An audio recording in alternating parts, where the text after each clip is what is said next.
just to sum up your guys' final points there about the observations, would you guys say it would be safe to state by now we have thousands of observations that see way beyond the supposed geometric curve or edge or whatever you want to call it? Go ahead. Yeah, well, there was no geometric edge in the first place. It was all manufactured in the math and then ignoring perspective. So, like, you can't take math that divorces perspective and then look at reality and compare that to your math and be like, well, in the math, the bottom would be missing. Well, I see the bottom missing here in this telescope, so therefore, it must be a globe. No, you're looking at it in your telescope through perspective. It's actually very small, and you're magnifying it with the telescope. In your model with the Earth curve, the thing didn't actually get any smaller. The Earth just curved away, which was not visible at all in reality. The horizon did not curve down, and like the whole ground didn't curve towards the horizon and continued to curve beyond the horizon where you could no longer see the geometric horizon. No, the horizon is at up. You look out over the ocean. You see the ocean appear to ramp up in your line of sight. Like they don't have a geometric horizon. They have a geometric illusion. Well said, Drayson. The beauty of this whole thing is anyone can go out to a beach or wherever and make their own line of sight observation and prove this to themselves. Go ahead.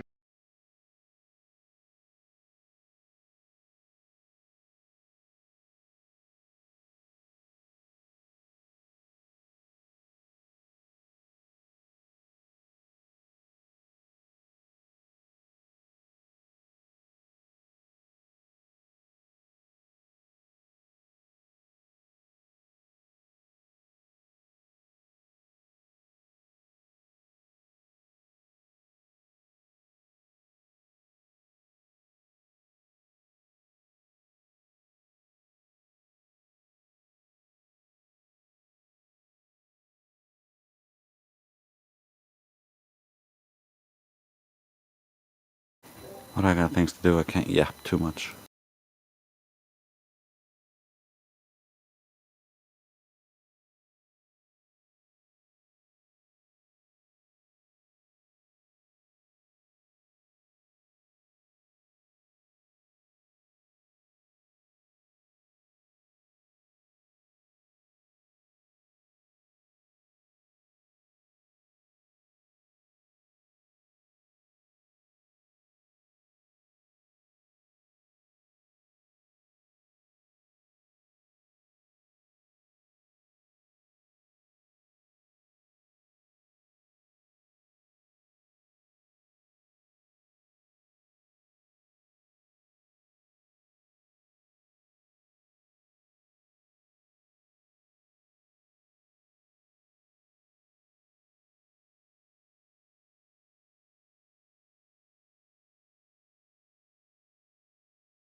All right, somebody say something. Is everybody new here? I heard somebody join. If you're new, speak up.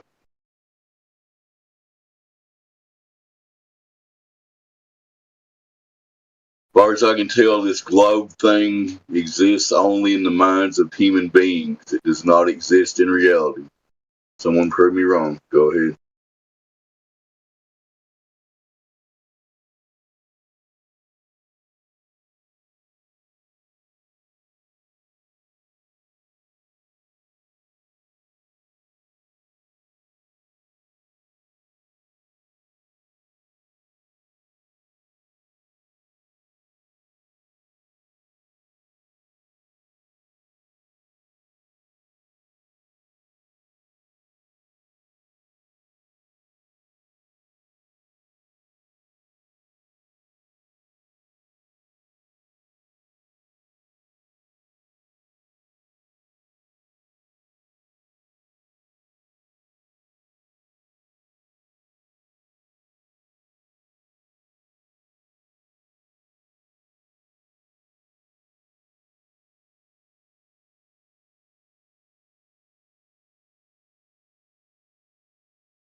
Hello?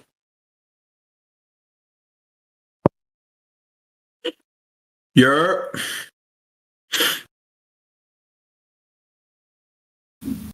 So, Carl, how is us proving you can breathe going to change the... Oh, so basically you can't see air. You can't see oxygen. You don't know that it exists. Can't see curvature, so I don't know that exists. So you've But you can't see oxygen. I'm using your argument, or what you guys do. No, I'm using yours. You're not catching up on it. I can't see curvature, so you've got to prove that exists. Yeah, I can't see oxygen, so you got to prove that it exists. No, I don't have to. Because You see how we're here stupid that sounds? Carl, think about it. We're here talking about the shape of the ground. I don't care if it exists or not. It's not a part of our discussion. So you pointing to me that I've got to prove oxygen, no, I don't. But you still have to prove the shape of the ground. Basically, what I'm saying is, like, I can never prove it to you. I can explain it, I can give you...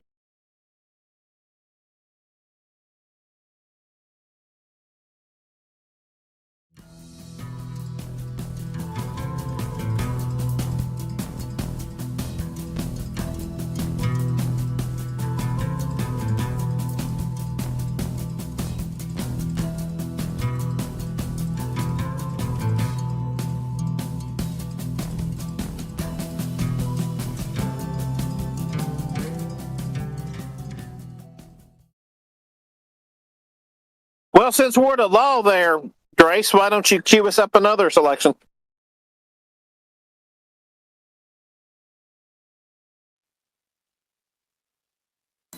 No problem.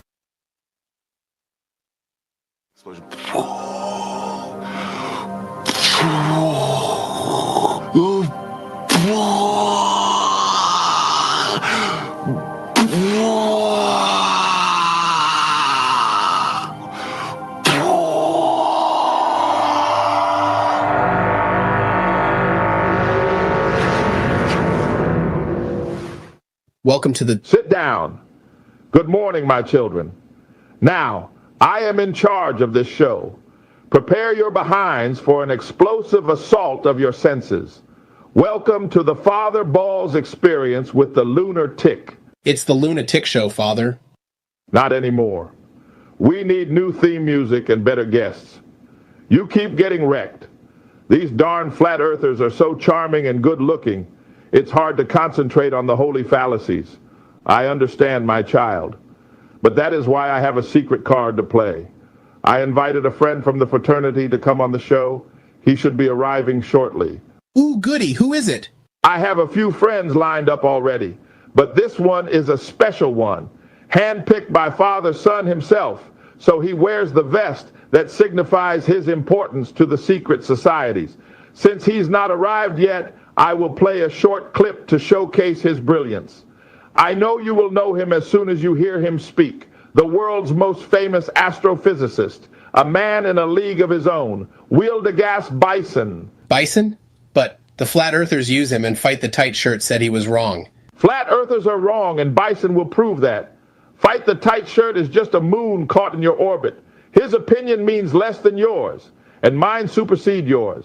Just shut up and listen to the glory of the Wildegas Bison. Hear him regale you with his brilliance. Listen close. But I also had a guest. He's waiting outside. What the hell, man? He can wait. We play the clip. One of the great challenges in this world is knowing enough about a subject to think you're right, but not enough about the subject to know you're wrong. There's like a gazillion hours of me on the internet. In almost every case, I'm talking about the universe, black holes, the Big Bang, time travel, God. But what I'm gonna do in this masterclass is teach you how to think. The goal here is to train your mind how to see the world differently, how to question what others say.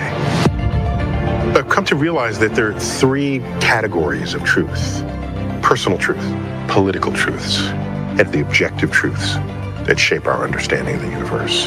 The interesting thing about an objective truth is that it's true no matter what. Imagine that. By the time we're done, you will be equipped with some of the methods and tools so you can turn data into information, information into knowledge, knowledge into wisdom.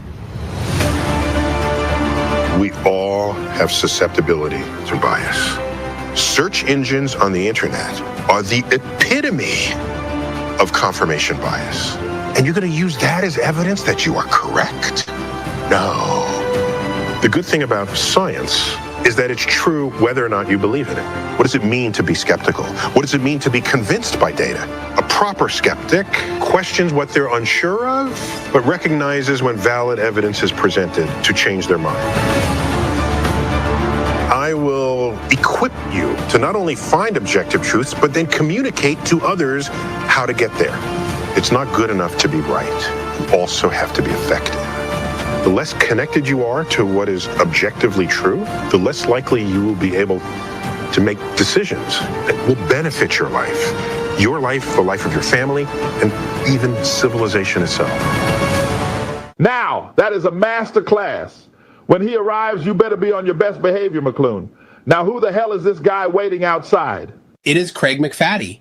Mon, please, Papa Balls. You said it was okay, please. Okay, but if he annoys me, I am throwing that fat fuck out of here. You hear me? Yay! Thank you. I will buzz him in. Do we have an ETA on Bison? That globular masterpiece should be here any moment now.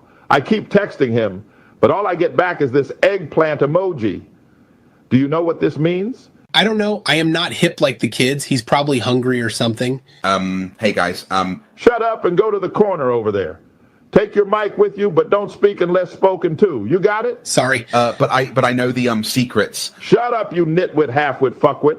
I ain't here to listen to your nonsense. We got a god coming in a few moments. Pipe down before I spank you. But the eggplant. Shut up. No one cares. I did not ask you a thing. Get some control of your minion, McClune. Oh my God, Craig. Don't make me look bad in front of Father Balls. Go sit in the corner. We will talk to you later. Okay? Yeah, yeah. Our glorious expert is coming. This is a bona fide living saint of our religion, boys. Prepare yourself to be in the presence of something so divine, your face might melt of literally in a figurative manner. Is this the right place, Father Balls? Yes, welcome, my brother. I once peed next to you in the bushes at the Grove, remember? Not really, but it was probably dark. So that is most likely the reason. I just got told by your uncle this would further the cause. So here I am. What do you need me to do or say to get this over with? Well, brother, we are dealing with those pesky flat earthers again. Oh, no! Not the flat earthers. Don't tell me you set me up and have a flat earther here somewhere. Because if you do, I am leaving. I am not about to debate them. You know the motto, right? Imagine they don't exist. Only way to cope in bliss. Of course, your excellency, great wild stallion of the sun. I would never dare offend you in such a way. Please admonish this servant. You at least know your place. That is good. Who are these other troglodytes with you? The box-shaped one at the table and the spherical one in the corner. They are simple but devout followers of my congregation. The freakish-looking box one is my personal disciple. The other one is his pet. I was hoping they would be illuminated by your grace and wisdom. Makes sense. Now, what is your problem with the flat earthers? They are just not stopping my liege. They keep trying to tell everyone the truth, and the holy fallacies don't seem to be working as well anymore. They seem to be hip to our tricks, and so just disarm them and make us look weak. Can we not, get some good evidence, like seeing the majestic curves of Mother Earth from an airplane or a weather balloon? No. You won't see the curve from 2 millimeters of the surface of a beach ball? You just won't. That stuff is flat. The horizon is equidistant, and you only see a tiny portion of the Earth. Even the ISS is too low, and so requires fisheye lenses to curve horizontal lines. So, we feel good about those pictures. Otherwise, there would be so many flat earthers. Can you imagine? Ah, I see. So it's a test of faith.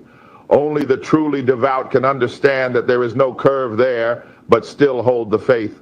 Makes perfect sense. Praise be the Gravitron and Bob and Todd who helped make him make mathematical sense. So we shouldn't use those pictures and claim it's Earth curve? No! That is handing the flat earthers an easy victory. Just look at the videos where the images come from. They can just point at the curved horizon when the balloon is still on the ground and be like, look, you are an idiot. Or when at maximum altitude, they look at the land mass and size of the sphere and oops, you got planet New Mexico. That is why we tell people to avoid going over any evidence with the flat earthers. They will beat you with experience. Exactly. Don't ask dumb questions, McClune.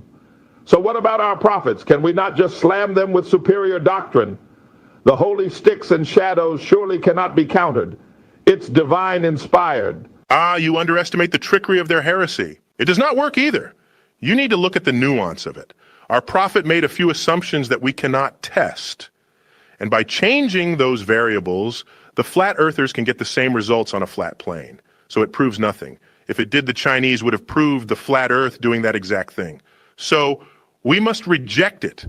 Took me a while to understand this, as I thought maybe if I add more sticks, but that does not actually have any difference. What?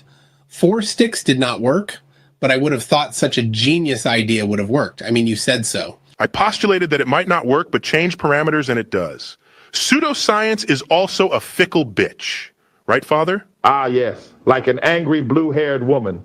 You need to know when Mother Earth is PMSing, and so you must ride that bitch like a dolphin on the dunes of the Sahara. Faith is a large part of our religion. We just keep that on the down low, you know? Everyone does not need to know that. But you should know all this, since you do have a Theosophy doctorate in scientism, Father Balls. You do remember, you do know me. Stop playing coy and kiss me, you animal. No, not right now. Focus on what I am saying. Okay, so maybe it's because it's divine inspired. That is why it requires a certain degree of faith. Makes sense. But our most high God of gods, the gravitron, is scientifically proven though, right? No, because it's more of a fundamental force that is not a force. So the gravitron is hiding within the thing we call mass. But since we cannot manipulate him and can only imagine that he is warping space and time, which we cannot detect either, but the consequences of that, we believe, is things falling down, you see. So we can measure the rate which things fall at.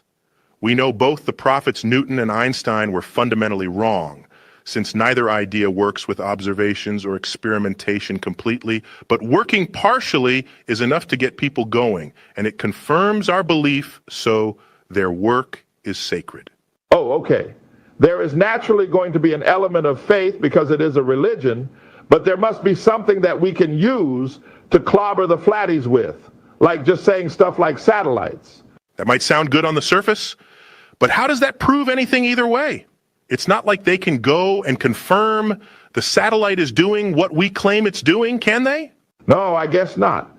But don't they need to explain everything, creating a new cosmology if they want people to leave our cult? No, that is the real problem with objective truths. They are very hard to fight, so we can only combat it with subjectivity. Do you understand? Yes, of course. There could be 10 wheel-de-gas bisons in this room right now, I don't know. Therefore, I must accept your authority on the matter. My senses might tell me there is one, but like my senses tell me the earth is flat and non-rotating, I cannot trust anything except the approved authority, right? That is correct. We stand on the shoulders of giants, as you well know. So it's important for us to try to maintain our facade of intelligence. You cannot be giving the flat earthers easy victories. You need to obfuscate and not address the question, talk about them, not the evidence. Why try to do that? But they just call it manipulative tactics and mute us. Shut up, boy. No, it's all right. You see, your problem is that you are going on their platforms and trying to convince them we are right. That is impossible. We can only misrepresent them throughout our media platforms. Any attempt to fight them with home field advantage is like sticking your hand in the wood chipper. They won't allow us to use fallacies and manipulative tactics. Just like if they were on our platforms, we would interrupt and mute them to prevent them from making a coherent argument. It's all about optics, boys. Flat earthers also say it's all about optics. They generally mean it in a different way. They're talking about how optical devices destroyed the foundation to our beliefs and or optics in general. It's why I don't want that conversation. It's just going to end poorly for us. So focus on manipulating the people they talk to rather than them. Focus on the unsuspecting victims who have no reason to doubt your fallacies or manipulative tactics. Does that make sense? It does, but also not our foundations are fine. Why would you say they destroyed them? They claim to have all this empirical evidence that would falsify our religion. So to avoid the complete collapse of the religion, the best thing we can do is obfuscate and hide this evidence. This should not be this difficult to understand. Your disciple is stupid, Father Balls. Oh, I know he's an abject retard. Everyone knows it. But he's better than that other one. Say something. Fatty? No you. Skinny, non-globular truck face. What the hell did you say to me, boy? I ought to whoop your ass? No, wait. This is good. Note how he's not addressing what you are saying and just reversing it back with absurdity. This is what you should be doing. Oh, well, if the great solar bison of the plain says so, I cannot disagree. I suppose Fight the Tight Shirt is now my primary disciple. McClune, you go sit in the corner. No. Yes, right now. But this is my show, damn it. I don't care. You belong to me. Now sit down and shut up. My beloved disciple, Fight the Tight Shirt, come join us. I have to go. I have places to be. I am a busy man. You must understand that. No, please don't go. I need your glory to fill my empty vessel. But I must. But thank you for this. We can do this again. You have my number now, Father Balls. Don't misuse it. Have a good one. Woe is me. He left. Look what you have done, McClune. Why can you not be more like McFatty over here? He's quick-witted and hyper-intelligent. You can see it by how much the globular gods have blessed his earthly form. Thank you, Father. Can I sit at the table now? We need to end the show. Sure, whatever. I got better things to do. Come, Craig. I need to show you the mysterious dance of the balls. Okay. Well, this has been MC Loon and a whole host of other fuckers. This might be the last show I make if they keep treating me like this. Pay me pity bucks. I need them now more than ever. They say goodbye.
only time it's going to be in that position.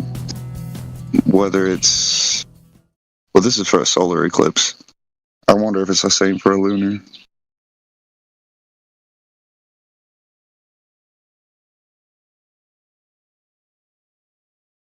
But the observation of it ellipsing over the sun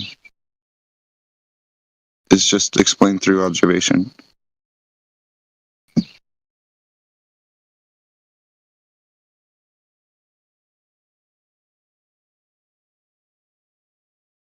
So how about we go back to the ground now? That's where the surface of the Earth, where you'd measure the surface of the Earth.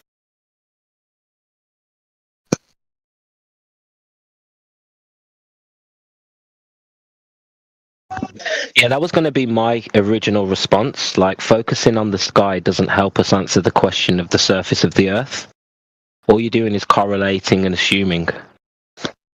A very large channel is great assumption. for It's a very large. Your views, but it doesn't do great at kind of explaining to the rest of society, hey, why do you think the world is flat? I mean, yeah, you observed it to be flat. There's a lot of people that just don't swallow that as fact. A lot. Yeah, but it's not our problem. That's their problem. The question is, why do they refute empirical evidence? Why do they believe things that there is zero verification of? Why Because are you're people shit at like explaining all the other reasonings No. that go into having a flat Earth, mate. Period. No, there's so many different. That's exactly the reason. There's so many types of flat earthers. You can get the guys who will engage in the high level discussions. You get the guys who do the sound bits. There's so many different types of flat earthers. It's not a problem with us. It's a problem with them and their belief in relativity. Relativity, like a magic spell, has been. There you go. You guys now believe that we can deny reality, that we can deny empiricism in the face of philosophy. And that's what relativity's done to people. That's why the arguments don't stick. Blame Einstein, not us. I mean, there's a slew of other questions that come along with, hey, okay, the world's flat now. Well, then how do we explain all these other mechanisms that were explained through a round Earth model? And that's important.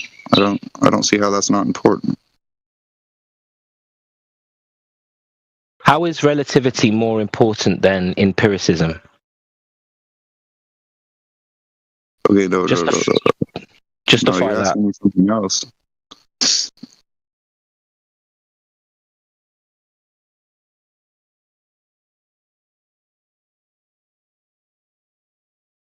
No, I'm asking, so my question about, let's say, for instance, this lunar eclipse, this has nothing to do with the Earth being flat around, is what you're saying?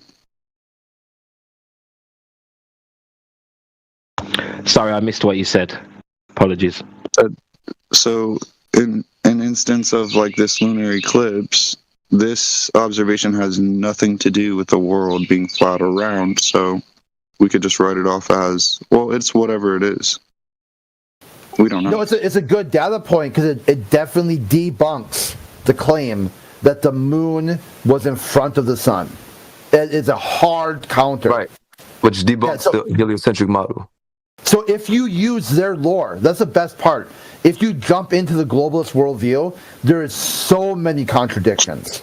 Like ever expanding and contracting at the same time. Or they'll tell you the Coriolis force dictates the directions of the storm, and then they show you Jupiter's storm spinning the wrong direction that Coriolis would dictate. So internally, if you use a globalist worldview internally, it is chock full of contradictions, which explains why they would lie. If they can get the person to accept the contradiction, they can get them to accept anything. War is peace, up is down, right is wrong, good is evil, all of it. It's a way of mind control. Voltaire said it best. If you can get someone to believe in absurdity, they'll commit atrocity. If you can point out the absurdity, you would have. I just named like 5 things. No, you did not. Yeah. So number one, that You they said the tell you, Coriolis effect on Jupiter. That doesn't Yeah. prove. yeah, it But spins what the I'm wrong saying is, direction. like, What direction should the storm on Jupiter spin if Coriolis is true? spinning does not matter on Earth. Like, there's no Coriolis effect on the southern hemisphere versus northern hemisphere. You can see this like with toilet flushes. You are horribly uneducated in this topic. Horribly uneducated. I gave you a little bit of charity that maybe you just didn't understand what you were looking at. Well, I'm here to get educated, so you've speak up, brain man. farted eclipses and the Coriolis now. I can't. I'm not here to educate you. Where did that come from? Where did you think that you click on this channel and the purpose is to provide you with a free education? Absolutely not. In fact, I prefer people to be dumb and stupid because at least they're only harming themselves. Wow. So it's like a boasting channel? No. Like I'm boasting that the world is flat then? No, it's not at all. It's about talking about the Earth and sharing these ideas with other people. It's not about teaching. It's not about explaining anything. I'm not. If you want explanations, just go down to the Village Idiot. You'll fit right in. No. Explain how the Coriolis You'll explain effect everything. I don't need to explain that to you. You would have to know this already to be in a conversation. You would need to know this already. That would be something you would already know. Then we could talk about it. You don't know about it, therefore we can't talk about it. I could literally find out in 4 minutes all about the Coriolis. Yeah, we call it instant expert syndrome. In like 4 minutes, man. But it will not be the same thing that I find out in 4 minutes what you're talking about. I can't go find out what you're talking about in 4 minutes. That's why I came here to ask you.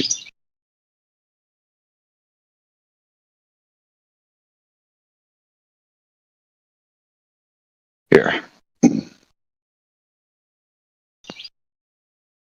So how does your Coriolis thing start off? The apparent what?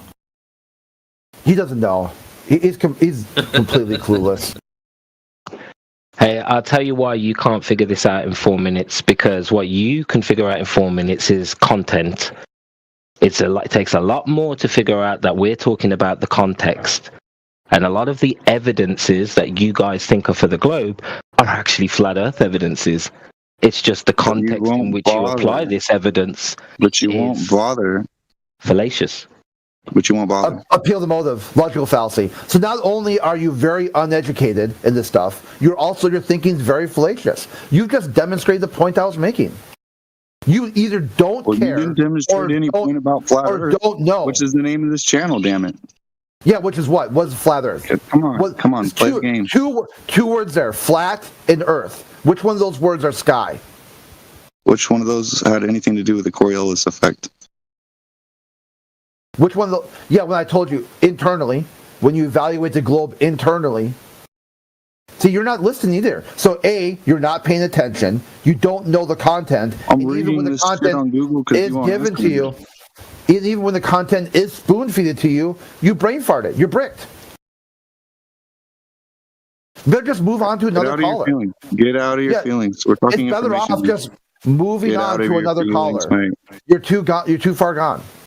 All right, we'll talk about something other than the Coriolis. How about that? You don't know anything to talk about. Neither do you. I have no questions for you. And that's it. That's all you got. I've got like a million questions. Observe you guys it flat. have like one it's also observation. measured flat. Okay, it's measured and observed flat. Therefore, it's flat. Fuck the Coriolis. Fuck the lunar eclipse. Okay, let's just get this straight. It's observed flat. It's measured flat. How can you have a ball if you don't have any curvature? Well, it's funny. Some of the questions that we have to answer. A ball sort of needs one major component: fucking curvature. So let's try again. It's observed flat. It's measured flat. How can you have a ball without any curvature? All right, so here we go. How do we know the Earth is round? And you have to debunk these topics. We're going to try again because obviously you don't want to listen to words that are coming out of my mouth. I heard you. You said it's measured flat.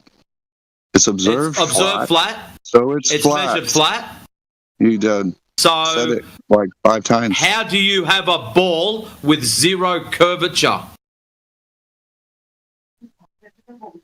The correct answer is you can't.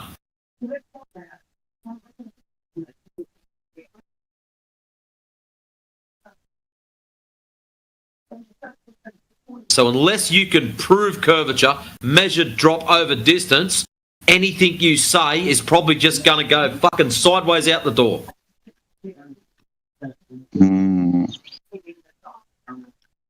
Because we're going outside in the real world doing laser tests and shit like that and measuring stuff all curvature. So unless you go out in the real world and do a laser test and go, oh wow, I did measure some curvature, I'm going to go back and show these guys, come back, show us, repeat it, and then we'll go, well, fuck me, he measured drop over distance. They've got laser, what do you call it? Fucking gyroscope. Was it laser gyroscope that's supposed to record the movement of the Earth under, like, the Earth's moving 1,000 miles an hour. That's awesome. They observe this through some sort of weird laser tool. So that measures curvature? No. No, that's what I thought. So you still don't have a ball yet? Awesome. Well, you need your curvature for the ball. You need your ball. You need curvature to have a ball. You can't hang on to one fact and say, see, look at that. It's flat. Okay. You can't hang on to one fact. The only one fact you need is curvature for a ball. A sphere. You need curvature for a sphere. I don't want to be a stick in the mud, but if you don't got curvature, you don't got a ball. You do understand the simplicity of this, don't you? No curvature, no ball. Dude. I mean, like, holy shit. Well, I'm trying to get you guys to answer more than one question. Well, we're trying to get you to understand there ain't no fucking curvature. But okay, I understand that, but now I have more questions because now the curvature. Excellent. So no ball then. Cool. Welcome to Flat Earth. Please ask your silly questions. This is where they normally come in. Right.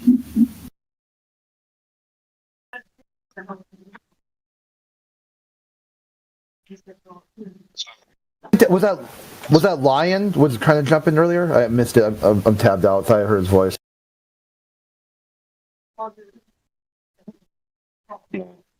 No, he's not here. Okay. What was it? I said,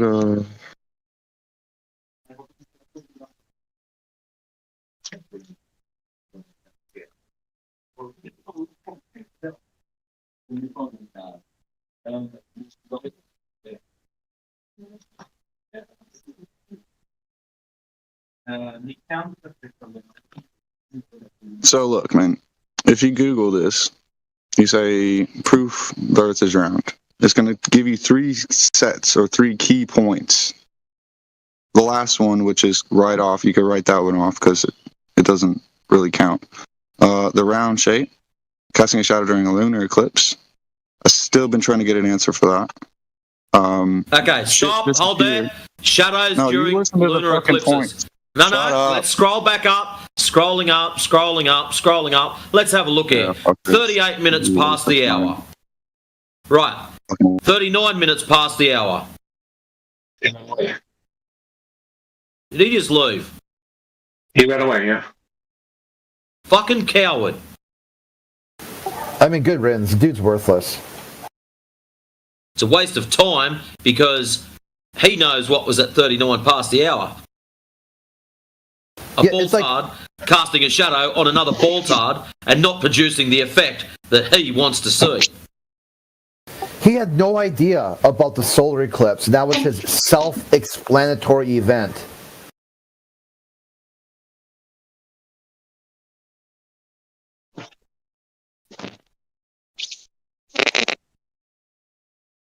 His whole shtick was the majority of the people think the Earth is a globe, therefore the Earth is a globe. That's all you were working with. You couldn't get in. That's as best as you're going to get from that guy. Most people don't believe flat Earth, and most people do believe globe. Therefore, the only conclusion that could possibly be is the Earth is a globe, or is not a flat.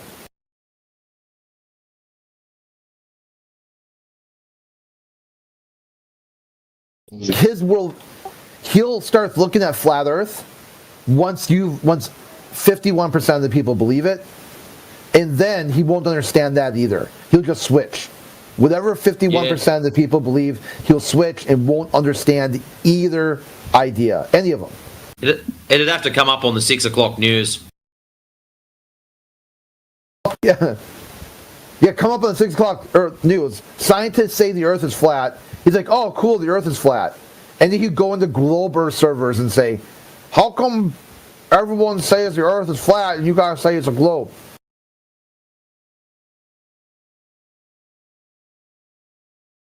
Like, you roll the clock back to like the 1500s. He's the one guy saying, you're wrong, Catholic Church. Everyone else thinks the Earth is flat.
The other thing, too, it's like, I got questions for you guys, but I won't shut up so you can give me the answers.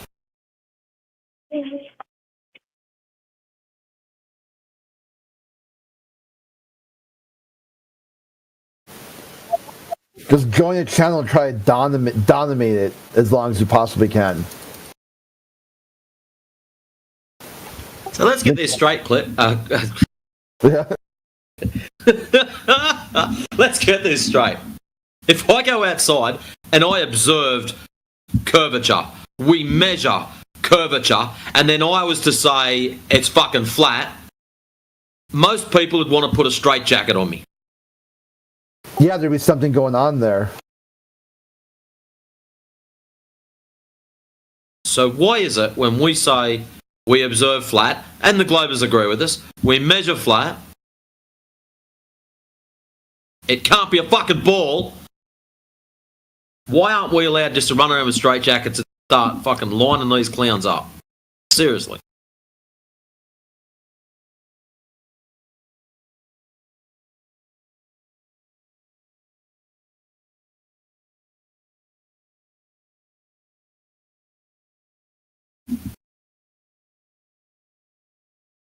Who just dropped into our happy little channel?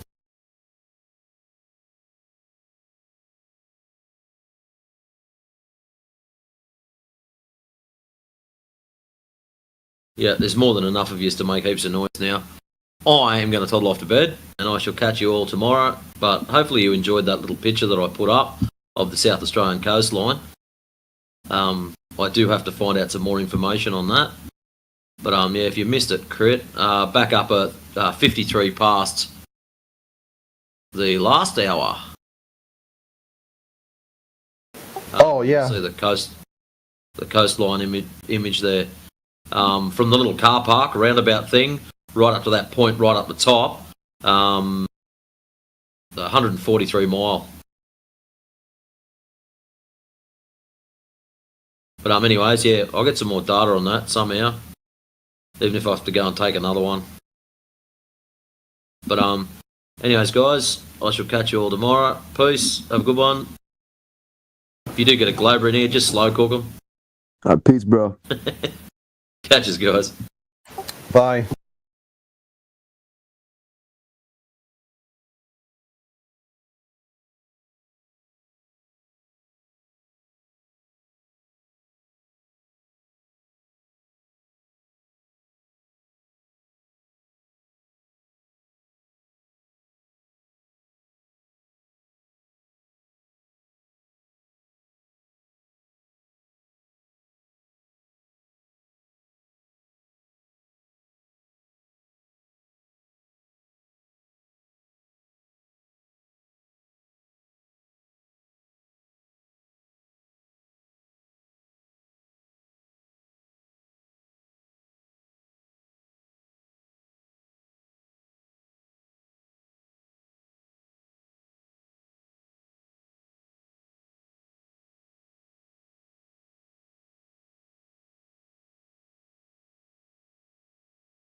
Lotrix, did you miss the part about it's an apparent deflection, an illusion from a non-inertial reference frame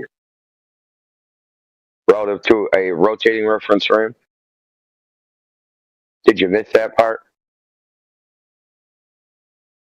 So that would mean the air, your atmosphere, would be a different reference frame. But you guys have been saying for a decade now that they're in the same reference frame, that the atmosphere is rotating with the Earth. So that's the same reference frame. And now you're saying that the air is different?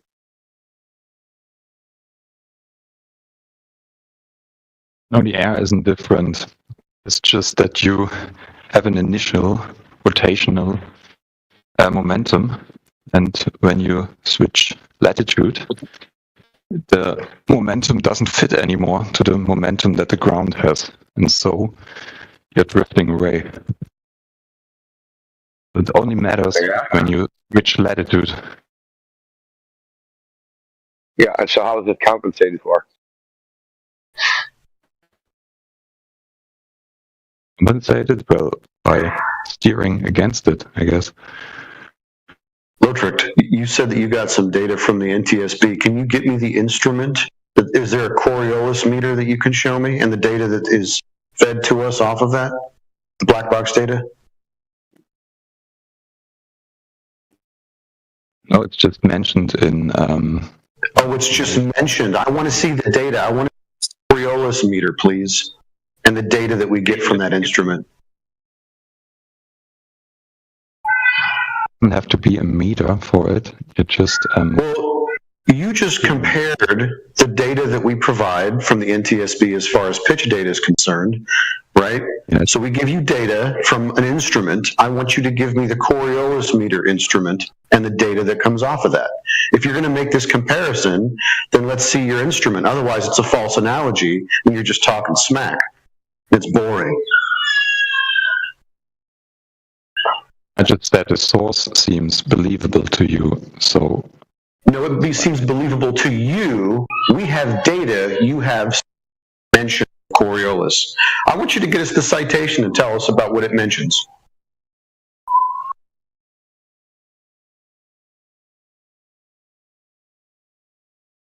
Well, Lotric, why should we believe anything? Isn't science based upon empirical evidence?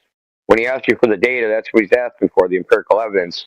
We don't give a shit about your stories. We want the actual physical evidence. That's what's required by science. But you guys seem to have got lost in the sauce and think the science is the story told by a scientist. No, it's the data. That's the science part. Okay, but there are free fall experiments for vertical Coriolis effect. But yeah, I guess you doubt them. Vertical Coriolis? Yeah, I get that. Yeah, I never heard of that one. Vertical Coriolis effect. You heard of that, Indigo? I only have a German source. I don't. I have to look for something in English.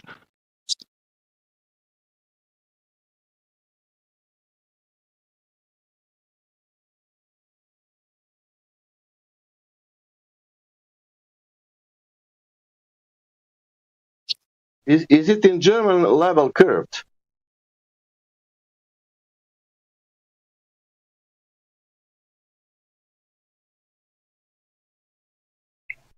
You know, the crazy thing about demonstrations is there's no, language barrier. You just show the experiment. You show the data. You don't have to translate that. It's empirical. Yeah.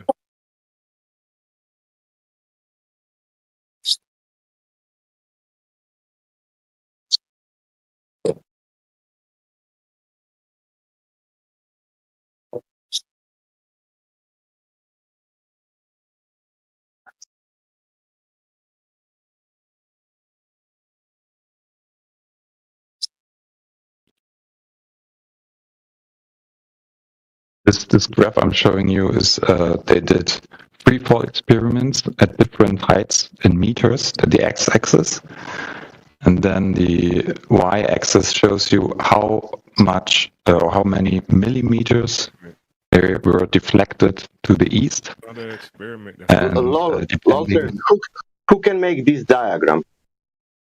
Everybody. It's a graph. It's not This is pathetic, dude. The result of experiments. I said to you that the site is in German. Is that and is you that said, nature? well, Is that a part of the nature, that diagram? in which language they are. Yeah. Which part of the earth is that diagram? I want you to get me the actual test. Okay, don't just give me a graph and say, yeah, this is what happened. Show us what was done. Show us the inertial reference frame and the non-inertial reference frame and the object. Yeah, for all we know, that's the prediction and not the result, dude. Because it doesn't look like the result I've seen, because there's no error bars, there's nothing. Lothar, can you do the same thing now, the graphic for the sea level? In German, you can do it. Got 50 bucks. It wasn't an actual experiment, right? It was a theoretical paper on what should happen if the Earth was a spinning ball, and not an actual experiment where they actually did something and measured it. It did something. They've dropped. What's the standard deviation? Yeah. So why is there no error bars? What's the standard deviation like?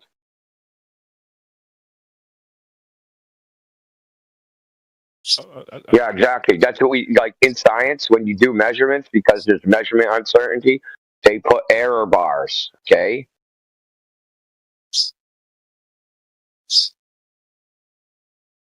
I think you posted a graph. That's the prediction, not the result.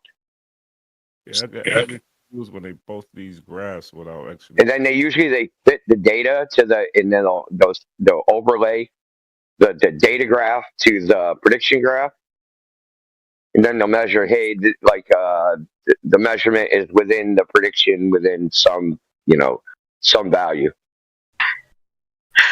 So wait a minute, Lotrick, they're just dropping stuff off of a building. That's the experiment? You gotta be kidding me, bro.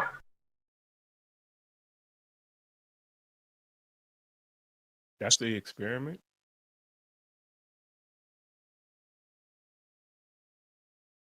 You have any idea how many variables there are to control for in just that environment alone? And you are right. That was the prediction, and these are the actual results from the test. And there's the. So the graph you showed us earlier of course, was going to each direction, but the So the the graph average you were showing us earlier was wasn't pretty an experiment. It was just what they predicted. Lotrick, how come you're not answering my question? Why in the world would you accept this when people are just dropping stuff off of a building and they have to control for I don't know how many different variables?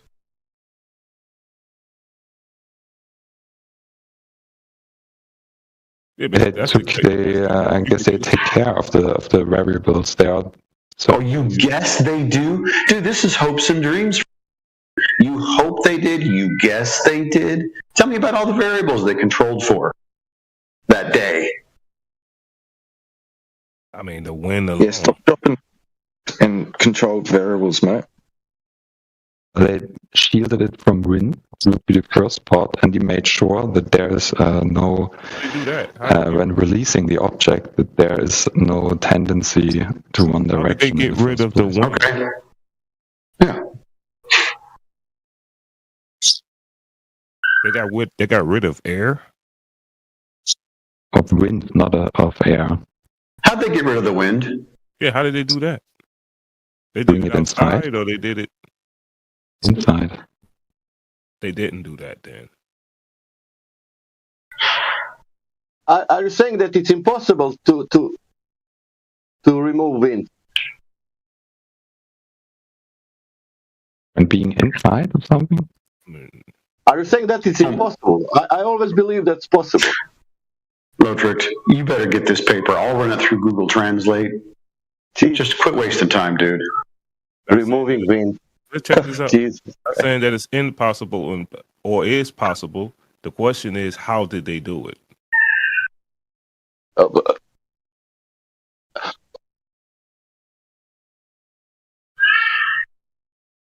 Does anyone want to answer?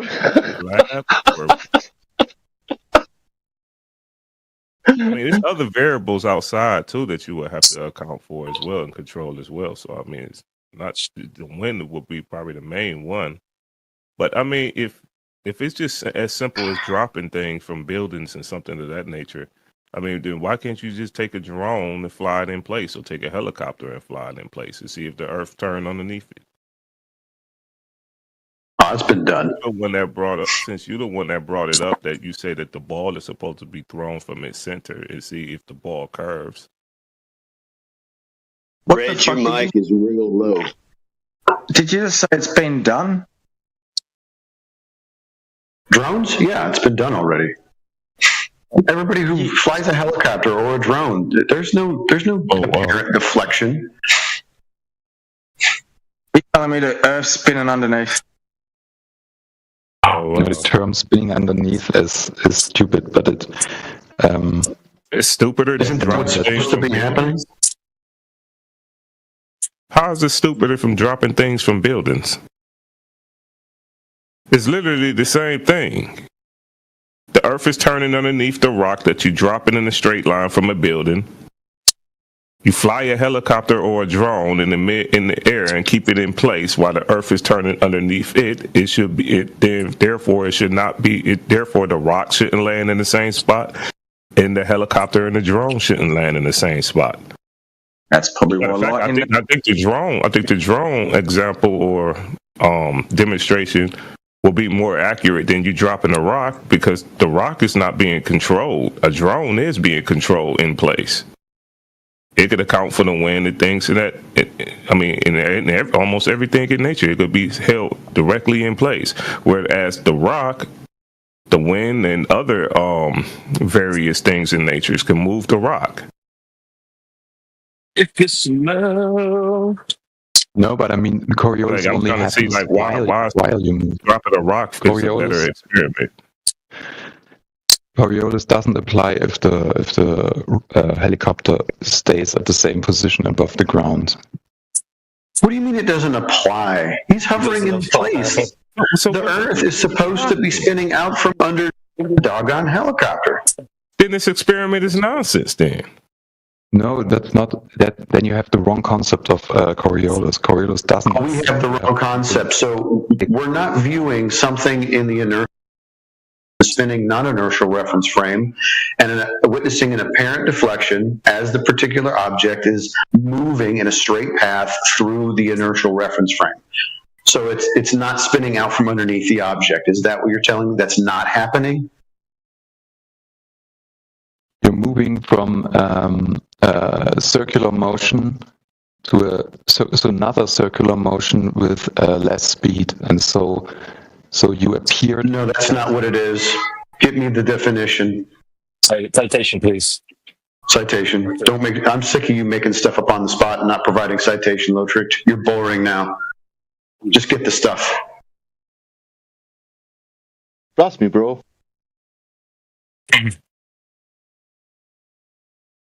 But the thing with it's like with the merry-go-round that you talk Low tricked. I don't want to hear it out of you. I want the citations immediately. Immediately.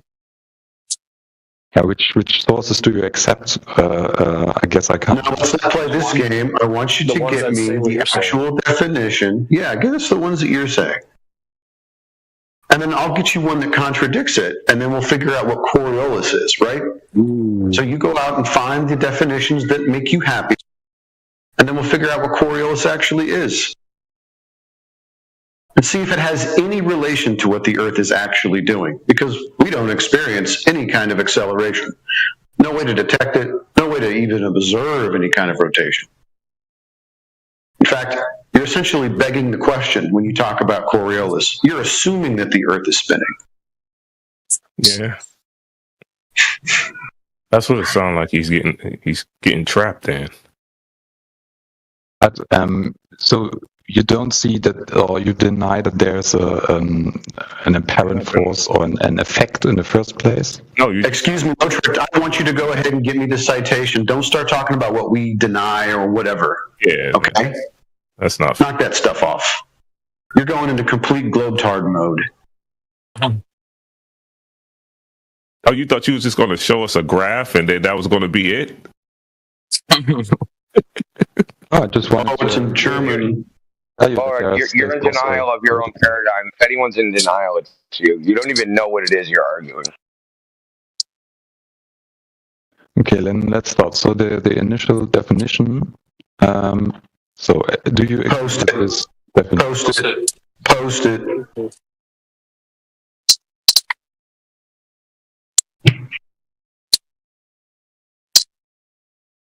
I mean, we don't see you posting it. We just see you saying something in chat. You could have said that out loud. Okay, so it's the Wikipedia definition. Yeah. Wikipedia. So then, Your tell alma me mater. what the right definition of What is a fictitious force? Is it an actual force? fictitious force is a force that you notice, but A force that you notice. What? What the heck? How you notice? well, centrifugal force is also a fictitious force, but you How do definitely you just admit you don't know what you're talking about? You don't understand Coriolis? And you heard Nathan and Indigo explain it and gave a perfect example twice, and you disagreeing with them just because they flat earth. No, he's disagreeing with the scientific literature. Like, he's not disagreeing with us. I didn't make it up. Right. Well, yeah.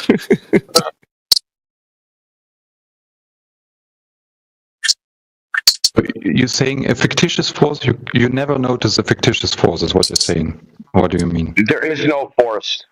It's because you're in a different reference frame. It's an optical illusion, dude. India, is it some flat earther write a book about the Coriolis and he said there should to be two reference frames? Is that a flat earther or some heliocentric guy wrote about that? I don't know what you mean. A centrifugal force is also a I'm asking. I'm asking. it. Who defined the Coriolis effect? The people who was believing in heliocentrism, or people who was believed in flat earth? I don't know what he believed in. He's saying who defined it. He said basically he's saying what Indigo said. Indigo basically said, well, you're not disagreeing with him, you're disagreeing with your own literature, your own paradigm. Yeah. Because you don't know it. Saying you are misunderstanding our paradigm if you think that you would really? beneath a helicopter that's still it's in what the they're air. saying in their own literature. How are we misunderstanding something that they wrote in their own literature? What did they wrote? What are you referring to? That you need two reference frame. Coriolis, somebody even gave you the experiment and what it is. And you even repeated it. You even repeated it. So I don't understand why you're saying we don't have an understanding of it. The reason we reference helicopters and drones is because it's a contradiction. Because in one side of your mouth, you guys say, hey, there's a apparent deflection, this thing called the Coriolis effect. And things get deflected because you're in a rotating reference frame and the object is in a non-inertial reference frame and there's an apparent deflection. And we go, okay, what about a helicopter? And you're like, well, the helicopter's still in the rotating reference frame. The atmosphere rotates with the Earth. Well, wasn't the projectile in the first example also in the rotating reference frame? Like, you guys just try to have it both ways. It's just unfalsifiable gibberish. Every observation supports the Coriolis effect no matter what it is. If you don't observe it, there's a Coriolis effect. If you do observe it, there's a Coriolis effect. It's stupid.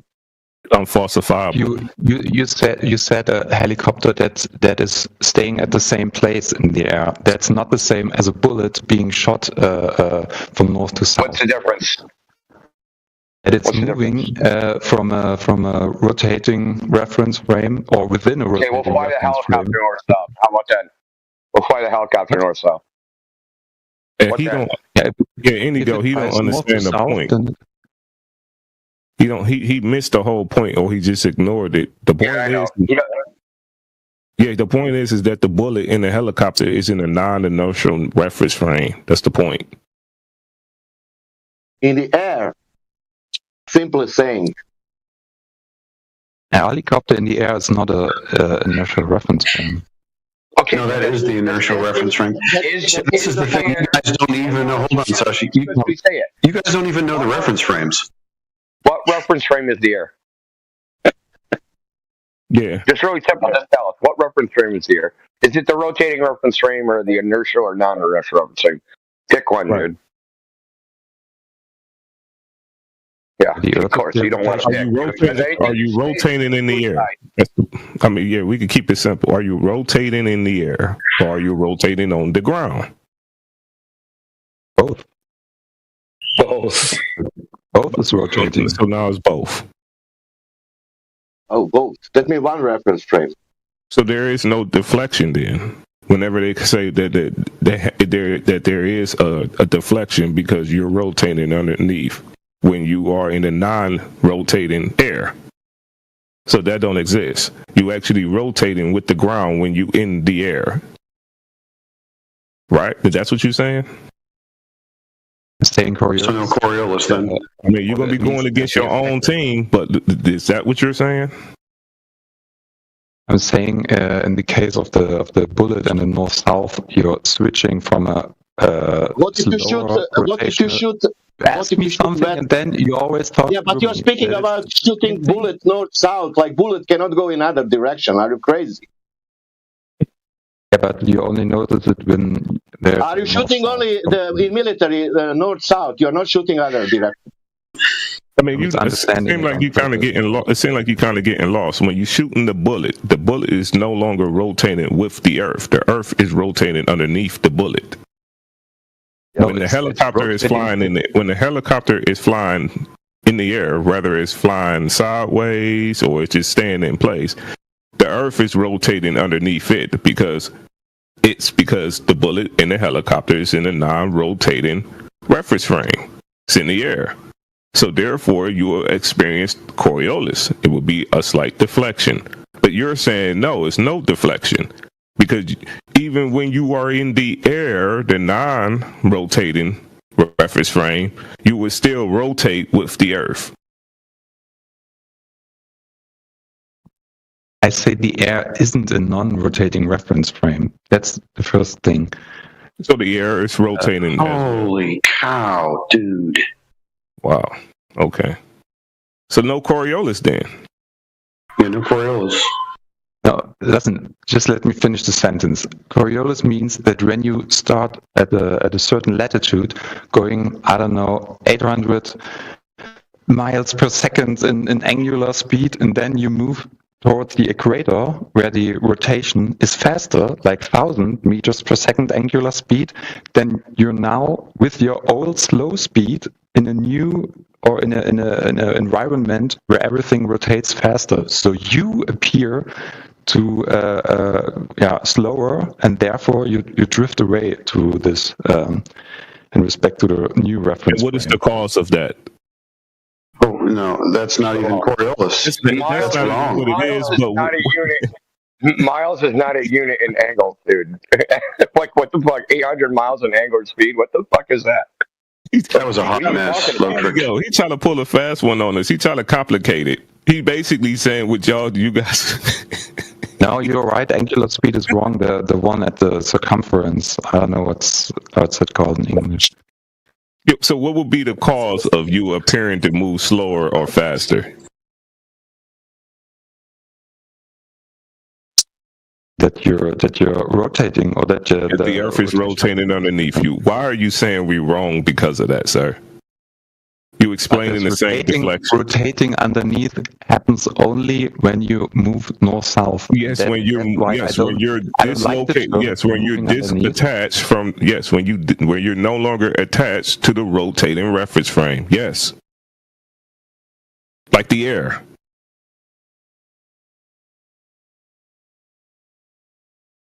Why are you trying to complicate it? You think you slick or something? Like we know what you're saying. You know what you're saying. No. Joe, what it is that they almost never know what it is. You remember the so-called data that he posted? And he was like, there's an eastward deflection. Well, where's the north-south there? Different kind. That's the vertical Coriolis. That's another kind. And that's east-west, so it's east-west if you're falling, but if you're vertically, but it's north-south if you're going horizontally. That's when you magically leave the rotating reference frame. I mean, you're going to get your own buddies now. Sure, he's just like, this is the problem with Coriolis. It's just mix and match, right? It's like a fucking buffet of bullshit. Dude, you're like scooping everything onto your plate.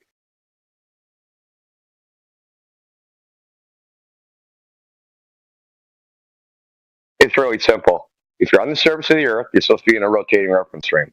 At what point do you leave this rotating reference frame and enter the non-rotating reference frame? At what point?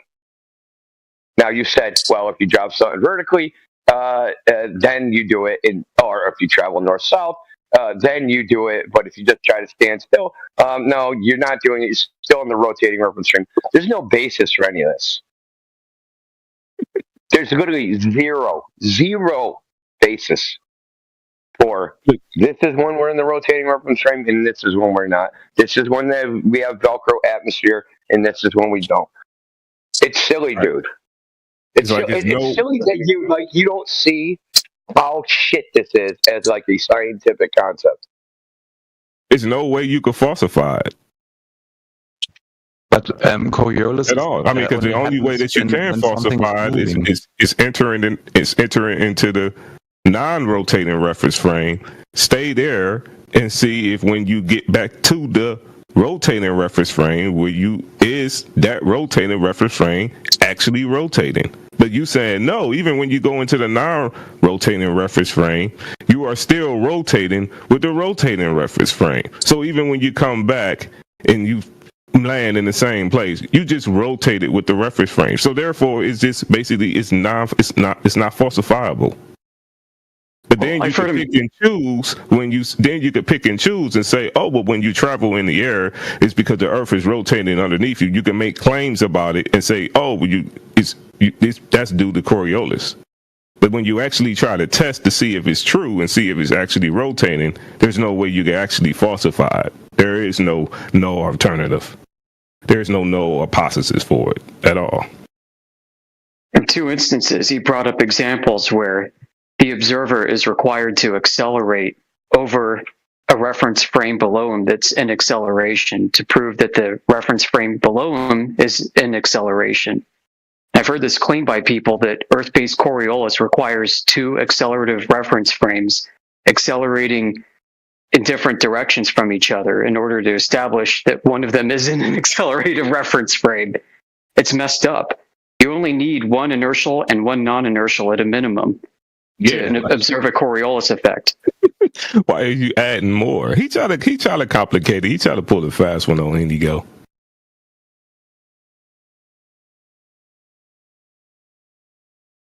Which is kind of funny because you're throwing your buddies under the bus.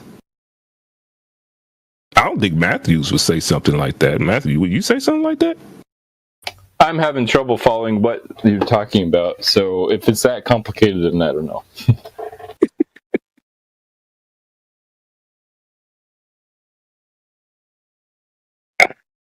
We're trying to wade through the incoherency of the Coriolis effect. What do you mean incoherency? Do you mean incoherence? The application is incoherent, right? So, like, when does a projectile or an object leave the rotating reference frame versus when is the air part of the rotating reference frame?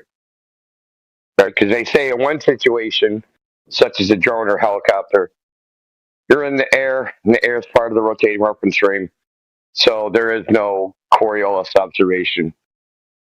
But then in another situation, like this guy was saying, if you're traveling north-south or you drop something vertically, somehow magically you become in the non-rotating reference frame. we're trying to delineate, like, how do we figure out when that's supposed to happen or not? Like, what's the trigger? It should just be defined by the non-rotating and the rotating reference frames. Yeah, I want to measure the loss of momentum as I leave the rotating reference frame. How do I do that? Well, first of all, I don't think the numbers are big enough that you would notice it very easily, so I don't know how you do it. Oh. Yeah, that's convenient. Right, I mean, because we're talking about an alleged RPM of 0.0000694 RPM.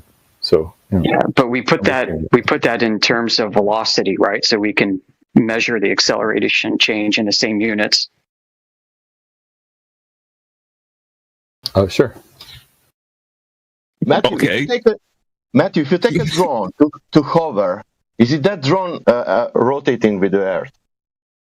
If the drone is flying in the air, then probably so, because like we were saying, the air generally follows. My question the is only this. ground. Sorry, Matthew. Sorry, I don't want to interrupt you. But only this: if you take a drone, whatever. But now I'm saying you, and you put to hover, is it that drone rotating together with the air? Yes. Okay. Can you tell me how it would look like if Earth is not rotating? How that drone will behave? Then it wouldn't be rotating. It wouldn't be rotating with the Earth. No, I'm asking you. The drone is not moving; it's in the air, but it's rotating with the air. Is that correct? No, the drone is basically doing the same thing the air is. So the question is about the air. Earth. I'm asking about Earth.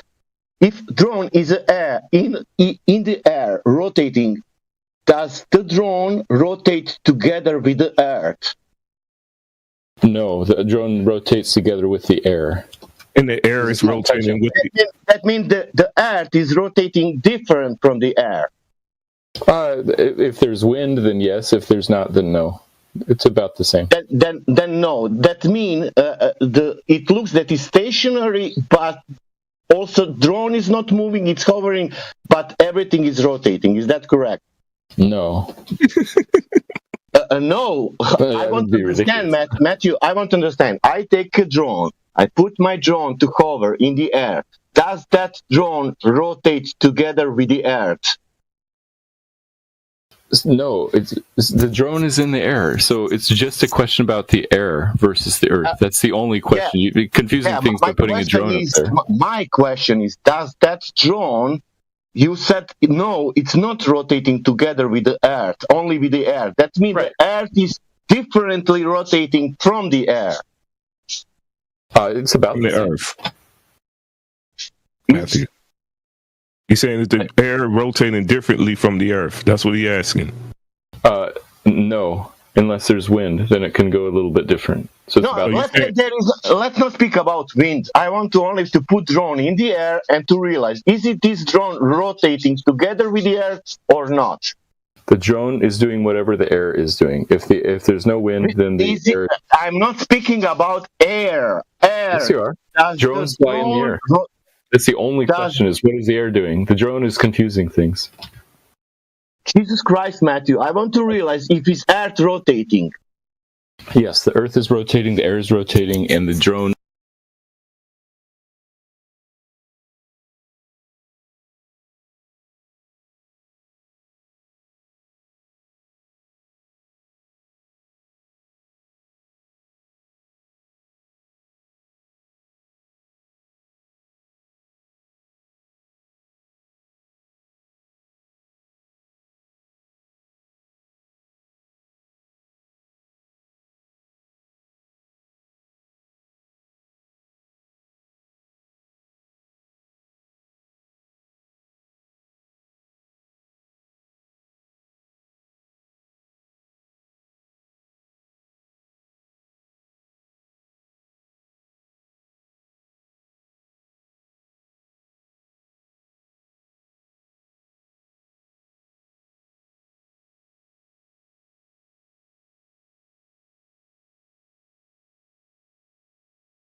Band.video, Stu Peters, pardon me, Tim Pool. Like, they're just pulling all the normies. Anyone who you guys would have gotten the attention of and pulled into a normal, engagement on this stuff. I get it. He's grabbing them from you guys. Like, it's actually crazy. You're talking about there's a black hole that he's creating with this like meta content, and everybody's gravitating towards it. Yeah, that's some bullshit though. Because all we need to do is arrive on the scene. I already talked to everybody about me going mainstream. I'm going to be going mainstream. I'm going to be doing it up with 24/7 as a brand. People are going to be noticing who we are. So it just takes a little time. Once we get the traction going, people are going to start coming to the channel. But like right now, everybody's talking shit. Not you, but everybody else out there. They're just like, well, if this is what flat Earth is, then it's bullshit. Like nobody. There's no good representation for it. So 24/7 is getting ready to come. Like we've been having back chats, by the way. So we're preparing to actually move forward with we're curating the content here already to get into streamlined so that people can have like a more palpable listening experience. Well, I'm going to present this in a weird way, but stick with me for just a sec. We're at a point where it's very common in movements like this for there to be a martyr. And I say this because right now we have people we know we could hack and we would find information to prove stuff. So at this point, if you're someone that's passionate or you're part of a group that's intelligent enough to do this, to do a professional hack on Witsit and whatever team is professionally editing his videos. And here's another little fun company to go after, Sierra Nevada Company. They're a public company that does all the software representation for these classified surveillance systems. So these would be the stereoscopic satellite imagery they claim to have. We know is all fake. If someone were to actually hack Sierra Nevada and expose that software, editing, get some of the stems from them, that's it. That's the treasure trove. Yeah, I get what you're saying. There's a lot of detailed information within the technicals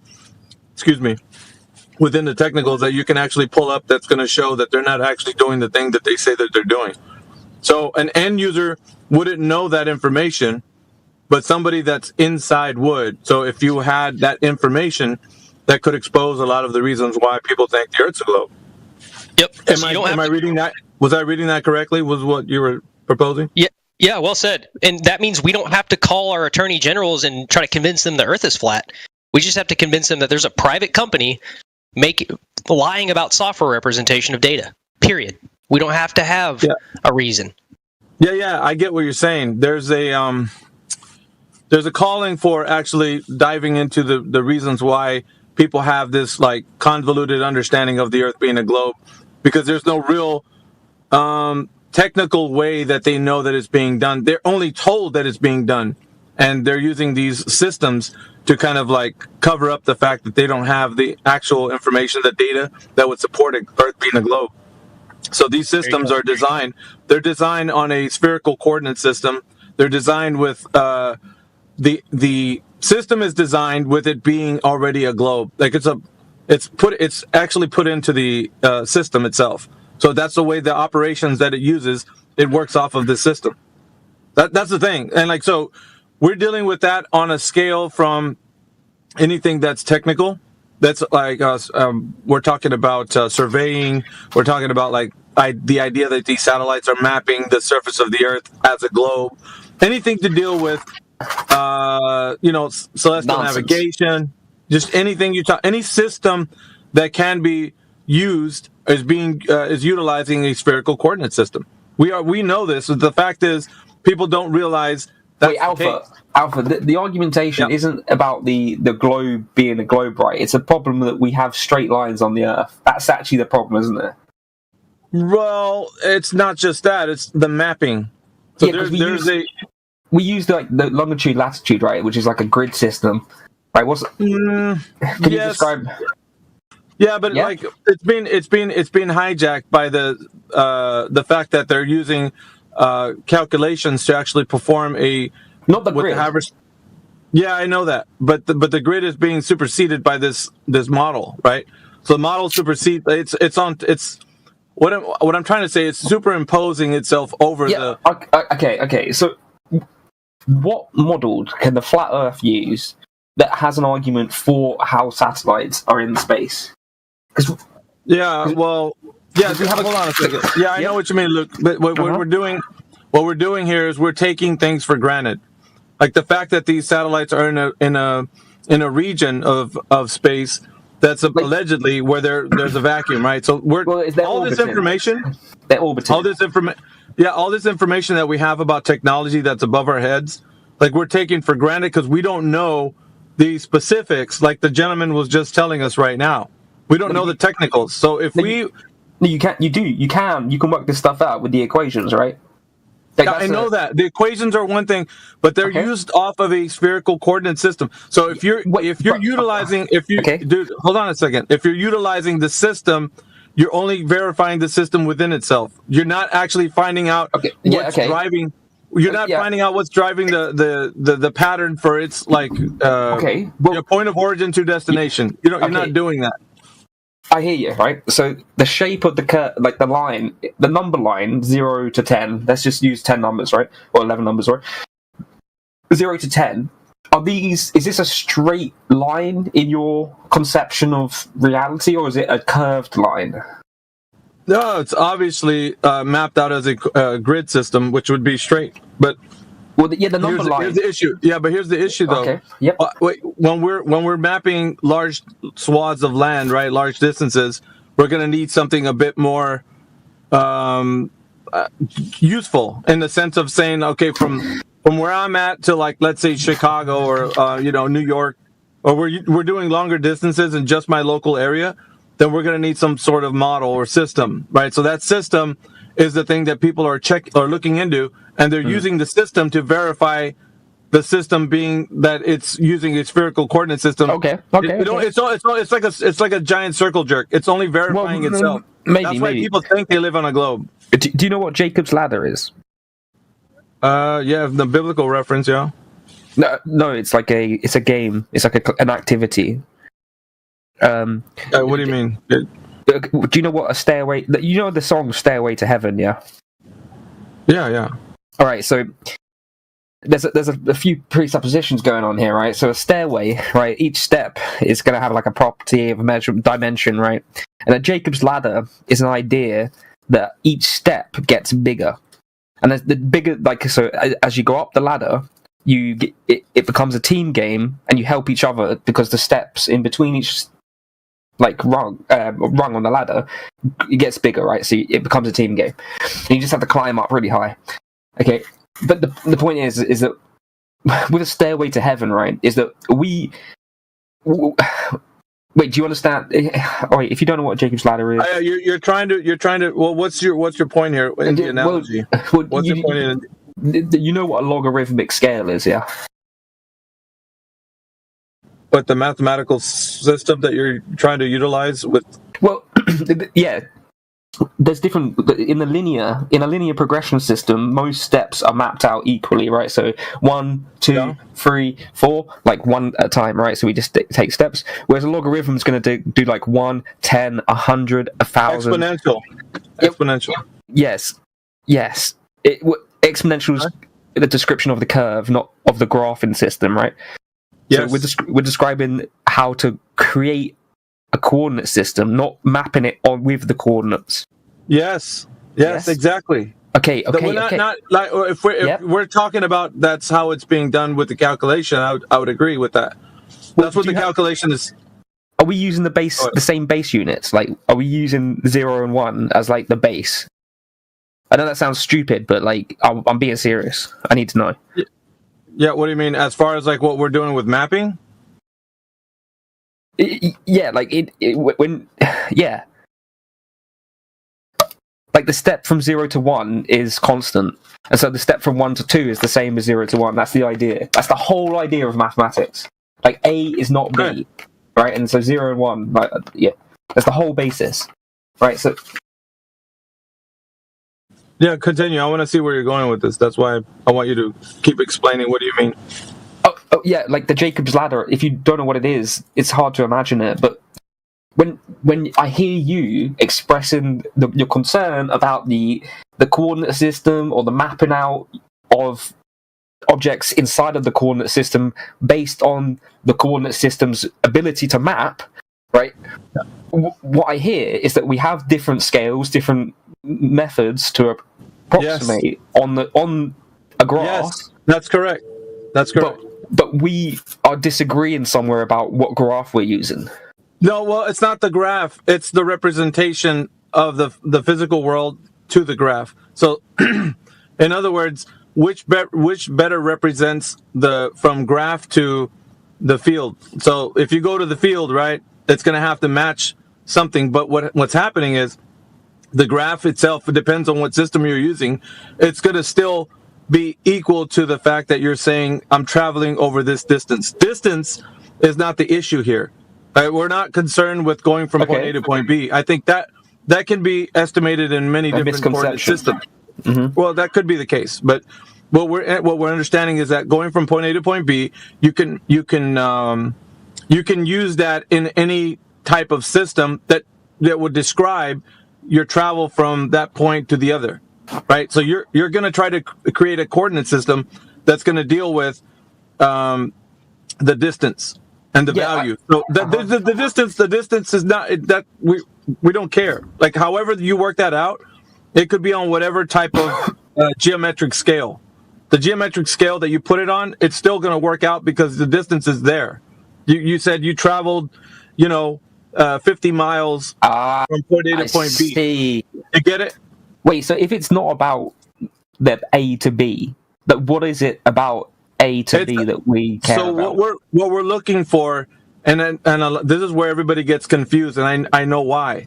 Because you're following a specific coordinate system. So if we're talking about point A to point B, the concern we have with is there any drop over the distance as such that we're describing a spherical Earth? So if we're saying that's the case, then from point A to point B, I would measure a drop from a tangential plane.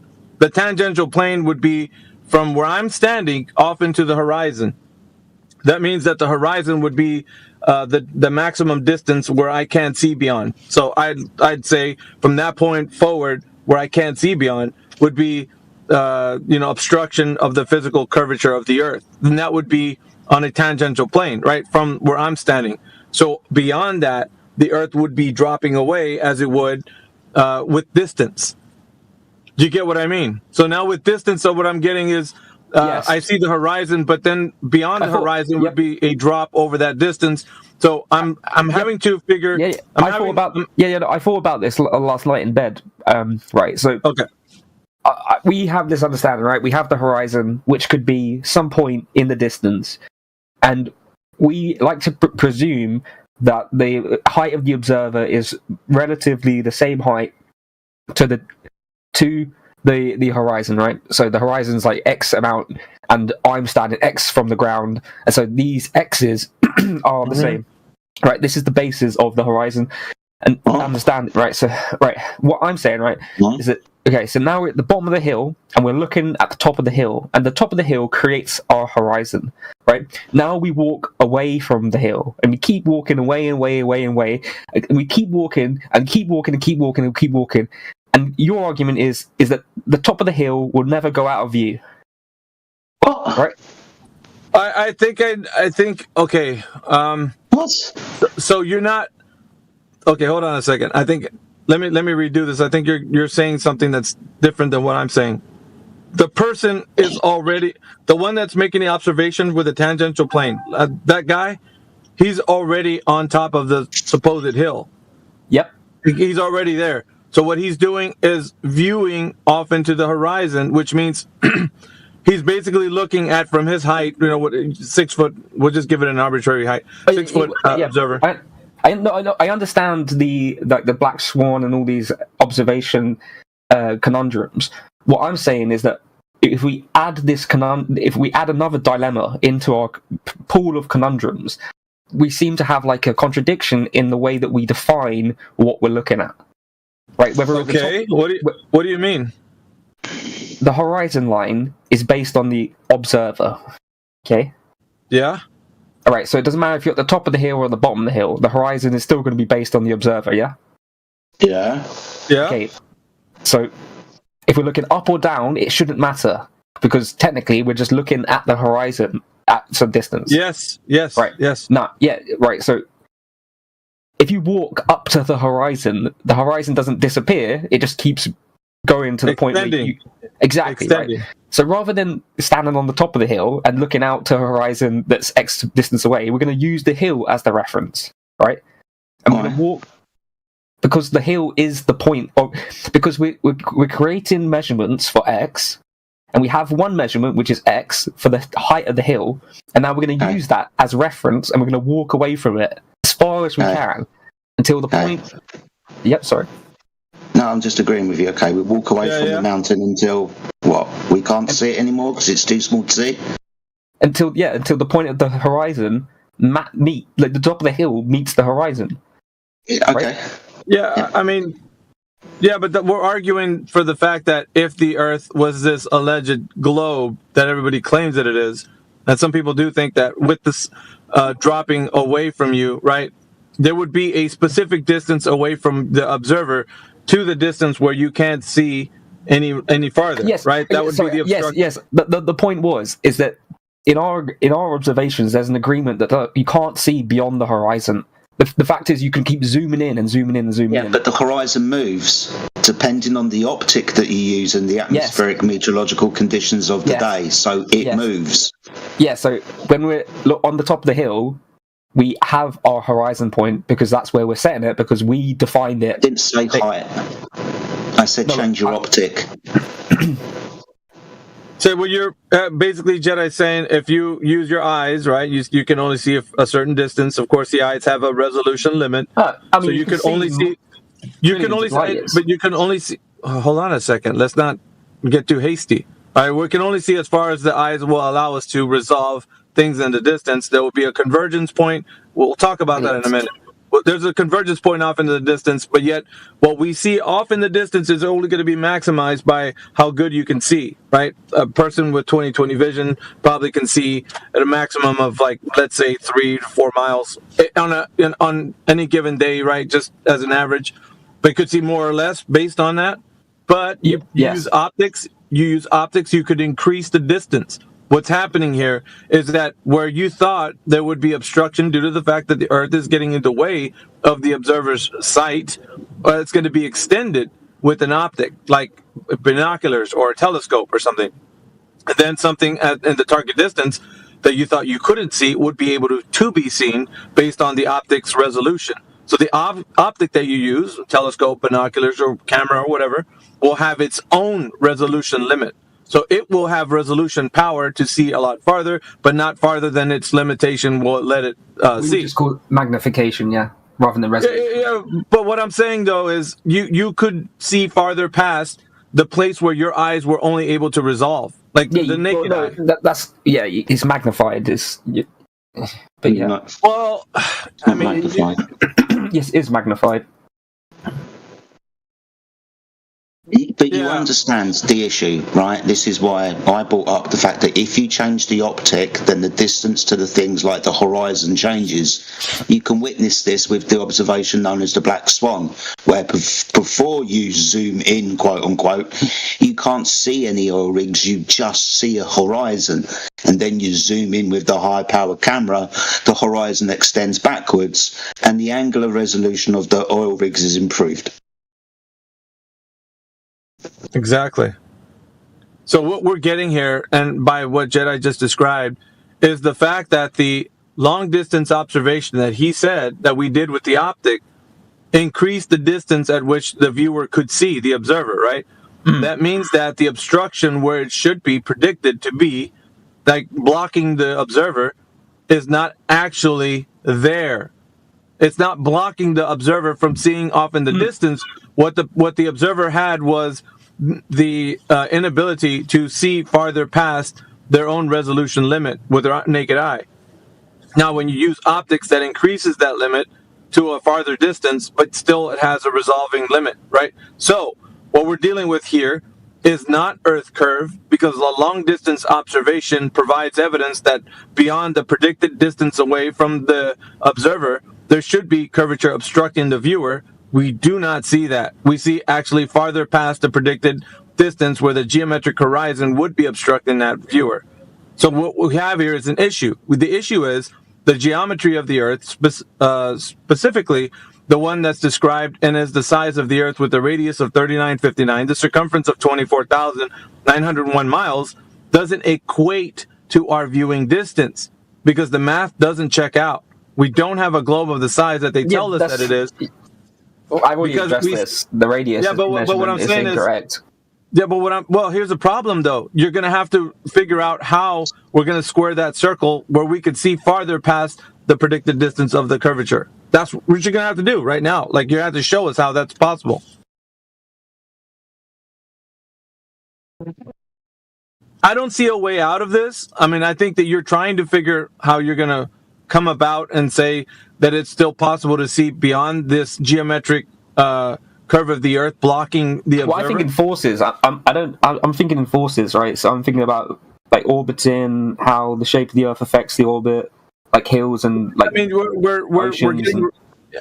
we're getting removed from the conversation. This is like a tangential point. Like, you want a geometric shape of the Earth, and I'm like, yeah, it's definitely not circular. But you're like, well, we want a perfect circle because we have this singular radius measurement, and I'm like, okay, well, we can't have a conversation if we can't engage with one another. Well, the problem is geometry, sir. If we don't have an agreement that the geometric shape of the Earth is said to be roughly a sphere, then we don't have the ability to see curves anywhere. There's no obstruction that can be determined. So if you say that a ship is disappearing from the bottom up due to the fact that the Earth's effects of the curvature are demonstrating that we can't see it, then you're going to have to provide evidence of the case. We don't have evidence of that. We only have optics being, depending on the resolving power, the time of day, things like miraging effects, inferior, superior miraging effects. So we have optical phenomena that we can describe, and as to why, or maybe the angle of view that the observer has from the ground to the wherever it's making its observation. We have that. We could talk about that, but we can't talk about curving surfaces, being that we're determining that the curving surface is blocking the observer from seeing the ship. We don't. There's not. That's what I want you to see. If we had that, then it would be determined by, a distance away from the observer, and an obstruction that would happen due to the fact that the geometry of the Earth would obstruct the observer from seeing into the far distance. That's what we would have. Mm-hmm. Does your understanding of the shape of the Earth explain to you why objects come to rest? I mean, like I said, this is a tangential point. Like, if you want to leave the conversation we were, that's fine. But a concession would be nice, as to say that I don't know how this is possible. I just find it fucking rude. I mean, you spend 2 minutes explaining something to somebody, then they ask a completely different tangential point, demonstrating that they probably haven't listened to a word you just fucking said. That's rude.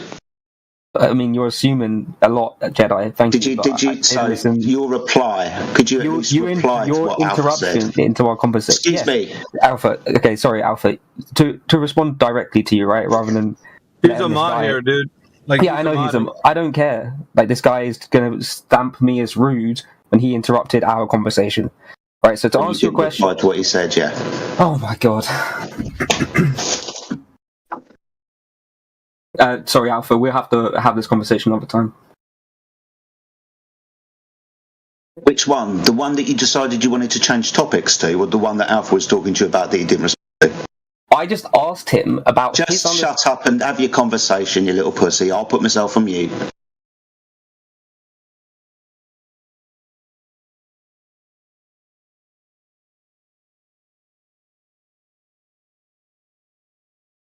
Yeah, we take issue with the fact that people want to divert away from. We don't need to mess our conversation, right? I was talking to you. I wasn't answering your questions. I was talking. Yeah, but the problem is, look, we do have issue with people trying to divert away from the very specific conversation about drop over distance. We know the reason why is because there isn't an answer to the fact that we're not seeing a curve. We're only witnessing optical phenomena, and I want the concession that that is the case.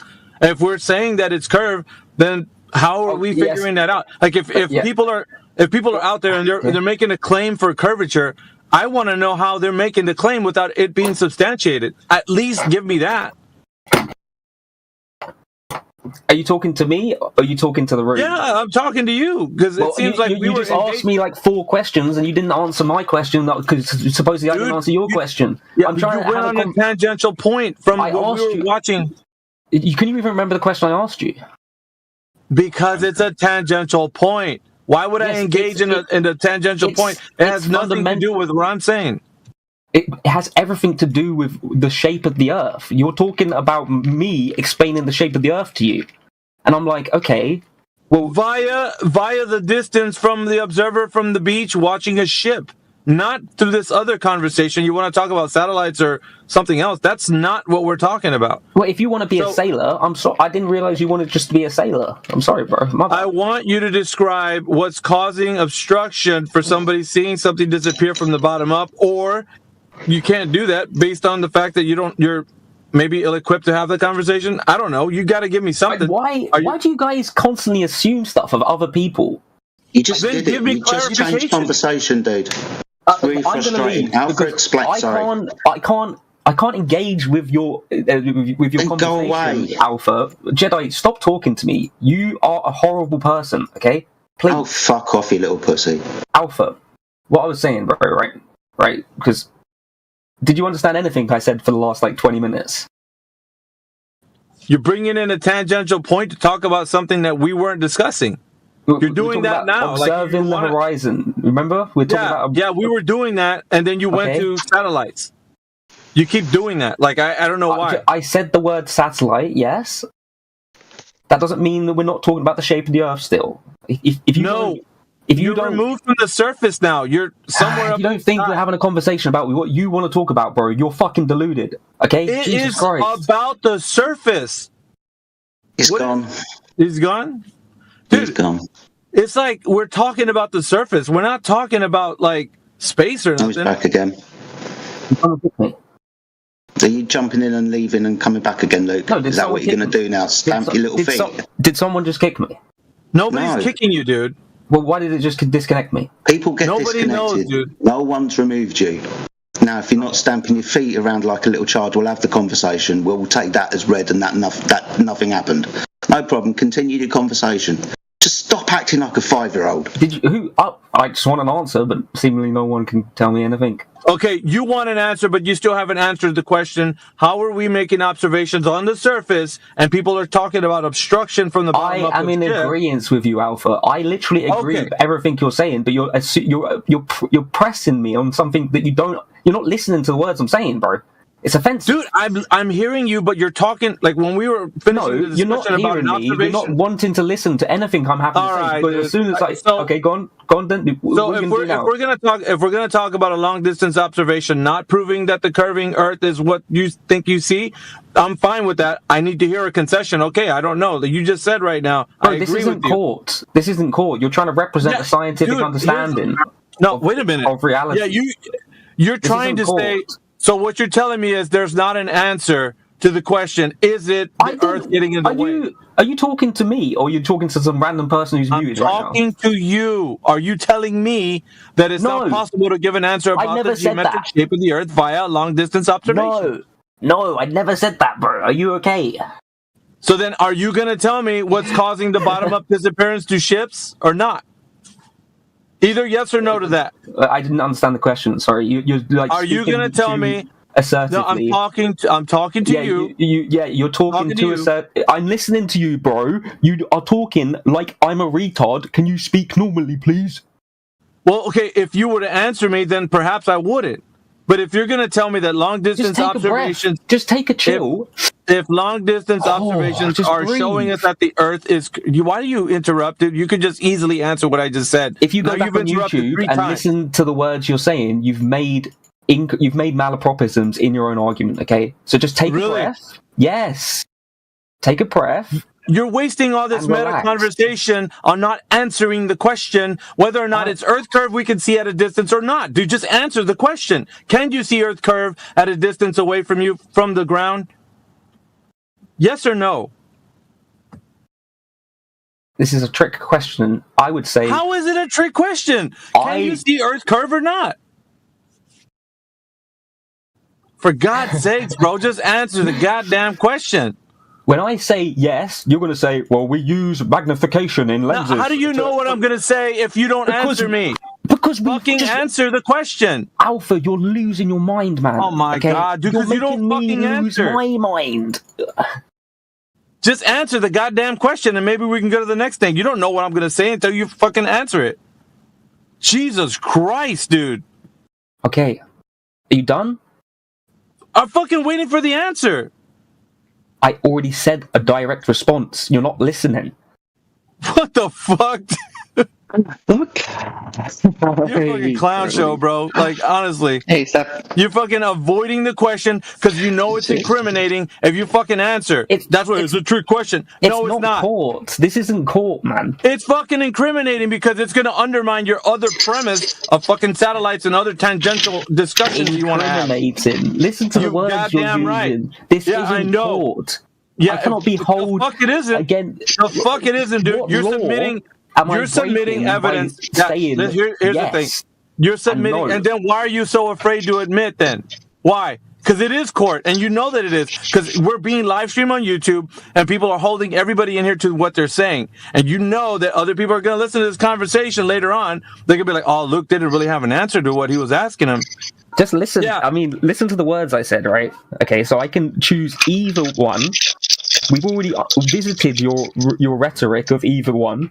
But I said, I want to say, look at your fucking non-answer, bro. No, we can't observe it with our fucking eyes. Go. There you go. So that means. Hold on, let me clarify now. Thank you for that. Now I'm gonna answer. I'm gonna respond. Now that you answer, this guy is a fucking moron. I'm gonna respond. You see, now that you gave up the ghost, we cannot see Earth curvature from the surface. Dude, you gave up the ghost. That's all it was. Why do you keep dropping out, dude? Because you're not having a conversation with me, mate. You're not talking to me. The fuck, dude? You just finished saying no. We can't see curvature from the surface. I want to say your yes. uncle then. But when you can see curvature from the Earth, though. Like it's very clear. Yes, this is so fucking dumb. Whatever I say, he's going to argue with anything I say, and I already know the answers. Because globetards are like retarded. That's why. Yeah, let's not do that. Let's not do that. This is insufferable. Let's not do that. This is no, so like overall, like okay. Tell me, what is the what is it? The square meter of the curve. Yeah, hold on a minute. I don't want him to. Don't worry about what he's saying. He's not a part of 24/7. Just relax, dude. This is the thing, though, right? Is that what he just said is incorrect? Just in his presentation. I'm not even. Listen, don't engage with that guy's point. Don't engage with his point. You do the same thing. Why? Like why? I want to talk about the same thing. Dante, just relax.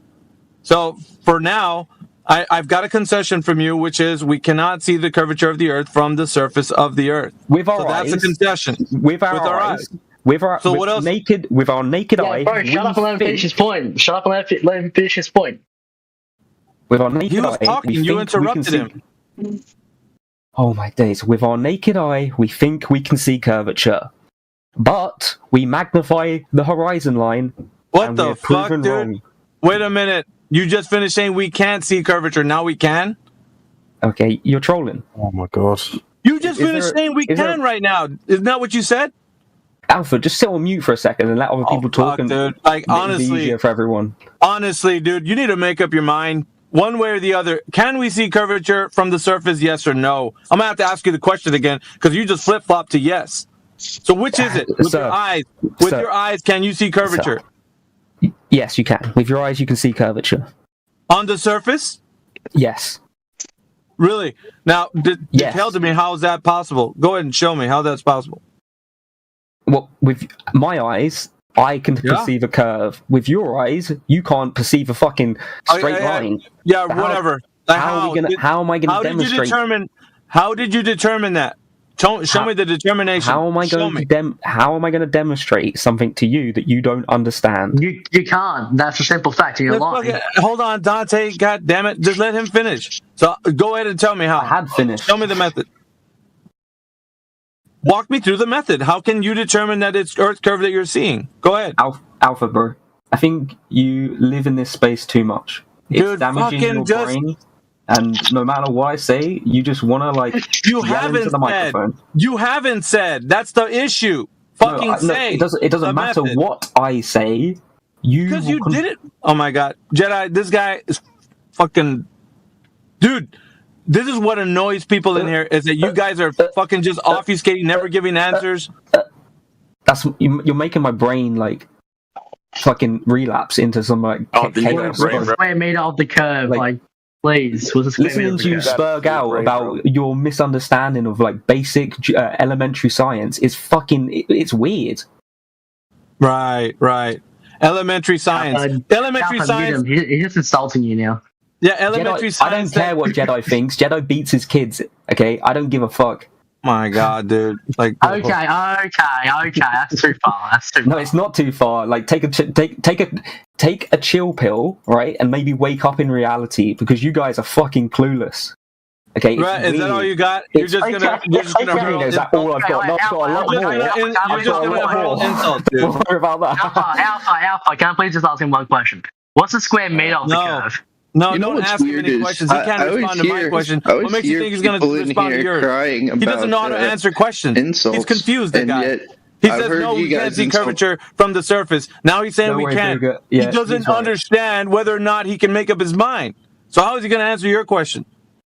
No, don't worry. The mods literally throw insults. This is like a bully chamber. It's fucking cringe. Really? And the insults have been coming from you. That's rich. Yeah, I'm They've been coming insulting from you. I'm insulting your intelligence, yeah, and your intellect capacity. I actually am insulting you because I think I was engaging with you, but you won't respond You have to a anything smooth I've brain, said. bro. You have a smooth brain, Luke. Everybody knows. Everybody knows that you didn't answer the question. You have TV in your name on Discord, bro. Yeah, you ain't you're famous. flip-flopping. No one knows who you are. No one wants to know who you are. Okay, you're a no one. Yeah. Is that all? Is that it? No, I mean I can carry on. What do you want to learn about? Yeah, I want you to want be to learn about honest yourself? when Do we're you want to learn talking about who you are as people, your No, you personalities, don't or do you want know- to talk about dude. science and talking about? Okay, talk about first of all, I'm asking you questions and empirical you don't science? give any answers. Oh. So either you're going to be talk able about to answer, either you're going to keep talking over me, see if the mods will mute you. It's pretty simple, right? All you got to do is answer questions honestly to the best of your knowledge, and then we can move forward. But you can't even do that. Alpha, You're like, you "Oh, haven't bro, answered this any is of a my questions. You're like, this is a trick question. Well, it's not a trick question. It's for you to be honest, whether or not you can see curvature with your eyes. And you're like, I can't see curvature. And I'm like, well, how did you determine that? And you're like, well, I can't tell you because you wouldn't understand. Like, just fucking say. Why can't you just tell people how you've determined it was curvature that you saw? Tell everybody, how did you do that? Okay, everyone, welcome to Luke's lecture on curvature. So what we do, right, is we observe. Step one, observe. So whether that, we actually do need sight. So we're going to need light in this situation. Luckily, there's a sun, right? So if you guys know about the sun, big hydrogen gas ball in space. Wait, space. Let's talk about space. So space is this like weird thing. Again, the question. That's policy. Again, the question policy. I didn't mute you, but I'm pretty sure it was warranted. So it's good that you got muted. It wasn't by me though. It was warranted though. I'll give the mod that. He went from sight to space. Holy shit! And he claimed a sun that is made of That's what I'm gases saying. and He those went things. from first you need is sight, and then he went from sight to light to the sun to hydrogen to space. What? Let in it the be fuck?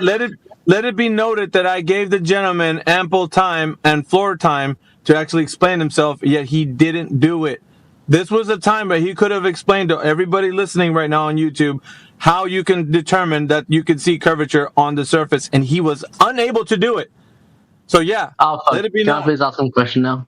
Please. Let it be known. He's not going to answer you, Dante. Why would you? Like, you could try. Give him your question. See if he answers. Yes. I want him to tell me what's the square meter of the curvature. Funny. He's typing it in. He is typing it. I got to get back, Elbow. I'm going to leave the room to you. Yeah, look, Yeah, bro, take a break. Let's take a break, bro. Let someone else do the job. Come, let's talk about the curvature. Yeah, I can. No, I can you're do it. It's fine. You're just going to give him a non-answer. Bro, you don't. You don't know how to measure curvature, okay? Let alone Really? like. And you didn't give anybody a method how to do it either. Alpha, please, How many please, letters in Alpha, curvature? let him answer the question. Yeah. Can you how do you how do you measure the square meter of the curvature? Do you know? How do you measure a square meter? Let's start with that. I'm asking you. You can't. Well, no, you can't because answer the question. Dante, you were trying to do this like funny thing that you get me right. Me and Alpha, right? We have a better understanding of like the Cartesian coordinate system that people use to grid out this so-called flat Earth. The Cartesian coordinate system. Okay? Yeah, I don't know what that is, bro. Well, if you don't know, okay, so when you're asking about a square meter, what kind of measurement system do you think we're abiding by? I mean, you can use a tape, like measuring tape. Yeah, so we're using like a number line that you get in school, yeah? Sure. Yeah, so like 1, 2, 3, 4, like a linear number line, yeah? And then how? So that's how we get the unit. But so how do we? Sorry, the unit value. But how do we get the unit? Okay, just okay. How do you measure the square meter of a? How do you measure? No. Tell me how we measure a meter. Okay, no, just answer the question. Just answer the question. It's very simple. Don't pivot. No pivoting. Okay. Well, why is it got to be? Why is it a meter, and not a square foot or a square inch or a square yard or some other kind of? Just humor me a bit. Just humor me a little bit. He's not answering, bro. Just what do you mean not answering? Just humor me a little bit. Dante doesn't know what a square meter even is. No, I know what it is. I'm just asking. No, you don't fucking know what a square meter is because I've just asked you and you can't explain it. Well, that's not true. What do you mean it's not true? Like, yeah. You can't run away from answering a question by just asking him a question. Just acting like you know the answer to his question. We all know you're just using Necros. Do you know what an apple is? That's to run away from his own question. Necros. You can answer. Fuck! Shut the fuck up! I'm talking. I want to listen to you. Listening to you. Just I want to listen to you.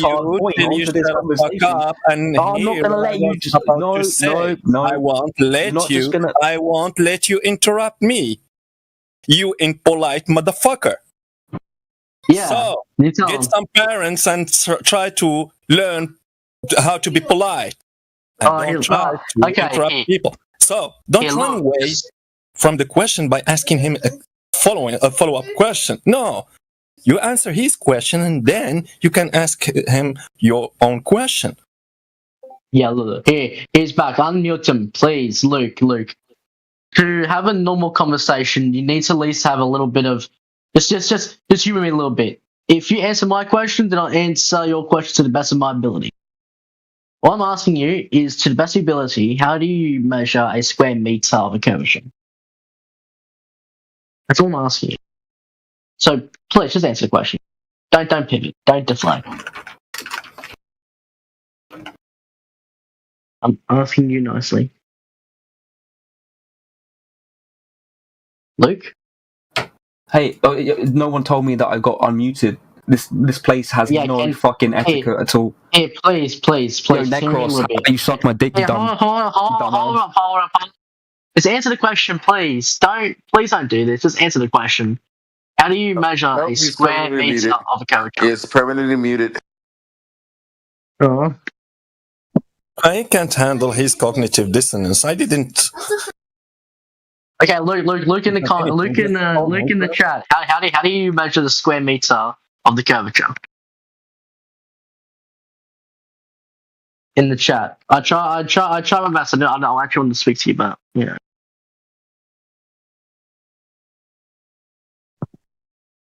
Well, the curvature is like the imaginary, oh, it's gone. Okay, we got any more globers in here?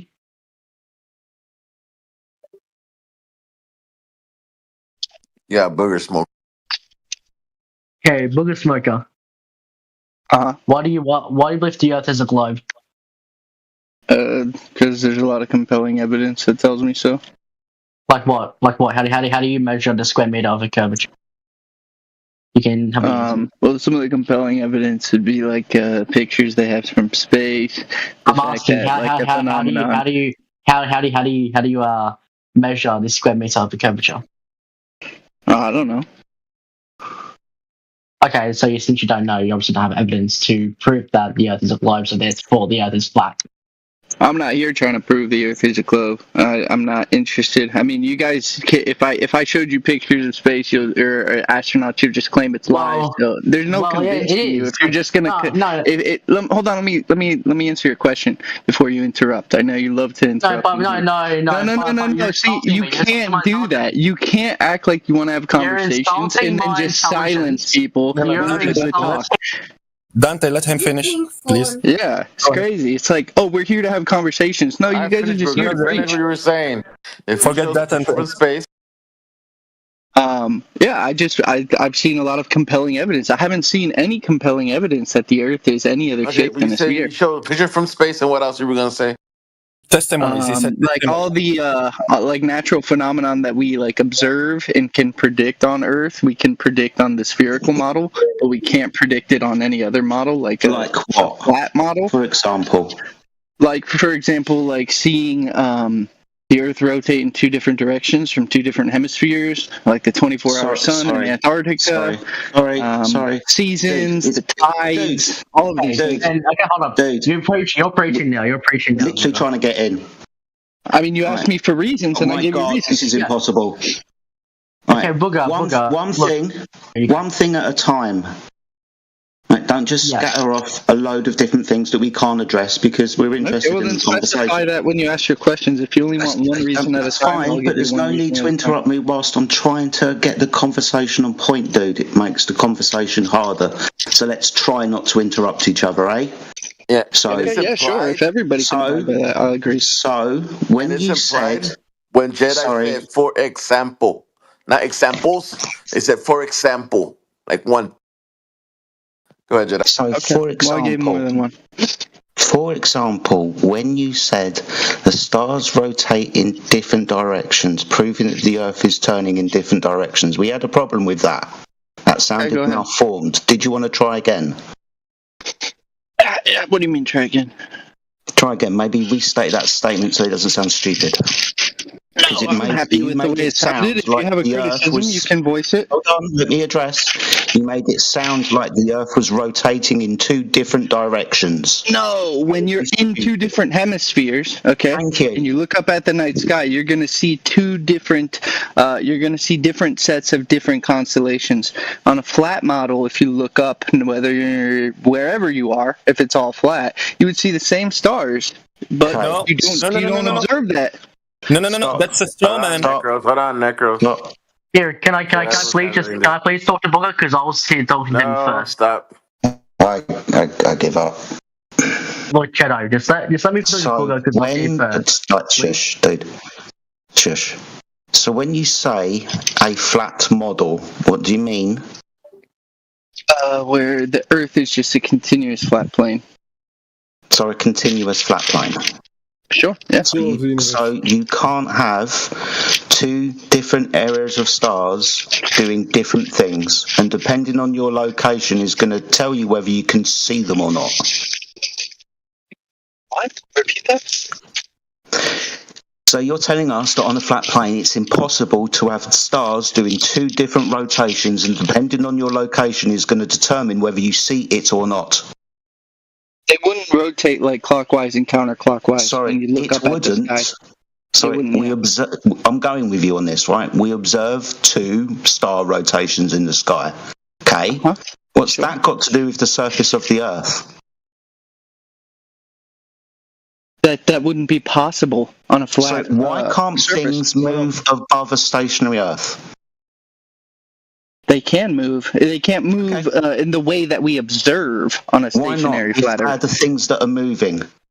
Because it doesn't make sense. It's just simple logic. Why? Like if you have if I'm in a room, let's say it's a really big room. Let's say it's a giant warehouse, and I'm on one end of it, and I look up at the sky. I'm gonna observe the same things that people on the other side of the room are gonna see. No. So when you look up, you're going to observe the light that's directly above your head. The person on the other side of the room, when they look up, they're going to observe the light that's above their head. Now, depending and they can look to the side too. They can look over to the side and they can see what I see as well. Depending on the size of the room is going to depend whether you are going to be able to see the extent of the stars on a ceiling that your eyes can't resolve over there, where your friend is that you can't see because the room's really, really big. So when you look up, you see the stars that are above your head. When you walk to the other side of the fucking warehouse and you continue to look up, you'll notice that different stars appear above your head.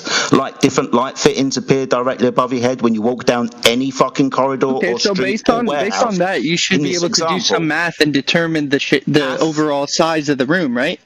Math? What math are we going to do? You should be able to do some math. You should be able to say, okay, this is how long the average person can see.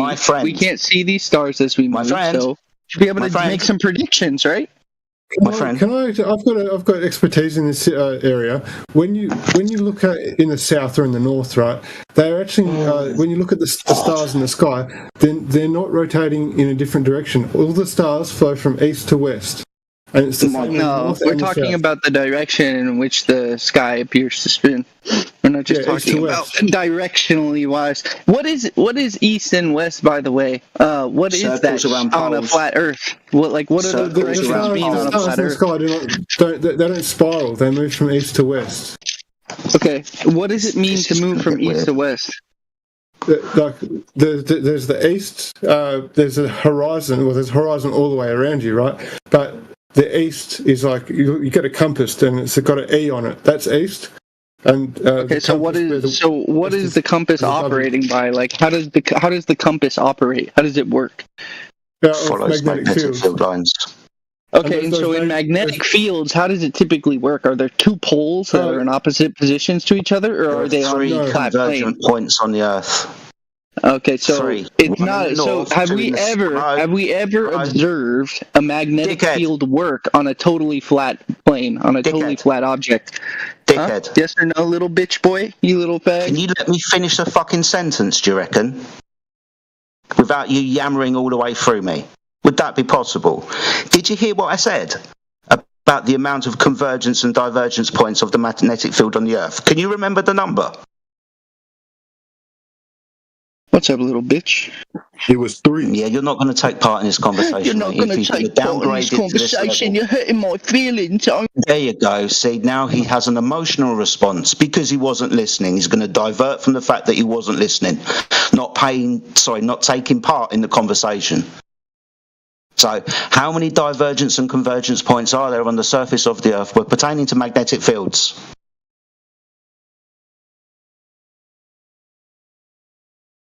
Yeah, you don't know, so why are you making claims about shit that you don't know? Wait, who are you talking to? Am I unmuted now? I'm talking to you, little girl. Are you done being a little pouty bitch? Or are you gonna mute me again, little girl? Just stop. Yeah, you're a little slut, aren't you?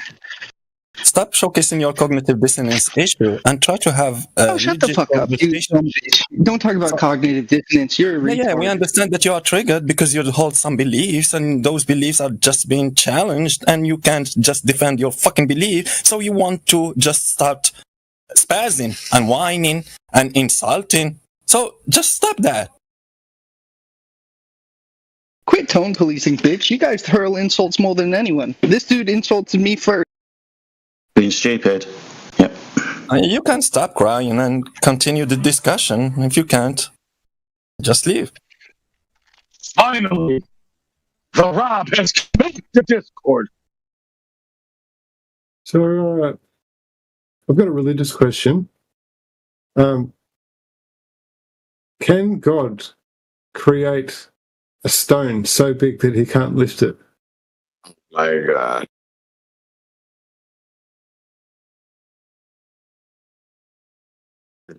This is in the religious forum. Yes, you can do anything, yes. Sort of like Thor's hammer where he can't pick it up. Yeah.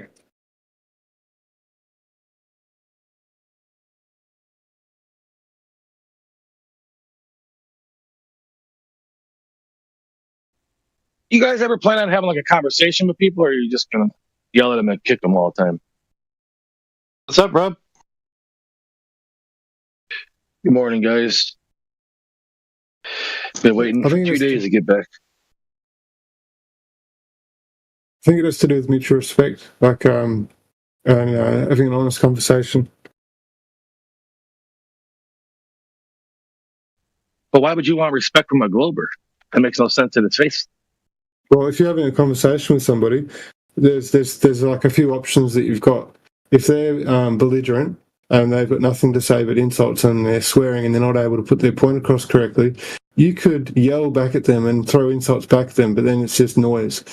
Or you could mute them, give them a chance, and then eventually kick them when they can't do it. When I was a Glober, I had respect. I can have conversations on insulting people. You can't do that?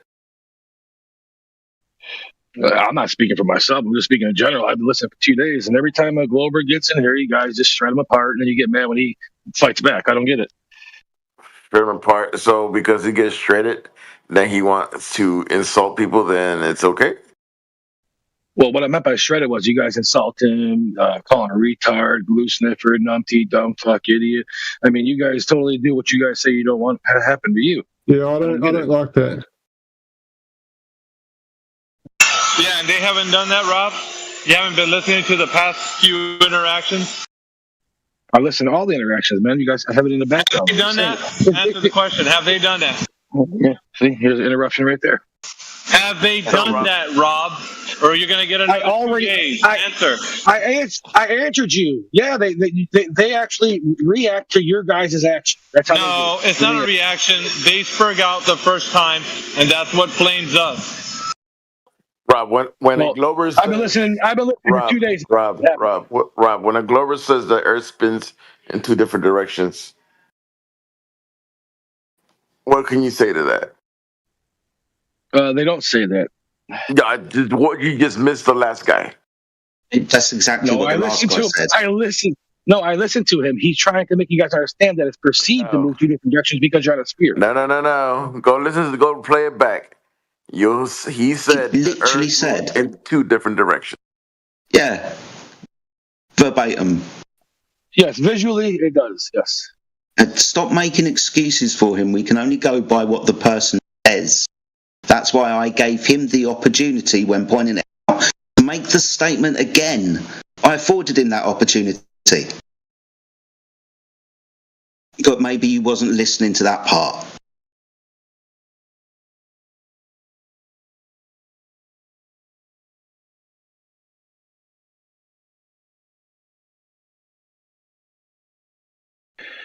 I mean, you guys supposedly know that all these Globers are idiots and stupid and retarded, and yet you get lose patience with them. It's just crazy. I mean, sometimes people got to get, brought down to their level so they can understand that they're not paying attention in school. It's not good.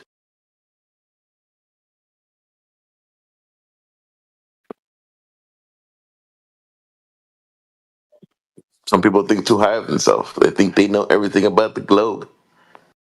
And yet we always have to teach them. Yeah, there's a lot of know-it-alls in there on every side. Would we agree with that, Elbow? I still think you don't know a lot. When you agree, well, you can't even agree on a simple fact, man.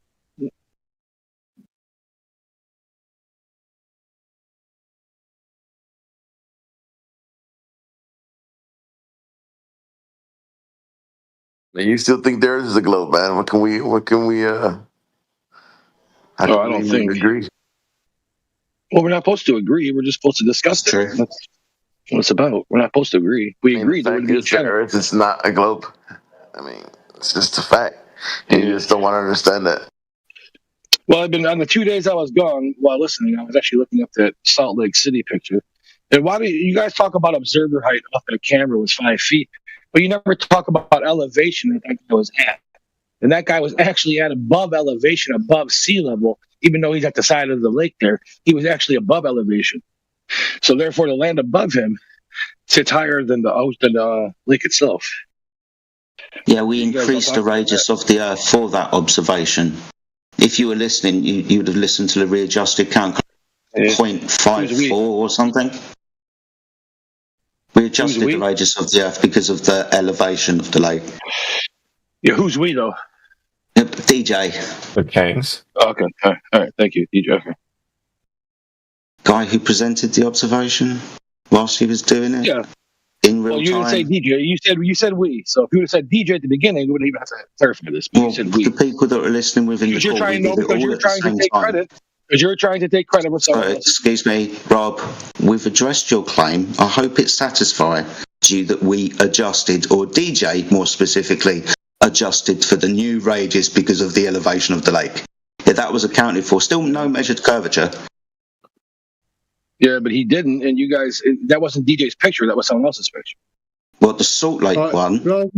Rather than attacking people personally and looking at this, like I just noticed that you said you insinuated that you know that the Earth is a globe. So what makes you say that? I mean, I can't. I'm not saying that. Like, I definitely don't know that the Earth is flat, but neither do I know that the Earth is a globe. So, what information do you have that I don't that would make you say that you know the Earth is a globe? Every scientific explanation since 2,000 years ago. Every single scientific explanation. So you work in Stadia, and do you think that? I mean, like, there's a lot of things like the Cavendish experiment. 2,000 years, buddy. 2,000 years. You couldn't look at today and say, like, there's a lot of incorrect science or science that was done like in a very. You can't say that you stand by every experiment. And then he's in a category already, man. There's no scientific experiment to doesn't prove need to stand by every. There's practical ones that high school teachers do that satisfies most people's understanding of math and science itself. Yeah, there's high school. And I'm going to repeat myself. May I finish? I'm going to. I don't need to repeat myself. Well, I'm going I wanted you to give me an example. Go right ahead. I'm going to repeat myself. That's a category error. There is no scientific evidence of shapes. Can I finish the thought? Because I didn't finish it. I'm not going to repeat it. That satisfies most people's understanding of science and math. Proper, which is very low. Which a very low bar. Which means to say, the average flat earther, for instance, isn't very educated, doesn't hold a college degree either. So for most people, it comes right at that satisfaction level of evidence that they're able to process mentally. So when you shoot above that and you start critiquing high-end scientific experiments as a flat earther, I wonder what your education is. No, I didn't ask that question. What I asked you was, what do you know that I don't? Share it with me. How do you know that the Earth is a globe? You're saying. All right, Rob. You there, Rob? Oh, sorry, I was talking to my daughter. Yeah, I'm here, buddy. I'm listening. Sorry. Did you cash 3L? Did you catch 3L? Did you see the insult that he just threw at us without us insulting? Yeah, I'm listening. I know, I'm listening. So you see what we're saying? We're not the first to throw insults. Yeah, okay. Listen, I understand what your point is, dude. Right. So first of all, you said scientific evidence. There's no scientific evidence for globe. There is. It's a category error, dude. No, it's not a categorical error. It's 100% a category error because science doesn't prove shapes. It's about what causes the effect. Well, science doesn't prove shapes. Science explains shapes. Okay. Now you're robotic, but I couldn't hear that. No. Science doesn't even explain the shapes. No, it's geometry that explains the shapes. It's not science. Yeah, sure, buddy. And geometry is science? No. Geometry is alone is a part of science. That's why you don't study math, science, and geometry in the same class. They are different. Yeah, I know, man, but they all work together. They can be used amongst each other interchangeably, dude. Science and math work together to prove things, dude. No, not interchangeably. You can't define the cause of the effect using geometry. And you can't explain or find the geometry of the objects using science. Those are different fields, studies that are completely different from each other. It's just not true, man. I mean, you're just flat out wrong. And at the end of the day, we don't need any citation. I know, you're interrupting me. Yeah, you can say we don't need. We don't need science. We don't need any of that. We don't need math. We just have a picture of the Earth, and it's a bit of ball. There you go. Awesome. We've also got a picture of Bigfoot. There we go. So a blind believer. So you are calling something to be an evidence, even if it is not your standard of evidence. Well, because no. Just shut up. Listen, Rob Noxious, I'm telling you something. Because if I want to test if those pictures and videos are your own standard of evidence, I will just try to show you Bigfoot like the Jedi said. I know. Shut up. Cool. And unicorns, and you won't believe those images and photos because they're not equivalent. They're not equivalent. No, it is equivalent. It's the same thing. Images and videos. Okay, let me explain to you why it's not. Because you can't reproduce a unicorn in front of you. Okay, you can't reproduce a picture of a Sasquatch. You can't prove that when we can prove the Earth is a globe. The picture of the globe can you reproduce multiple people. Rob, can you reproduce you personally the image of the Earth? Yes, actually, yes, easily. Yes, you can. You've got the ability to go into a rocket, fly out into wherever, 100,000 miles away from the Earth, so you have the ability to see the full 50% of that ball. You can do that, couldn't you? Human beings can do it, yes. Not me personally. So not you. It's not verifiable to you. Yeah, Sasquatches aren't real. Unicorns aren't real. You're trying to give. Sorry, dude. No more interruptions. No, I'm trying to keep you on point before you fucking splurge out. No, you're not. You're fucking. You're yeah, a scam I am. artist, We're going to talk about the unicorn and Bigfoot. You fucking idiot. Oh. Well, stop talking through me, for fuck's sake. You interrupt me all the time, all you guys. Because you say stupid shit. Whoa, calm down, ladies. Touche. Yeah, so you can't verify this. You've just appealed to we can. So we, that includes you, but you've sidestepped the you bit and pointed to everybody else but you. Can I go 100,000 miles away from the Earth and take a picture of the 50% of the sphere? Can I do that? Yeah. Yes, you can. Can I? How?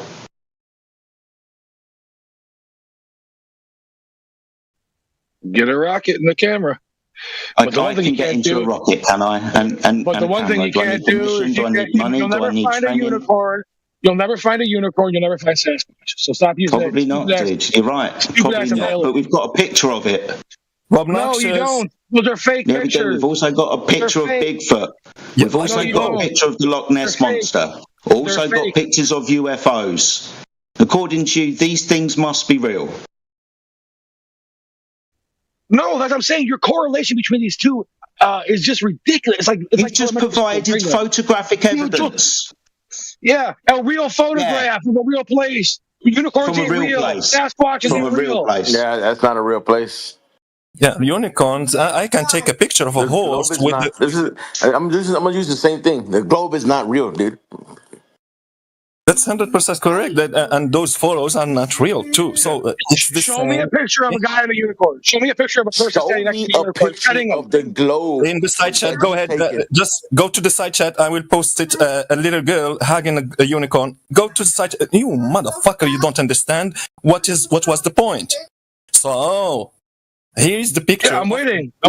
Here it is in the side chat. I'm gonna post another one. So here it is. Yeah, and that's a fake picture. It's fake. Shut the fuck up. It's not fake. You just asked. The globe picture is fake, bro. It's not fake. This is absurd. You're comparing unicorns and fucking Sasquatches to the globe. You guys are clowns, dude. Listen, you're a clown, dude, because the globe doesn't exist. It's fake. They fake those pictures. See, the first thing that you did, Robert, the first thing you did when provided the unicorn was scream, "It's fake." That was like some kind of emotional reaction. I can actually help. The bottom line is this. I can take that picture that Necro just posted. I can take it, and I can literally dissect it to prove it's fake. You can't take the fucking. You can't take the fucking picture from that. Go ahead. Don't claim. Oh, that was a baseless claim. Go ahead. Show us. Here, the picture in the side chat. Go ahead. Will it take you so much? I want to help him. I don't think he understands why this argument is. You guys got to be trolling. Dude. You guys do it, Rob. I want to help you. Rob, I want to help you. I want to help you understand. He doesn't understand it. why. You're right. That's exactly the point. Rob, I want to help you understand the arguments that are being made here. I think a good example to bring about, because it's even flat earthers might believe in nuclear weapons, so this is like a equal argument. Is that it's like we have so many satellites in the sky that are purported to have cameras on them, like the James Webb Telescope or the Hubble Telescope. We could turn that around and take a picture of the Earth, right? But it's never happened.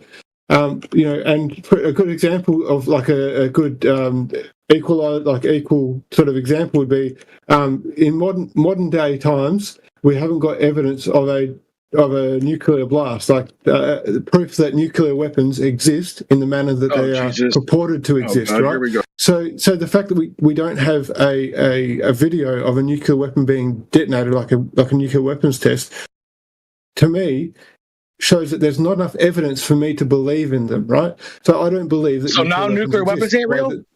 Nuclear weapons aren't real.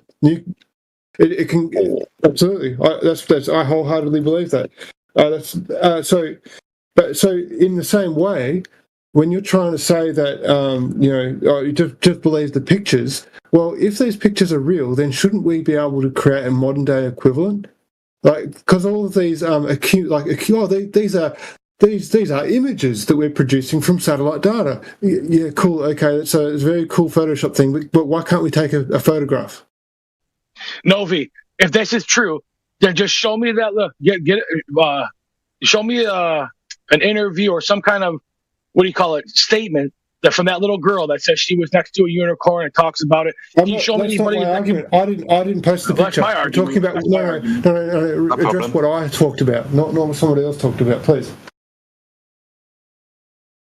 Well, that's my argument. We're talking about the unicorn. Well, whilst you're thinking about that, I'll go and get the interviews with people who said that they've seen Bigfoot. Yeah, no problem. I will record one. Please do.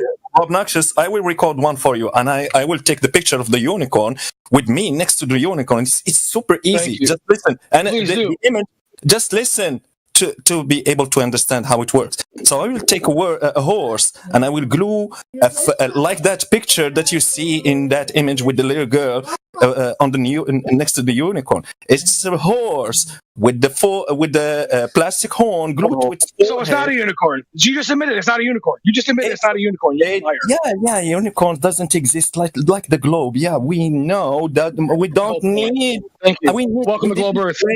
So we didn't claim that those unicorns are real. We don't believe unicorns to be real, even if you show us videos and images. Rob did when he gave us photographic evidence, and that's all you need. I have questions about something about the flat Earth. Can I ask a question? Like, maybe this sounds naive to some of you, but I'm asking legitimately. I'm not trying to start a fire in here. The idea part of it, the conversation, that our line of sight, when we look towards the horizon, how things get smaller and compact, right? It all narrows down to a point. Mm-hmm. Now, my question is that, it's like two parts. Is that due to simply how light is traveling through what we call air and hitting our eyes and what we're able to perceive? And are you able to get around that with some type of other device? Or will the other device, like a very powerful telescope, still be affected by how, at a distance, light travels and reflects through what we call air back to the device?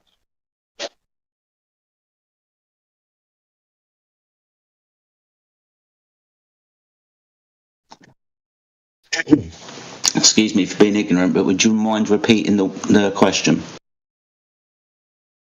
I mean, all of it? Maybe try and make it a little bit more succinct.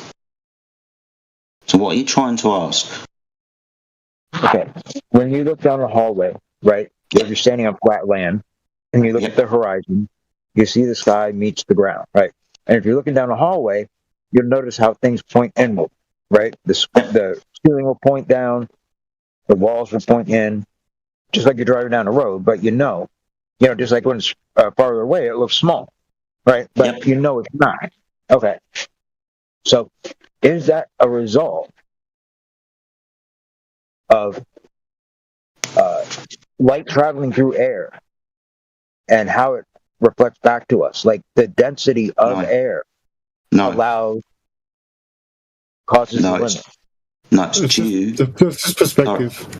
Yeah, it's due to perspective. If you're talking about the corridor and the ceiling looking like it's meeting the floor that at a vanishing point, that's just how optics work. Okay. Now, we're going to be looking through the atmosphere, but the most fundamental point is this is perspective. So we could build a device that saw farther than our perspective, correct?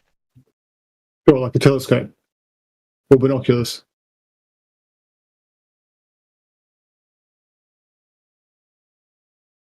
Well, I'm curious. If we could build a device that did that, where is it? Let's do it. Let's see the device. Telescope.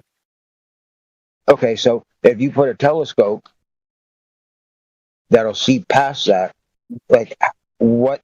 Without past. I doubt anything. Past what? However, use a zoom camera. That way you don't have to fuck around with a single zoom telescope. Use a P900. That way you can zoom all the way and back and in and out. Please don't. Okay. Past the point where our sides meet at whatever you want to call the horizon of our vision, through the hallway or looking at the horizon. Yeah. So, for example, if you're just going to use your eyes when you look down a corridor, right, that's going to be the limit, for example, bad use of words, of how far you're going to be able to see down the corridor. Doesn't mean that you can see to the end of the corridor, right? The corridor could be, say, for example, 10 miles long. You get a telescope out, you're going to be able to see more of the corridor because of how the telescope works, right? The aperture's increased. We're going to magnify, increase the angle so your eye can resolve it with the eye. So that's going to be perspective. Right. So you would need a big enough telescope to be able to keep zooming in to where you could be at, like, let's say, just for an example, without getting into terrain or anything, like you could be at South America and point a telescope at the Kremlin in Russia, and you could be able to see it. I understand you. Now, this is where we bring the atmosphere in. First of all, we understand how the optics work. Increasing the optic to increase the angular resolution so we see further. But the problem is now, with distance, the atmosphere has a compounding effect. The atmosphere is not completely translucent, for example. It becomes opaque over a distance about 250, 300 kilometers. So at that distance, the atmosphere becomes like a brick wall, where no matter the optic that you use, because the atmosphere is so thick, you can't see through it. It's now become like fog. You understand? Okay, so the solution then would be light, right? In which regard? It would be perspective. It wouldn't be light. Well, if you were standing at that point in South America with the telescope, right, and you're trying to look at the Kremlin, but you only have that limit due to the atmosphere and how that works, like you said, what would break through that barrier? It would be light, correct? No, the light. That's what you're looking at. The light is bouncing off of whatever you're looking at, and then it's bouncing into your eyes or into the lens of the thing. I mean, like a source of light. And so it's actually the light is affected by the atmosphere. It's the light bends upwards. It refracts. So as it interacts with the atmosphere, the angle of incidence determines that it will bend upwards. Well, because there's several factors. Right. Well, the question is that if you had let's just say a high-powered laser, even that would penetrate through whatever the atmosphere is, right? The atmosphere Right, you're going to get off into very hyper-specific, technical, theoretical stuff. Right, if we're talking about passing a laser, for example, through 3,000 miles of atmosphere, we understand how light dissipates through the atmosphere. The collimator is going to have to be incredible to keep the bands narrow, and that's not going to happen through that amount of atmosphere over that distance. The light's going to disperse, it's going to become diffuse. I hear what you're saying, though. If you had a bright light, for example, at what you're looking at, could the light be bright enough where it could, I don't know, appear bright over there? I don't know, maybe, theoretically, probably. Right. If it was bright enough and whatever type of light, and it was focused enough that far away, you could stand with a telescope with a proper lens and be able to do it. Like, that would be a way to say, see, there's your proof. Or at least, okay, maybe not South America to the Kremlin, but just get the absolute number where it's claimed that due to curvature, there is no way to see past. Say, okay, you say, and then do that and put the light there. That's at 1 mile. We should be able to see this deviation over distances that we can measure locally. 1, 10, 20, 50 miles. It's exponential. It starts at your feet. So, yeah, you can talk about hypothetical observations, but the ones that we can do, which are perfectly sufficient on the ball of the size that we're given, show the Earth to be flat anyway. Are we going to get some hypothetical distance and eventually it's going to be curved? Or do we need to keep going to show that it's most definitely flat? We've seen that all of the way already.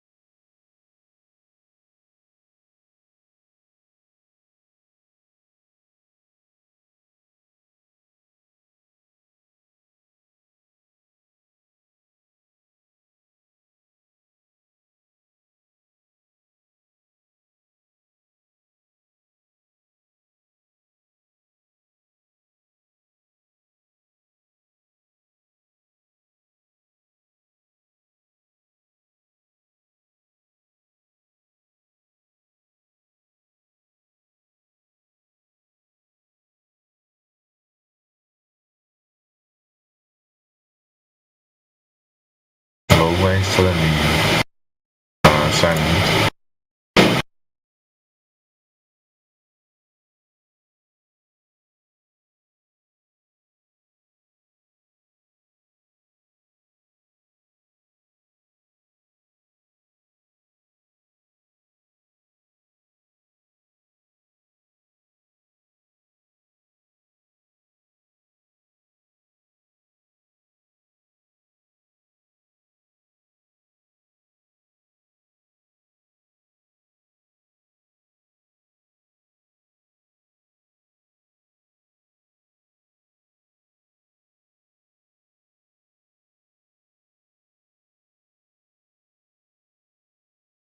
Hello, anybody?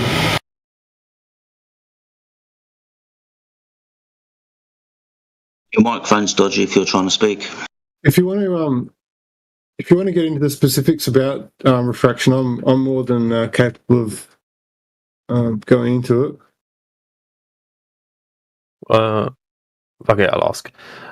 Why is it relevant that you could or could not see any curvature while standing on the surface of Earth? Why is it relevant to any of the arguments for the flat Earth theory? Because the surface of the Earth, if it was a sphere, would be curved, and with distance, that curvature would obstruct our ability to see things.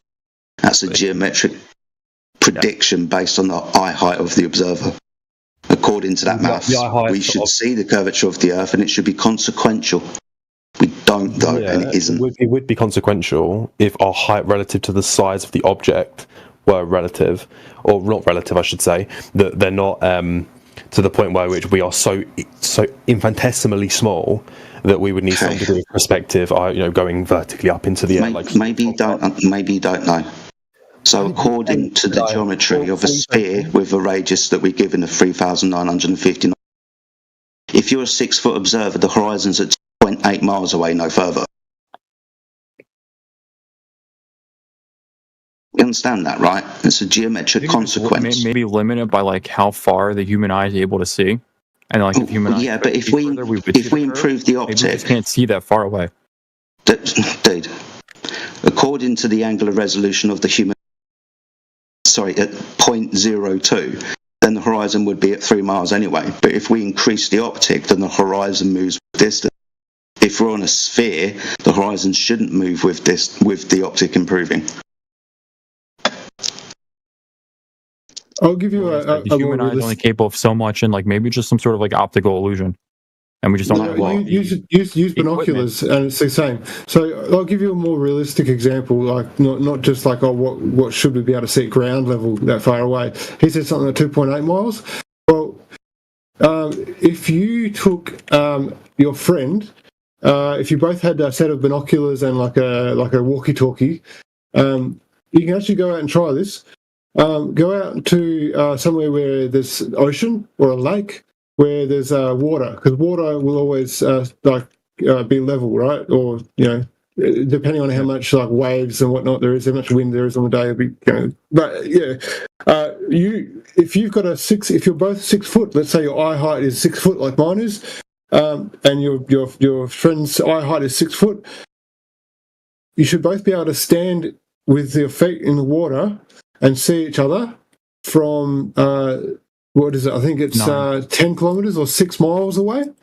That was 9 miles. No, it's 6 miles, 10 kilometers.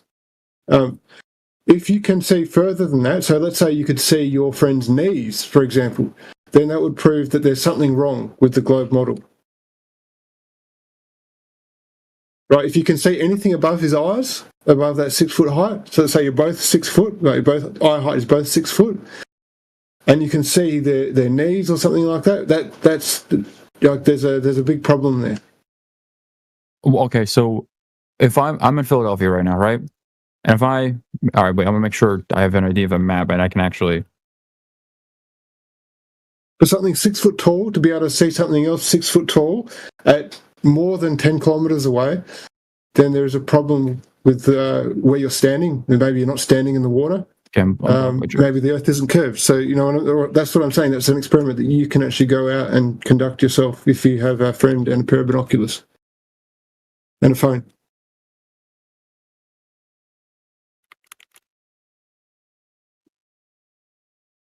Are you American? No. Okay, so I was going to name some cities in America, but okay. Yeah, I know American cities. Raleigh to Florida? No. Oh, okay. Well, it's North Carolina to Florida. It's over, give or take, about 1,200 kilometers, maybe 13, because it's not like giving me like the direct distance, but I'm trying to basically the edge of North Carolina to Florida, about 1,300 kilometers, pure ocean. Are you saying that with a telescope, binoculars, whatever optic, powerful enough, I should be able to see Florida from North Carolina? No, I'm saying you'll be able to see further than the 10 kilometer difference. And that's with... It is further than, that's what I'm saying. It's further than 10 kilometers. It's 1,200. Are you saying that I should be able to see that far? On a flat Earth, I should be able to stand on Florida and see North Carolina. If you're in a why can't I? If you're in a jet at 30,000 feet, no, I'm on the ground. Camera, absolutely, you'd be able to see that far. Premise. You're changing the premise. I'm in Florida. Well, you are looking on the ground. No, you. Yes, I'm in Florida on the ground. I'm looking out over the ocean towards North Carolina. Sorry, cop car. I live in a shit neighborhood. Okay. Anyway. I'm in Florida, looking at North Carolina over the ocean. You're saying that I'm standing on the ground and they're looking directly that's not what I'm saying, the ocean. No. Just let me finish. that it's about with an optic powerful enough, I should be on a flat Earth model. I should be able to stand in Florida, look out across the ocean, and see North Carolina. Here's the issue. No, that's not what I said. That's not what I said. Okay, so then the atmosphere is going to become like a brick wall after 200, 300 kilometers. Well, the argument that I was making is that according to on a globe Earth, right? It's going to become like a brick wall. I'm flat on the ground. I'm flat. What I'm saying is I'm at sea level. Yes. So if you're at sea level, your friend is at sea level. I'm not going to give you a prediction of how far you see. The weather conditions are going to make it vary drastically, right? I suggest doing it on a cold, crisp, dry morning. Okay, sure. Yeah, clear. The skies are clear. Yeah, so I'm not going to give you. No, absolutely not. I'm not going to give you a prediction. But what I am telling you is that you'll be able to. It is using your calculations and your logic. I'm not giving you a calculation or a prediction. What I'm telling you, I'm not going to be able to tell you how far you will be able to see. But what I'm telling you is that you'll be able to see further. What I'm telling you is that you'll be able to see further than the globe model predicts. Well, you can say that, but go do the number.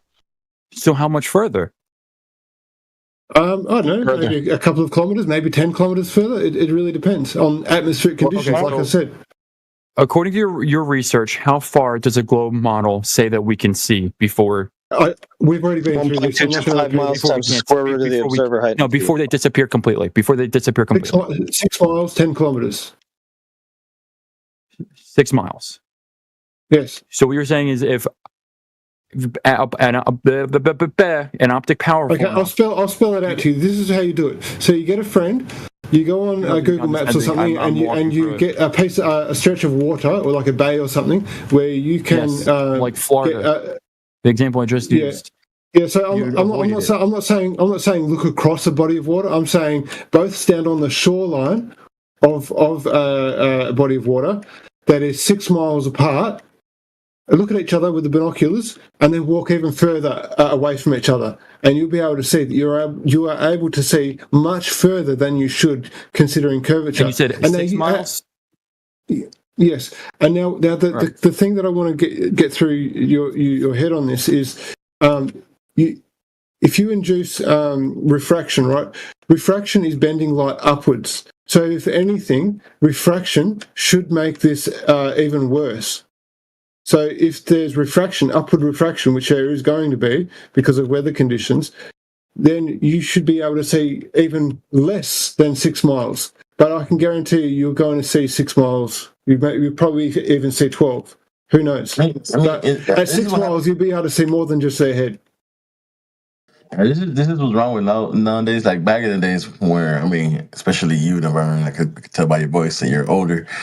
We used to be able to see we used to see TV and see the meteorologists say, "Hey, visibility is about 6, 7, or 8 miles due to the weather or whatever, yada yada, humidity." Yeah, I'm aware of that. Yeah, there's things that there are in the air, particulates and stuff that stops you from seeing it. I'm aware of not outliers, but shit that kind of messes up Eco. But I'm saying in a perfect world, in this hypothetical, dude, without Atmo, without any Atmo or anything in the air, you could probably see forever. What are you going to see? What's it going to look like? But you won't be able to. I'm going to be in Florida, so I'm going to see North Carolina. What's it going to look like? Since things get smaller with perspective, how big is it going to look? Go ahead and do the math. I was about to point that out. Even though you won't be able to see, let's say if you were sitting from Florida trying to see the Eiffel Tower, you won't be able to see it at all because it will have to be 2,000 miles wide and about 2,000 miles high.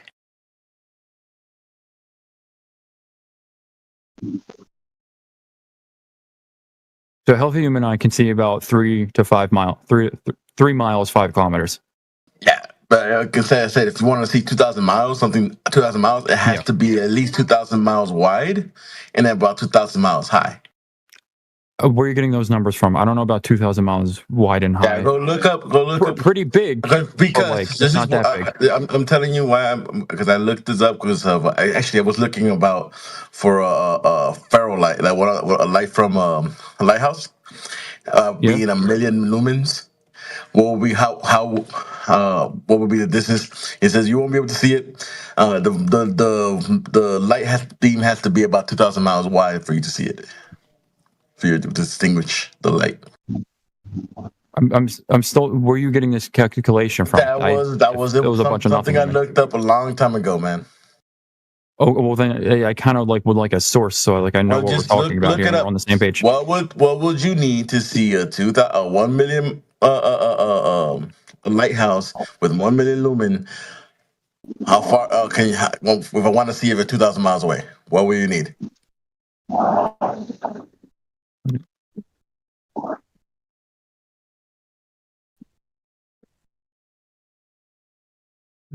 I still want him to tell me how big North Carolina is supposed to look. What exactly is he looking for?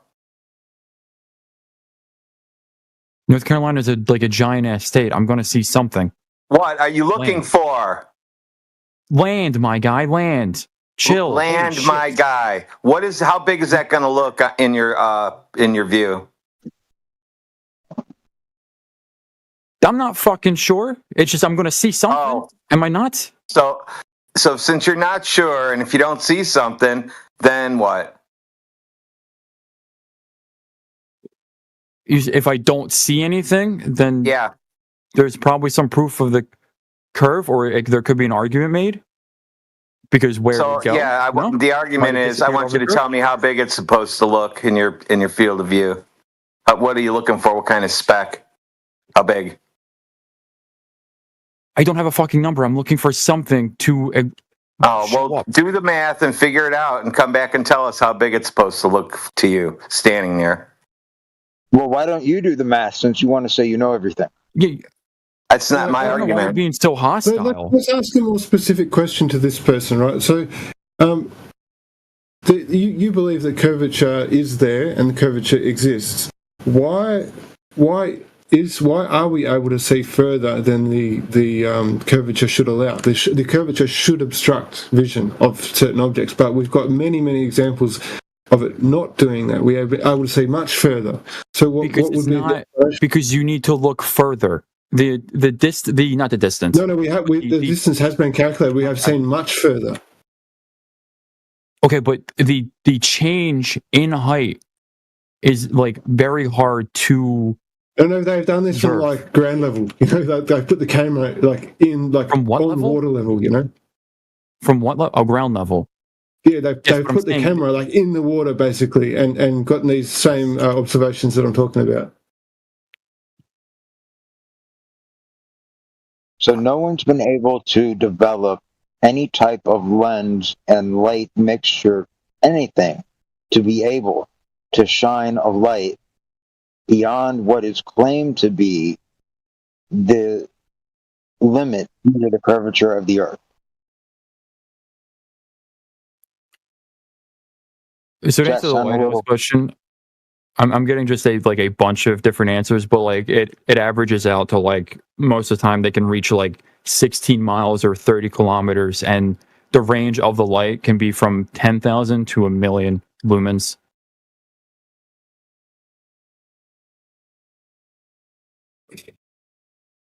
Now that you're focused on lighthouses, we probably won't get too far. It was relevant because me and the other guy were talking about. Why are you so hostile? Chill. Exactly. Navy ships have been known to see lighthouses from up to 200,000 lumen light can reach 1,000. Yeah. I'll give you an example of this. Barely a mile. Lighthouses have been known to be seen by Navy ships 200 miles away. Yeah, because they're up to 1 million lumens. So, do we have a photograph of that? We should be able to have a photograph of that. I wasn't the one who made the claim, so don't look at me. Why would the Navy take a picture of a light? That's also a really good question. Well, it's not a good question because they're out there, they have cameras, and people take pictures all the time. Why are they taking pictures? Why is there somebody up there taking pictures? Who's developing those in 1950?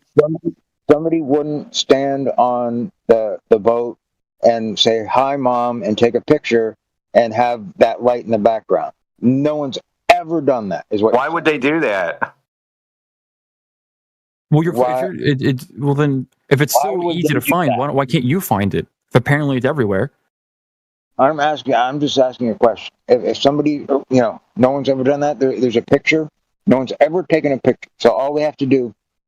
No, people have taken pictures. It's just the likelihood of them taking a picture of someone being on the Navy taking a picture of the lighthouse when they're supposed to be like doing their job. Because I believe if the rule of thumb is if you're close enough to see the lighthouse, you're close enough to like. Who's going to stand there and time out the lighthouse so you can say ready, eats, take the picture, and so that light is just shining directly into the camera. Yeah, and then while you're saying time out, who's doing all that? Who's doing all those calculations? Is it the navigator, the captain? Who's doing that?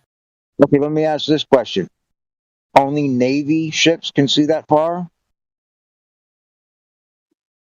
Does that make sense to you? You have no argument there. I don't know. The Navy reported it, not me. Right. So, right, what?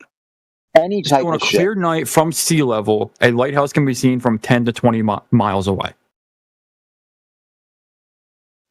Were you saying so there's that, right?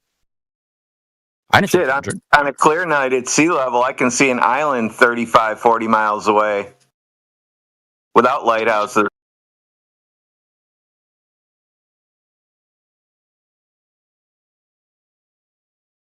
Entire Earth is something entire that's separate from what we're saying. So you have to parse it out in the way what we're saying, and then you can't give us what we're not saying. How about that? Okay. Give it to us like the way we're saying it.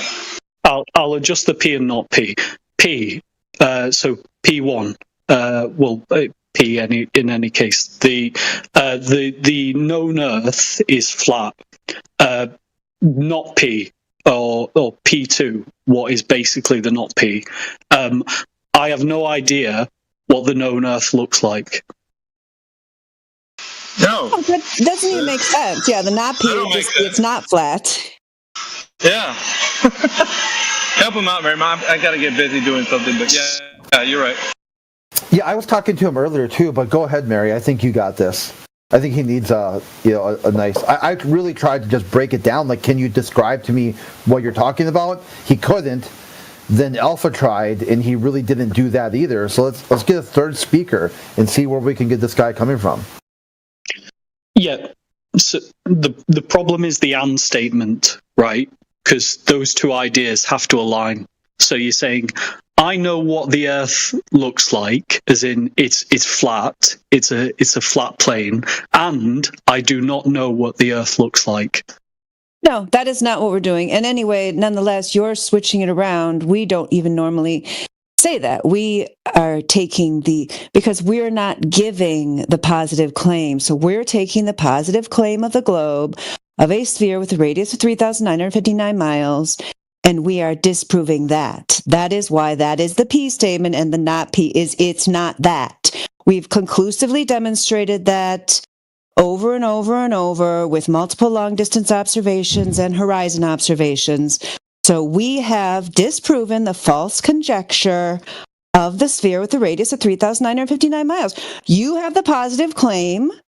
That's why you're being asked for something to back up your positive claim. Because it's very simple to disprove that positive claim, because what we observe in reality does not match the geometry claimed by that positive claim of the globe. Okay, so I can address that, but I'm saying you do, when you make the claim the Earth is flat, and if you're going to say I don't make the claim the Earth is flat, that's fine. Just say that. Yeah, I mean, it's not necessary to make that claim because, I mean, I don't mind being called a flat earther because that is a category of people who understand that the globe is a pitifully failed model that fails to hold up in reality. So that's fine. But, a lot of people call themselves globe skeptics, or they talk about the globe lie, and that is probably more accurate. Yeah. But this, that's the discussion here. We don't have a positive claim. We don't need to have one. It's a 24/7 job around here with the team to just keep demonstrating over and over, day after day after day. There's no globe. There's no conclusive measurement of the globe. AV asked you to provide some measurements and you could not provide them. So since the globe model does not predict reality, it needs to be discarded. Just like any mathematical, theoretical model that does not work needs to be thrown out. Yes, so as long as we've established that you guys don't think the Earth is flat, as you've just agreed. No, that is not what I said. It measures flat. Meaning that we do not have any curvature. There is no curvature observed. That is where the term flat Earth comes from. It's the lack of curvature. That is flat. Lack of curvature is flat. So that is why it is the not P statement. So you can't turn the not P statement around and make it a positive claim because what we have done is disproved the P statement of the globe. And therefore, yes, you can call that flat or you can call it lack of curvature. They both mean the same thing. Yeah, but it's not the positive claim. It's the disproving of your original contention. So right, it measures flat then. Is it flat? Is the conclusion that it's flat? He's not going to answer. The conclusion is that it's not a globe. That's the proposition that's on the table. The proposition is that it is a globe. We have shown that it is not, therefore it is not a globe. That's the conclusion. Is that it? The channel, there's nothing beyond that? The channel. Yeah, hold on, guy. One person at a time. Okay, one mic at a time. So the channel 24/7 Flat Earth does not claim the Earth is flat. I'm not the channel. I mean, you can take a poll if you want. It is not a positive claim.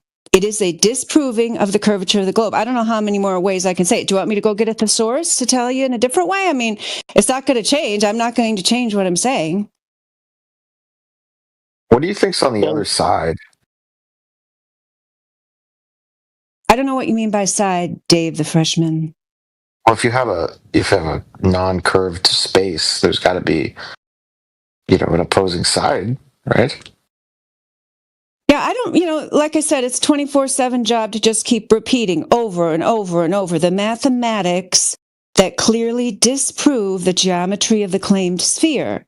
So, I mean, maybe one day in the future when people finally accept the very basic, logical, obvious reality that the globe model is a complete nonsense, science fiction, fantasy land failure, maybe we can start exploring, out there and see what's out there. I can't. I've got a full-time job. I can't go sailing around trying to find out what's out there. So if you want to find out, Dave, come back and tell us.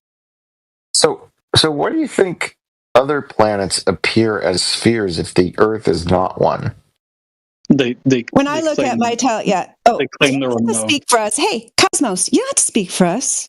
I know your arguments inside out. Yeah, that's great. Wonderful. I'm proud of you, actually, because most of the low-level globe believers that come in here, they have no idea of either their argument or our argument. So that's cool, because if you want to debate any topic, I keep telling these little teenagers that come in here, you better start exploring what the other side's actually saying. So that's cool that you've done that. But yeah, Dave, when I look through my telescope, the planets don't appear spherical. But even if they were, even if the NASA artistic renditions and obvious CGI images of them as spherical were true, it means nothing about where we are. We're just looking at things in the sky. It means nothing about the ground, where we've conclusively demonstrated repeatedly with thousands of observations that there is no curvature measured anywhere. Okay. I mean, I understand what you're saying. Cool. Is there any kind of positive hypothesis of what the shape of the Earth is? I don't have one for you. Not good. The shape of the Earth is not good. We got garbage, Pacific garbage patch, a whole island of trash just floating in the ocean. Which is a good flat Earth proof, mind you, because they said there's a Coriolis force in tidal currents and tidal forces, yet there's a giant patch of plastic garbage and other trash stationary in the middle of the Pacific Ocean. Don't forget about space junk. So yeah, space junk too. You've got you've got all these things: factory farming, industrial runoff. You've got pesticides just invading our bodies, microplastics. The shape or condition of Mother Earth is not good. So yeah, I could definitely make a claim that not well. Very and also Rodwin, just before we can get off this point in a minute if you had got another question, but yeah, Rodwin points out in the chat there, very good point, Rodwin. How do you hypothesize an Earth shape? So yeah, you asked me if I have an hypothesis about the Earth shape, but around here we use the term hypothesis in the classical scientific way, where a hypothesis would be made after a natural observation, and it would be predicting a cause and effect relationship, which would then be rigorously tested in a verifiable, testable, repeatable way to with an independent, dependent variable to decide whether that cause and effect relationship held true. So we wouldn't hypothesize about a shape. As I explained several times, it's a geometrical question. This claimed geometry is not observed in reality, so that's why we have demonstrated that false conjecture is not observed in reality. Where do you guys think heat comes from during the day? Like, energy comes from the sun that powers all life on Earth. Is that what I mean? Where else would it come from? You mean where does the energy come from? Is that what you're talking about? The original source? It must be a cylinder, right? It's got to have like a cylindrical, because you dig down and you hit. It's either a cone or a cylinder in this model, right? Oh, no. Oh, okay, so maybe you weren't here when we were explaining that we don't have a model, but you're talking about heat from within the Earth? I thought he was talking about... Yeah, it comes from within the Earth. That's right. Yep. Have never dug down further than 7.8 miles, so anything below that is pure conjecture. But yeah, there's definitely heat down there. I know people who use geothermal energy for to heat their homes. Obviously, there's volcanoes. I mean, that's no problem. You don't have to have a globe to have those things. So the Earth is at least, you said 7.8 miles thick? I mean, yeah, I guess if you want to be real, I mean, obviously when they get down there, there's still more down there. So yeah, that's not a limit. That's obviously not the limit. We don't really, I guess when you're talking about cylinders and all these things, I mean, I feel like you're still thinking about the flat Earth as like something floating through space, which we do. I mean, we definitely dispute that claim, since the realm of outer space, as claimed by the modern pseudoscientists, can't possibly exist in the way claimed. So that is a common misconception about flat Earth, that we just like squish down the globe and we're just like a flat disc or whatever, like flying through space. No, that's the straw man. That's the false version of flat Earth. That is not what anyone in here is thinking or claiming. Do you think we're in like a dome? I believe in the dome.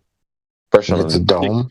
They claim a container, but they can't show this container. Firmament. Yeah, stop saying they. So we got a lot of individuals in here. So yeah, we're not like the Borg here. What were you going to say, Craig? Yeah, I was going to say, like, I think they've got a mistake here. The globe side claims a container. They claim their container is the physical force of gravity pulling down gases to the core of the Earth. Or they would also claim the firmament. This was in the Copernicus models, a glass sphere right outside of Saturn. So both everyone, yeah. Look up Copernicus. All 16 of his models had a firmament, a direct quote, a firmament. That's where that word comes from. The word firmament was Copernicus. He's the one who invoked a sky container that had the stars affixed to it. So if you've got a problem with Copernicus, you've burnt the church. You don't have a heliocentric model anymore. It's gone. You've destroyed your first model.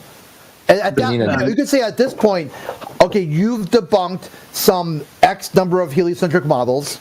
I've debunked some X plus one. We're only one model away at this point.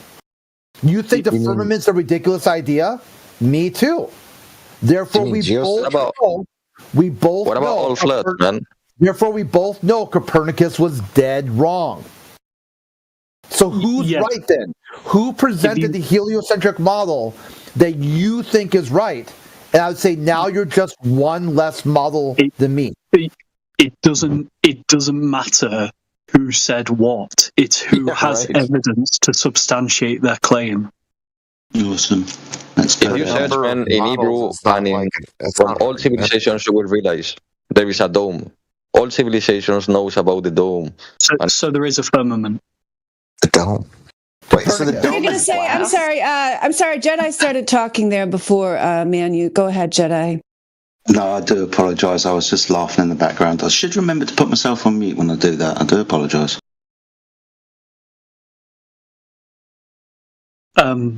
Okay, I'll unmute Manu then if you want to hear from him. Hold on. This is crazy. Go ahead. I already said it. It's good. Don't worry. Okay, yep. I don't know. What's the question on the table? I didn't put a question.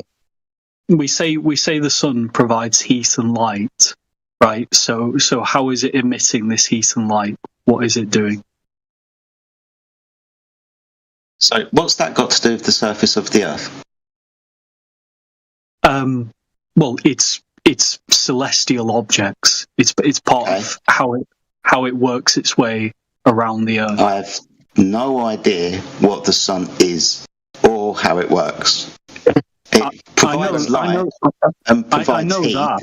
I wouldn't be able to tell you how the mechanics drive this. Can I tell you something, Jedi? No, I mean there's a mainstream story. There's a lot of scientists who question the mainstream story. So that is, the term I definitely do not think. I think the term settled science is an oxymoron. But the ideas about the sun are claimed to be settled science, but they are far from that. But like Jedi, that's not really like my area of specialty. If you're interested in looking into it, I mean, you can study it. Here we stick to, like I said, the ground measurements because it takes a long time to drill this into people's heads that the geometry of the sphere claimed is wrong. So it doesn't have to do with our channel here, doesn't have to do with the sun. Maybe somebody else will do a 24/7 sun channel one day. I mean, anybody here is welcome to start that up if they want. It's gonna be manipulated. Most of the things that they think humanity is, I really think is manipulated. Literally, why do you think they sent Katy Perry 11 minutes to the space? There's a bunch of meanings and numbers and symbols. What are we listening to? Are satellites outside of the glass dome? No, there's no satellites outside. You guys have a dome. You have a globe that needs a dome to protect you from the vacuum of space, not flat Earth. There's no space. It is water. Who created the dome? Like, you guys. There's no space. It's water. What's Mike? No, that's Manu just made that claim. I'm sorry. Yeah, Manu, I've muted you. If you want to know why, you can DM me. I mean, it should be self-evident, but you can, we're not making a claim out about that here. You can go do that back in the chill channel. There's still people over there in the home server.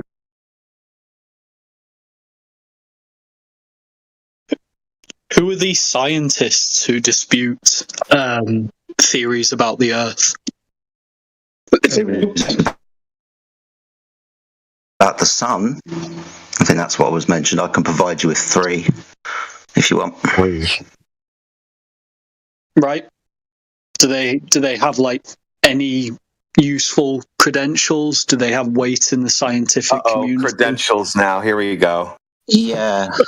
Well, I mean, if you're do they have an authority, and then you're going to go trying to answer the question. Credentials. I mean, why would you even say I know these scientists if whenever somebody says what their credentials are, you're like, oh, credentials. Why would you even make the argument from authority then? It's not. The thing is, it's not even core to the argument about their credentials. They could be fucking bums with nothing to their name, as far as I care. I care about what the evidence is. Would you like me to go and get the papers that I've written off of Google Scholar before you wobble on? So I just go and get the papers from Google Scholar, then you can be the person who decides whether the credentials are good enough. Should I just go and do that for you? I would like the evidence Hard if you've to read find into the alternative models to the sun, is it? Take a look at those papers. Are they going to be in? Is there a chat attached to this? Yeah, there it is. Okay, gotcha. I'm just wondering whether it's worth me wasting my time going to get you the Google Scholar document so you can figure out whether Professor Robitaille's worthy or not of your interest. Wait, Professor... What did you say? Professor Robitaille.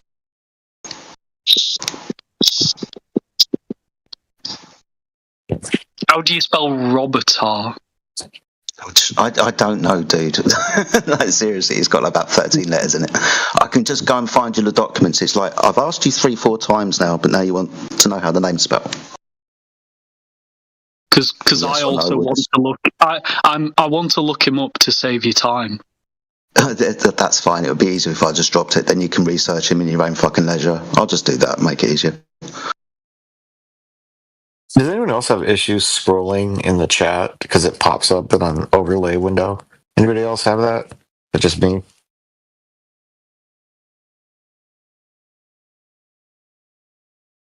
Scroll.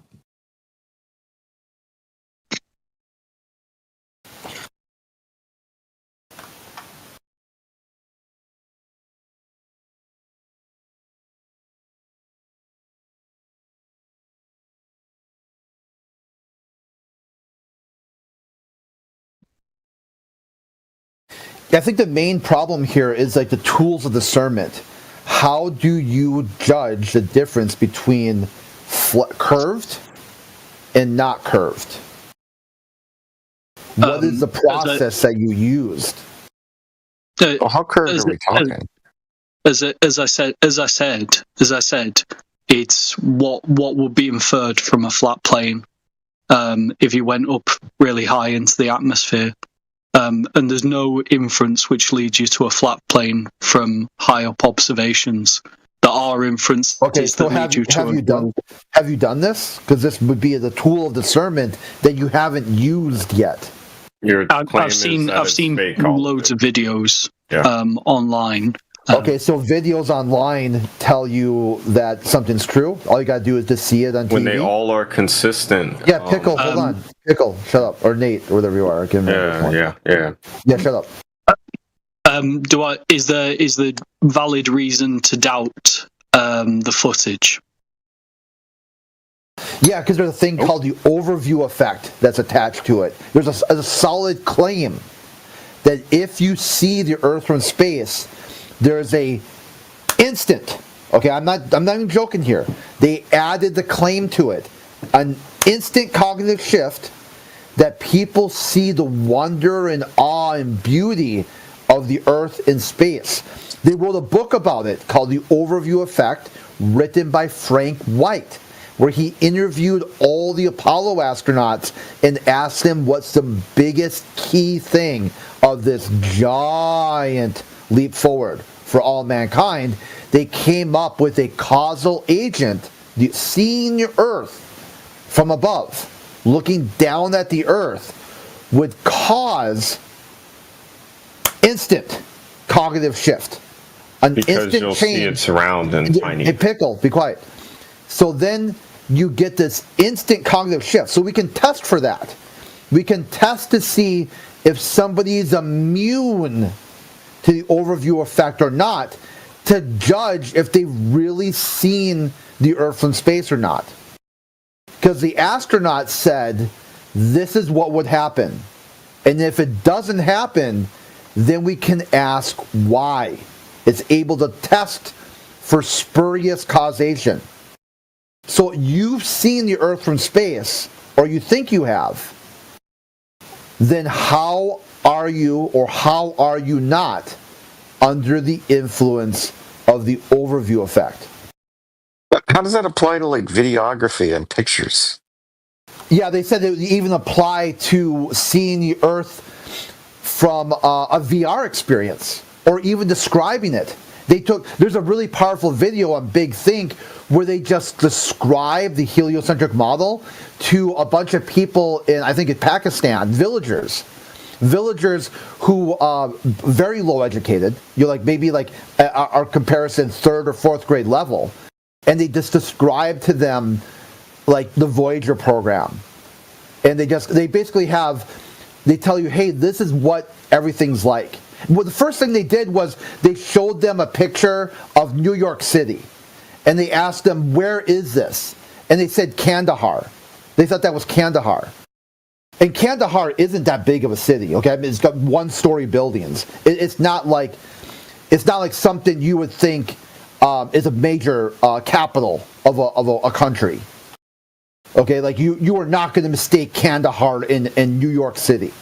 So they wanted to first demonstrate that their concept of the world, of the whole world as a whole, was very limited to their very small tribal village in, I think, like northern Afghanistan or Pakistan, somewhere around there.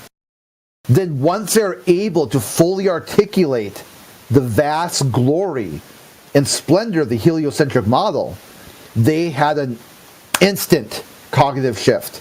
It blew their mind. Then they interviewed them the next day, and one guy said, I couldn't even fall asleep. I've literally been awake all night contemplating what you told me yesterday. So this effect will affect anyone, regardless of education level, regardless of their understanding of the world. It's a tested, tried and true method that has hundreds of white papers written about it. Complete psychological books written about it. This, you could just simply Google overview, and one of the first things that come up is it'll talk to you about the overview effect. Brian Cox. I'm not done yet. Brian Cox wanted to change a world history because you have before Christ and after death. We got that as part of our calendar. He wants to add in before Apollo and after Apollo. Dude, AD does not stand for after death. Yeah, don't worry about that. So what you got here is this very simple idea where he wanted to say, we are the children of Apollo who have a instant cognitive shift in their understanding of the world as a whole, based solely upon a photo taken 60 years ago. 60. Your parents weren't even alive yet. You just rambled about an emotional reaction to something. I could say be real. It's a real thing. It's a very real and powerful thing. I could say men could doubt. Should have an effect. You're just filibustering. Yeah, because you're not getting it. I got to explain it again. You missed it somehow. No. You seeing the Earth from space should have a direct, impactful, measurable response. If it doesn't, we got to look at why. Why are you immune to this effect? Go on the wiki and look at the overview effect and see where it says that people just watching like flat videos, like not actually experiencing it for themselves, are somehow going to have this like grand emotional reaction to seeing the Earth. Yeah, show me where it says. Show me where it says that on the wiki. Yeah, anyone literally makes people schizophrenic. You say like it makes them lose touch with reality. That's a squawk. That's a complete squawk. So yeah, your Wikipedia parroting has done damage to your ability to think and process information ahead of time. So if you need Wikipedia? Is that what you need? You quoted the effect. Yeah, the effect is what? Yeah, the overview effect is said to occur particularly for people who see it from space. Or look at the last. I just threw up the Wikipedia page. The very last sentence there. immersive virtual reality simulations have been designed to produce the overview effect in earthbound participants. Even your own epistemology says virtual reality will have the same effect. Similar. Same effect. It will induce the overview effect. I know it makes me nauseous, the virtual reality, if I go on a roller coaster, so yeah. So right here you've got, look at the third paragraph down. Author Frank White, just like I said, in the 1980s coined the term overview effect after interviewing astronauts. Right. What does this... They said the effect is beyond words. This is an emotional, internal, spiritual, cognitive shift that's very difficult to explain. You have either you feel it or you don't, and you are immune. You have a physical, mental, or spiritual immunity to viewing the Earth from space. So now that we know that, how are you also using photographs from space as your intellectual firepower for how the Earth is not a flat when you're also immune to the same effects that would be demonstrated viewing the Earth from space? You got a deep-rooted cognitive block, a cognitive dissonance that you don't have an answer for. I can fix it for you. The Earth is flat and stationary, just like your cognitive dissonance is telling you. What? That is a completely incoherent, stupid argument. Yeah, and this is the best part. It squares You're just away. appealing to him. It's literally an appeal to emotion. Easy. It's literally an appeal to emotion. It's very easy to explain this. You are immune to the overview effect. You have some kind of immunity to viewing the Earth from space. Therefore, you can't use that evidence because that evidence has an effect that you are immune to. Do you even hear the words that come out of your mouth? Yeah, you could read the book. Just go educate yourself on this. Read the own Wikipedia page. The Wikipedia page says even your imagination should be enough to invoke an overview effect. Just imagining, like it did for the people in the tribal village in Afghanistan and Pakistan. Just talking to them, just articulating the vastness of space caused a overview effect, which you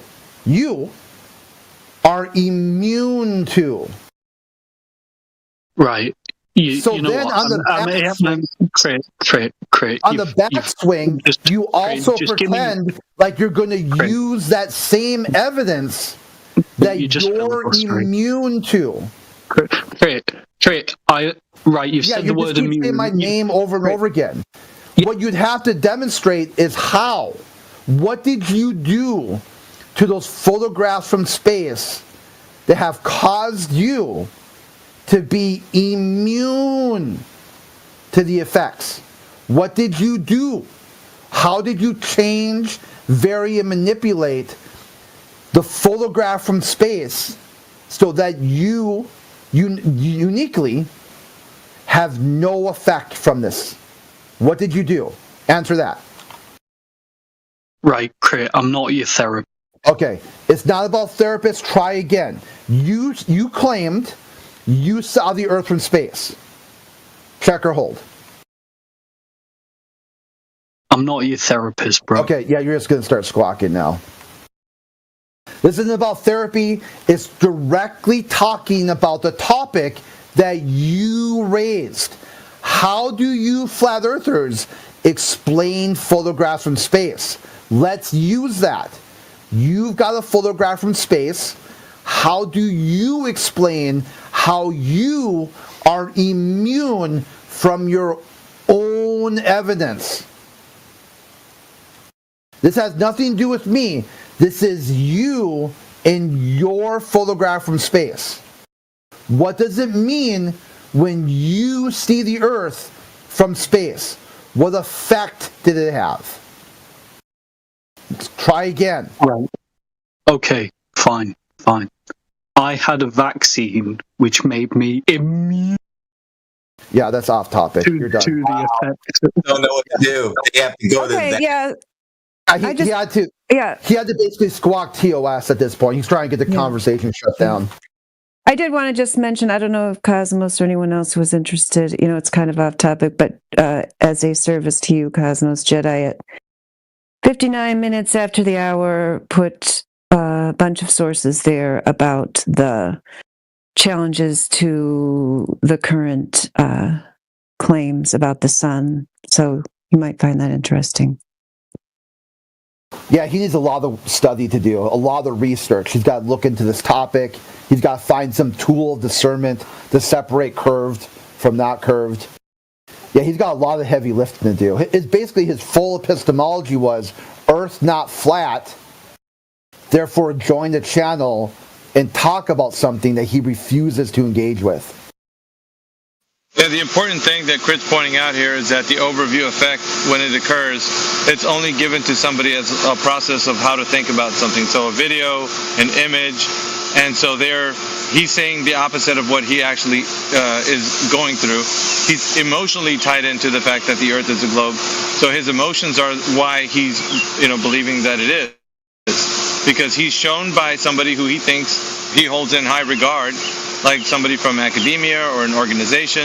And so that emotion that's tied to the image, video or whatever, is the reason why he thinks that the Earth is a globe. Because beyond that, he's not able to explain in any real way that the Earth is a globe. So Crit's just pointing that out. So the overview effect is what all of these guys who come through here have. They thought they had an experience by seeing the Earth from a vantage point through an image, not through a first-person perspective. So it's very intriguing, really, the mindset of these guys. So Crit brought that up, and I'm going to see if I can use that in an argument forward. But thanks for that, Crit. Oh yeah, it's really good. This stuff goes back to the 1950s. I mean, the Wikipedia page I gave it a quick scan did a really good job of breaking down the overview effect. They talk about all the people, all the scientific literature, like going back to the American Journal of Aviation. This is a well-documented thing that I mean, they've been talking about this from the very beginning. This giant leap forward. That this is why they thought. I was going to say, what bolsters that effect is also having good production value. So, like in the case of Dude Perfect, when he went on Jeff Bezos' rocket and he was doing that whole thing, they had like good sounding music, like that spiritual music they put like in churches, like when you're having like a moment, to reflect. They had like that in the background. They had tears coming out of the people. I mean, it was like a whole thing, right? A moment. And so that encumbered with like Dude Perfect coming back and being asked the question, so did you see the Earth flat? He's like, no, it's round. We can confirm it's round. So all of that just gives the emotional entanglement of the Earth being a globe by the overview effect. Dude, it's great, man, that you brought it up. So I don't know.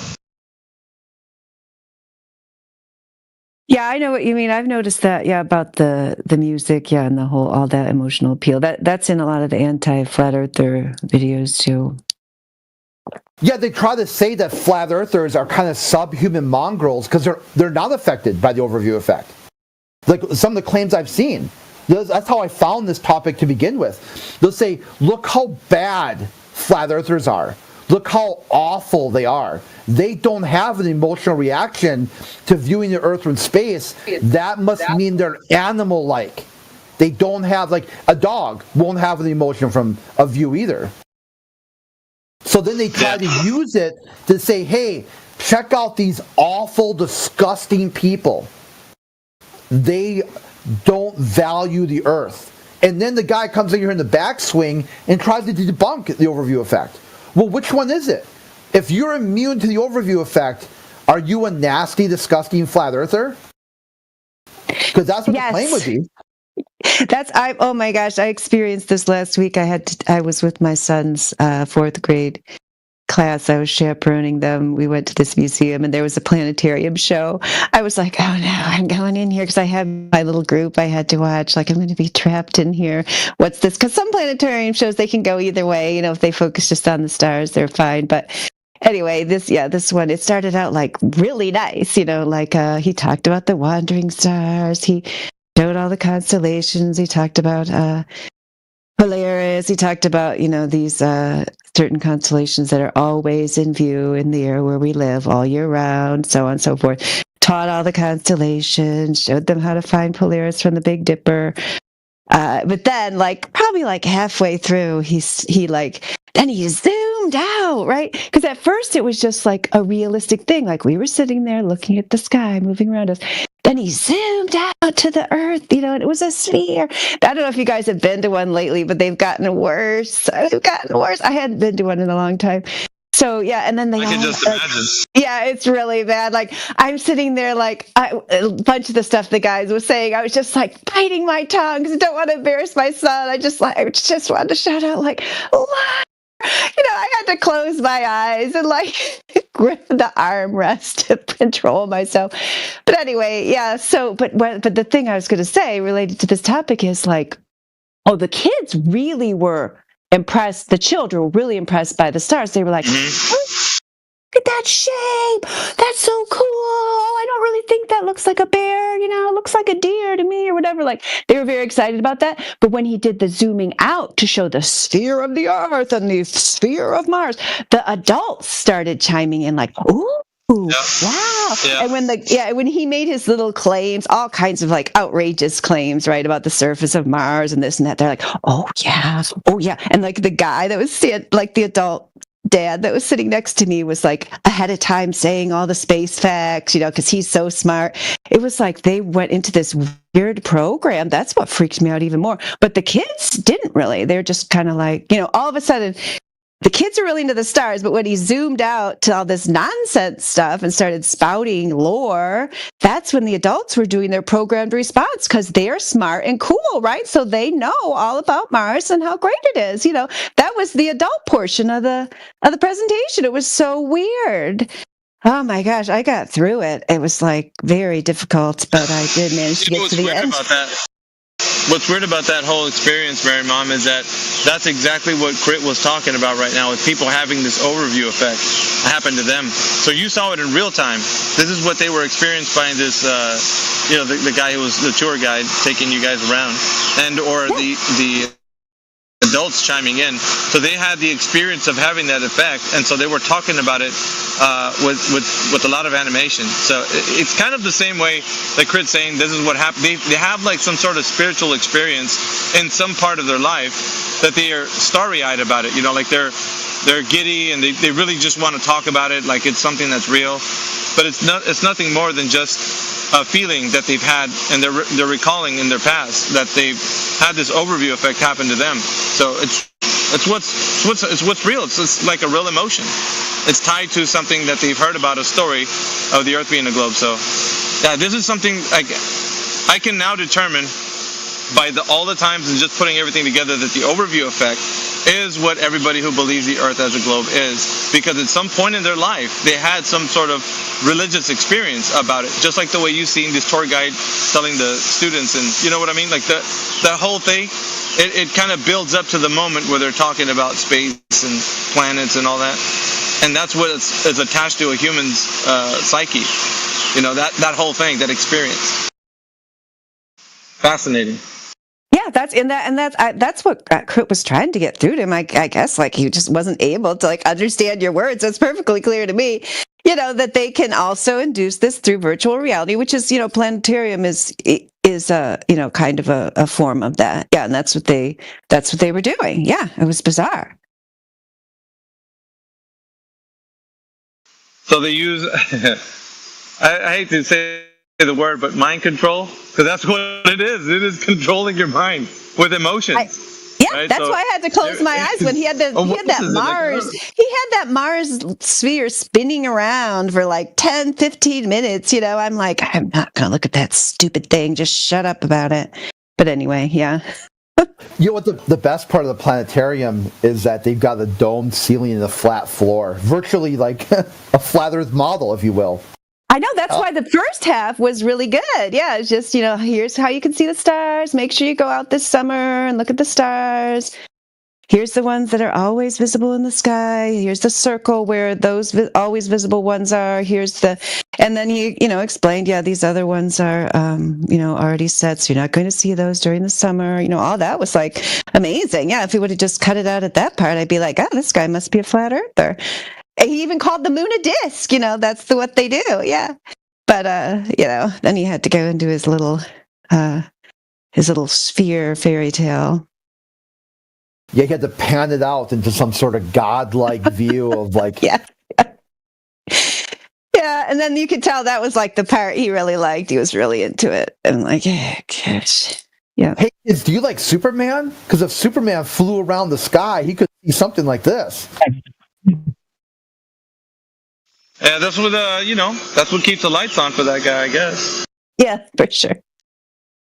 Yeah, it was funny though. The one thing he brought up. This is something I haven't heard before. I don't know if it's one of their copes for Polaris in the north, but yeah, he said, because a guy asked, does Mars? Yeah, that was the so smart dad that was sitting next to me. I don't know that guy, but I could barely stand to be around him. But anyway, yeah, he said, does Mars have a North Star? And then they started, speculating about that, and then he made this claim that. The only reason we see these stars in the north rotating around Polaris, it's some kind of weird coincidence. That was his exact words. And it's only going to last for the next 100 years, and then it won't be like that anymore. That's what he said. I'm like, what are you talking about? He's like, it hasn't always been that way, and it's not going to be that way in the future. That's just a weird coincidence that's like that right now. That's what he said. That was when I had to really bite my tongue pretty hard. But anyway, yep. That must be one of their latest copes. I haven't. It was. I know. That was a new one. I had not heard that cope before.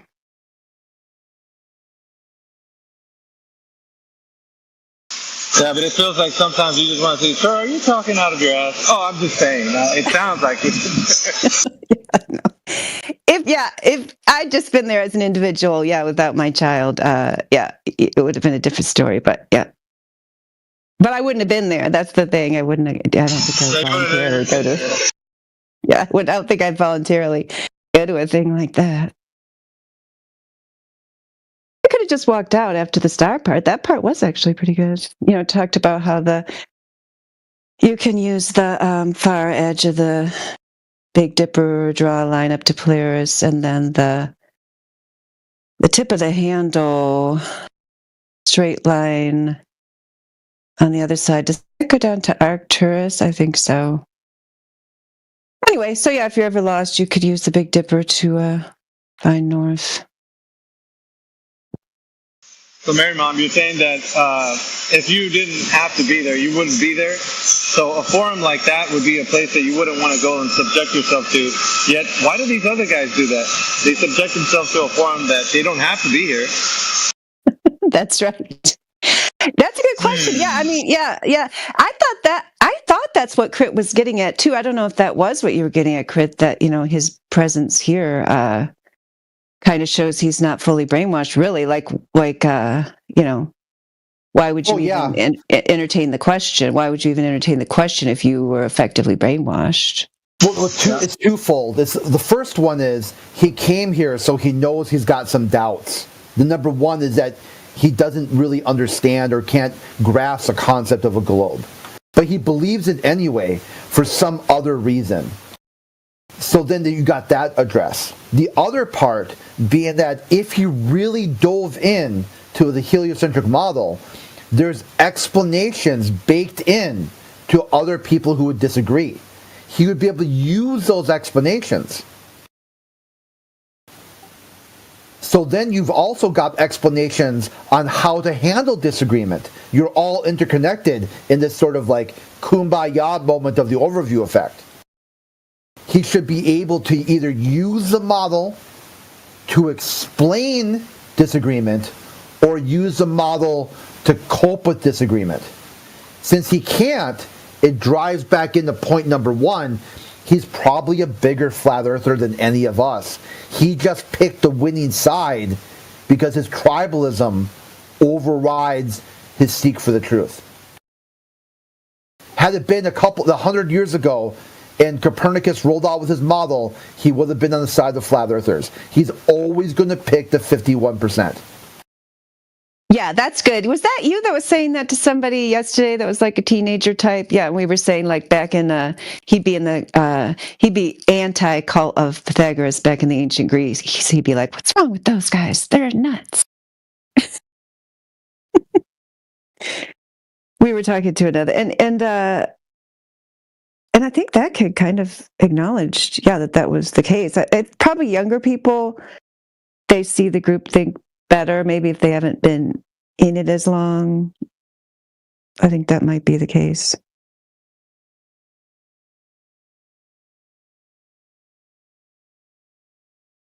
Because that was Prophet. Yeah, he was the golden retriever. He was, when I said to him, you've had this globe indoctrinated from a very young age, so you accept that belief without question. But then at the same time, they do a disservice in school because that's the thing that should be questioned. That's the thing that doesn't have evidence, but they just kind of hold that up from the beginning as existing as a truth without any evidence, and they never do really give, obviously we know, they never give any curvature measurements or things that prove the sphere because they can't do that. It's just accepted from a very young age that is, that's how it is. But then,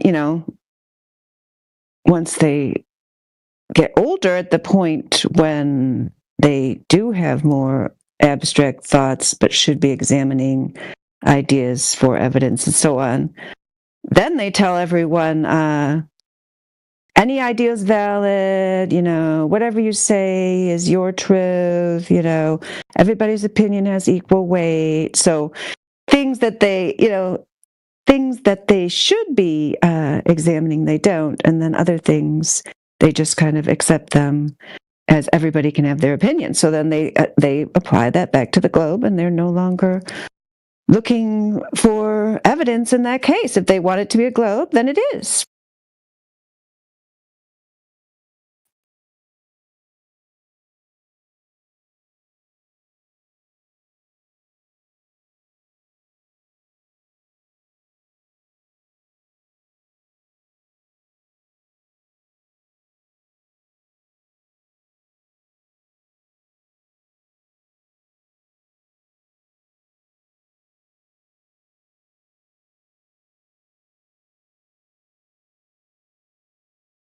And that's why they have the audacity to come in here and make totally bizarre claims with absolutely no way to back them up.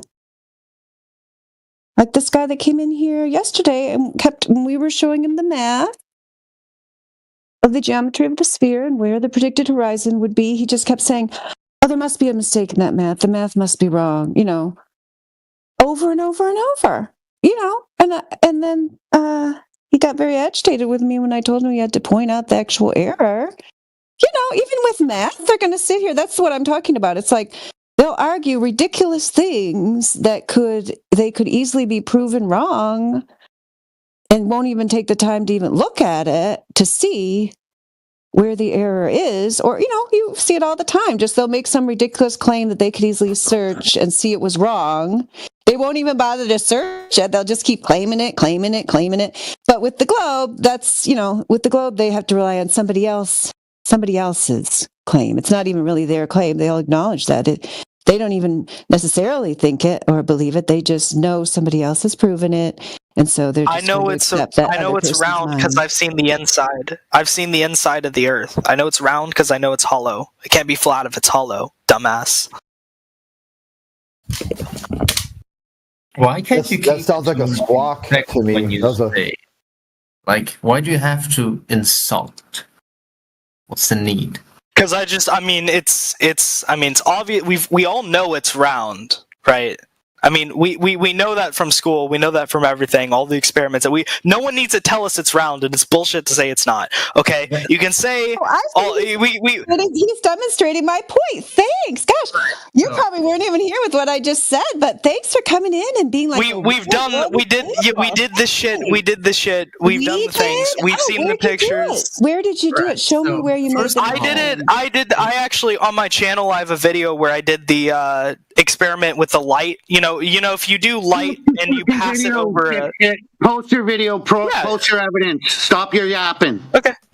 Yeah, okay, first of all, he made a gross generalization, and second, he left. Well, second of all, he said, "Oh, we learned it at school, dude." If that argument were true, then what do you think was taught in schools before the globe model, the flat model? So that proves that even though something is taught in schools does not necessarily mean it's true. Following for the people that are joining the part of this room, I would kind of advise you guys that let the 24/7 team handle the people that come in here.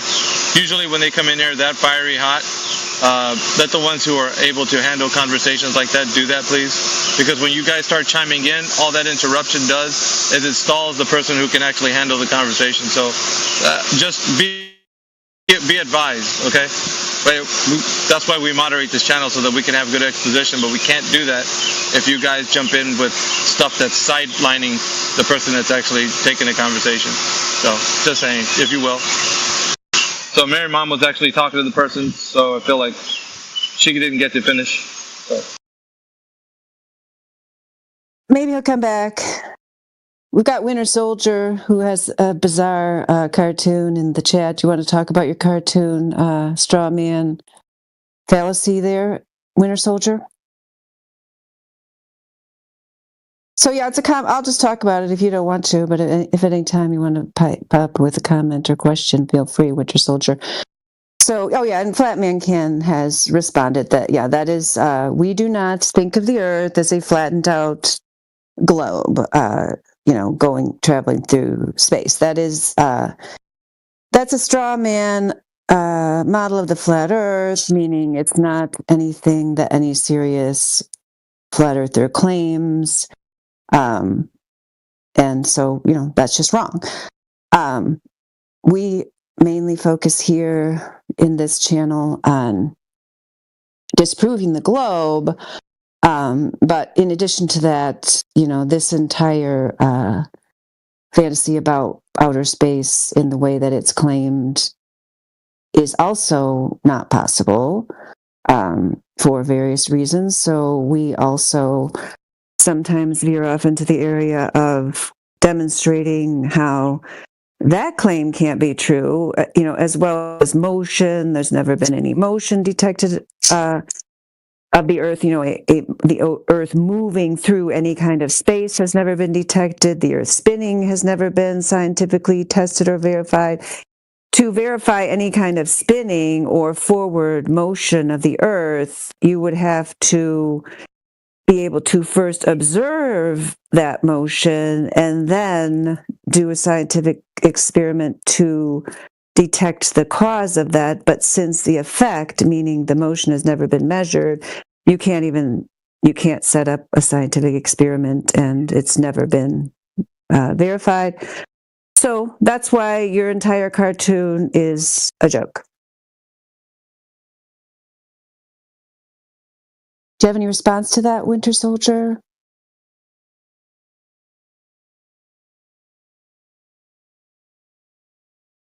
Oh, his response is more memes. We would love to have like a real conversation with you rather than a meme war, but that's the best you can do.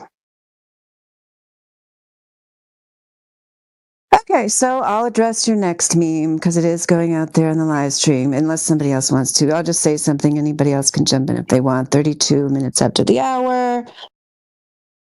Yep. Day and night, as we observe them to be in reality, do not require a globe. You are presupposing several things that have, again, not been scientifically verified. One of them would be the distance of the sun. You are showing in your joke of a meme there that the sun would necessarily illuminate all parts of the flat Earth at one time. This is not what we observe in reality. We observe that the sun moves across the sky. We have no way to test how far away that sun is. We dispute the pseudoscientific claims about the distance of the sun. Therefore, the sun moves across the sky and goes outside of your field of vision at sunset and then illuminates a different part of the world. In no way does the motion of the sun or day and night cycles prove a spherical shape that has already been disproven by multiple long-distance observations.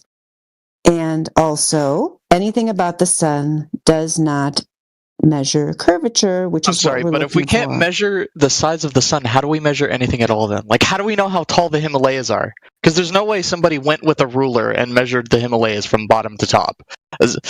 So if we can't measure the sun, how can we measure anything at all? That doesn't make any sense. You say the Himalayas in the sense of altitude? Yes, in the sense of its height. Okay, so you know what sea level means? Yeah. All right. Yeah, the answer. Right, but how do we know that measurement's correct then? If we, because there's no way somebody took a ruler from bottom to top. So then you're all right. So then you should go to the Himalayas and just me personally, I don't have any evidence of it being that height. If you say so, and it is true. However, I think there are some very valid studies that back that up. But I don't know. I feel like I do not know where the comparison in your argument comes from. How can we not measure the sun? That doesn't make any sense. All right, yeah, hold on, copy. If we got somebody from 24/7, they can take over. If not, I'll just let Corvo go. What are you talking about measuring the sun? What? Measure what? Oh, she just brought up we can't measure the distance or the size of the sun. Did she not? That's correct. Yeah, that's correct. How can we not measure that? Go ahead, tell me how to do it. What do you mean show you how to do it? You're the one saying that we can't do it. Correct, So I cannot do it. So you tell me how. Yeah, I can't do it, so you tell me how. You can't do it because you don't have the tools, or?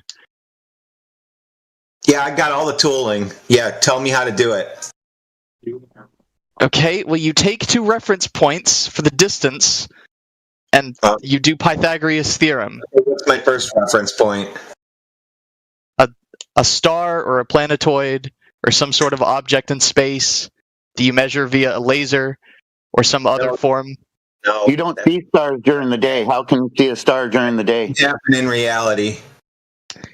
You can see planetoid objects during the day. Nobody gives a shit about what you see. You can't measure distances to them.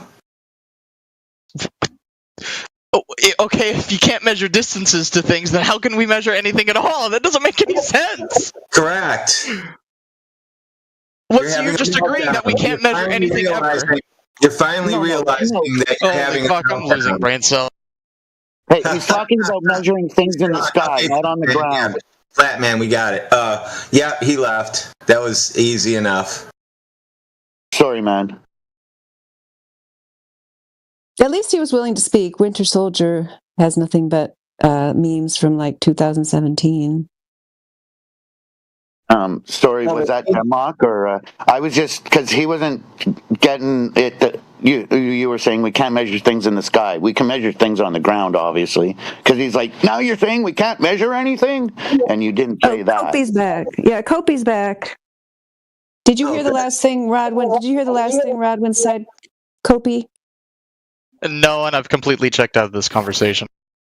So you came back to check out.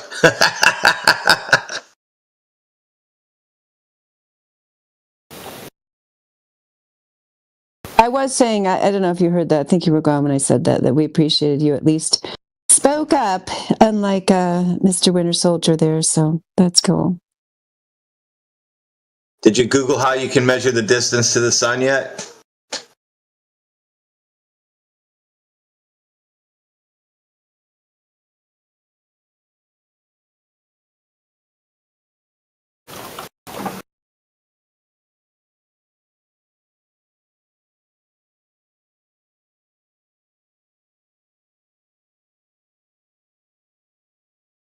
Nathan Art's here. Are you new to this channel, or have you been around, Nathan Art? Welcome.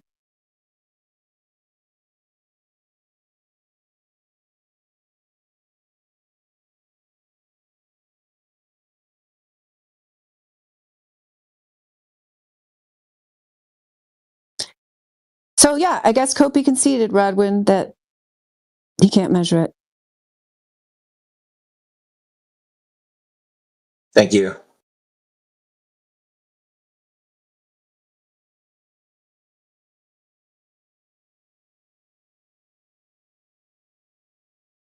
Those new memes you're making, Drace, are amazing. Okay, fine. I'll indulge in your stupid fucking argument. So, this is an AI overview, but it says the distance of the sun is measured using a combination of methods, primarily parallax and radar ranging. And now, parallax is the first method I brought up, which is using 2 reference points. It says parallax relies on observing the apparent shift in the sun's position against distant stars as Earth orbits it. And the second one is called radar ranging. On the other hand, bounces radio waves off the sun and measures the time it takes for them to return. And again, you can calculate distance by using the speed, by calculating the speed of the radar wave with how long it takes to reach Earth. We're going to call that one. No, you can't do that. And the other one, you need to know the size of the ball you're on. To get the measurement of the sun? No? Yeah. Yep. It relies on that. For what? Parallax or radar ranging? Parallax. For parallax. Why would the size of the Earth matter in that regard? You'll find out. Go ahead and try to do it. You're taking 2 reference points and then just using Pythagorean From theory. where? From where? From the sun and the Earth and a 3rd reference point in space. And what are you using? The distance to what? Which one? You use fucking 9th grade algebra. So you measured an angle? I mean, yeah, it's triangle, so yes. So then you just measured a triangle. Yeah, but you can calculate the distance between the objects. No, you can't. Well, okay. You get an angle, actually. All right, I'm going. Between the two. Concede again. This is fucking stupid. Yeah, between you looking at 2 points is an angle. Sorry, it seems as though Winter Solace got a new point if this guy's finished. Oh, okay. Well, where's he at? Come on, Winter, unmute. What do you got? He's back in his time machine in 2017 searching up flat Earth memes. Yeah, he'll be back shortly. Lamp over the flat. That means if you see a 24-hour sun in Antarctica, the Earth is flat. That's what that meme means. So thank you.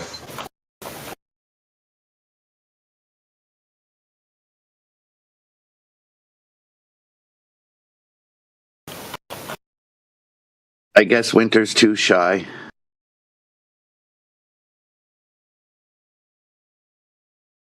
You can talk to Mary. She's nicer. Go ahead. You can unmute. Yeah, I tried talking to him. Yeah, Winter. Oh, no, yeah. Are you still there? So, yeah, just unmute. It's much easier to have a conversation than to have a meme war. So, why don't you just unmute, Winter Soldier?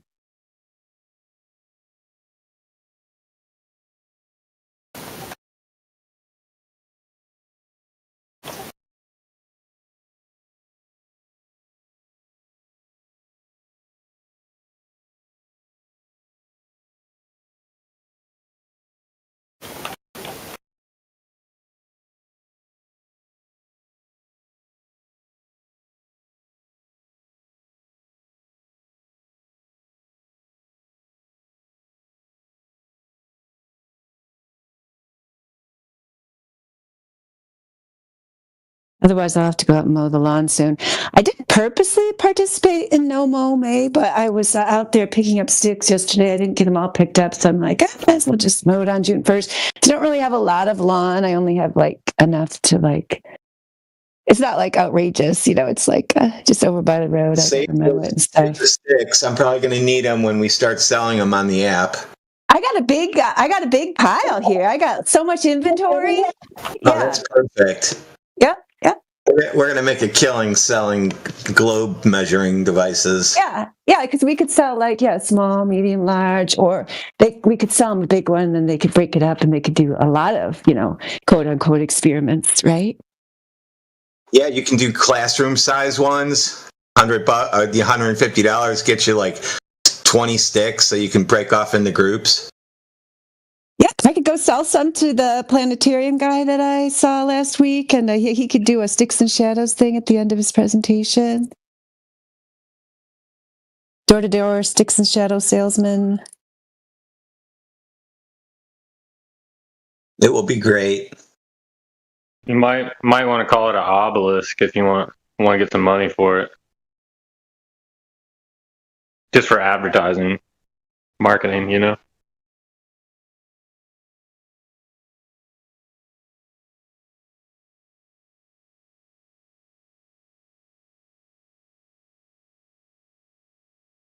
Are you Glober's going to buy the Flat Earth app when we create a new one? Depends. Is it going to be good, or what's it going to do? No, it's going to be sucky. Well, then no. We're going to build the worst app possible, like the shittiest app possible, and then hopefully you Globers will download it. I'm not going to buy your stick either. You're not even going to call it an obelisk. You're just going to sell it as a stick. No, it's a stick. It says sticks and shadows. That's what you guys say. Obelisks. And shadows. I'll tell you what, if you buy it, you can call it whatever you want. How about if we sell you really fat ones, you can carve it into an obelisk. We'll give you instructions on how to do that. No, It'll be like a model kit. It'll be like a model building kit. We'll give you like a block, and you'll carve that into an obelisk and then use that. No, I don't go to IKEA for that reason. I'm not trying to put shit together if I buy it.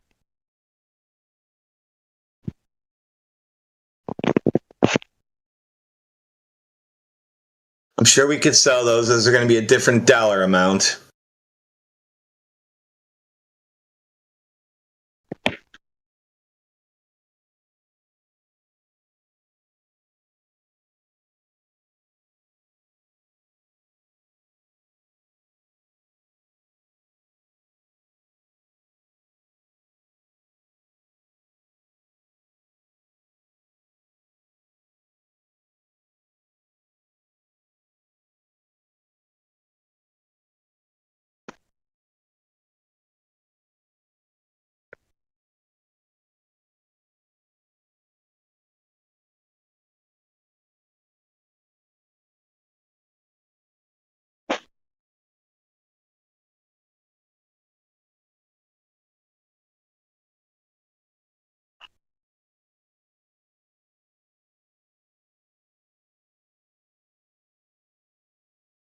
Hey, we got some other people that just jumped in.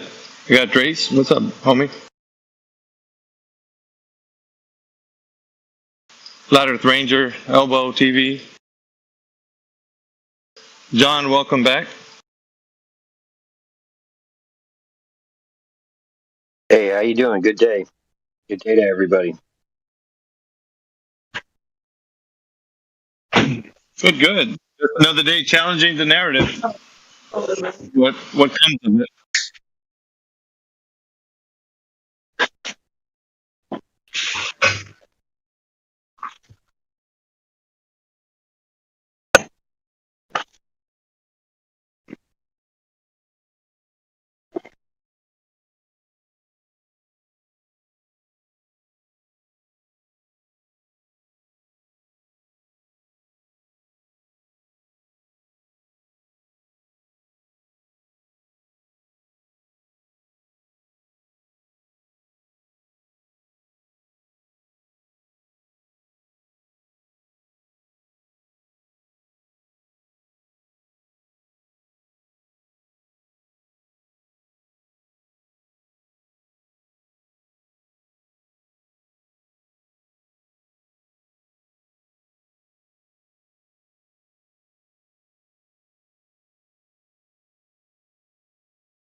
Yeah, we've got Prot in there with using trigonometry to try to calculate the distance to the sun, but he's not in here, so we can't really talk to him about it. But it's funny, yeah, that he's finding such a short distance. But then he's saying angular size should be reduced by half but not observed. I don't know why he's claiming that angular size should reduce by half, but since he's not here, I guess we can't ask him. Well, he already debunked himself. First triangle he drew was a flat baseline. So did he draw that in the text? He drew it on a piece of paper and took a picture of it, and I clipped out the triangle that he drew for Syene to wherever to figure out the sun, all that shit. So he used flat Earth. He's done.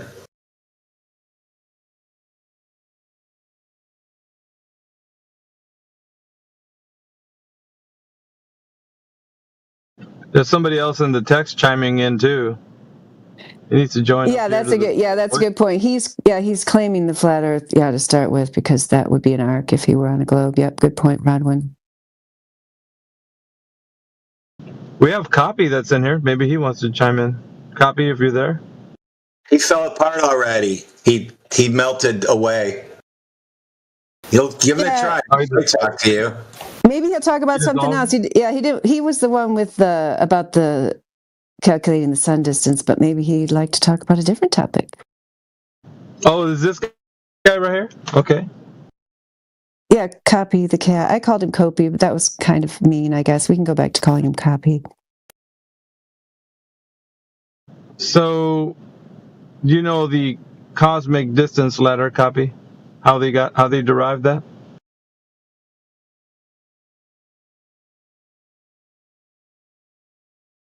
The old cold shoulder routine, eh?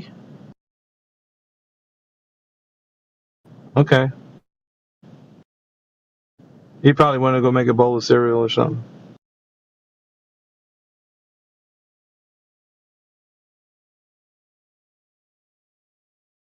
We got Mushkane in here. He advocates for globe every now and again. Yeah, what's up? What's the first rung on the cosmic distance ladder, Mushkane? The first rung, I guess that'd be the moon. The moon? Yeah, for the cosmic distance ladder. Yeah. I mean, which moon? Did you look up the new lore? They say the Earth has 2 moons now. Which one be first? Sweet. You're considering a satellite. There's 3. There's 3 moons now. No, I said sweet. Now that we have 2 moons, I want to take more pictures. So I can't wait.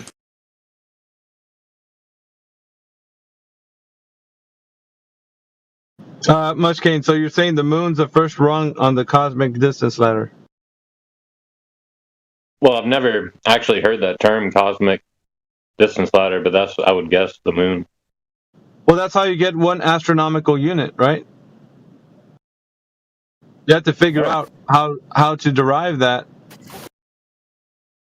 Yeah, I don't know how they derived the astronomical unit. I don't know what that's based on.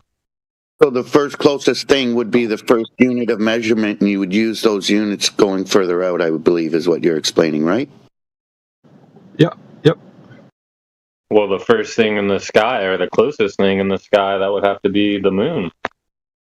Well, yeah, you're just throwing stuff at the wall right now, so I'll let you kind of look into it, perhaps. Maybe you can come back. I'm just a guess. I know, but if you didn't know, that's fine. The thing is, I'm asking if anybody does know, because the guy was talking about distance to the sun and whatnot, and kind of laughing.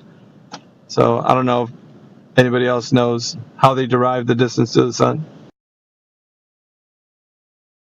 Oh, how they did it, like the method? Yeah.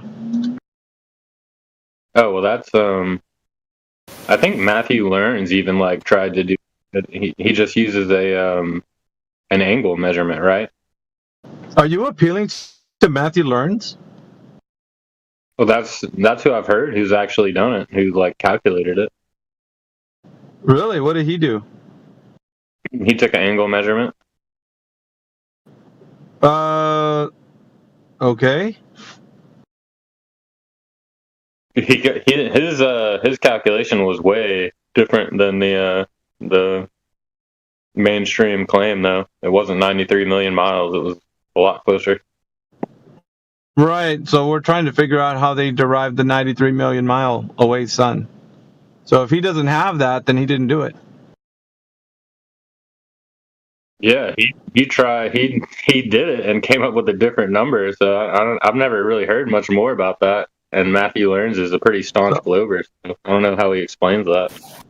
Really? And you don't find it curious that he didn't have the explanation to how they got the 93 million mile away sun? Like, isn't it curious? And he's also somebody in academia too, Mushkane. Yeah, I've never actually questioned him about it. So maybe next time I see him. Maybe.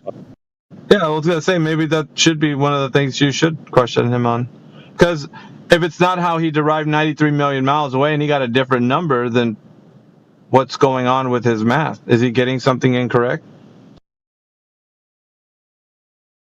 I would be surprised if he did the math incorrect, since he's a math teacher. Okay, so you're saying, well, since he's a math teacher and he does math, then he shouldn't get the math incorrect. Therefore, his statement about the sun being not where 93 million miles away is correct?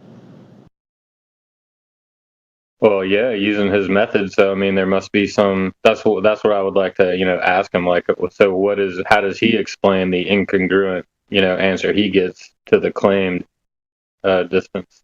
Like, how does he explain that? Yeah, good choice. Perhaps in the next interaction, whenever you get a chance, possibly, that you can ask him that. Anyways, we got Dutch in here. Dutch, welcome to the room.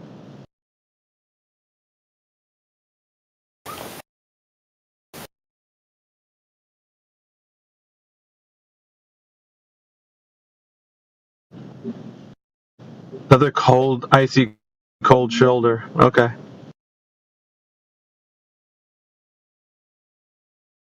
Yeah, we got a lot of listeners. Everybody's busy, huh? Doing something? I just got unbusy because I'm on break. Today's a pretty relaxed day over here where I'm at. Good.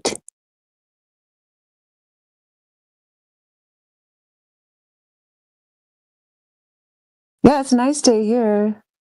Not too hot, not too cold. We're supposed to get some heat next week.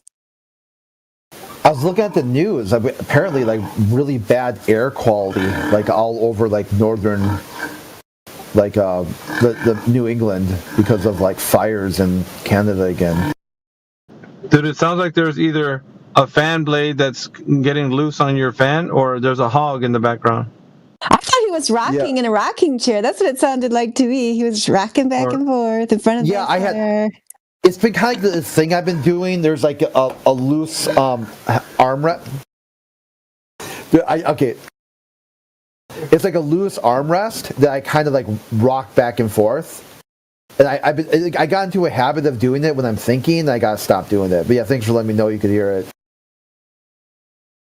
I thought you were at like some kind of pig farm and, you're wading through these hogs and they're just...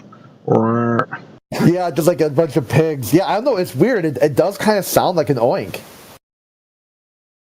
Yeah, if you were to play it back in the, the live stream, you'll know what I'm talking about.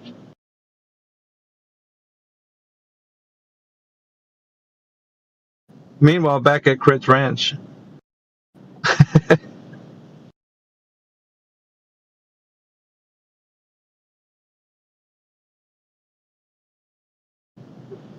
What's up, Mr. Hinkle? What's up, Sir Alpha Veritas? What do you know, AB Overdrive? Well, just AV, yeah. Since that gentleman didn't respond, there might be a listener out there would like to know about the cosmic distance ladder. Would you like to explain that real quick? Well, yeah. I mean, a lot of people are coming in here saying that, well, the sun is 93 million miles away. And the problem with that is nobody actually understands how they derive that information. So in order for them to realize that if they have an argument for that, because I guess the guy that was just in here a while ago, he was kind of laughing about it. So we have to point out, if they don't understand the cosmic distance ladder, then how are they like throwing whatever information at us and saying, here, this is my answer. Duh, why don't you understand? It's just simple geometry or math or whatever. And then they laugh, ha ha ha, you simple-minded flat earther, you don't understand. It's like, dude, you haven't explained it. Like, obviously, you have to have a explanation as to like how you know what you think is the truth. And then so the cosmic distance ladder would be the way to achieve a knowledge of how they understand the distance between the Earth to the sun is. So the first rung on that cosmic distance ladder would be the size of the Earth. If you have to start with the size, something has to be measured, right? I think that was what we're getting at. Flatman was asking this earlier. Something has to be measured first, so that would be the first step. You have to have some sort of measurement. And they're using the size of the Earth, which they would declare has already been measured, right? So using that, the radius value, from that to the distance to, I think it's Venus, and then using, what do you call it? Stellar parallax, I think is what it's called. So using that against, I think they're using Venus against the sun, and then they'll gauge the distance between the size of the Earth and to Venus, and then the parallax that it does when it crosses the sun, and then they're gauging distance between all the, it's all to do with math, but then again, like using the speed of light in an equation involved there. It's a bit convoluted, but using all of this, then they're saying, well, now we know that the distance away is such and such. So that's why they say it takes the sun's light 8 minutes to reach from the surface of the sun to Earth. Yeah, stuff like that. Excellent synopsis there, AB, because there's so many people out there, including that last guy, they just assume that they actually did something, some kind of measurement in reality that proved all this, but they didn't. They made it up, basically. Yeah, it's a part of the story, so they're just making it fit the story. That's all they're doing. So 1 astronomical unit is the value of Earth's radius. Is that it would be 4,000 miles? No, it's the distance. It's the distance away. It's the distance away. Yeah, look, just type it in. You want to get specific with it, just type in 1 astronomical unit. There's a lot tied into it. I just gave you kind of a brief overview. It's a bit more convoluted with the math. Yeah, you're going to be like, oh shit, we got math? Yep. Yeah, once the astronomers or whoever started making up the sky story, they got all the math involved. They got into all kind of details. So if you really want to find out how they got to all these things they guessed at, it's a lot of stuff in there. Because you have to assume the size of the Earth being the radius value. You also have to assume that the one-way speed of light, that the one-way speed of light can be measured. And so you're using a lot of all these, you're building on top of these assumptions that you're going to arrive at something that's logically coherent to say that we know something. So that would be the distance from Earth to the sun. That's just not true. It's built on assumptions, bros. Presuppositions, exactly. I'm saying that such a large portion of the population just assumes that we know what's going on in the sky, how big those things are, or what it's all doing.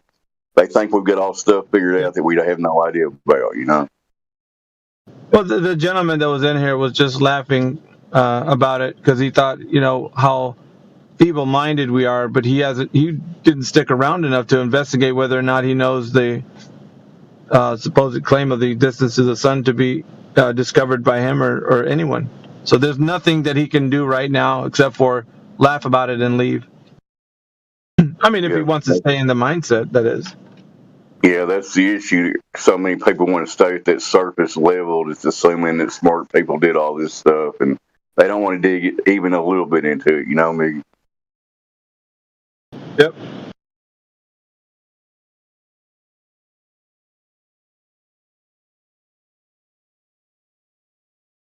Well, anybody else new in here? Any Globe believers? Feel free to pipe up.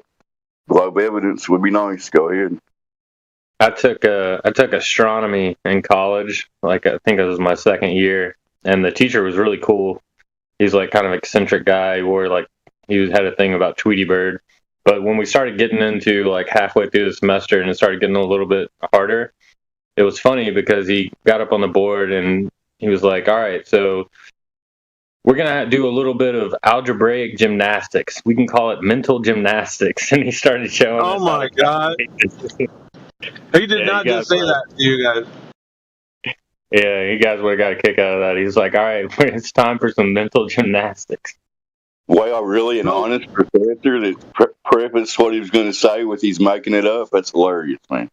Bro, that wouldn't raise any red flags to you much, Kane. Like, that would be, like, to me, like, OMG, bro. This guy just finished saying, we're going to do some mental gymnastics.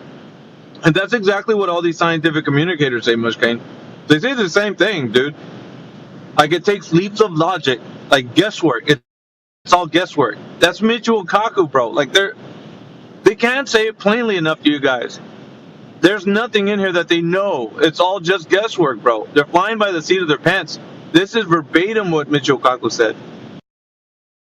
That's why I don't get it, man. Like, how are you guys so entrenched in this, like, idea? But then again, like, with the earlier conversation, you know, Crit pointed out that the overview effect is a powerful toxin. So you seem to kind of identify with an earlier time frame in your life where you could recall where somebody told you this fascinating story about planets and, you know, the cosmos. And you were kind of intrigued by it, so much so that you're identifying with it today. And you can't let it go. So it's like a religious experience that you had with the idea that the Earth is a globe. And therefore, you negate any logic and reason when it comes to how you can actually discern whether you know if the Earth is a globe. This is important, right? Because we not only talk about facts and, you know, with the truth that we speak of in here, but also how you can identify what truth is, if you can. Because it seems like it gets really cloudy and foggy when we're asking you how to identify what truth is. And you're like, well, really, how do we actually know anything? Like, and that you try to throw the baby out with the bathwater, right? Like, we can't know anything. So therefore, then how can we know if the Earth is an actual globe or not? I mean, it doesn't work that way. Nice try, but it doesn't work that way. Trying to go from my eidetic memory, he says something to, if we're off by 1 to the 10th, we know we're wrong. But with some of these things, we're off by 10th to the 120th. Like, it's way wrong. Yeah. But it's all real. But, and it's all to do with, and in Mush Kane, because he took a class in college, and his professor was saying, you know, get ready for some mental gymnastics. Like, if that doesn't ring any bells to you to tell you that it's all just guesswork, I don't know what will, man. Like, short of, like, you know, the actual people who propagated this information coming back from the dead and saying, look, man, we just made this up, bro. We made it up. And you're going to be like, no, it's real. Like, you get what I'm saying? Like, you're so entrenched in this idea. There's nothing more we can do. It's just like, okay, bye con Dios, you know? You're so right there, AB. Even if Copernicus or whoever himself come back and tried to tell everybody, we just made it up, nobody would believe him.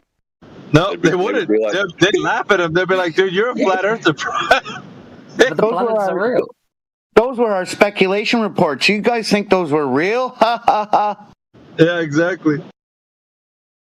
So, I mean, and that's the thing, though. We toss it over to the people who believe really strongly that the Earth is a globe. Go ahead and provide some evidence.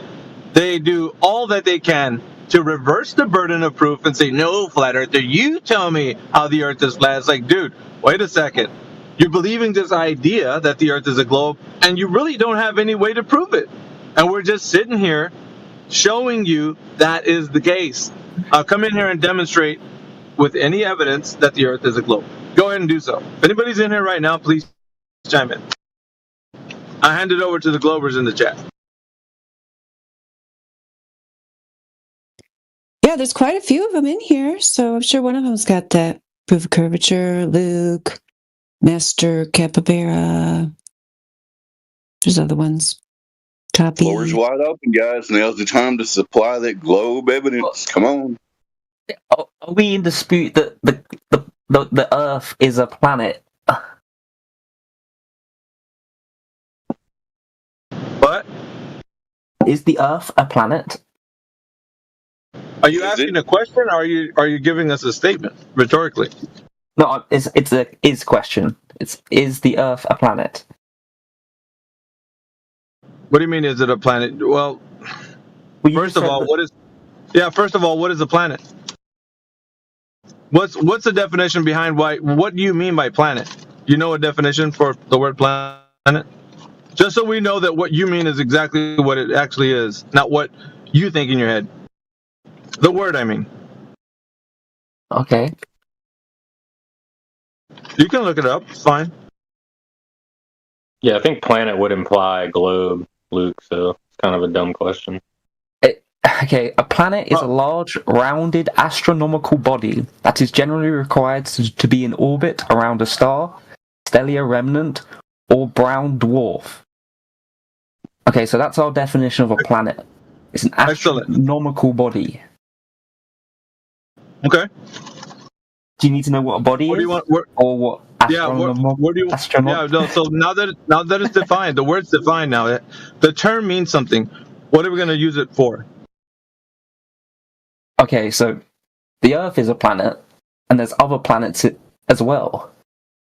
Okay, so you're making a declaration. This is your declaration. The Earth is a planet.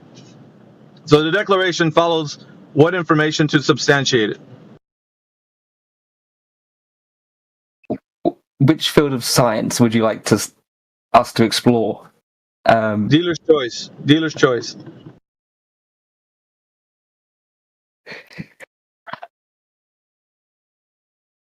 Hey guys. Oh hey.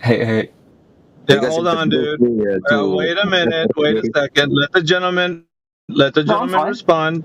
And the discourse is. Yeah, well, we're not. Yeah, we're not. So go ahead, Luke. If you want to respond, that's fine. If you don't want to respond, we can put this on hold for some other time. That's what was just happening with the guy. I'm completely. Yeah, but the guy is not you. But he's not you, so I'm letting you respond, not him. Yeah, I'm not letting him respond for me. He had something else to say, it sounded like. Yeah, but it's we're running the forum so that we can get a clear exposition. We don't want people to jump into a discussion when you're having your moment. So go ahead and have your moment. Sorry for interrupting. He can respond on himself, Afi. Yeah, that's fine. Thank you for your permission, sir. Go ahead, Luke. Thank you for wasting our time. Whatever, dude. Go ahead.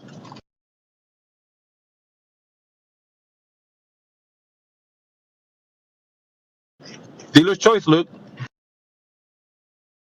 Tick-tock, tick-tock, tick-tock. Ay. The silence.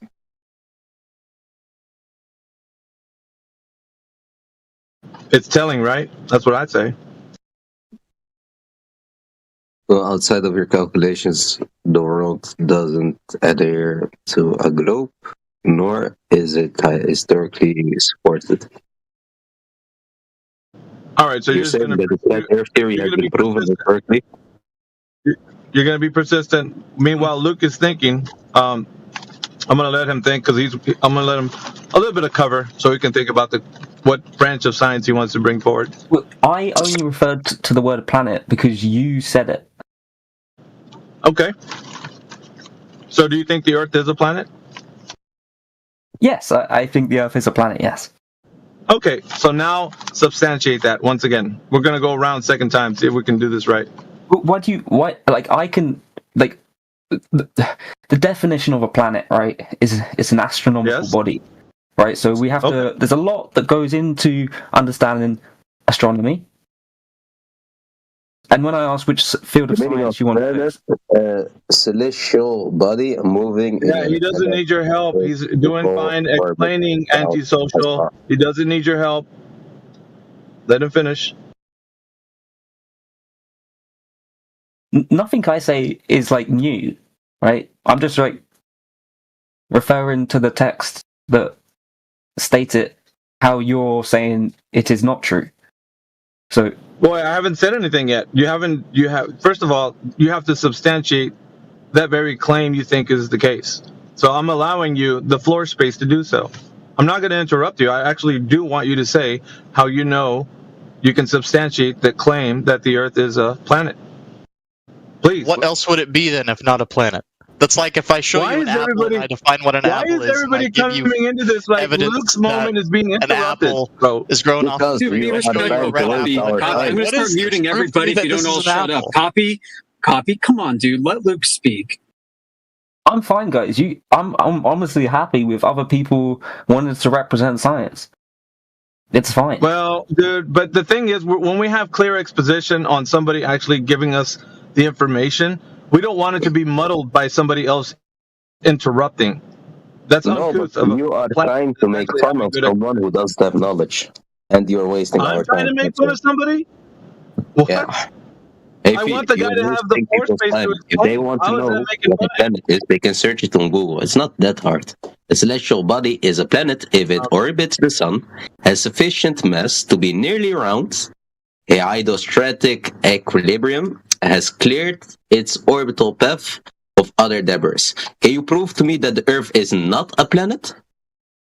Yeah, it measures flat. Hey, Alpha, how are we going to take care of these one by one, you think? The measures of the Earth is flat? The measures of the Earth is flat? Hey, hold on. Yeah. Do you want me to mute antisocial? Do you want me to mute antisocial so you can finish with Luke? If you don't mind, Mary Mom, that'd be great.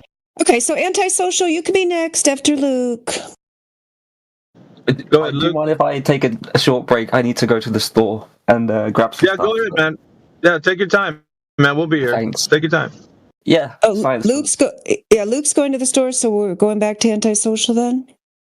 Or a Copy, it doesn't matter. I was actually talking to Copy earlier. He wasn't responding, so I guess he jumped in the middle of like Luke talking. Weird. I took Copy off mute if he wants to unmute. Okay. Either Copy or antisocial, it really doesn't matter. I'll talk to either one of those guys. Okay. Can you prove that the Earth is flat by measures? Yeah, the Earth is flat, so the physics of water demonstrate that. You know what physics are, sir? Yes, I know what physics are. Okay, so if physics demonstrate that with hydrostatic equilibrium, that water at rest displays no convexity, would you agree or disagree with that? I would not affirm this position. If you can show me evidence to believe in the flat Earth theory, maybe I would confirm it.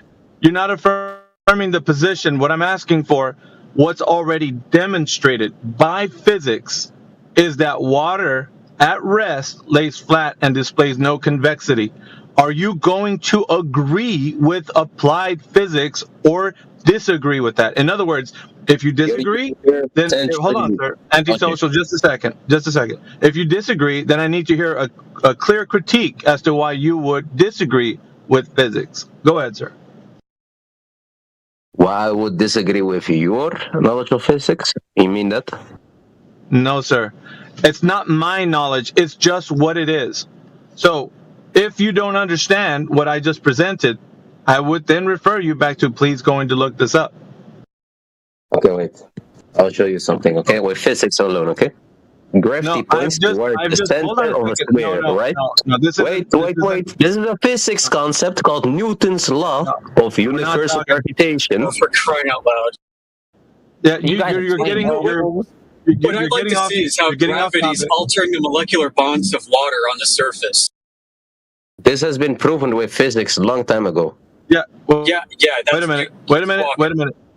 The flat Earth theory doesn't help you with physics. Hold on, dude. You're barreling through what I told you to talk about another point. Now, I want you to realize that what I showed you was that in physics, water lays flat on its surface and displays no convexity. That means that at large scales, the Earth isn't going to be a globe, sir.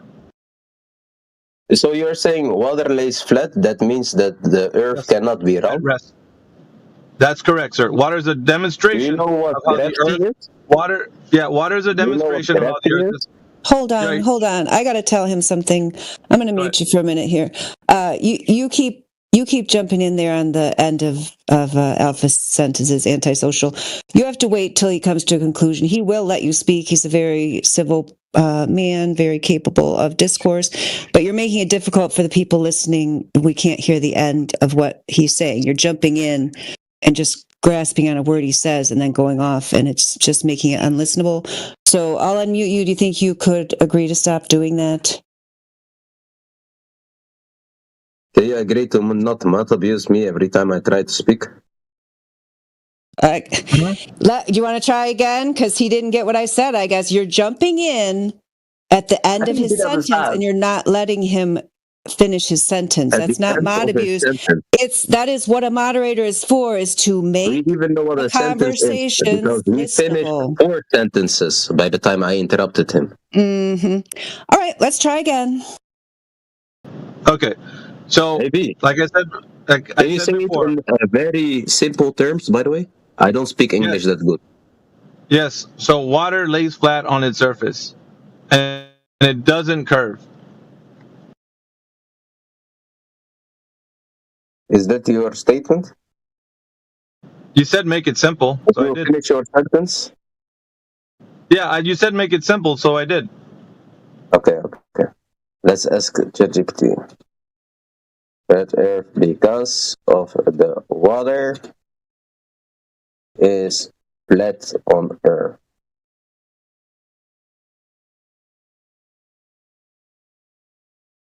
Yep. The observation that water appears flat on Earth's surface is often cited by proponents of the flat Earth theory. However, this perception can be explained by understanding the principles of gravity and the scale of Earth's curvature. Why water appears flat? Water's surface is level because gravity pulls it towards the center of the Earth, creating an equipotential surface on the spherical Earth. This means water confers to a surface. There's background noise coming in. Either somebody's hot micing or you've got something going on in the background, sir, where you're talking from. We can't hear you clearly. Like 4 people interrupting him, man. Just like, be a better person. Goodbye. No, this person didn't get mouth abused like I got mouth abused for interrupting. I don't know why. Well, no, I was just telling them to mute themselves. That's what I was doing. Go ahead, please. Anyways, water's surface is level because gravity pulls it toward the center of the Earth, creating an equipotential surface on a spherical Earth. This means water conforms to a curved surface. However, due to Earth's vast size, approximately 6,371 kilometers in radius, the curvature is not easily noticeable over short distances. For instance, over a 10-kilometer stretch of ocean, the Earth's curvature would cause a drop of about 2 meters, which is subtle enough to remain undetected without precise instruments. Okay, so now that you read that, how did they measure it? What instrument did they use to measure that precisely? What instrument did they use to measure what precisely? The Earth? You just read something that measured water level. Yeah, you just read something that showed how they measured the surface to be curving. I want to know what was the device that they used to do that.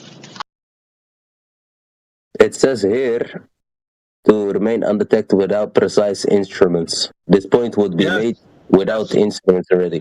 But if we would look at what instruments they would use to measure what was what did I tell you? Did you hear what I said? What are they trying to measure precisely, Antisocial? Let's see. The Earth's curvature. Correct. So what device did they use to measure it precisely? Instruments measure the Earth's curvature. I'll look it up for you. A spherometer is an instrument used to measure the radius of curvature of a curved surface, including the Earth's curvature. It works by measuring the distance between a point on the curved surface and the surrounding area. While not directly measuring the Earth's overall curvature, it can be used to determine the local curvature of the Earth's surface. What the fuck? The spherometer local curvature can be measured with the spherometer, basically. When was this discovered? This device?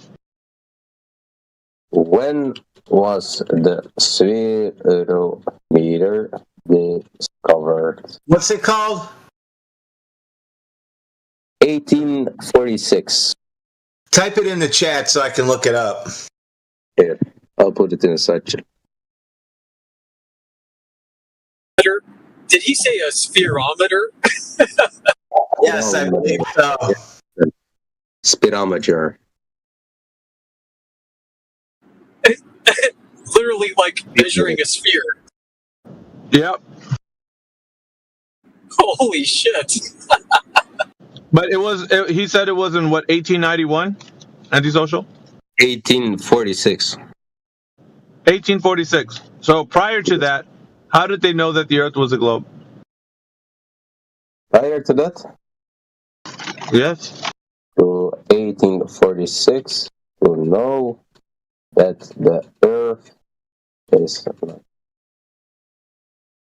Dude, can you not think of anything for yourself? That the Earth is not flat, but a sphere has roots in ancient times, with evidence dating back to at least the 3rd century, because several actors contributed to this understanding, including observation from seafarers, astronomy, and early scientific inquiry. Also, I could use the Quran, for example, to know this. Because I'm a Muslim, it has been revealed in the Quran already. I just want to see the spherometer. The spherometer, yeah, 1846. Yes. 1846, yeah. Yeah, let's see it. You want to see a spherometer? Yeah, I want to see what they used and how they used it in the data. In the data of ChatGPT. Let's see. What the hell? Spherometer in the data. I think you're making this up. Used to prove it for you. Even my AI laughed at him. Dude, my AI laughed at you. No, my AI was laughing at yours. Well, read one at a time. Which are instruments used to measure lung function, do not directly provide evidence for Earth's curvature. However, they can be used to observe how atmospheric pressure changes with altitude, which is consistent with the Earth's spherical shape. Atmospheric pressure. Well, you know what? Instead of pretending that I'm joking, I will just make you guys look at it. Okay, just read this. Yalla. Just post the spherometer in the data, please. Thank you. If you want to see the spherometer, it's here. You see it? Which one is it? You can the one see for everything. measuring lenses? Oh, which one? Wait. Wait, What? speedometer. No, hold on a second, man. This one is for breathing. Wait, I know that's not that's not it, dude. Dude, you're in the wrong area. Your AI is hallucinating. You need to tell it to stop making up stories, and it will. Yeah. You're dealing with maybe this one. All right. Well, I wanted to touch on how he says in over 10 kilometers of water. It's already said there. Just read the. Interrupt the beginning of yours. Okay, sorry. I just wanted to point out how he pointed out supposedly over 10 kilometers of water, there's a 2-meter drop. We see way further than 10 kilometers across the water, and there's no drop at all. Like over a 10-kilometer stretch of ocean, the Earth's structure would drop a drop of about 2 meters. Yeah, it's fine. I wanted to see the device that actually shows what you're saying is true. You didn't show the device. Is that it? This is the spherometer. I think this one is. Wait. Where? You have a bunch of photos. I can go back to the other one. Wait. No, go to the spherometer. No, not this one. Posted, I think. Here. Why water appears flat while the surface is level? Because spherical Earth. Yeah, read on. What's so hard about this, dude? Show us how the spherometer has shown there to be drop over distance, like you said. Yeah. Drop over distance. Yes, sir. Yeah, Show me the money. 2 meter drop. Show me the I want money. to see. Yeah, the spherometer, you said, measured a 2 meter drop over distance. I want to see that.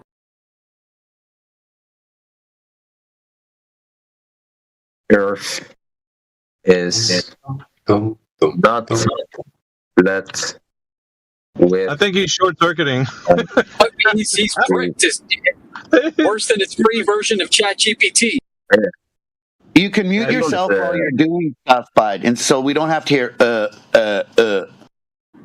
He might have to move his lips to think. I don't care. I don't want to hear your zesty high voice either. But I didn't tell you to mute yourself. The observation that the water appears flat on Earth's surface is often cited by prominence of the flat. Why is it going back to this one? I have no idea, man. Show us the spherometer measuring 2 meter drop over distance. Come on, brother. We need that. Prove it. It with 0 meter. Killa, you want to see this one? Today, Junior. Barometer, yeah, doing what it's. A speedometer can indirectly provide evidence supporting Earth's curvature by measuring changes in lung function related to atmospheric pressure variations with altitude. This one is again the same thing. Did you hear the parameters of your mission? Show us the instrument you're speaking of. Well, do not talk about it. Could I ask you to show me your brain to see what you think of with that flat Earth theory stuck up in that brain of yours? What the hell is happening? Hey, dude, just wait.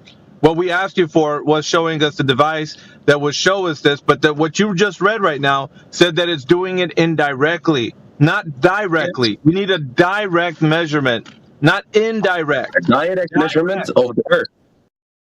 Yes. I don't even think it does it indirectly, Alpha. Oh, that's true. But, I mean, if we're going to ask him for the device, it needs to measure the curvature directly. Let's see. Make sure the Direct word measurement of the Earth. Thank you. Direct measurements of Earth's curvature have been conducted through various scientific experiments and observations. Here are some notable methods. Eratosthen's shadow experiment. Bro. Oh. Chat, have them turn off the video because you're limiting people from joining. Okay. That more people want to join in.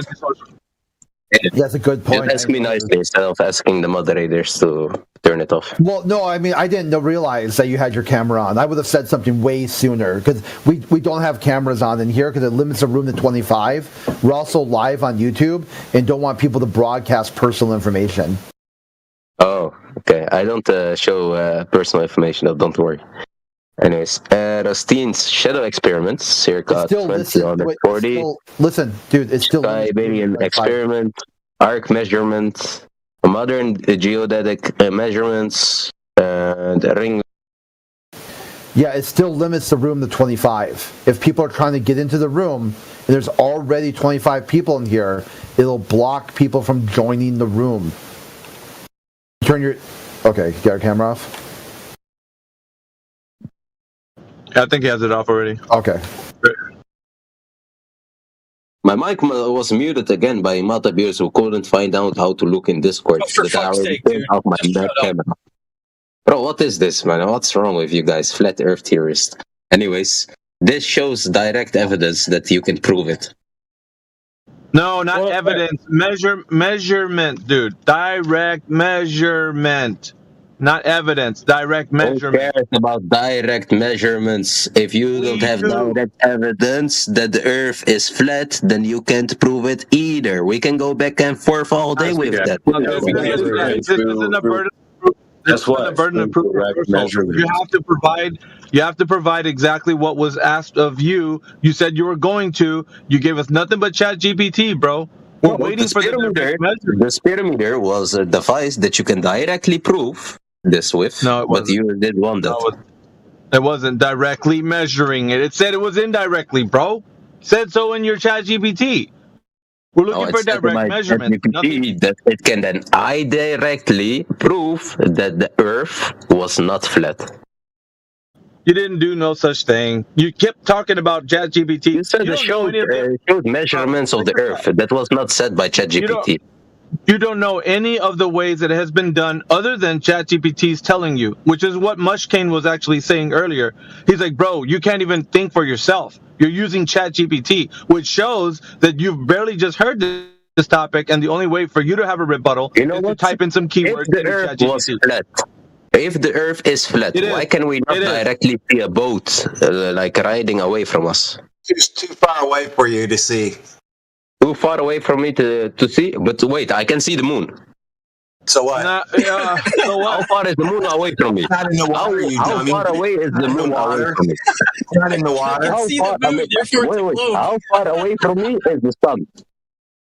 All right, so here's the problem, dude. Like you're a hot mess at the moment, right? Think a little more clearly. What we're asking for is there any direct measurement of the moon? The moon. Why can I see something that is at 384 distance, thousands of kilometers, thousands and thousands of kilometers, but I cannot see a boat riding away from me?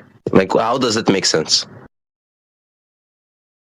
All right, sorry, but I have to mute you. Just relax, calm down. You're getting away from the point, which is you didn't provide evidence of direct measurements. We can't go to another topic until you resolve whether you know or not that the Earth has been measured to have curvature. That's all we're trying to get you to realize. Now, you either concede that there is no way that it's been measured, and then we can go to another point. But until then, you don't know.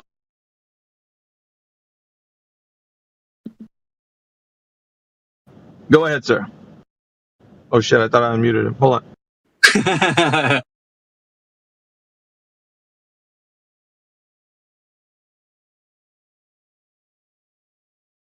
I posted a picture of the moon boat that he was talking about.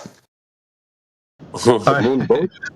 Yeah, no, so think about it. You didn't provide any evidence that the Earth has been measured directly to have any curvature. So you can't keep saying the Earth is a globe because you don't know if it's been measured directly. You don't know if the Earth is flat because you haven't directly studied this in school. Yeah, turning it back around to me is not going to help your case, sir. Tell me. Turning it back around to me is not helping your case. Your case, the case that the Earth is a globe, by way of you explaining to us, is not proven in any way directly. So you can't keep turning it around to me and asking me how I'm proving flat Earth if you don't know how the Earth is a globe. You have to prove that the Earth. From now and Armstrong? You want to hear it from him? No, I want to hear it from you. If you know that the Earth is, he's known to be a scientific. You're the guy. Listen to this. Listen to this. Antisocial. You're the guy who believes that it is a globe, right? You're believing right now it's a globe. I don't believe it's I don't believe it's a globe. I never said that. You do. Okay, so what do you believe the Earth is?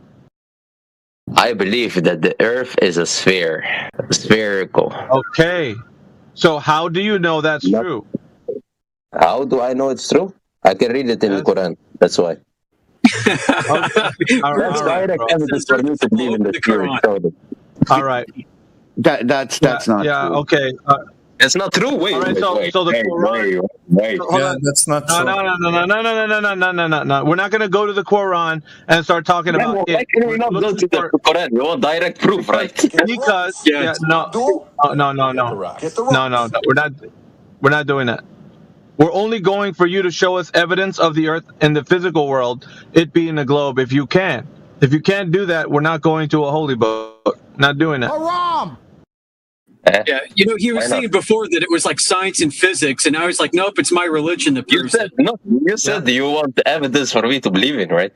That's the evidence I believe in.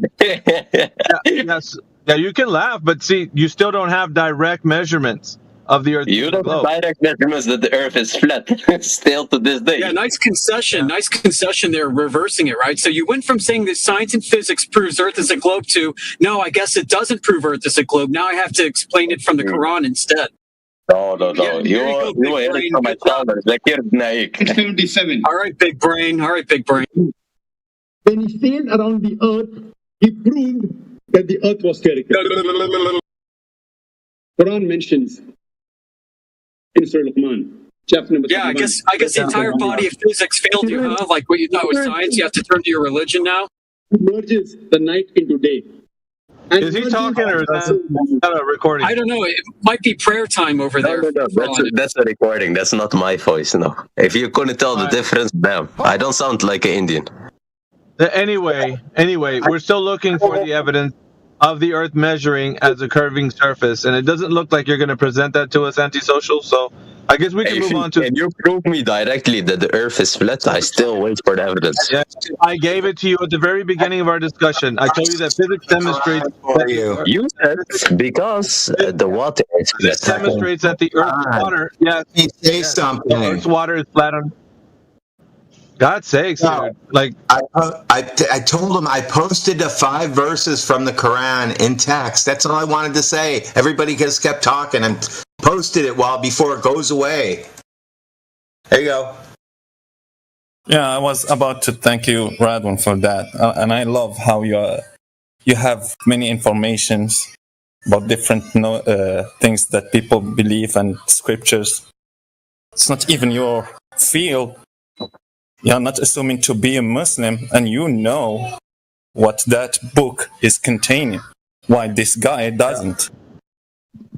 It was a nice red herring, but the problem is he hasn't any direct evidence that the Earth is measuring curving surface. So, waiting for him to actually have the concession, he asked for me to show him how it's actually flat, and water demonstrates that with the physics of determining that the surface of water, based on what we understand in physics. And when large bodies of water are at rest, they display no convexity, and it's flat on its surface. I told you that. And you just bypassed that, and you went straight into how you told me that looking through ChatGPT, you're going to try to figure it out.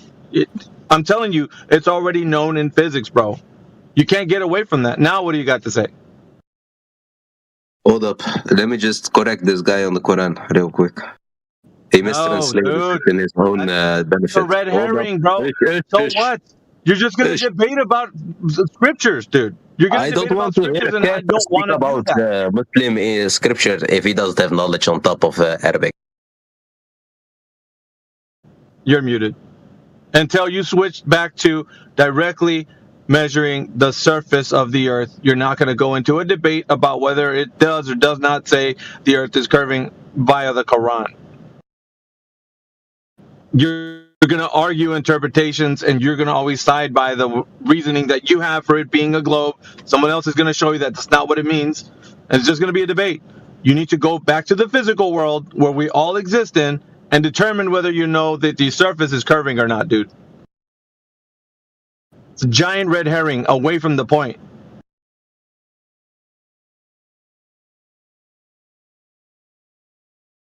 Haram.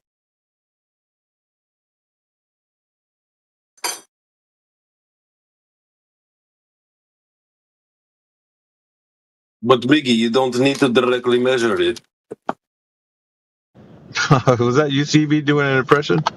You don't need to directly measure anything. That's a good impression, dude. He was like, well, how would you prove it? It's flat.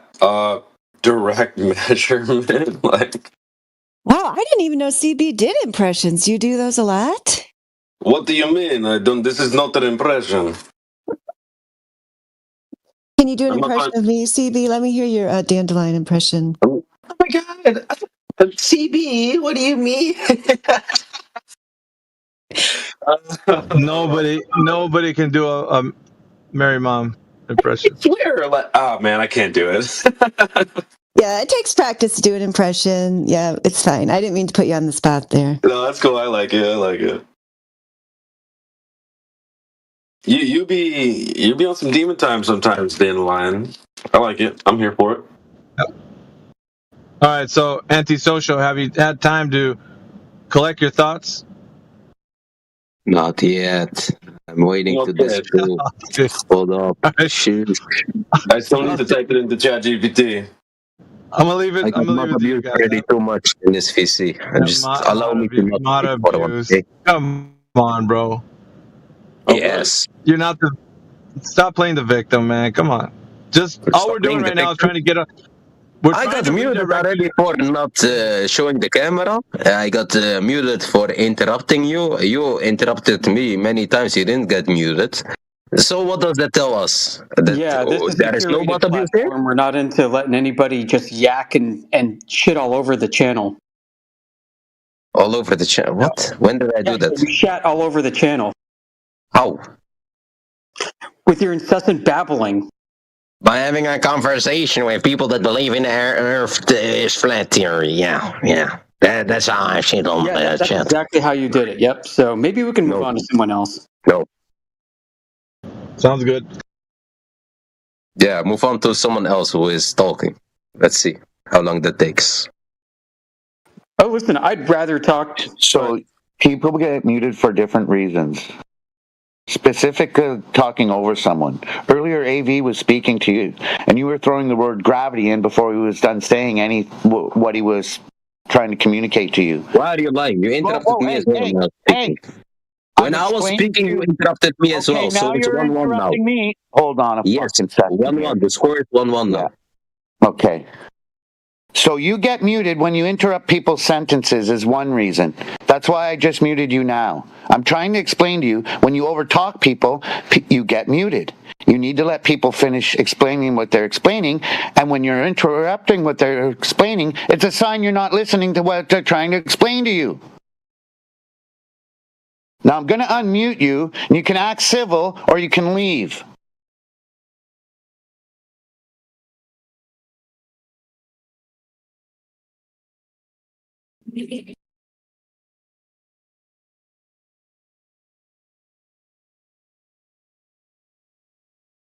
I'll just hop to another VC. I'm done with this FedEx.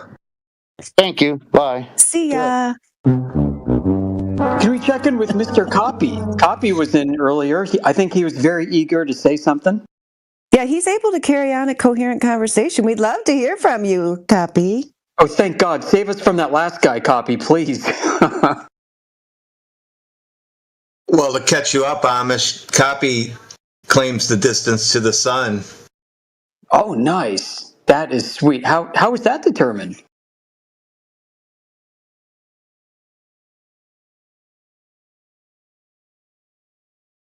You know, whose measurements are we going by? Like Isaac Newton's, Christopher Huygens, like who?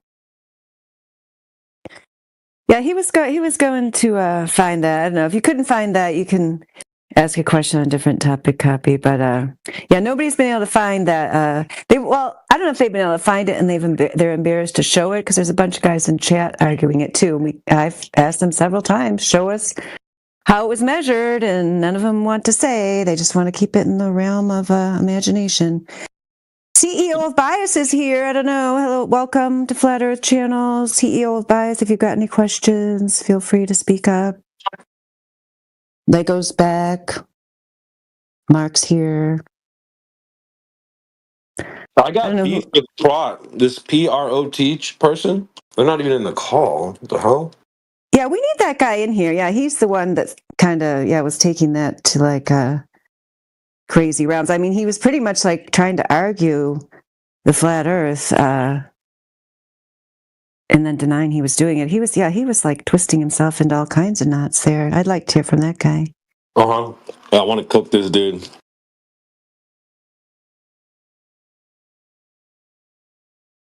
It can't be flat to Prot because if you look at his name, his real name is Null Hype Atheist. Like hypothesis. Guy. What the? Isn't that going to be a problem? To fly dirigibles or something? Like one of those guys, it might have been him, claims that they run those surveillance blimps in Canada.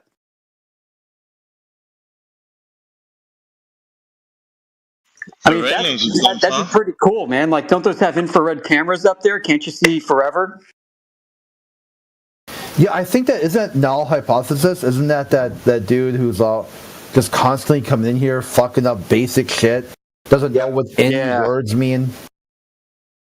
Like if I remember, I can't think of his name right now. Like I've pinned him multiple times. Canadian atheist, null hypatheist. Oh, there we go. Yeah. Oh, that's the same person? Yeah, I thought it was somewhat different, but it could be like Nuck and Fox, right? Isn't that Nuck and Fox's real name? Was Nucky? That the same guy? Oh God. The dude who does like scribbles on napkins is globe Earth proof? Yeah, that's now you're saying that's PROT now. That's PROT. Is that what you're saying? Yeah. Yeah, he did the same scribble on how to measure the sun. Bro.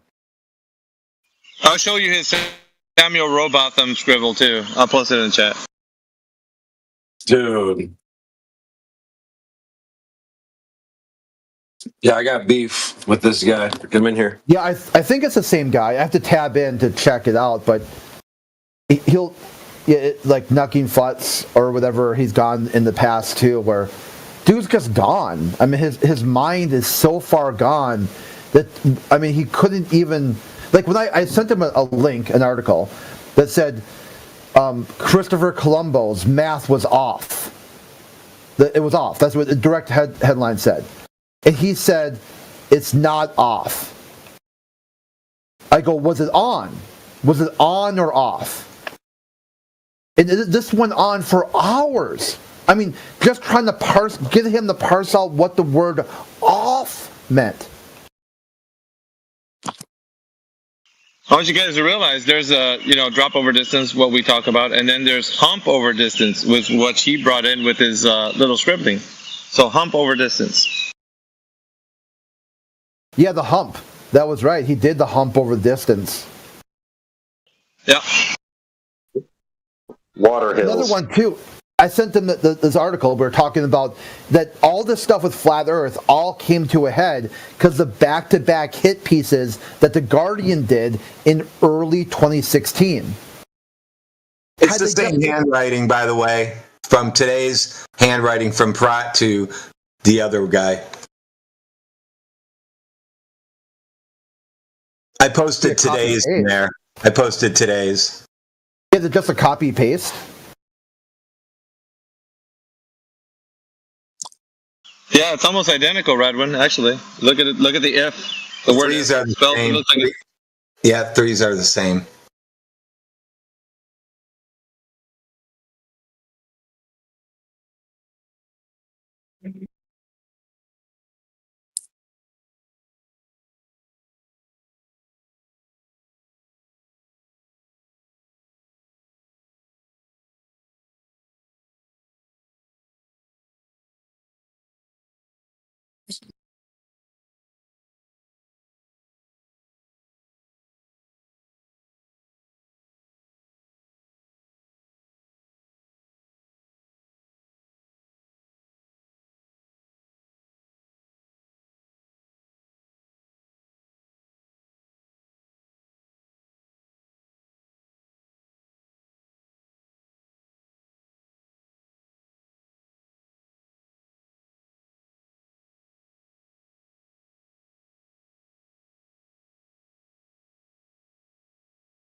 Who else we got in here?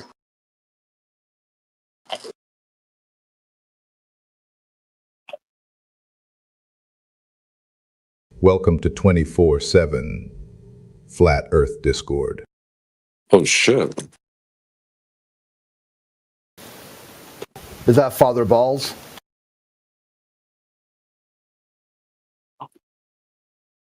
I didn't even see anything light up. that was Q, wasn't it? I think Steve was Steve trying to get in. They're crackpots. They're dealing with crackpots. I guess LT is a flat earther. I just haven't encountered LT before, so. But from what you're typing there, I assume you are. So, good to see you. I made a couple clips using a narrator voice.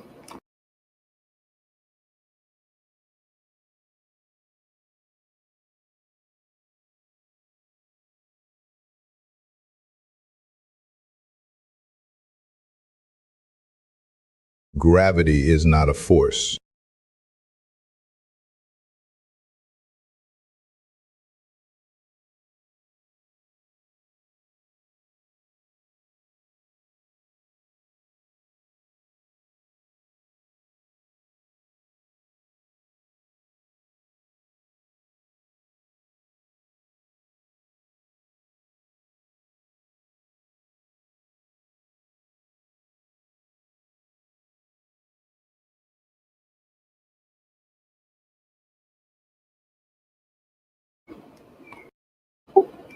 Where are all the Globers at?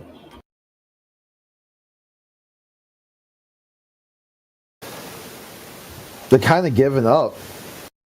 Facts. They've like each time like Starship is supposed to go up, they're thinking this is it. This is gonna go all the way around the Earth. It's gonna go into like high orbital. It's gonna simulate landing on Mars by going around the Earth and then like landing somewhere in Hawaii. It's gonna use chopsticks and catch reusable boosters with like a 24-hour, just a few day turnaround point. There'll be like virtually the line to go to Mars. You won't be able to get people in line quick enough. The limitation on flying to Mars will be the amount of volunteers willing to go. It didn't even get to Florida before it blew up. Again. It sounds like they might have some setbacks that we're looking at coming up. That's hilarious. The latest. I mean, you've got Florida crit. Yeah, I call it they've been blowing up so much. You know how they changed the Gulf of Mexico to the Gulf of America? They're going to change it again to the Gulf of Starship.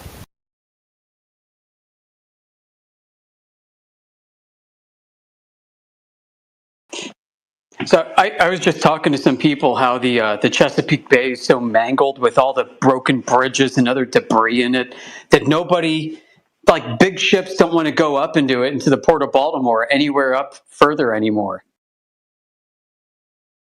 And that's just from boating accidents. When you start adding the debris of starships and freaking like liquid hydrogen and liquid oxygen fuel mixtures and all this dangerous toxic chemicals into the mix, you're going to have a bad time. Yeah, I mean, remember like early in this debate, like 2017, 2018 time frame, they're like, hey, Flurf, what are you going to say when we got an extended mission on the moon? Like Artemis 3 is going to land people on the moon for an extended stay. How are you going to talk about flat Earth when there's people living on the moon? 7 years later, literally 7 years have gone by, no progress. Right. So you can ask them, how are you going to talk about the globe when every time you promise that we can put people on the moon and on Mars that they keep failing? Yeah, what is the year? What is your deadline? At what point will you finally admit manned spaceflight isn't possible?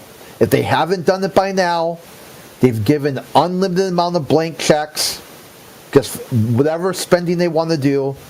If they haven't done it by now, it's not possible.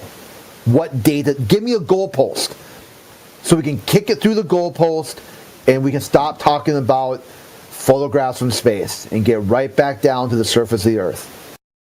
Yeah, I mean, isn't that what all good cult leaders do? They just keep kicking the deadline down the road. Yeah, world's going to end in 1999.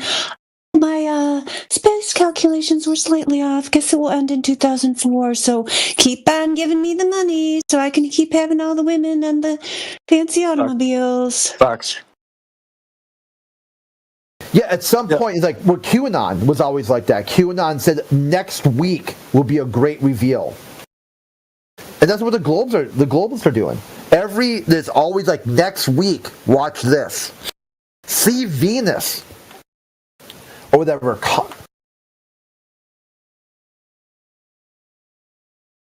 If you ask them like, "What's your deadline?"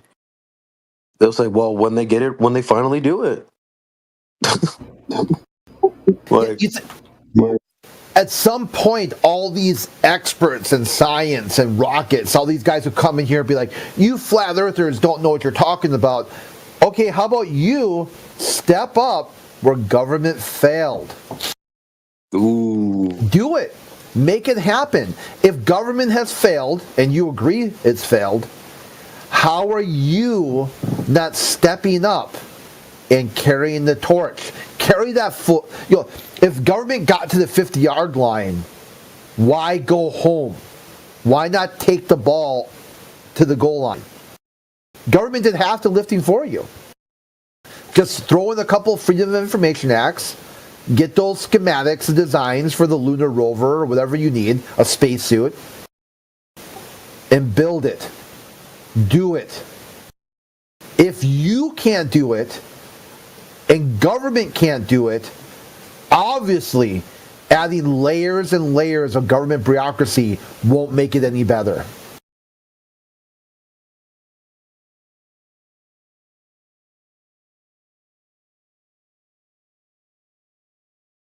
I've been asking for those plans. I'm surprised the Glober hasn't done all that yet. Got them for me.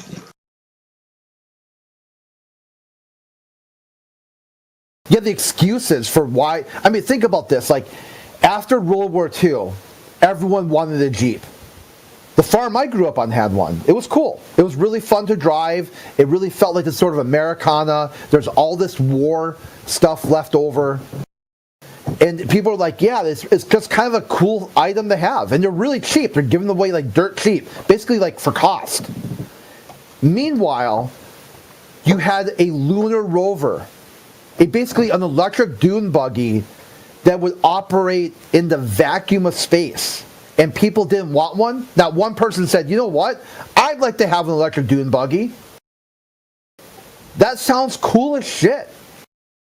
And not one person said, I wonder if I can make one myself. You can't. It doesn't exist. Man, that's actually a good point. Well, that thing's like almost self-reliant. I would like one. I would put cutting blades on and let that thing just do the whole neighborhood for free. Just go. It's self-powered. We'll just one-time cost for everybody for 2 years, and we'll let that thing go. Maybe for 10 years, because it seems the batteries last forever on Mars. Batteries, how they get the batteries there? Well, we're not talking about the batteries, just saying if they had to have been made them here first.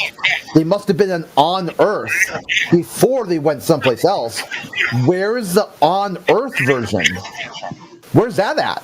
Like, let me see it. You say you got a rover, you've got helicopters and all kinds of crazy shit on Mars. When did it leave Earth? How come I can't see one? Where's the schematics? Where's the diagrams? Where's all the testing? Where's the materials you used? Wouldn't you expect to see one that's like sitting on a NASA property that it's autonomous, just flies up for like however many hours it can, then comes down and recharges. Then there's a rover running around, and they look at each other and they take pictures, and nobody touches them. They should just be able to do this stuff here on the ground for testing. We don't see pictures of that testing ground anywhere. Yeah, I get like they test some things. They test some things, but they test them here on the atmospheric pressure on Earth. Because what I understand, when you are making a jet engine, you want to test that jet engine and the conditions where the jet engine will be used. So if you want to use something on different atmospheric conditions, different gravity, will have to test those things here on Earth. So you will have to create those conditions. I never seen a rocket engine being tested in a giant vacuum, ever. But what I see, rocket engines are being tested here on the surface, and those propellers that they use on the claimed satellites, they are tested here on the surface of Earth, where the normal atmospheric pressure is.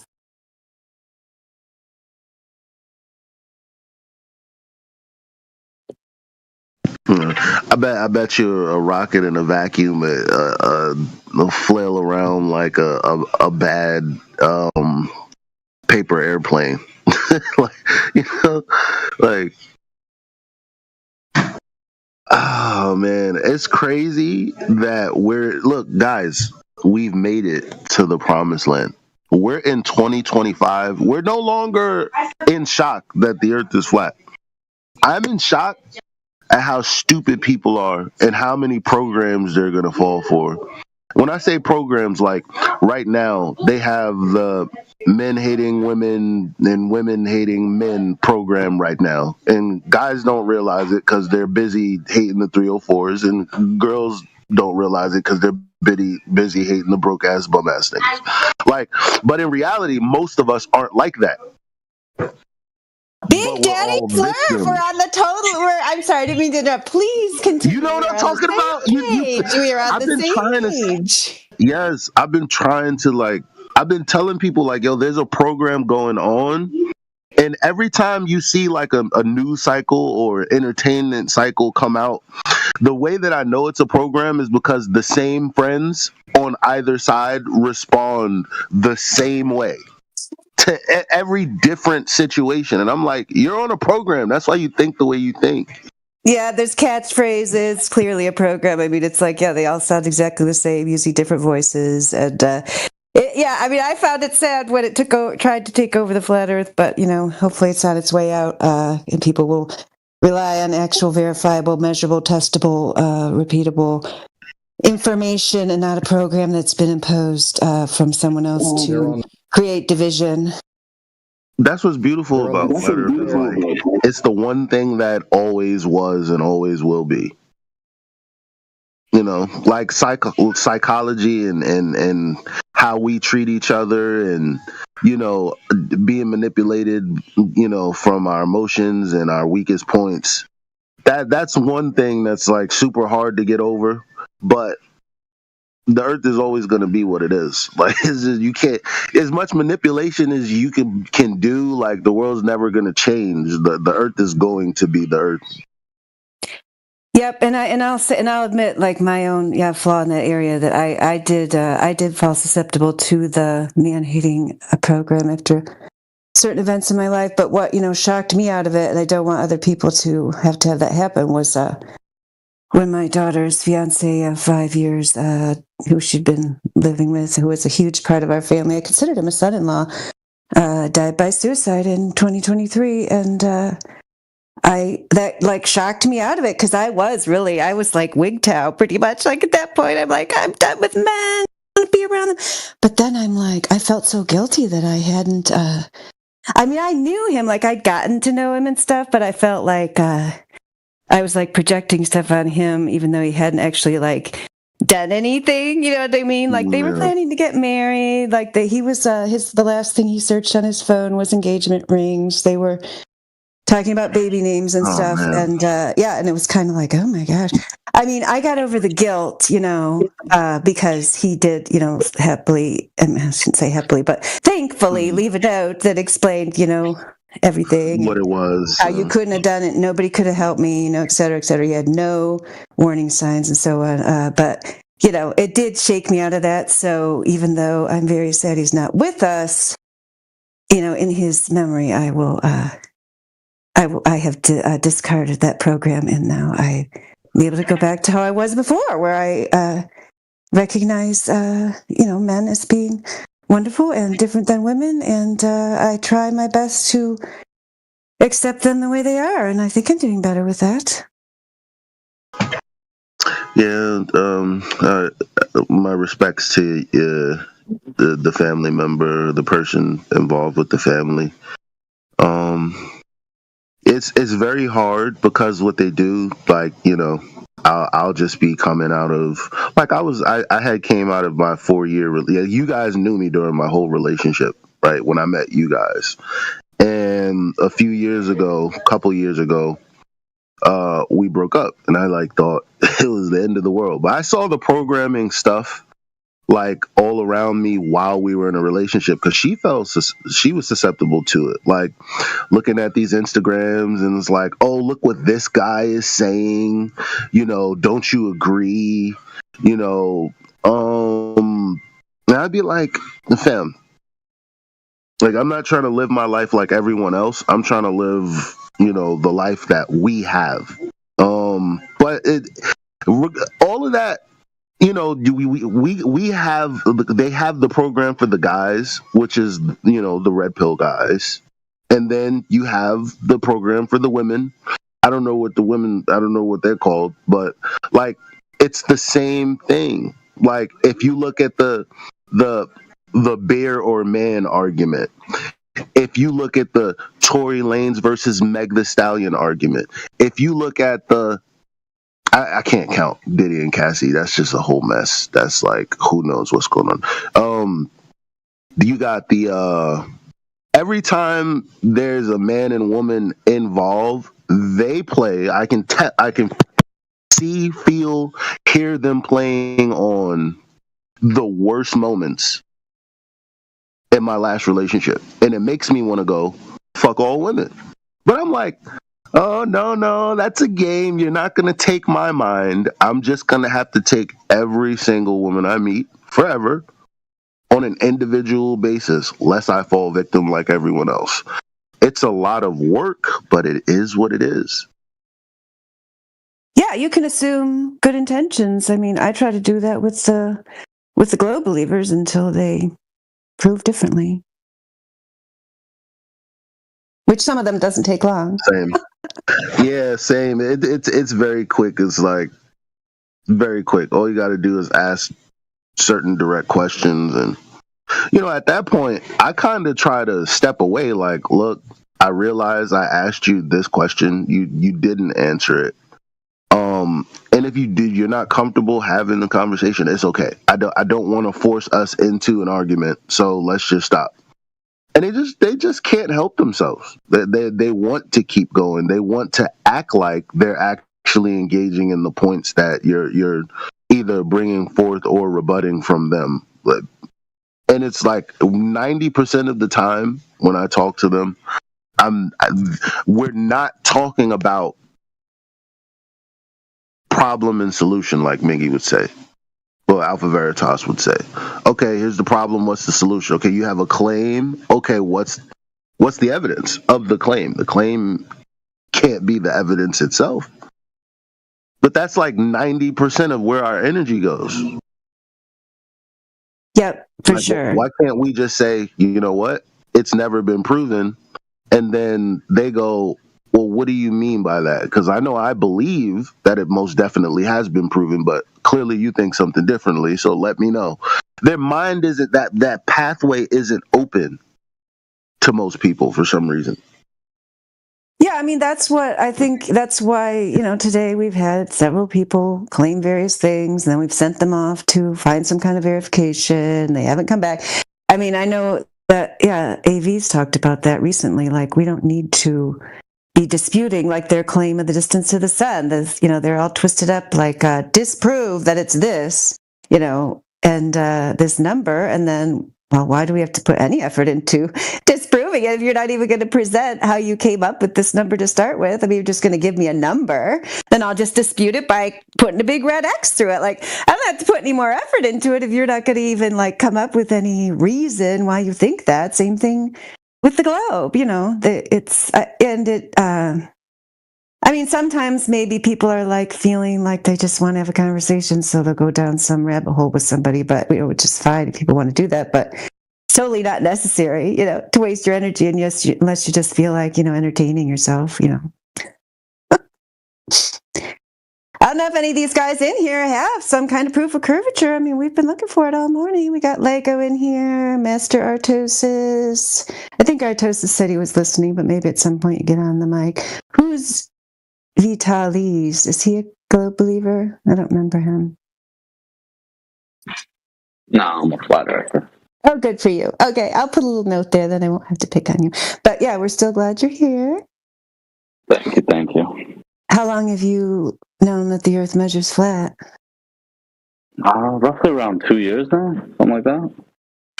Cool. What brought you to it? I was actually getting divorced. I was getting divorced and couldn't really focus on anything. Seen a couple of things on YouTube or on X, and then I just started following Witsit from there, and then after that, I found Nathan Oakley and the crew, and you guys and everybody, and just been making my own kind of assessments as I go, basically. Good news.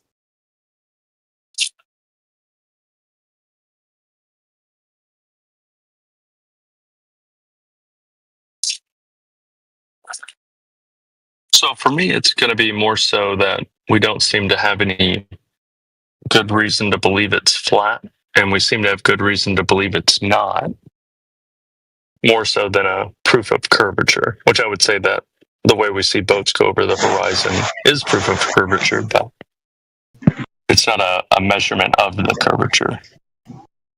You want to know my response to that? Sure. Okay. So everyone heard you say, basically, your belief, your leanings. Like, I would just say simply, no, it measures flat. And if someone wants to ask me how, I'll just tell them that. Like, there's no, I believe this or could be that, or, I'm leaning towards this, all of the evidence this, none of that. No, it's axiomatically accepted as flat. Well, if it's axiomatic, you realize that means you don't have any reason to support it. Exactly. I don't have to support the fact that there's a tree outside my window either. You know what's attached to that tree? The earth. It's as simple as that. Yes, I can talk about the earth in axiomatic terms. I don't have to make an argument for it. That would be dumb. I could. Well, I mean, if you're just taking an axiomatic belief on the matter to kind of be the no, it's not. Axiom is not a belief. Axioms are beliefs, yes. No, they're not. I mean, they are. So I'm not sure. Okay, well, the tree outside my window is not a belief. You probably believe there is a tree outside your window, I imagine. Yeah, that makes no sense. Further to that, it's axiomatically flat, which is why we can do other things like measurements based off of that. So it's not like that's the only thing. But again, I mean, I can hear you not being, what's the word, curious? Because I'm moving you towards the definity of it all, and you're moving away from it. So what are we going to do here?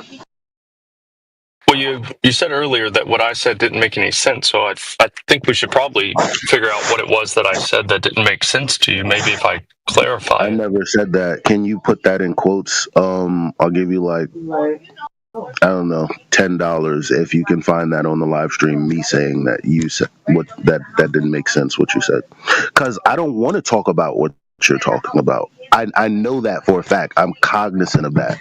I want to talk about what I'm talking about. Why on earth would I drill into what you said?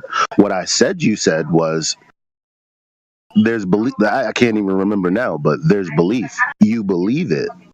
All of the evidence leans towards. I was like, that's the difference between your rhetoric and mine. I can just say it measures flat. It's a safety thing. Does anyone want to verify that he said that makes no sense or that doesn't make sense or whatever it was? Like, do I actually have to go find this? Like, obviously he said that, and I'm sure someone else heard you say that. So you don't know. He wants to convince. Okay, answer his question, chat. Anybody hear me say it made no sense, or did y'all hear me say what I just said?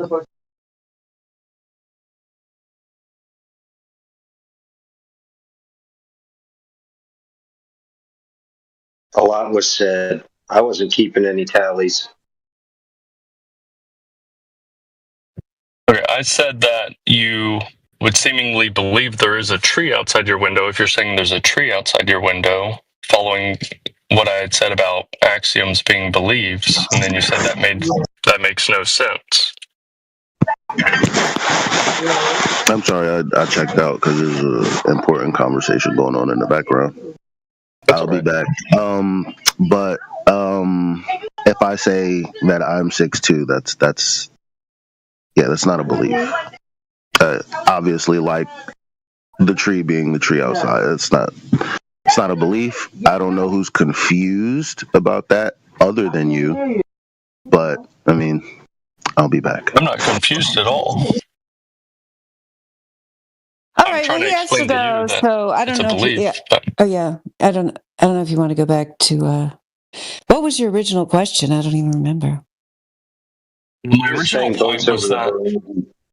Oh yeah, boats over the horizon. That's right. Yep. So, Lego, have you heard or seen the explanations of why boats appear to go over the horizon due to perspective and limitations of human vision, but the boats can be brought back into full view with a zoom camera, etc.? I've heard that attempt at explaining it, yes. And what is your dispute about My dispute is that there's a consistent ability, or we can recreate a constant of boat going too far to where the bottom is obstructed by the curvature and you cannot zoom in on it. How do you know it's curvature? Like, how would you determine it's curvature and not just wave undulations, shoaling, and other effects of the water? Because we can recreate it over and over and over. Yeah, but the point is curvature requires a globe measurement.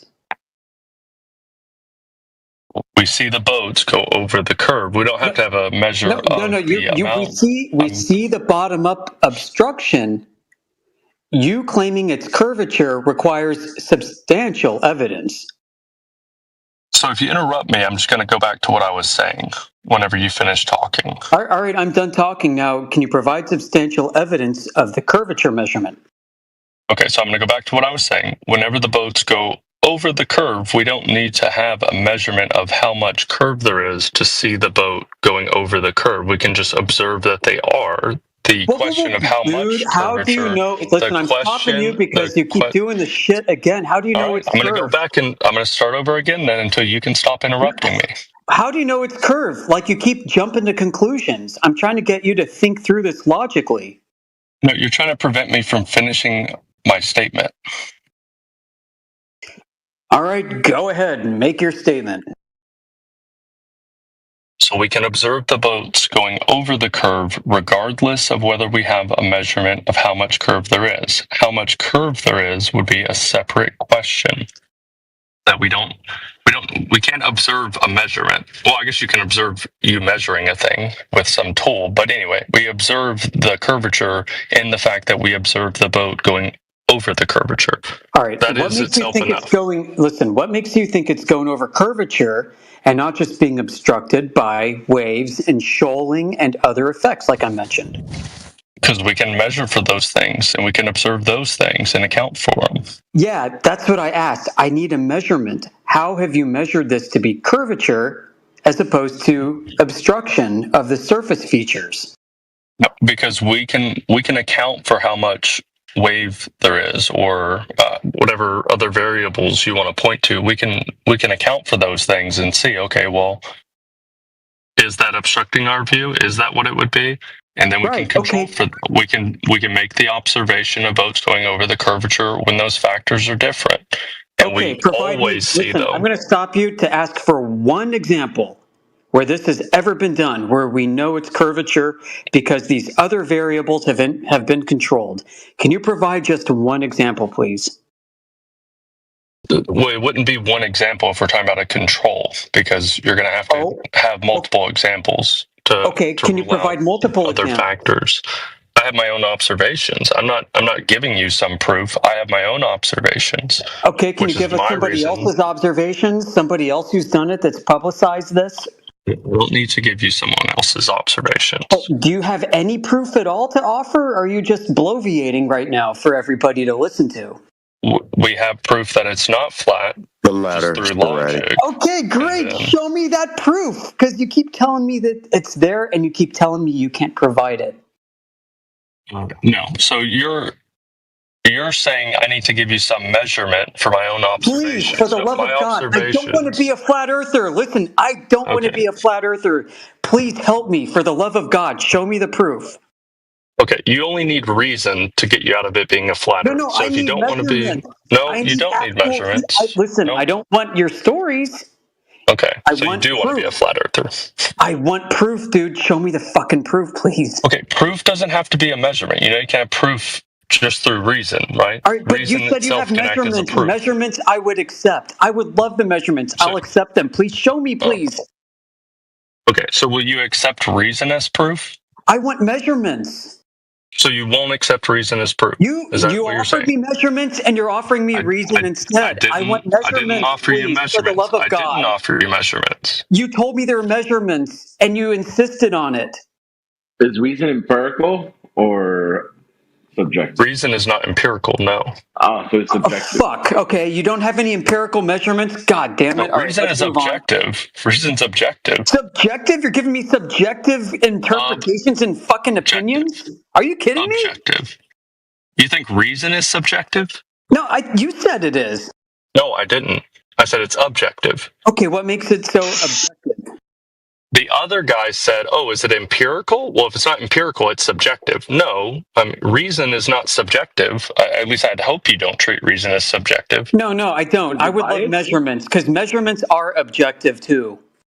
Okay, why won't you accept reason alone? Why do you have to have measurements? Because you can reason something without evidence. And then when we go check the evidence and it doesn't check out, then it wasn't reasonable. I'm talking about like formal reason. I need measurements. Okay, well then that's a you problem. Listen, it's not a me problem, it's a you problem. If you can't produce measurements, then you can come up with, logical suppositions all fucking day, and I can hear them and I'll be like, yeah, show me. Okay, I don't know what to say if you don't accept logic proofs. All right, then why don't you give me a formal deductive logical syllogism and we will take it apart, beginning with your first premise.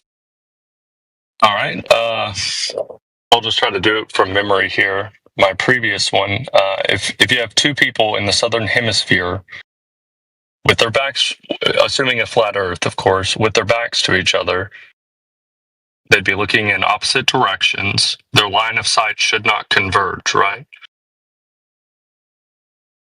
Do you accept that? Wait, so they're both in the southern hemisphere. Are their backs facing each other like along a latitudinal line and perpendicular to longitude? No, it'd be along a longitudinal line. Their backs would be to each other. They're both on the same line of longitude. All right. So what? Okay. So you've got two people with their backs to each other and they're looking in opposite directions. So presumably one is looking northward and one is looking southward, right? No, they're both looking south, but their backs are to each other. How does that happen? Well, if you're on a flat Earth, isn't south just going to be any direction opposite of north? No, that's what David Weiss says, and a bunch of shit-ass, stupid fucking flat earthers. So what do you consider south to be? I thought it was supposed to be reasons and facts about the globe. Why are you calling the proof reversal? I asked him to provide the deductive logical syllogism, and this is what he started off with a straw man of flat Earth. Well, tell me then what you consider south to be, and I'll just adjust the argument to account for your position. No, why don't you tell me what south is, okay? This is your deductive logical syllogism. I can talk about what I think this is later, but this is you, dude. This is your show. I'm supposed to be about the globe, not about flat Earth. To give you my argument, I have to know what you consider south to be. Yeah, I thought it was supposed to be about the globe, not the flat Earth. Give me fucking globe proof, or we shut this down right now. Okay, so if you don't want to engage, that's fine. I do want to engage. I'm giving you the floor. But now you're bringing up flat Earth shit instead of talking about the globe. You're supposed to have reasons for the globe. Where's the reason? This is how some arguments work, guy. This is just how some arguments operate. Yeah, but Hey, hold on, guys. Hold on, guys. Hey, listen. All right. It's Hey, reasoning. hold on. Hey, Elbow TV, do you want to take this on? Do you want to interrupt for me? You got this, bro. You got this. Go right ahead, man. No. This is your show, Elbow. You just jumped in all over my shit, so take it away. Really spread it. Yeah, I mean, it's kind of like what I was talking about theoretically earlier. It's like, we can kind of entertain some of their stuff just to have a discussion. I mean, if people want to do that, I don't know. I guess you guys have to decide what you want to talk about. I don't know. Like, Sporadic wants to talk about that stuff. I don't know. Does anyone want to talk to him? Sporadic, do you want to? The gentleman mentioned boats over the horizon. And if you're presupposing a sphere at 24,901 miles in circumference, then you're going to have to see some curvature over distance. I mean, that's what you're looking for. So the measurement is important, not just seeing the boat disappear from the bottom up. You have to know when the boat is supposed to start disappearing from the bottom up, based on distance away from the observer. Yeah, hold on. Notice his argument was that he reasoned himself into thinking that. So it wasn't just him seeing something, it was the reason behind it. So the reason behind why he thinks that's happening is because that he thinks that the Earth is a globe. So his reason is why he thinks it's objectively true. Do you understand how logically flawed that is? To go even a step further, Alpha, he's assuming that we think Earth is an azimuthal equidistant map. Well, no, you don't have to believe Which that. itself is a globe Earth projection onto a flat surface by removing one of the points of origin. My argument never assumes that. It just assumes a flat you Earth assume with that a the two center people are point. looking up. Listen, you did assume that. You assumed two people No, have it to be didn't looking assume that. opposite This is a directions in fail the in southern reasoning hemisphere. on your part. No, you assume two people have to be looking opposite directions in the southern hemisphere on flat Earth. That was your assumption, and that's a straw man. Okay. Well, right. That's like salt on the wound, because he's envisioning a flat Earth based on the azimuthal equidistant projection map. So it's a straw man argument for the position. Well, no, the argument can be adapted to whatever you consider the Earth to be. I'm just giving it. Lego, that's not the issue. The issue is you were gonna do a syllogism to provide evidence that the Earth is not flat based on what you were saying, and you failed to do so, sir. You failed. That's the problem. No, I haven't failed. No one wants to fail. You engage. straw That's man. not failing. I called you out on your straw man. Oh, it's not a And you straw man failed at either. your first premise, so thanks. No, it's not a straw man. Yeah, it is. I disavow what you claim. You don't know what a straw man is, then. Yo, look, I disavow what you claim I should believe and accept. I didn't say you should believe or accept that. Well, then I'm telling you I don't accept your premise. And I said that's it's a valid fine. claim of and what I should accept. And I said that's fine. Great. So start over. Start with the new deductive syllogism and don't strawman me. I need your account of what south would be so I can adapt the argument to appropriately represent your position. So that you don't say I'm strawmanning. I have no claim. You're trying to reverse the burden. I have no claim I'm not reversing the burden. Listen to me. Listen very carefully. Shh. Listen very carefully. I have no claim to you. I don't need to listen to you. I have no claim to you what you south have no is. claim, so I can't engage with you because you don't want to give any account of the position. Chance. Listen, you said that you've got a deductive logical syllogism to prove that Earth is a globe via reason. Without the first premise needs to account for your position, so I need to know what yours is so I can put it in there. I can't help that you have a different position than other flat earthers. I'll tell you what it is. Earth measures flat everywhere that you go. Everywhere that you can see and you go to measure it, it is flat, not curved. Okay. And where do you consider north to be? I really don't know. There are like 5 different norths. I mean, I can't give you a deductive argument for why your position would fail if your position is basically I don't know. You're trying to strawman me, and you're failing. I'm literally not trying to strawman you. I'm literally asking you what your position is. That's not strawmanning. You don't know why straw does manning. my position? I'll ask you a question. Why does my position on what North is depend on whether or not you can debunk or you can provide actually a positive claim to the globe? Why does my position on North depend on you providing a positive claim for the globe? I'm giving an argument to show that a flat Earth would result in contradiction. But if there's multiple accounts of what the flat Earth could be, I would need to. None. No. There's only one account of flat Earth. It's that Earth measures flat and there's no curvature, no surface convexity conforming to the globe over water, for example. Okay, well then that's just, I guess we would just have to stick with the boat thing. I mean, we see that there is a curve. We see things go over a geometric horizon, therefore not flat. Great. Show me the proof that it is going over a horizon in conformance to curvature. Observe it over and over. Measure it. It's all the proof I need. If it's curvature in accordance with the globe, with the dimensions as constrained by what the globe claims to be, then that point of observation has to be fixed. And I want you to freaking measure it. Yeah, I don't need to give you a measurement. The fact that we haven't measure anything at all. Or globe, so you are kind of fucked, mister. You're kind of fucked if you're not going to do that then. We have an observation that disproves your account. That's all I need. Listen, that observation is absolutely reproducible with the concept of something called waves and shoaling. Yep, and we can account for those and show that that's not the cause. Then prove to me your account. Okay, great. If you can account for it, prove to me that it was ever done. I don't need to prove that to you. Great. So you can't prove to me that the globe exists. Wonderful. Well done. Congratulations, big brain. Great. Take my W. Okay, Dunning-Kruger. Can we move on to somebody else, please? Who else is in the chat? Copy's unmuted. That was great. He admitted that he couldn't produce the evidence. That was awesome. No, I have evidence. I just said I don't need to give you a great. measurement. Can you present the evidence? Yeah, you can look up on YouTube all the video evidence. No. You're not going to reverse the burden on me to produce your fucking homework. I'm not giving you the burden. If you've already seen the videos, you fucking do it, dude. Are you fucking insane? You choose to ignore the evidence. You just told me to go find the evidence. Because I'm not going to do your homework for you, buddy. Why would I go Google your fucking evidence, idiot? You don't need to Google it, retard. You've already seen it, retard. You told me to Google it, retard, and I'm not going to do your homework, You're a fucking moron, dude. You're a fucking moron, okay? No, I'm not. You're a moron. You're the one that came in and said, listen, you had two claims, right? One is observations, two is reason, and you failed at both right now. So I don't know who the fucking moron is. It's not me. Any runaway. Nah.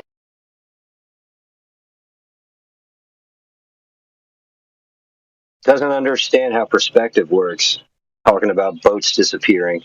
Amazing. Definitely not. I wanted to get to that point. I wanted to get to optics, vision, perspective. It's my freaking jam, and it kind of sucks I couldn't even get that far with that doofus.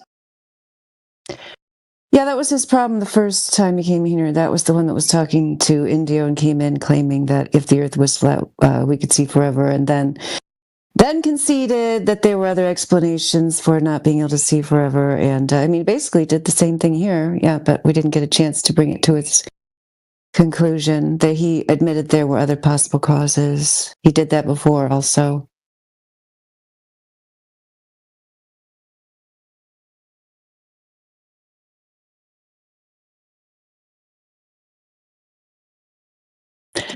I mean, I guess, maybe he's just going to every couple of weeks, he's just going to come in with another one of those ridiculous anti-flat earther arguments and then come back with another one. I mean, because both of those are just so ridiculous and debunked so many times that, why can't I see forever if the Earth is flat and ships go over the horizon because of curvature? I mean, they're just both so weak. The fact that that guy is just so audacious in presenting them is just bizarre. Yeah. I have a question. Oh, great. Hi, Copy. Hello. Welcome. How do eclipses occur in a flat Earth model? Ooh, that's both solar and lunar. Yeah, solar and lunar. So So do you know anything about eclipses, the geometry, and so forth? Like let's start with the difference between a solar and a lunar. You know the difference, right? One eclipses the moon, the other eclipses us. Yeah. So get this. If you haven't heard this before, this might blow your mind. So regarding solar eclipses first. So if you were to observe a solar eclipse on the horizon, that is looking out, and this happens actually. We've got plenty of footage of this. It's beautiful. And you see what is claimed to be the moon eclipsing the sun from the horizon of Earth. And we're talking like whether annular or total solar eclipse, that the alignment in syzygy cannot be reproduced in a heliocentric model. Secondly, for lunar eclipses, those are even crazier. We've got what are called Selenelian lunar eclipses. They actually happen more often than people think. And this occurs when the sun is rising or setting, and the moon is also above the horizon at the same time. And somehow the entire moon is in eclipse when you can see the frickin' sun. So the geometry in that case also betrays the heliocentric model. So we have two different instances or two different kinds of eclipses that happen all the time, really, cannot be explained geometrically by the relationships as described by the Copernican system.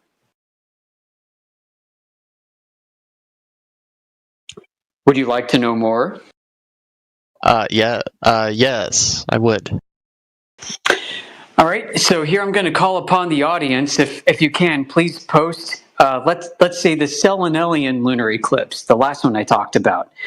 In the first instance, with regards to the solar eclipse, that's something not a lot of flat earthers have heard about before, but the Selenelian lunar eclipse, I'm sure we've got some good content.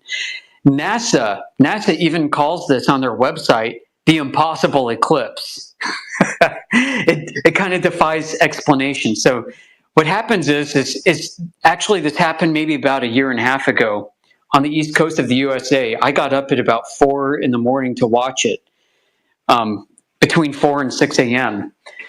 So the moon was setting in the west and the sun was coming up on the horizon. And the shadow on the moon was coming down from the top as the moon was going down. And as the moon was going down in the west, the shadow was coming down faster than the moon was setting. And the sun was up, and the moon turned black, and then it turned red. And when it turns red, it is in full lunar. So that's another weird thing. Like when the moon is in full eclipse, it turns red. Why does it turn red? It starts off as black, it almost disappears, and then it's like a light turns on, kabling, and then it's like a red-brown color after that. And this happened, and the sun was up, and as the moon set, it was kind of like turning brown and fading into the blue of the atmosphere. It was really freaking weird. And this happens a lot, man. Like these things have been documented for hundreds and hundreds of years, the Selenelian eclipse. So if it's the Earth that's blocking the sun, how come you can see the sun up in elevation in the east and the moon up in elevation in the west? You're like, hold on a second. How come the moon is fully eclipsed and it's red? I've never seen a red shadow. I don't know. Have you? I've never seen a red shadow personally. Like if you can point to me a red shadow somewhere, that'd be freaking awesome. But supposedly it's a red shadow of the Earth on the moon, and the sun is up, and there's nothing in between. Because I know there's nothing in between because I'm down here on the surface of a presumed globe looking up at both of these things in the sky. So if you can explain the Selenelian eclipse on a globe, that would be awesome.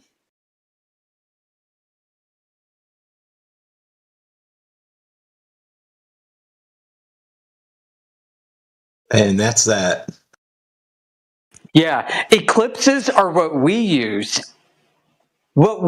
as evidence of flat Earth, because these things are geometrically impossible. There was another eclipse around last year sometime where we've got this great gosh, I wish I could pull it up easily. A guy in Wisconsin or Minnesota, somewhere up there in the northern Midwest, was documenting the path of the moon and the sun in the days leading up to a solar eclipse. It was. And so he's like, okay, here's the moon track, here's the sun track, here's the moon track, here's the sun track, and they started to converge, and he's like, all right, we're ready for the eclipse. Here's where the moon track is, here's where the sun track is, and guess what happened? The moon track was like 30 degrees towards like the 6 o'clock region from where it would have been. And whatever eclipse the sun came up from like the bottom right, when it should have flown in from the 3 o'clock position, it kind of flew up from the 5 o'clock position instead. And if you're like, well, maybe that's an anomaly, maybe they didn't just understand that right. No, this happens more often than you can imagine, where the shadow of where the moon is supposed to be doesn't come from where the tracking is as documented. It's kind of freaking weird. All right, I gotta go, guys. I will talk to you later.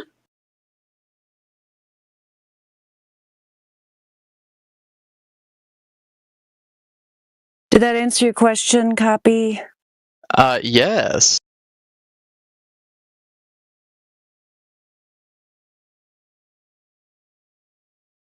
I'm a full-fledged flat earther now. Well, we're not expecting that. You don't have to be sarcastic. Didn't know looking up in the sky had anything to do with measuring the ground.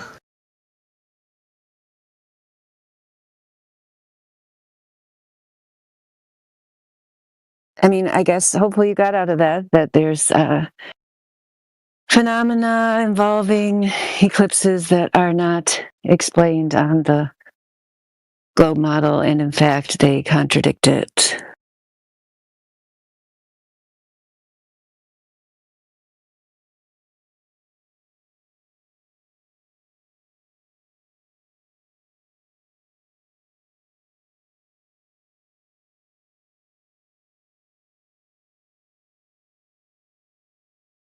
Did you have any other questions, Copy?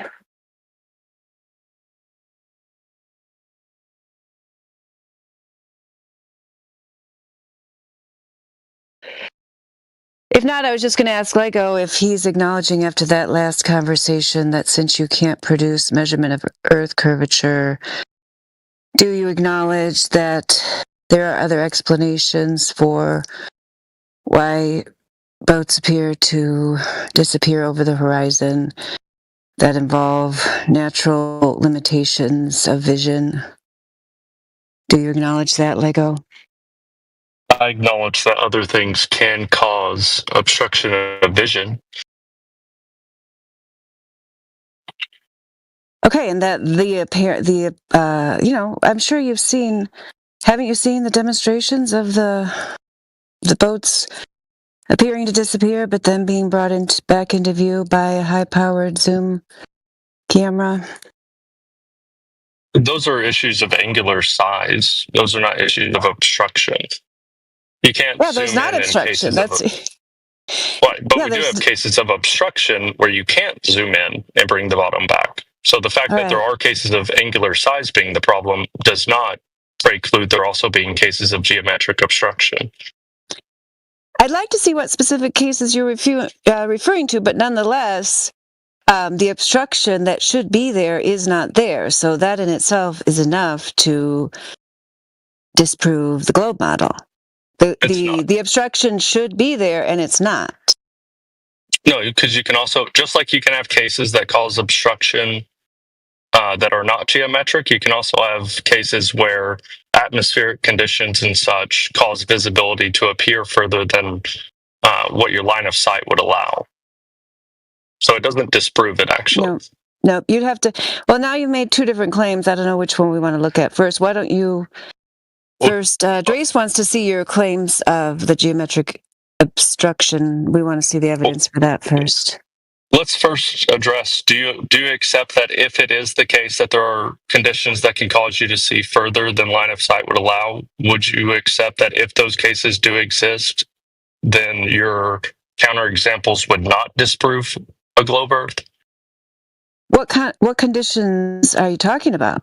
We need details, not just a vague term, conditions. Well, no. It's for logic, just the vague idea, the concept of there being conditions that would allow this is all you really need. So if we accept that, just under assumption, do you agree that that would mean your counterexamples do not disprove a globe Earth? If that premise is true, then it would not disprove a flat Earth, or I'm sorry, a globe Earth. There's way too many ifs in there. I'm not going to concede to that statement. We need details. Okay. No, there are because we need details of what's allowing us to see further. I need details of that. You can't just have a Superman claim without backing it up. Yes, I do. Yes, I do, because I can.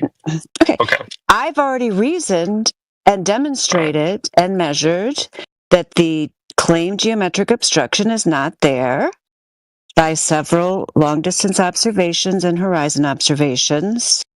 That's already been conclusively shown. So if you're going to invoke some kind of magic fairy tale, you're going to have something to back it up.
Mike, that one too. We hear you. Oh, conversation just ended. Sorry. I thought I dropped the call. Yeah, I don't know if Lego's going to find his measurement of curvature or his proof of geometric obstruction or his third claim about something that can make you see further. Okay, so he's not proving any of his claims. So yeah, I guess we're just on to the next topic. Yeah, that's fine. If y'all are not capable of just yeah, this is pretty. Was he breaking up? You're breaking up. Yeah. Yeah, I didn't hear what he said, but it didn't sound profound though. I didn't hear it. Yeah, probably he said that he is not capable of providing evidence for his last three claims. I think that might be what he said. Yeah, I agree with it. Yeah. I'm saying that you should be able to just engage in reason. Like, you don't need the actual measurements to engage in reason. And that just seems beyond the people here. They don't seem to understand that. Yeah, but we're not talking about reason at this point. We're trying to get to determine whether or not people know the Earth is a globe. And the obvious fact is that people cannot determine that the Earth is a globe. And you said it already, so we're not here to talk about reasons. I mean, there's many reasons why you think the Earth is what you think it is, but it's not determined by reason. So there's that.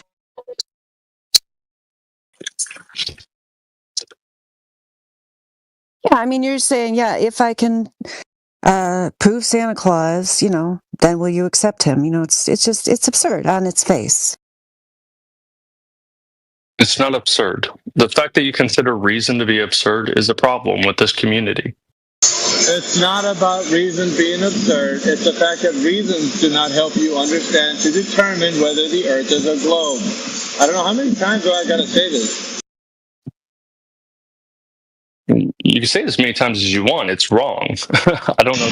That's not wrong. Say wrong things all your life, I guess. Yeah, we need to determine your reason for thinking the Earth is a globe, if it's true or not. So the determining factor isn't a reason. The determining factor is a measurement. He's stating that no matter how Yeah. big the ball is,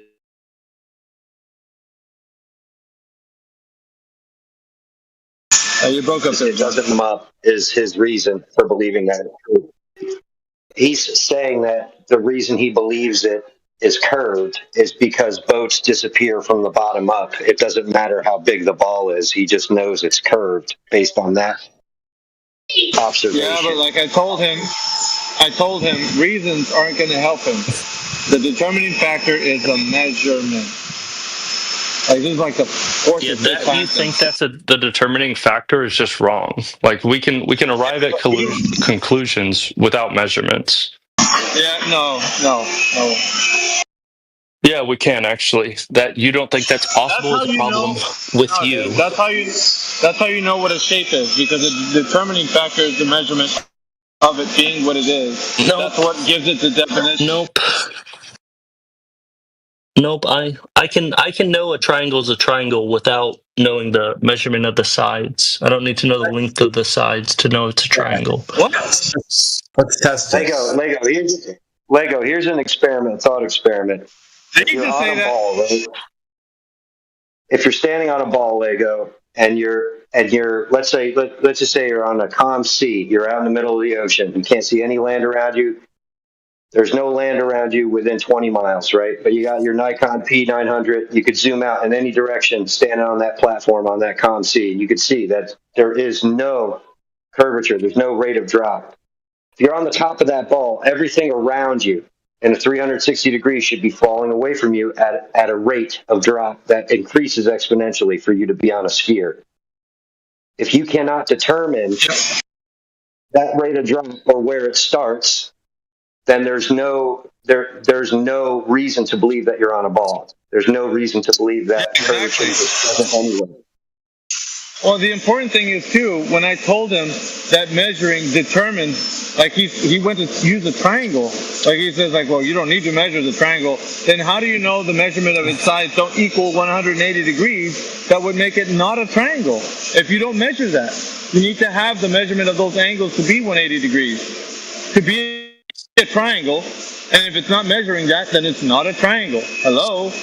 That's exactly what you need to determine if it's a triangle. Your example was totally, like, you're way off base, dude. No, you're way off base. Yeah, you need to measure the angles to determine whether or not the triangle measures to be 180 degrees. That's how you know it's a triangle, Lego. Everybody knows this. And you're just saying... No, you're wrong. You're wrong, okay, buddy? Everybody knows that a triangle should have an internal...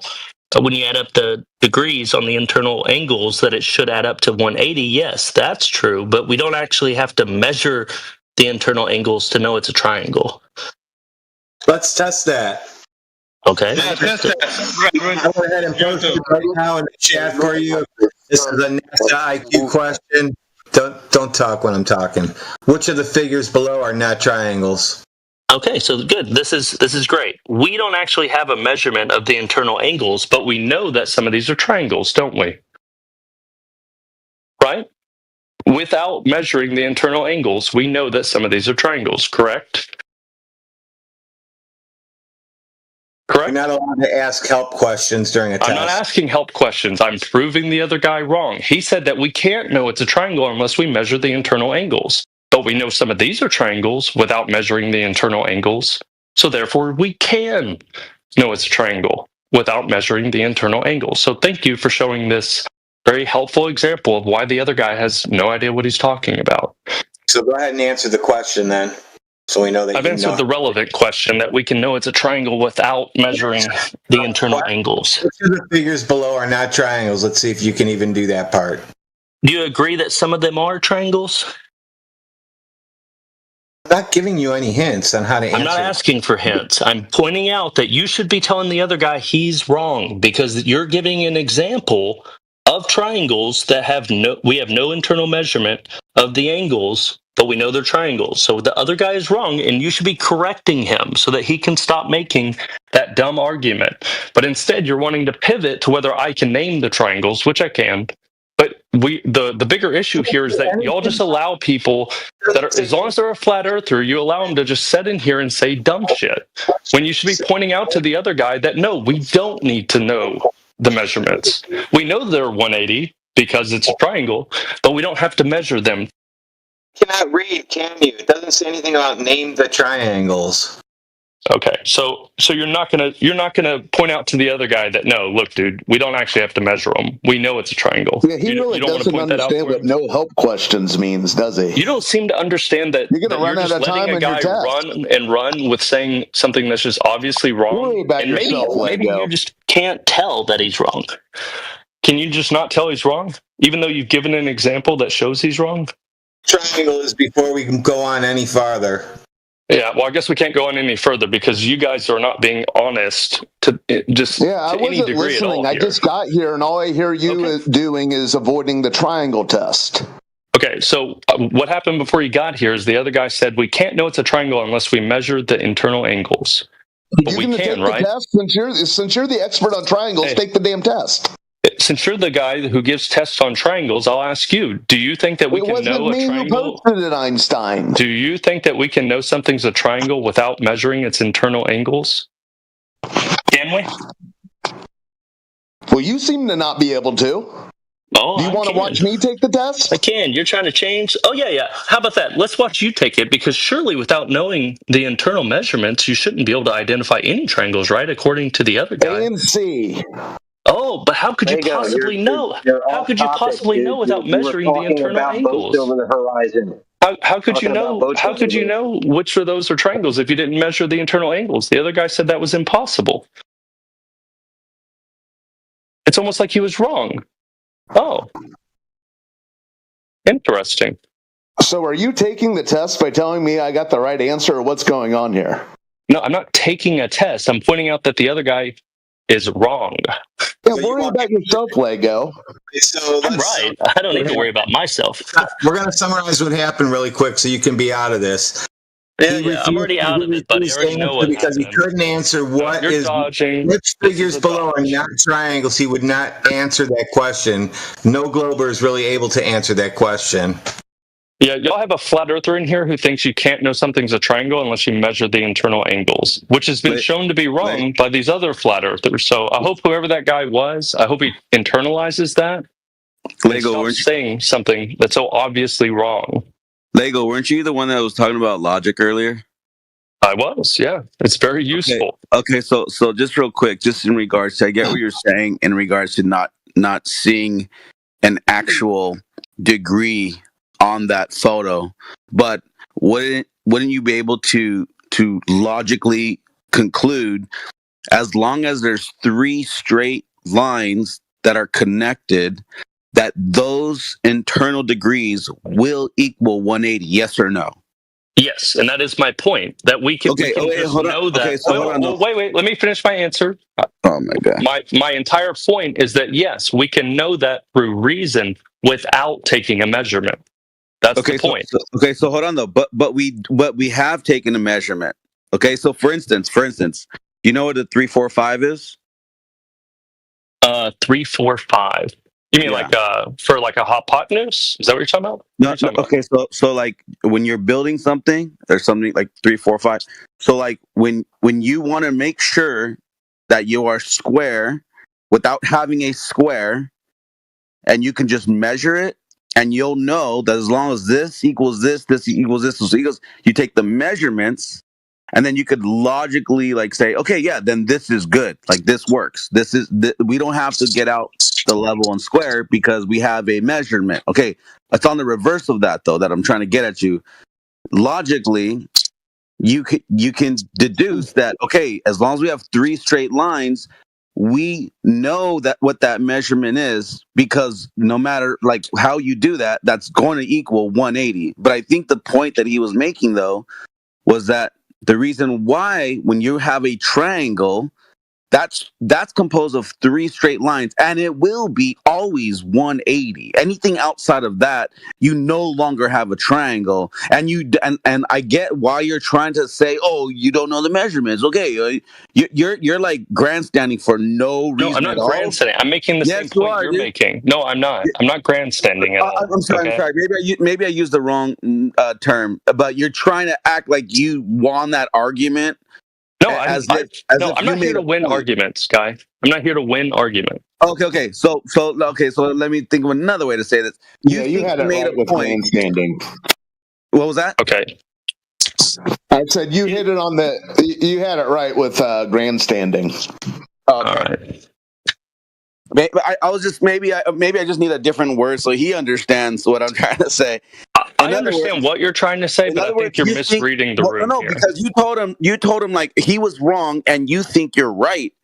But the reality is that you're not getting it logically, which is ironic because you're the one that keeps bringing up logic and that flat earthers can't use logic.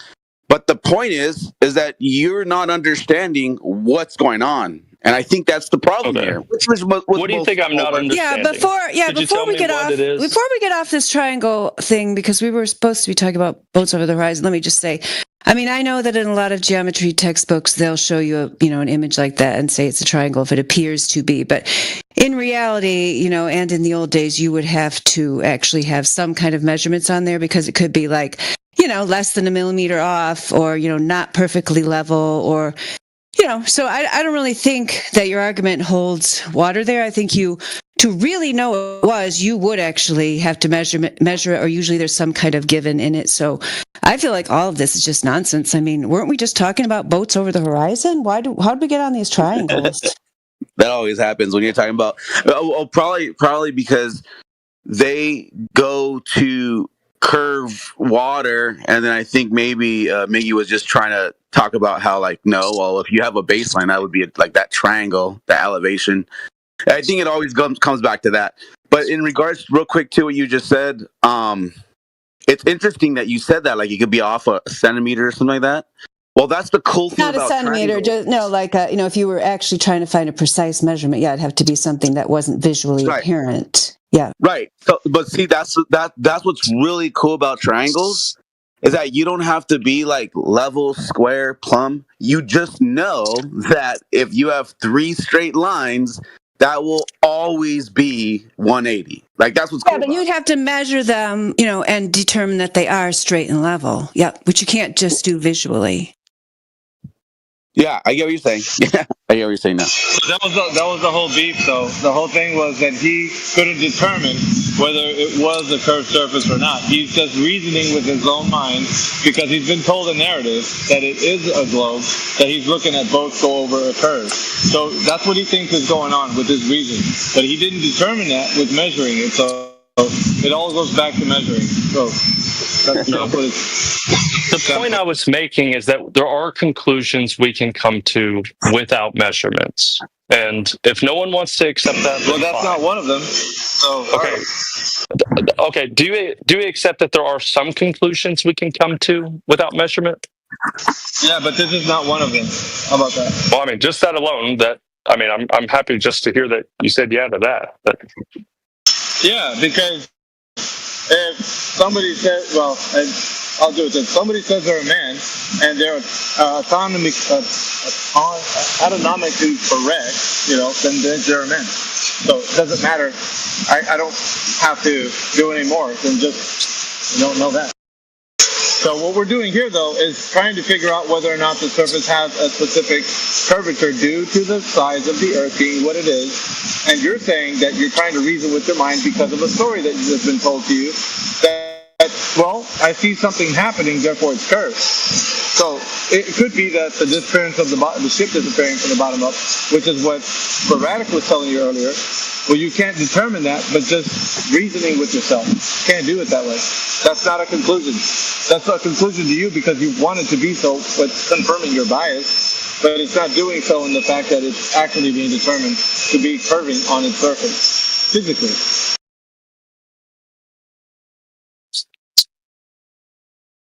There's really nowhere to go, man, honestly, except for your concession that you're not measuring the surface to be curving. That's all. There's nowhere to go? What do you mean there's nowhere to go? Yeah, you just have to take the L and saying that you concede that your reason is because you've been told a narrative and you see something happening, therefore the conclusion is that you think it's the Earth that's the globe. But you didn't determine that with measuring the surface to be curving, and that's how you know. Because you're not going to do that, you're unwilling to. You're unwilling to measure the surface to be curving, so that's about as far as we go with you. Yeah, we don't have to have a measurement. We can come to conclusions without measurements through reason. With determining the surface of the Earth being curved, no, that's not true. Yes, we can. You can't declare it. Just because you declare it doesn't make it true. Your declaration. Okay, just because you declare it not to be the case doesn't make that true. Do you realize when that, you're right? measuring a surface, you're going to determine whether or not it's curving or not when you're measuring it.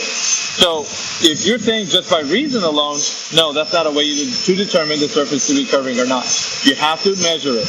I'm sorry that you feel that way, but it's just the way that it is. You've got to measure the surface. I'm sorry for you, if you want to know if it's curving. that you don't understand something. Okay, It's a I'm low sorry for threshold you. of reasoning, Lego. It works for you. I agree. It's a pretty low threshold. Okay, so that's shouldn't be why a there's problem. nowhere to go. That's why you're asking us to have this low threshold of reasoning that you have. No. why Reasoning there's is a nowhere low to go. threshold, and I can't get y'all to meet me on that Yeah, plane rationalize of it however reasoning. you must, dude. I'm not going to play make believe with you. Okay, I mean, if you, I don't know. That's what to why tell you there's then. nowhere to go. Okay, that's fine. That's fine. If you're trying to calculate a curve, that involves measuring, though. What are you talking about? I don't get you. He's avoiding that though. I'm not. I know he's being a complete you're being hard headed, dude. Like you're like no. I'm not being hard headed. Santa's real. The cookies eating. I'm trying to give you reasoning. I'm trying to Okay, help here's you. the reasoning. I'm trying to Okay, so equip here's you with the tools you need to understand reality. Okay, Lego. Okay, Lego. Here's reasoning. Okay, a child puts out cookies and milk, and the next morning, it's an empty cup, and the cookies are bitten into. Does that make Santa Claus real? Yes.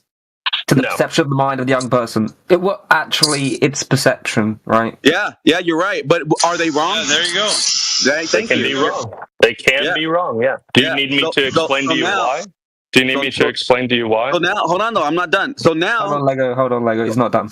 So then now we go, well, his other buddy is like, well, my mom told me Santa Claus is fake. And the guy goes, no, I set up a camera and I saw Santa Claus came in my house and he was dressed up and he had a sack and he had a big white beard and boots. And here's the video. And then his buddy is like, whoa, you have video Santa. Okay, so then now they both have this understanding of, wow, your logic worked out. Santa Claus is real. But now they're both wrong because the dad went back into the restroom and took off the Santa Claus getup, and now they have both the children fooled that Santa Claus is real. Now you're an adult, like that's a fantasy, that's a fucking fairy tale story. There's no one going down every chimney in fucking every house giving presents, but we're adults, bro. Now you're arguing from a childish position, and you're trying to say it's logic and reason, but it's not. Wait. Are you calling logic and reason childish? No, your logic and reasoning is childish. Okay, what about my logic and reasoning is childish? Because the point is, if you're trying to claim a curve, you have to invoke measurement. That's a fucking dude, that is the only way you can do that, because you can't just logic and reason. Oh yeah, that's curve because, and you're stating it, and you're calling something that's flat to have a curve. But we could measure that it's not curving away. There's no drop over distance. We measure it, and then so that you're flawed, dude. You just take the L, bro. I'm sorry. There's no L there, buddy. You're not actually identifying anything in my position. You're just giving a case of inductive reasoning that turns out to have an incorrect conclusion, which they can. We could give a million examples. Which you did. Okay, well, you agree. Good. No. Okay, but giving an example. Now you're a hypocrite because you're saying yes. Oh now my you're God, saying no. dude, this is so dishonest for you to say I'm being a hypocrite right now. Like that is so You are incredibly dishonest. your own words. Okay, Dude, no, I'm not buddy. throwing that Okay, on you're you. being Your own dishonest. words are You're being demonstrating. dishonest right now, and everyone should be able to see that, but for some reason they don't. Like this is so obviously dishonest. If somebody says yes and then no, who's the dishonest one? You, Is it a buddy, yes because or you're no? deliberately trying to not understand my meaning here. Like you are. So irony. obviously, but The fucking irony, bro. the irony of the people in this room being so dishonest that they think I was just agreeing there. Dude, this is the dishonesty is just Just mind relax. blowing. Take a minute, take a breath, take a knee. Let somebody else come in. Wow. Yeah, I'll let y'all be dishonest with one another. Y'all. How about that? Yeah. Okay, buddy. Yeah, that's great. Take a knee. Unbelievable, bro. The amount of asshats. It's crazy. Thank you. Enjoy being the flat earther. Yeah, okay? speaking of Enjoy L's, being the idiot. here's your tag team partner, Lego. Go regroup, bro. Get the directions out. Lego, come to the corner, bro. Let's just talk about what's happened here, okay? Okay, so He flamed out. He flamed out and projected all over the place. No, I so didn't Luke flame out. tried to, yeah, you There's did. blatant You're done. dishonesty. You're relying on blatant dishonesty because you can't actually engage with someone. Luke's got a towel and a water bottle for you there. I'm not his coach. I'm just his partner, okay? He's representing the truth, and I'm here for it. What? Oh, wait, hold up. Lego can't be unmuted. This is not fair. This is democracy, free speech. Oh my god, white knighting at its best. Not in here. I want to talk about the platonic tools, you know?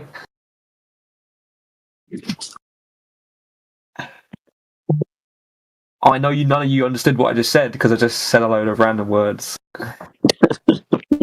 Wow. That's the fun of sound and language, right? You don't even have to attribute any meaning to the sequence. Is that the sequence can actually be... My word. Luke, come on, man. Give us something with some meat on the bone, man. Are you just bloviating? Now they're both gone. They must have had to go to their coping corner. That's nice. Coping corner. Wait, that needs to be a thing, actually. Go to your coping corner right now, mister. Yeah, that's the same dude that I posted those screen caps in Golden Globies. Like he blocks me, and every couple days or so he unblocks me just to tell me I'm retarded, and blocks me again before I can respond. Luke, yeah, I've got him blocked after his little tirade during Ladies' Night, but I could unblock him, I guess, so I could see if he was saying anything, but he's probably not saying anything worthwhile. I mean, typing. I'll tell you what, man, we got some good content today. That's for sure. The double speak he did to APOC and then just blatantly disregarded that he had double speak and then just said, I'm not lying, you're lying. Like, dude, you just need to relax at that point, man. Take a knee. Everything's going to be okay. Yeah, and the funny thing too, Luke, is you use tectonic plates. I believe that's what you said, and it's funny you should mention that because the etymology of it is literally they describe it from a flat, wide. Yeah, he left the chat. Oh shit! I'm not even paying attention. Building or construction flat plane or plate. I think it's derived from a metal plate, but it's funny that they use tectonic plates because that in itself is a flat thing. So it's kind of ironic. I don't think they know that though.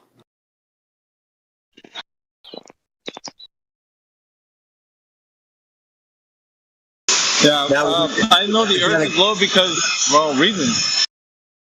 Got a Glober in chat who's also in voice but won't talk. He's kind of spiraling great right now. He's now admitted galaxies are flat. Oh yeah, AEX. Yeah, oh yeah, he's in here. Yeah, speak up, AEX. We'd love to hear from you. Flat galaxy guy. There's a lot that's wrong. Okay, so you're saying that if a galaxy is flat, the Earth is flat. No, I didn't hear anybody say that. Well, no. I'll say if you look up and see a planet, then you live on a planet. I say we see a flat galaxy, then we live on a flat Earth. How's that? Well, yeah, a flat galaxy is possible because there are centrifugal forces. But it doesn't mean that.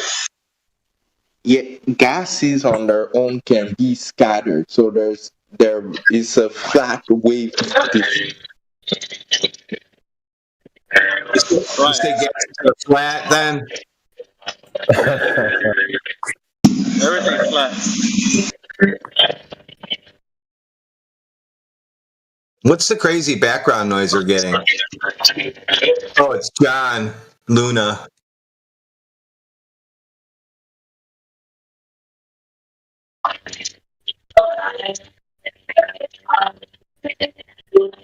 If Earth spins, it's not flat per se. Earth isn't round perfectly like a sphere.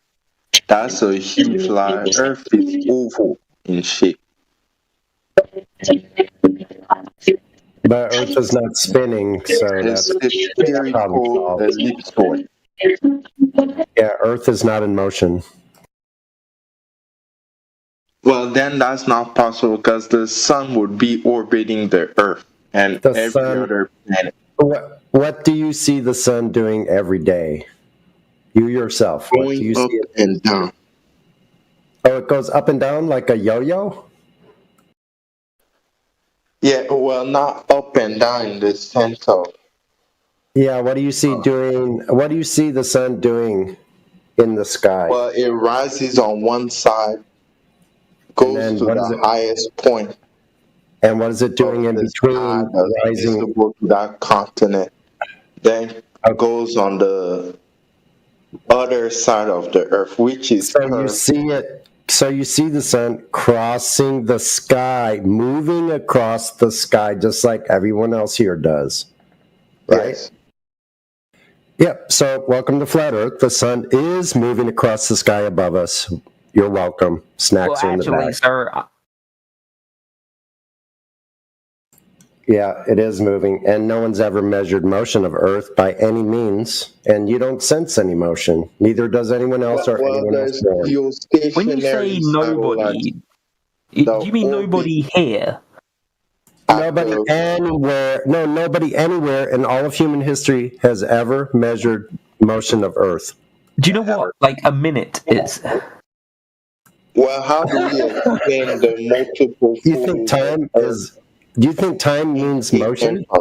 Well, time is of distance. Yeah, speed over time is distance. Yeah, so motion is the. Yeah, distance is different than time. Yeah, they're just intertwined. Yeah, so when was the distance over time measured that Earth was in motion? Wait, okay, so the moon is flat. I take that question seriously.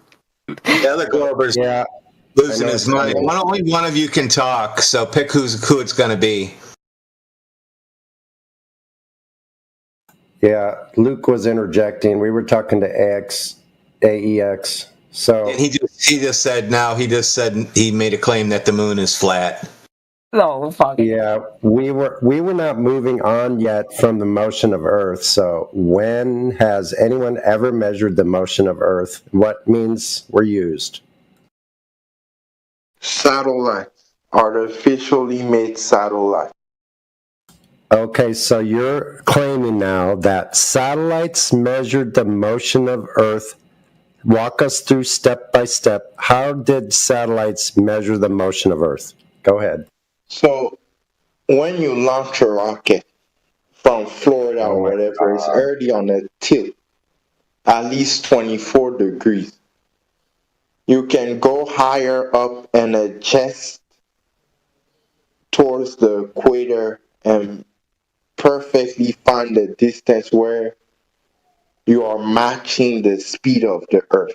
So if the Earth wasn't moving, the satellite would immediately crash. Wow, that's a neat story. that hasn't done anything to logically walk us through how a satellite, and then you switched to rockets. So you said satellites first. Let's stick with that. When and how? So the satellites. How do satellites measure the motion of Earth? No, hold on, stop obfuscating. How does satellites measure the motion of Earth? How are they doing that? Well, via the direction it's spinning in or orbiting in. Okay, you're begging the question with your orbiting. So you don't know, I guess. You're conceding that you don't know how satellites... You got any other ideas? How Earth was measured to be in motion? Well, if not GPS, but otherwise there's no other method. Does GPS measure motion of Earth? Yes, well, it can in terms of which ways the satellite dishes are positioned, and especially how long it takes for the satellite to find that dish. Okay, great. Okay, great. So now we're on to GPS measuring motion of Earth. Walk us through step by step. How does GPS measure or detect the motion of Earth on the surface? Go ahead. Well, it locks on to a point. It can be anyone, it can be anything, as long as it sends back a signal that the satellite can decode and read. Okay, good. So that being said, how does all of that detect the motion of Earth's surface?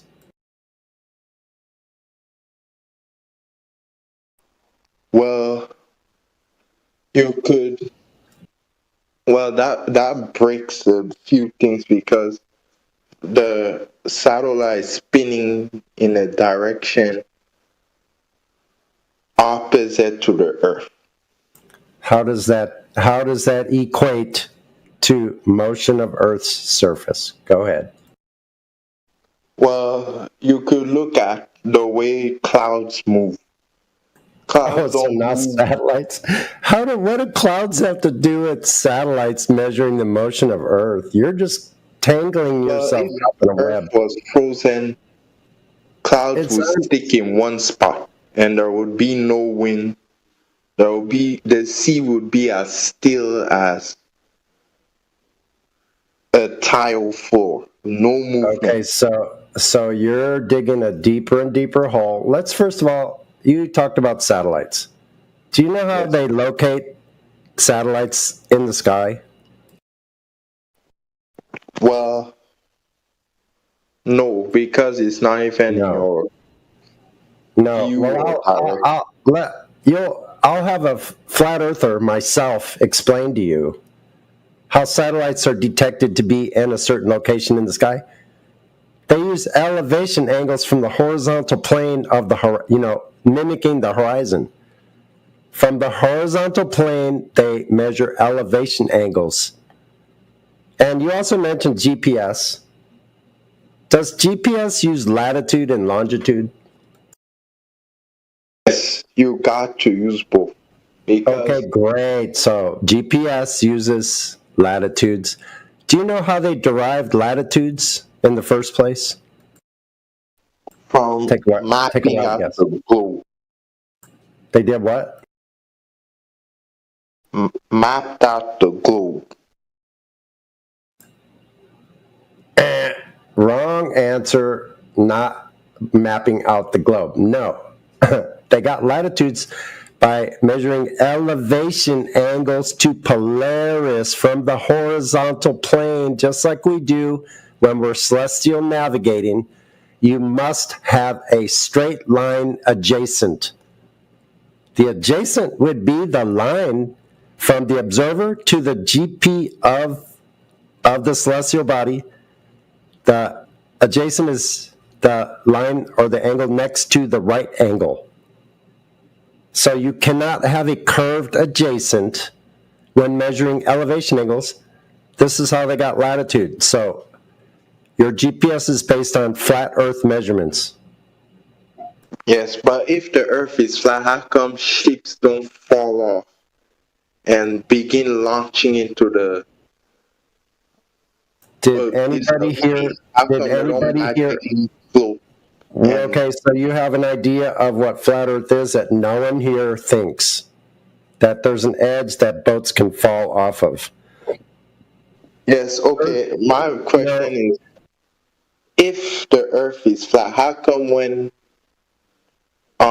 satellites and all are orbiting, they don't end up crashing straight up? Why would they crash? Because if you are to be orbiting and the planet is flat, you're gonna launch and then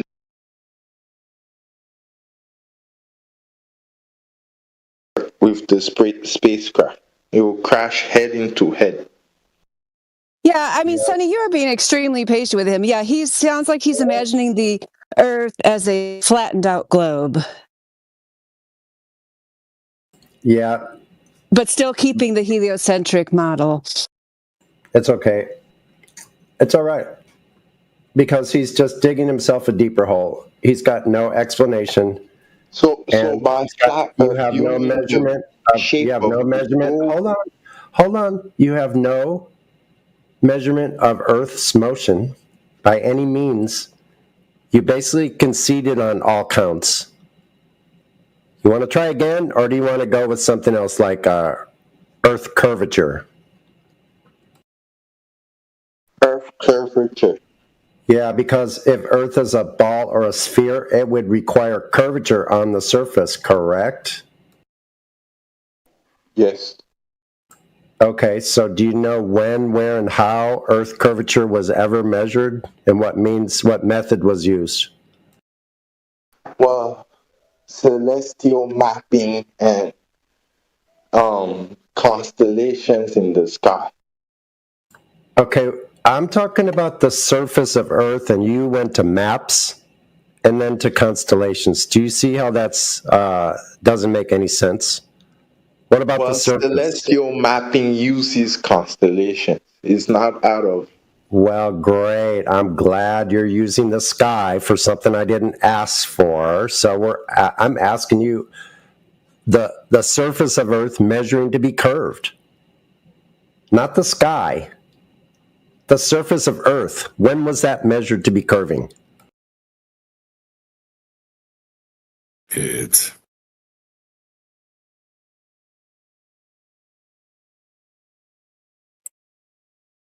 Okay, that was easy. Next.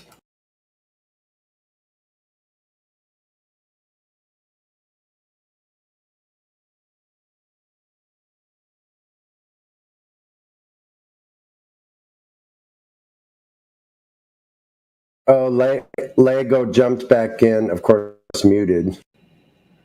Oh, we can unmute him if you want. If somebody wants to engage him, do you want to, Sonny? I don't mind. Or if APOC is still, I guess he left too. I don't mind. I'll speak with him. If he wants to pick up the mantle for AEX that left abruptly. Welcome back, Lego. I'm muted. I'm out of jail.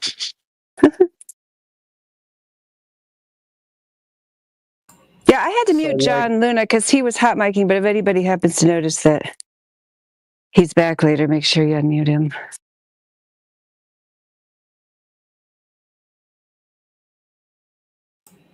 Okay, so Lego, I have a question for you. All right.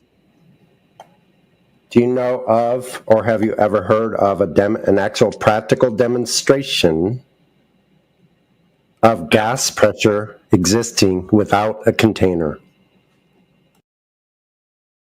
Not to my knowledge, no. Not that I can remember. Okay, that's fine.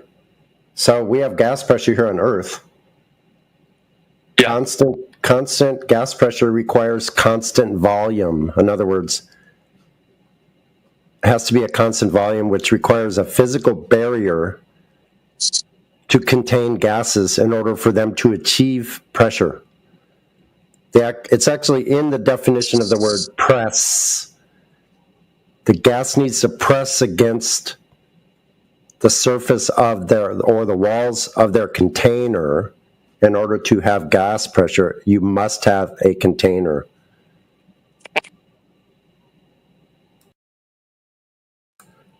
So there's no outer spaces. They told us all. And I say told us all because I think a lot of Globers come in here thinking that we just all of a sudden appeared that we were born flat earthers. That's not true. We were all Globers just like you. Until we got this second, we took a second look at the information that we were able to find about the globe Earth and go test it out in nature. It's such as curvature, but now we're in gas pressure. So since we have gas pressure on Earth, Earth is contained. Otherwise, the gas would fuck off into space. Entropy would occur. So what they told us about outer space cannot exist. It would violate natural law.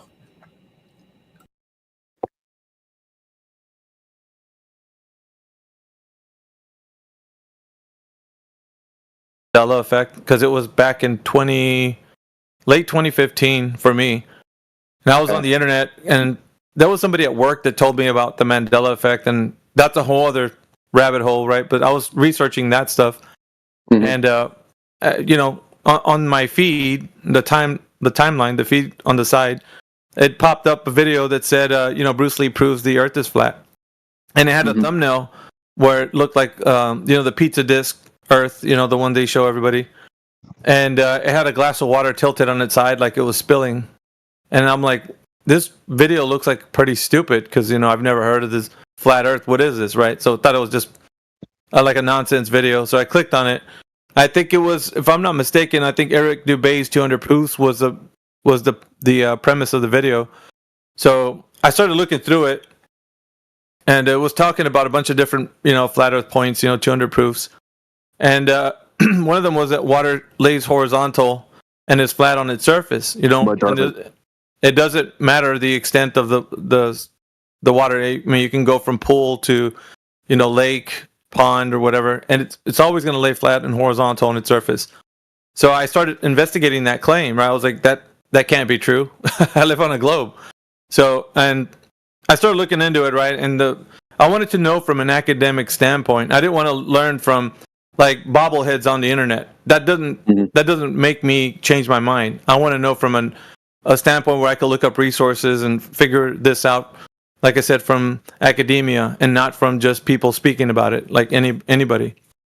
So I started looking at sources that were talking about the fluid mechanics, hydrostatic equilibrium, Archimedes' principle, all the things that had to do with like how people have proposed the physics of water and the mechanics behave. So like to me, that's where I was at. I wanted to know the fundamentals of how water behaves, and I wanted to see if gravity had any effect on it as the way it was proposed to us. So then it led me to other topics to like investigate. So it went from water to like gravity to other things, but needless to say, between my research into looking at all these things up, I could only tell that the information that was supported was coming from research that was done on a local level, right? On a researcher level based on people immediately like their surroundings. So it wasn't done on a massive scale, like on a larger scale, like a Earth size or global scale, if you will, based on that. So I was like, okay, all I can tell from what everybody's saying right here on the immediate level is that water is horizontal on the surface and it lays flat and is level. Level means that no part higher than another, straight, horizontal. Basically, there is no curve, essentially. So I was like, okay, if that's true, then I was thinking in my head, I'm just going to think about it. I have to make sense about how the Earth as a whole is curved, because I know it's flat on its surface. I can get what academia is saying. Now I got to extrapolate this out a little further. I want to know at what level we start to notice the curve in water. So to me, that was important. I needed to find that answer. So I kept searching, and it started talking about gravitational forces pulling on the water to give it the shape, the Earth, the shape that it does have, which means that at some point in the macro scale, we're going to see the curvature of the Earth being pronounced. So I'm like, okay, that sounds interesting at what level this is. So I'm still following water, right, wherever it goes. So I'm thinking, over water, since there isn't any deviation from level, like no land topography, no elevation change, I'm going to be dealing with just, water that curves. So I'm looking that up, and it went into, mass attracts mass, and so everything is being pulled down to the center of the Earth. This is the explanation I got at the time. Not saying that's the current rhetoric, but it's what I looked up at the time. So it was saying that, of course, Newton's laws, were applied, and so now I see that all the water's being held down. So I'm like, okay, you're proposing this information. So was the people in academia telling me that the water's flat, but in the case of the water being flat, they had demonstrations to follow it up. So they could show me. Now, I'm going to go over here to this side, and they're telling me in the macro scale, the Earth is a globe based on gravitational pull, and it's pulling on the water. It conforms to the exterior of a sphere, which turns it into a curve. All right, that's fine. I want a demonstration. I was asking myself, right? I want a demonstration of how water does this, and how has it been measured? Like, I want to know how it's been measured and all that. So it just came out to be where there wasn't any specific information to follow up as a demonstration. What I saw there was mathematics to form a parabola over the surface of the Earth, which conforms to, the 3959 water ball, which they say the Earth is, the radius of the Earth is 3,959 miles. The circumference is 24,901 miles. So there's a lot of numeric values that were applied to the size of the Earth. But there wasn't any way to demonstrate that water is curving in that way. It was just telling me in a conclusion through math as a calculation that this is how it is. So I'm like, I still don't know if it's actually doing that. No one's ever tested that it's actually curving. No one's measured that curve. So I'm still at a loss for how I'm going to connect water curving because it's not demonstrated. So I had spent the better part of 2 weeks searching for the information. I kid you not, dude. I was every day getting a little bit more upset. Day by day, I'm like, this is bullshit. Excuse my language, but yeah, I was getting upset. I was like, this is bullshit, dude. I can't believe I can't find a simple answer to this. So I just kept searching for it, and I was online. I went to different papers. Nothing was showing. Everything was pointing towards calculations. Everything was pointing towards these explanations of how Earth is a globe and so on and so forth. But the demonstration of showing how somebody measured that always came back to one Greek guy in ancient times, and maybe another one, but mainly Eratosthenes, right? Where he had the example of from Alexandria to Syene, he was doing the sticks and shadows, kind of test, measuring shadow lengths and such. But then it wouldn't go to the water, right? Because that's what I wanted to know, right? How does water curve? Because I see everything in academia showing that water lays flat and horizontal on the surface. So putting that together, dude, it was just like, there isn't any way from Eratosthenes to how they're saying that water curves. I can't connect that.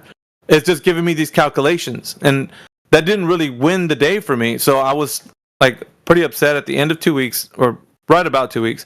I was just like, okay, this is messed up, dude. I've been believing the Earth to be a globe because I thought for sure I was going to find the answer. And it turns out that water is not measured to be curving on a large scale. It's only calculated to be curving on a large scale. And it's done in a mathematical form. So I was left kind of wanting with the information. And I'm going to tell you like this, man. I'm 10 years in, and hundreds, if not thousands of conversations over this with people, like I said, from academia, PhDs, astrophysicists, cosmologists. It doesn't matter who it was, dude. I mean, we're in touch with everybody that could be spoken to in every field. Geologists, I mean, you name it, bro. Everybody, biologists, it doesn't matter.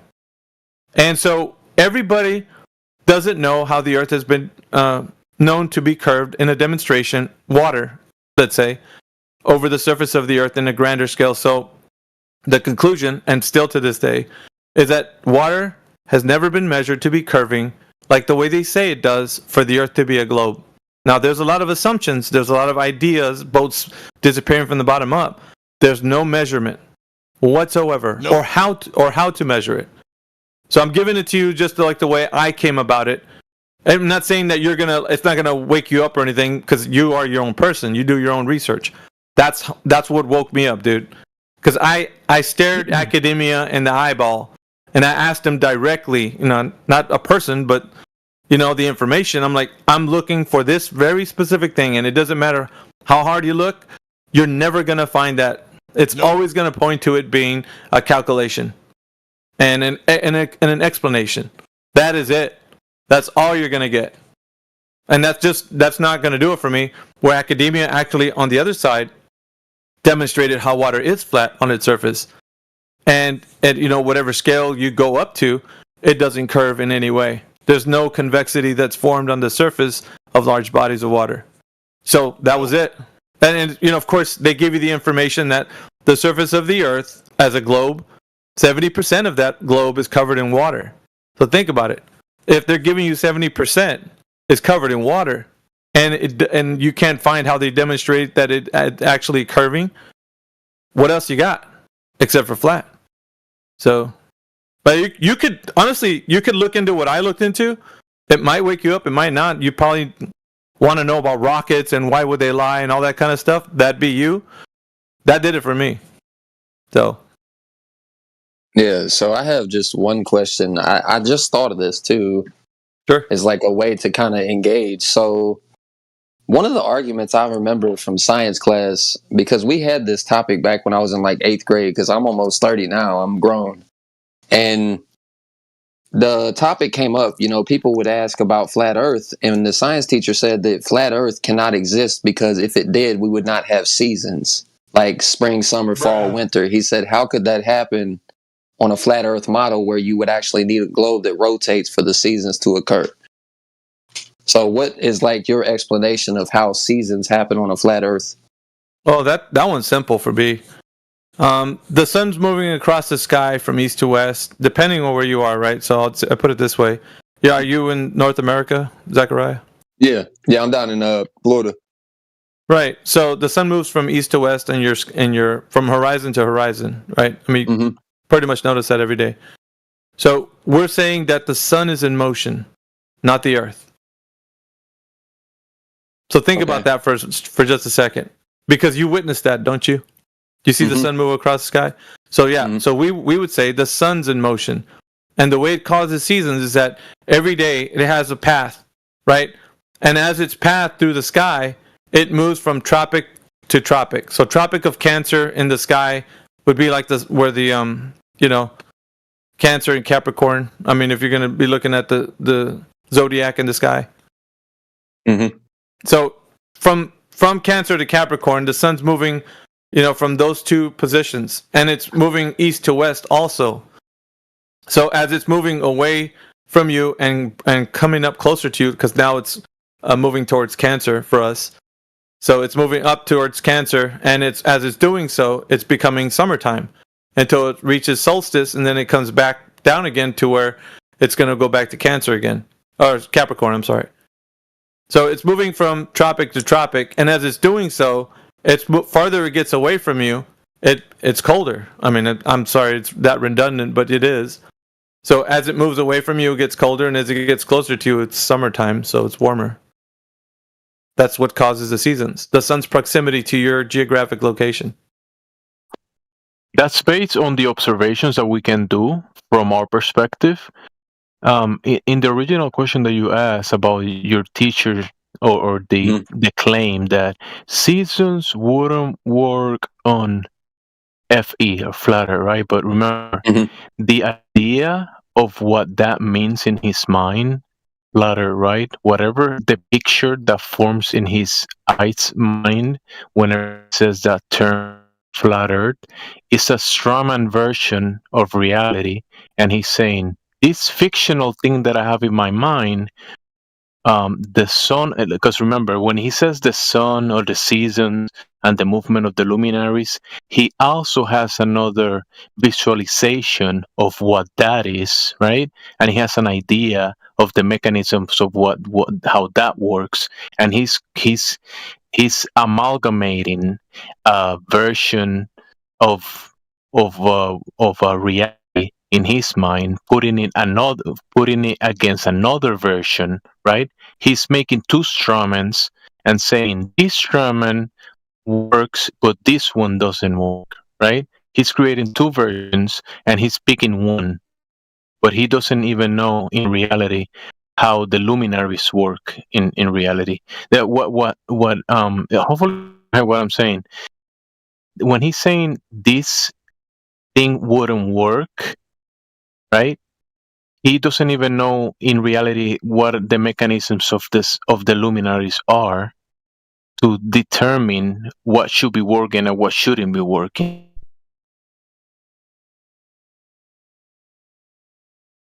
What AV told you is that the observation, what we observe from our perspective, the realist level, and what we call the seasons, what we experience, right, is based on the movement of the sun and the luminaries, the movement of the sky, and based on that movement, we can tell which season is at that moment, based on the movement of the sky, eye of the sun.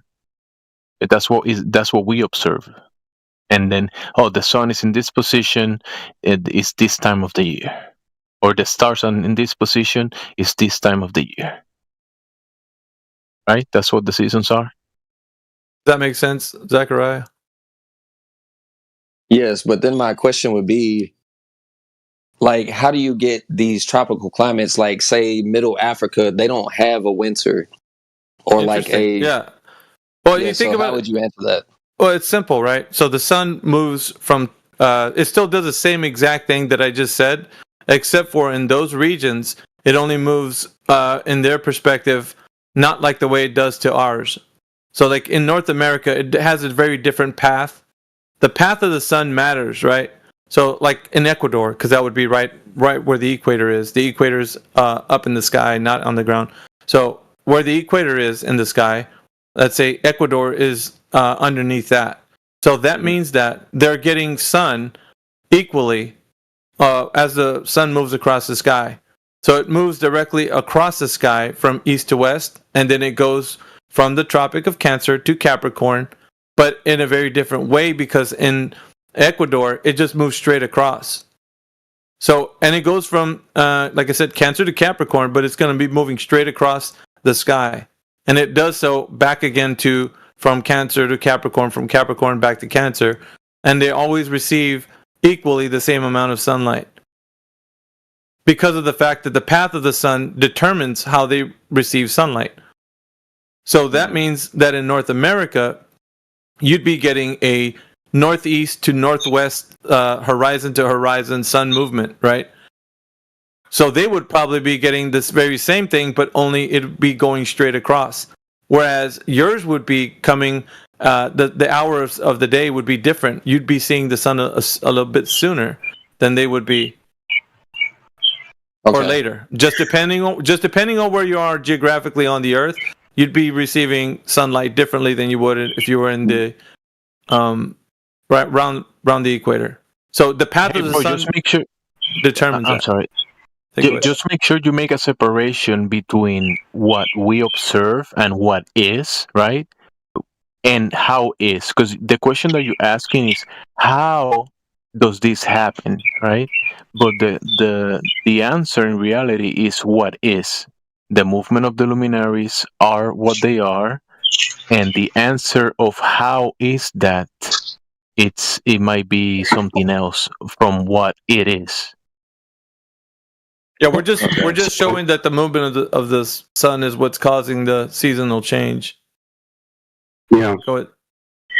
Wait, so Zechariah, remember within the globe, it comes in the it comes within the premise that they actually saying, "Oh, the globe makes sense because they already have like a pre-constructed idea that this is what is causing with the observation that we do, right?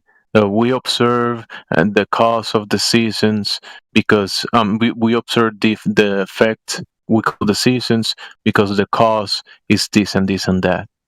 That's the globe premise. Does the sun like But- go underneath us? No. No. So, like, how do sunsets work? Hold on. I mean, We're talking technically, to Zechariah at the moment. Is that the same guy or a different guy? That's a different. That's a different guy. Hold off on your questions, Okay, go gentlemen. ahead. We're talking to Zachariah at the moment. Go ahead, Sezu. So, Zechariah, let me point out to you how silly a statement it was that your science teacher made to you, okay? He is effectively telling you guys that certain things cannot happen on a flat surface because of whatever. Now, the thing that he failed to do, and AV sort of pointed this out, Alpha did, is that why don't we go back to, let's not put the cart before the horse, let's talk about what the surface is. This dude's a fucking idiot. There we go. So we got someone who's triggered. Isn't this nice, Zechariah, here how triggered people get, right? Yeah. Who's the triggered individual in here? There we go. So he's bounced. I didn't do. So anyway, yeah. Anyway, the point is that we actually have to know what the surface is to begin with, and whether or not there's a consequence involved with all that is irrelevant. So when they describe the tropics and so the Tropic of Capricorn and the Tropic of Cancer, those are latitudinal measurements, and they measured those places where the sun kind of goes between every 6 months from a flat Earth. They measure the Earth to be flat to describe those latitudes, and that's why we have something called the tropics, where essentially, for the most part, there's exceptions to the rule, but between the tropics, the tropical climates, it doesn't freeze, right? But even those descriptions, those measurements of the sun and its position between those two areas, is a description and a measurement of a flat Earth. So why he would say something like that means he either got that information from somebody else who gave him a straw man, like Alpha was talking about earlier, right? Or he just decided to. So fun to be this delusional and educated. Right. So now we have triggered individuals, right, who don't have any answers for what's being said, freaking out. Why don't you tell me about what I said that was wrong? Hit and run. Hit and run. Yeah, galleries. Yeah. So, the Earth was measured flat to give you the latitude so you could describe what the tropics are. And he's going to have the audacity to say, you can't have seasons on the thing that we measured to be flat, to describe the seasons on the thing that we used the flat surface to have these seasons and descriptions of the sun and its path. So, he's either dealing with the straw man that he was given or he's creating one, right? Whatever his mind is conjuring up as a picture of what the flat Earth ought to be, is he's like, okay, I created this thing that doesn't work, and that's why it doesn't work, because we wouldn't have season on the thing that doesn't work. So he bullshitted you, essentially. Does that make sense? Yeah, because I remember the full argument. Granted, it's been like over 15 years at the, well, not quite 15, maybe about 12. His logic was because if you look at the moon, he said one half of the moon never sees the sun and the other side of the moon stays hot. He said that's the premise of why a flat earth model can't work, because if it was flat, he said something about like, then the moon would also have to be a rotational object. Therefore, the earth is a rotational object in a globe format for the seasons to occur. He said because the moon does not have seasons like we do. Right. If that makes sense. So he was combining two different ideas. One of them, both of them were incorrect. So if I combine two bad models or ideas in my head, then this is untenable. You see how he messed up? I was saying. Yeah, exactly. Yeah, but he was probably just repeating what he learned when he went to college. So, Well, yeah, but he gave it to you, and it's like, even after all this time, you remember the. It's like it made an impression in your mind. Like how amazing is this like misinformation that he gave you to leave such an impression in your mind that you could remember, you could recall exactly the words he said. Like that's the power of misinformation, dude. Like it's so bad. Freak. yeah, like, and that was the premise. He said because a stable, sturdy object that does not rotate in a circular format cannot experience different seasons. The logic he gave is because it's about heat fluctuations around the world with like the solar winds. And he said that it pushes the climate changes around the world. He said that's why like hurricanes form and things like that because of hot and cold mixing. He said that only happens when the earth rotates around the sun and it spins so that parts are dark and parts are light. Staking claims. Claim staking. It also includes having the Earth being tilted, but yeah. Yeah, he's basically just claim stacking is what Jebsy was saying, and all he's doing is piling claims on top of other claims. The problem is he didn't describe that the sun could be moving and then causing this. He didn't give you that example. Which is fine. He said that the sun There's is other evidence stationary. that the sun is stationary. Yeah. Yeah, go ahead, Zechariah. Yeah, he said that the sun was stationary, and he said we know this because we see the moon, we see the same side of the moon all the time. He said stationary objects, you see only half of it. Rotating objects, you get to see the whole thing. And he brought up something, what was the telescope in space that they had before Hubble. the James Webb? Hubble, yes. Hubble. And he said the Voyager 2 proved this model when they sent the pictures back from like the 90s when it left the solar system, or was that the 2000s? Zachariah, before you move on, let me ask you something. Yeah. You know this. You know our senses, right? Senses. I know some of it from what I heard from See Who. Is our vision one of our senses? You know, your eyes, where you can observe your vision. Is that one of the senses? Yes. Okay. If you and I are looking at the sun rising from the east and setting to the west, right? We observe that with our eyes. Can we do that? Mm-hmm. Yeah. Is the vision one of our senses? Yeah.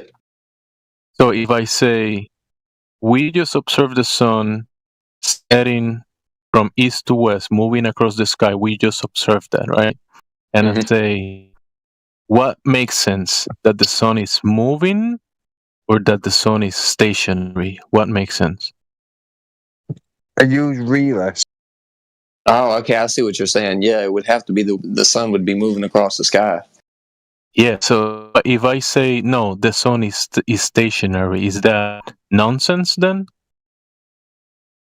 Yeah, I guess the only way it would have to, the only argument they could make is that the earth moves around the sun. So it's, do you believe the sun moves around the earth or vice versa? So that will be nonsensical, right? Mm-hmm. Exactly. So the sun moving across the sky makes sense, and claiming the opposite is nonsense. There you go. The globe is nonsense. The globe claim is nonsense. There you go. Reality makes sense. Hmm. Yeah, no, it's crazy. I didn't remember it last time, you guys. It just came to my mind because I remember we asked him this question and we believed it because he was talking fast with his little master's degree. Yep. And he they like to tout that too. Some of these academic types, they like to tout that they have some sort of degree, and so therefore their words that they speak are like true, basically. So when they're telling you this, like they want to be accepted as that. But the thing is, what they take away from the person is the ability to critically think about the information that's been given to them. So that's what you have. The capability to think about something and be able to have discernment whether or not that can be validated or not. The information that he said, right? Can I validate the information this person's given me? And that should be critical in like every aspect of conversation or information being given to you. You should be able to examine it, figure out if there's any merit to it, and then move forward with understanding if it's true or not. So you've never been able to demonstrate that one.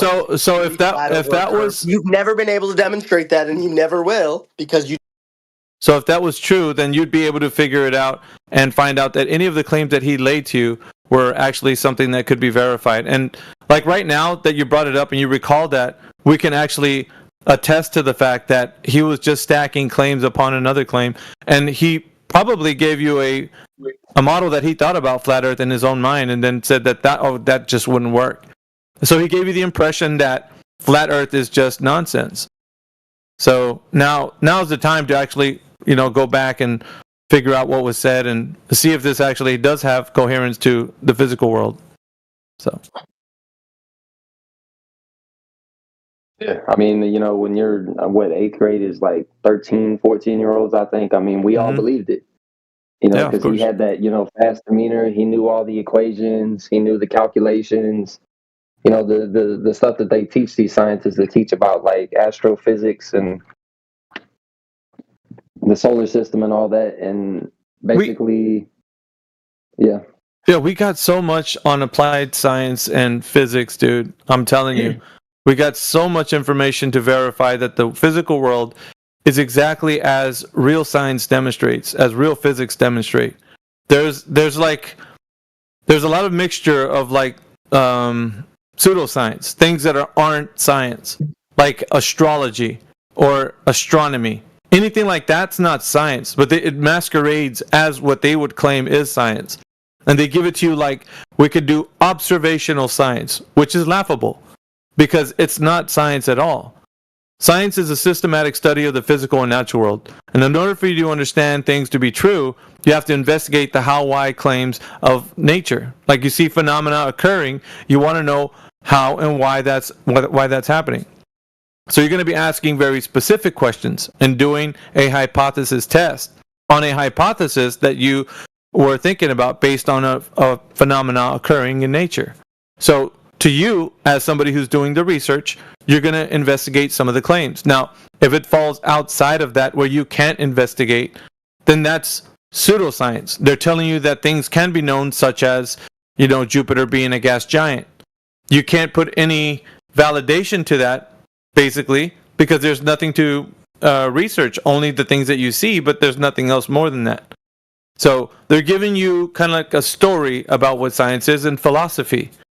So you can't take that as what the physical world represents because there's no way to test that.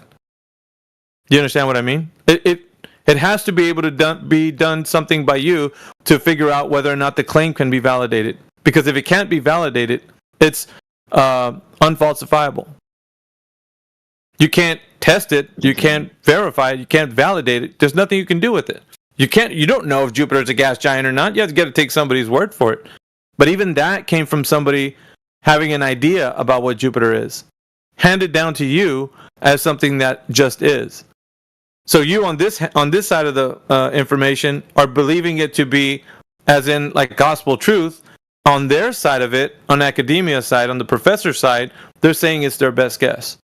Can you see how a lot of people can carry these blind beliefs about things that occur in nature and not have any idea or information to validate any of the claims of nature based on like what they see, like lunar eclipses, for example.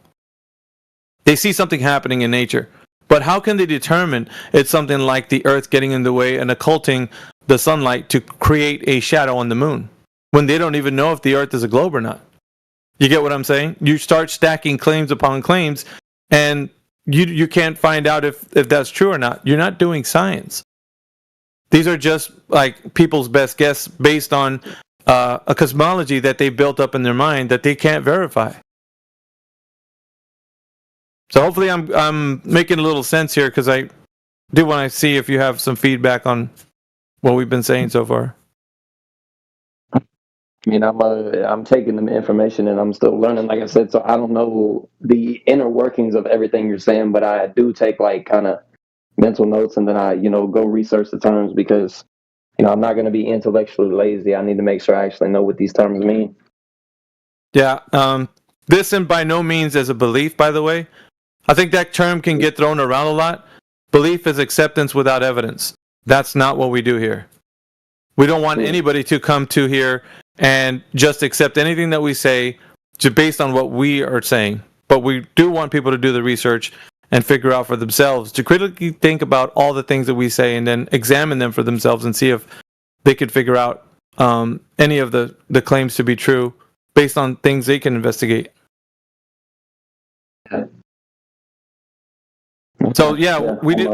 So far, we've dispensed about the myth that the teacher told you that the Earth spinning could only cause the seasons. So we've easily dealt with that because he just made a false claim as to saying that this is the only way this could happen. So. Yeah, well, and I think the tactic too is what you said is called claim stacking, because then if you just like rapid fire a bunch of points, you lose track, and then you just start not even knowingly accept their argument even without no rebuttal to it. That's correct. And a critical eye will notice that. If you're listening to somebody go claim after claim, they're just building upon an assumption and their foregone conclusion that this has already been dealt with. They don't have to talk about it no more. Whereas you want to actually find out how did they build off a premise that hasn't been proven. You want to go back to the beginning. You're like, dude, wait a minute. You're telling me a lunar eclipse is happening and you're telling me that the Earth is getting in the way of the sunlight, causing this shadow. I want to know if the Earth's a ball. Like, first of all, let's start there. And, if they can't even prove that, then how are they going to say it's this other thing? So they'll start stacking upon another thing until you get to the conclusion of, well, it's the Earth getting in the way of the sunlight, and voila, you got this, circular shadow on the moon. And then you're over here just like, whoa, and so most people are anyway. Yeah, no, it makes sense. But all right, guys, I do have to go for a little bit, but I appreciate talking to y'all again. I'll be back a little bit later on. You got it, bud. See ya.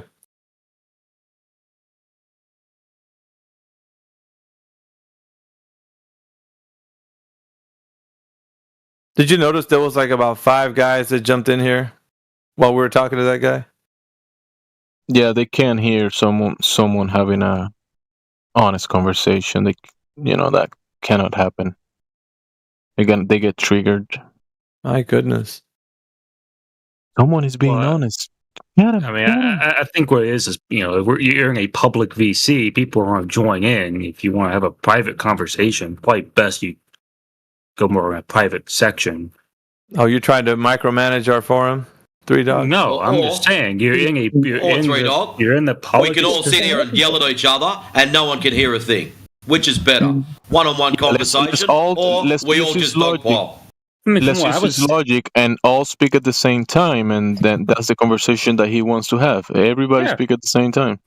Yeah. He says, That's what I was saying. But a lot of people were being, they're being silenced over joining in when there was a bit of a pause. God forbid we moderate this forum. Yeah, God forbid that we have conversations here. You just had one that was managed because of the moderation. Now we can have another one with you if you're not going to be an idiot. I'm being the idiot. Okay, that's It's not that you are one, but you're acting like one. So am I acting? If I am one, that I play? Yeah, but you can stop acting like one. You can stop acting like one. Right. You can do this the easy way or the hard way. Less meta and get on with what you want to know, mate. Either stake your claim, make a call, or kick rocks. Go ahead. Jedi wants to talk to you about the topic. You talk to Jedi. Go ahead, buddy. Jedi will. Am I going to be muted for talking? Because if you say stupid things or you act up, we moderate this forum, so probably. So what's considered a stupid thing? Because what you're doing now. Meta, what you're doing now. Questioning being silent over things is okay. Concern trolling.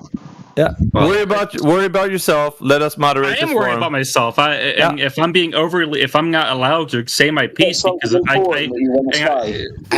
you've already wasted a minute. Cool. If there's someone else that wants to speak, they can say that, and I'll be quiet. But if I'm the conversation next to being allowed right now, then I'm more. Three Dog. Yes, ask sir. Your question. Yeah, I'm answering. No, you're not. You're just gibbering. If you've got a question, please ask Jedi.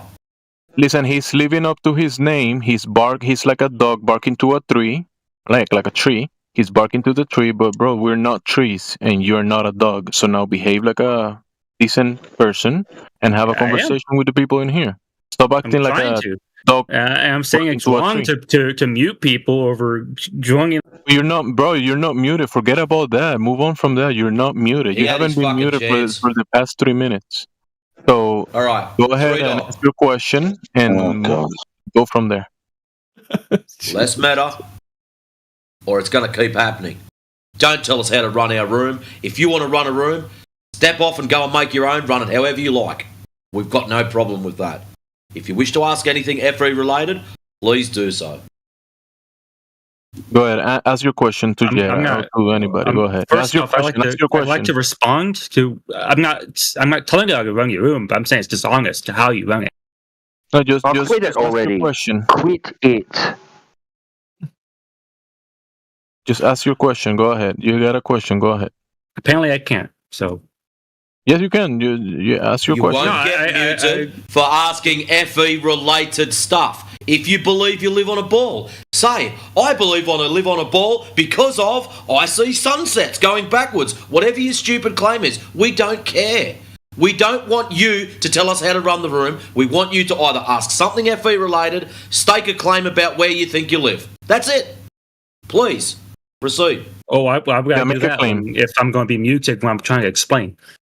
Stop crying about being muted, bro. Just get on with it. Well, this isn't the first time. I've tried to explain before. And I get My muted. God, bro. Shut up already. Just leave him muted. Just leave him muted. We'll let him think about we'll put him in put him in the corner for a while. He'll leave, come back, and then when he's had his freaking timeout, then he'll come back. Listen, he's living up to his name. It's like a dog barking to a tree. The tree is like, he doesn't comprehend the tree doesn't comprehend him. I don't know. It's kind of weird.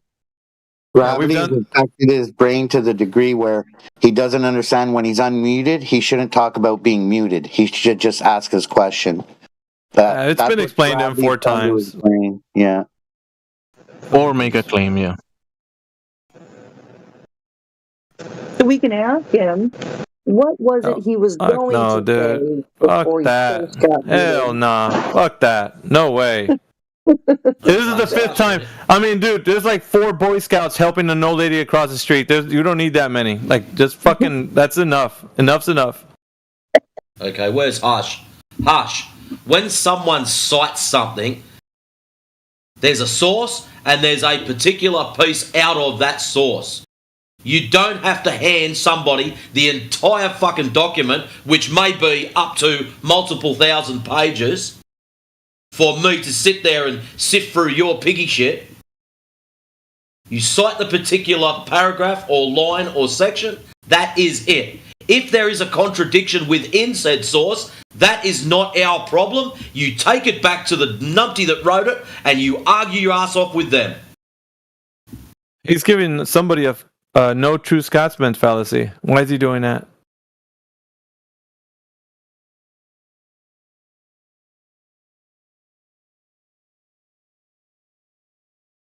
Who's he arguing with, Matrix? The issue is Jedi posted up, I'll just scroll back up, about scientific method.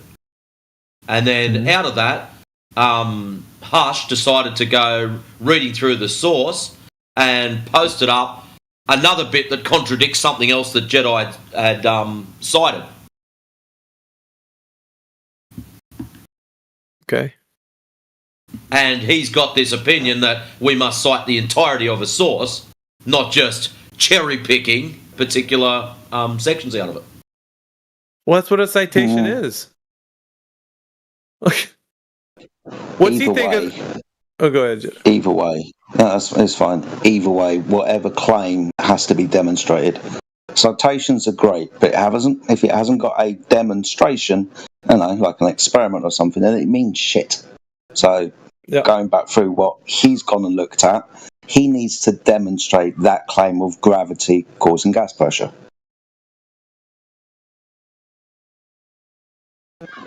Oh shit. Yeah, for sure.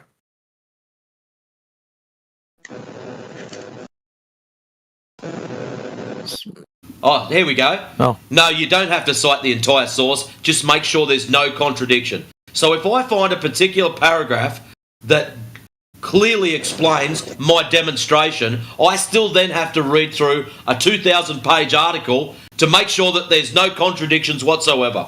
You're an idiot, Hush. Pull your head out of your ass and stop thinking shit.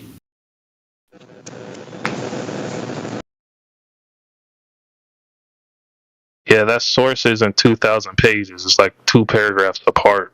His Yeah, but that's contradiction that is 2 particular paragraphs one. apart. What if I have to read one that's 4,000 pages? Well, you should read the whole thing before you post a citation to it. You should make sure that the citation backs can demonstrate. So, did you make sure that your citation can demonstrate gravity? Because it's in your No, I'm not making a claim to gravity. your source is. Okay. So whoever cites from that source to back their claim of gravity better be able to demonstrate it. I wouldn't be so stupid. So do you know what cherry picking is? How is this not that? How is this not that? You're because I haven't gone around, cherry picked a load of references or citations from all over the place and brought them all together. It's not cherry picked. It's specific to the point. Hey, Hush, just out of curiosity, did you read the entire article? So your cherry-picked one fucking line didn't contradict something else? That article, yeah, it's not. That article's not my. Yes claim. or no?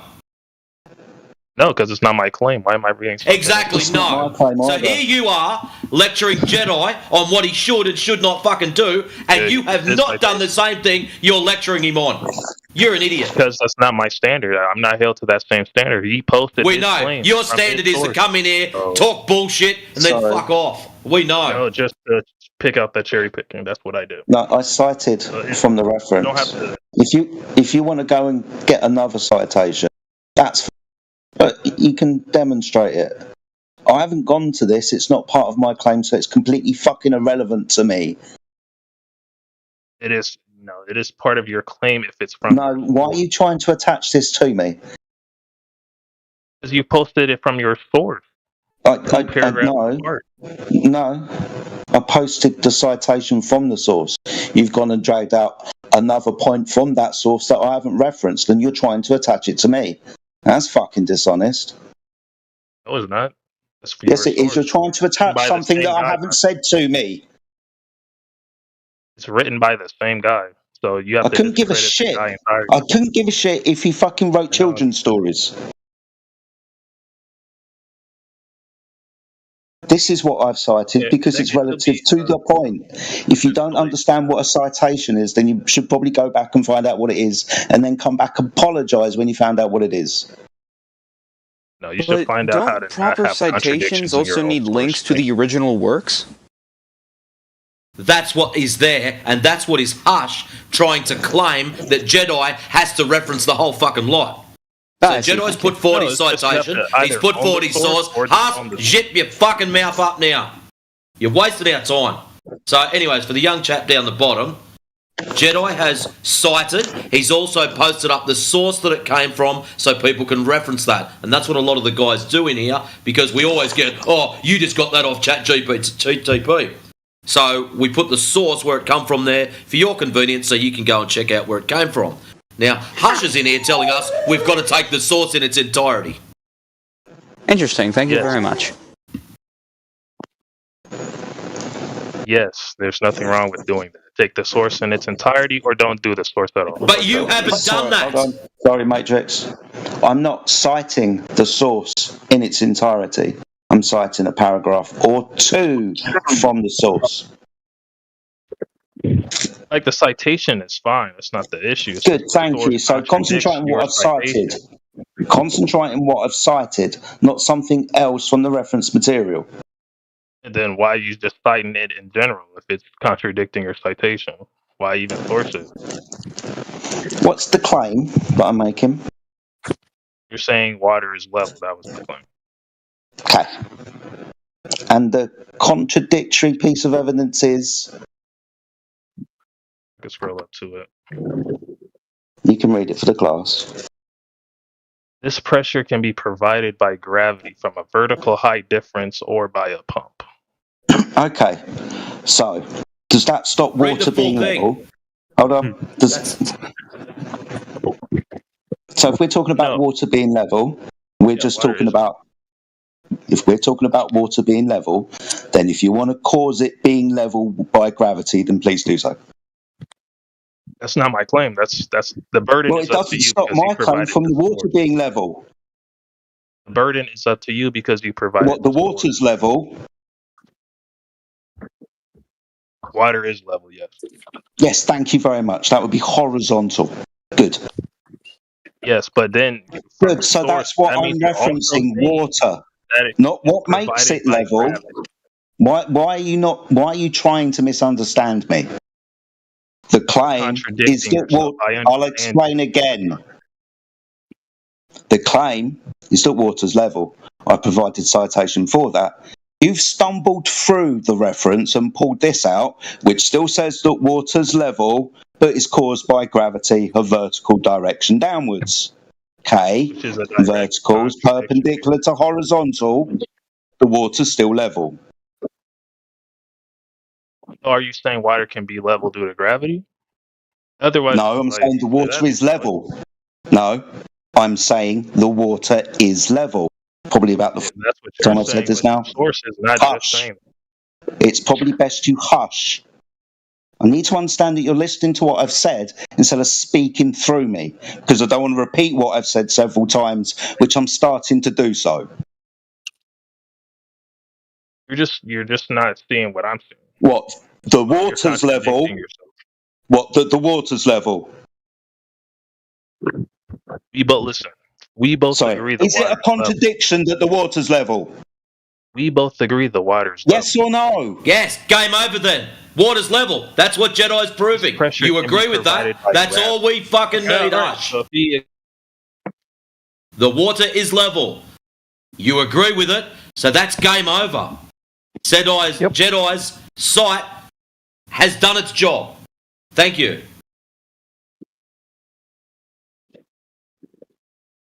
Done and dusted, mate. If you got no contention with water being level, then that's it. That's the argument, mate. You conceded. Yeah, but no buts. You agreed. Water's level. What he saw in there, T-Dub, was one little word: gravity.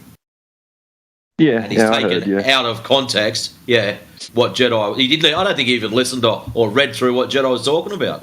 He just saw, oh, gravity causes this. I've got him. Yeah, and he's too scared to say, yeah, but gravity makes balls. And levels curved. Just this say is it. the bit Just I say love, it, bro. Look in text chat. Cherry picking at its finest. Yet he has not cherry picked one single line out of a whole fucking document.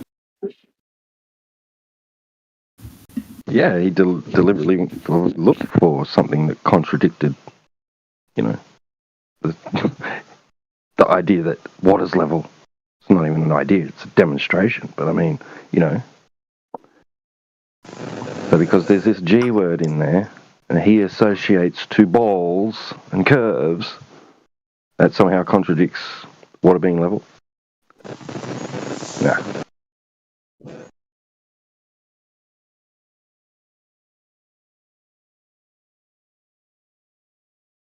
If you were trying to talk then, Jedi, you were all staticky, mate.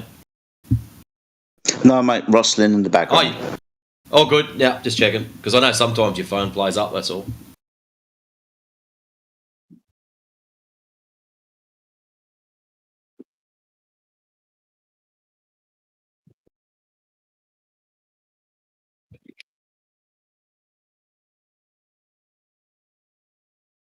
Here we go. It's time to watch Hush sink himself. The burden of demonstration is up to the one, or up to the on, who provided the source. Now, Hush, the context was water being level. So now you have provided a source. You have the burden of proof to show where in that source it says water is not level. Please provide that for everyone. This is going to be great. Nice burden reversal. Well, if actually, you fucking well did. Let me scroll up, see if I can find it. I'll repost it for everyone. I reposted his source. That's Well, you posted it. I reposted his source. That's his argument. You posted it. Exactly. So now that you've posted it, it is also your burden. That's a bastard. That's retarded. So the context was, the context was water being level. So if you've got a problem with that, you now have to prove that water is not level. Please, using your cited source, of course. Yeah, that's not my burden. What, you want me to prove that water's level? Due to gravity. Due to gravity? Yeah, just to back up. See, I told you. Right, so I'm going to get a bit pissed off, right? I haven't cited this part from this source. I've cited what I cited that makes no mention of gravity. I don't make a claim to gravity. Stop being a little prick and trying to associate this gravity claim with me and trying to associate this burden of me now proving fucking gravity. You've got like, I don't know, 15, 20 seconds to say that you're going to stop doing that before I remove you completely from the conversation. Stop being a prick. Yeah, that's your own source, buddy. Bye. Bye. You're being a dick. I'll say it for the final time. I cited that from the reference material.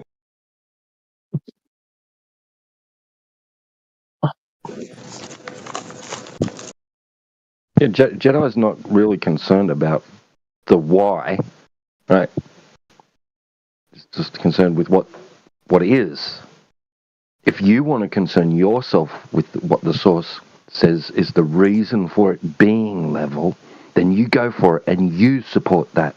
You back that up. If that's your citation from the same source. Do you understand?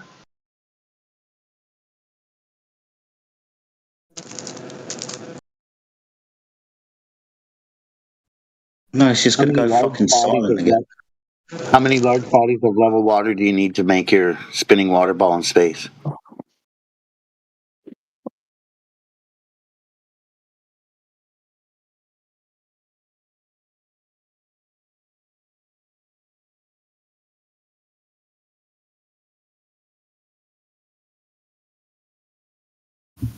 Since Hush is gone quiet.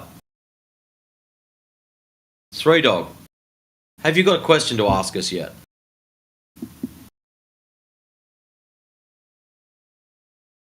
Good question. I'm asking him in the text if he's ready to address the topic of the channel, but he hasn't answered yet. Let me check if he did. Oh, huh. Yeah. Are you ready to ask your question now? You've built up enough courage? Well, no, my question that I had before has been lost. I have to gather my thoughts again. I've been dealing with the text chat here. Yeah, Yeah, it's amazing the amount of people that can't do two things at once. It's awesome. Oh yeah, it happens when you have ADHD. It's just, not everyone's perfect. Sorry, ADHD. They normally do about 22 things at once. Hello, everybody. Which makes it even worse. You can even less things you can keep track of. So what are we talking about? Your sister. You're always doing hard drugs? You really want to fuck an underage girl? Dude, don't interrupt conversation. He spoke about my sister. You don't have a sister, come on. I have a sister. My name is Paige. Yes, they do. Her name is She's not We don't need to know your sister's name or her age. Relax there, Linda. Linda? You should have said Karen. Why are you here and what do you want? You obviously wanted to... I came here because I wanted to hear more about Flat Earth. Okay. Did you hear the conversation that was going on when you interrupted? I honestly didn't, and I want to. Okay. You have not been acquainted with Oxygen Taylor yet.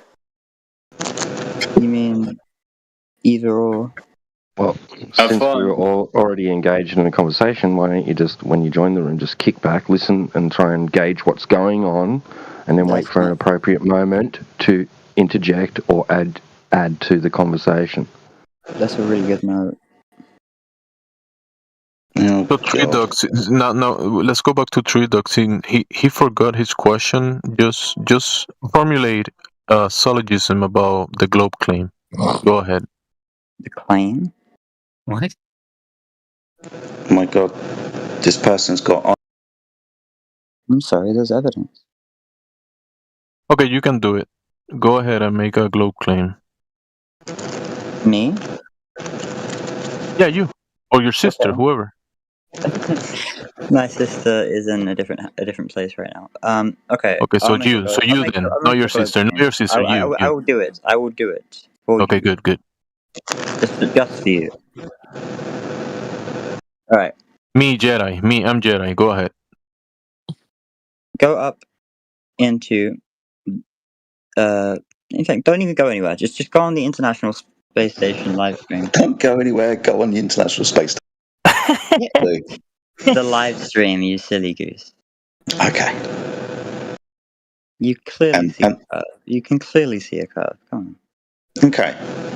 Now, would I be able to observe to the mathematics of how much we should see of curvature from that height, for example? I'm sorry, you're cutting in and out. Could you try and fix that? Yep. Not trying to sabotage you or anything. Like people will confirm that you're having like issues.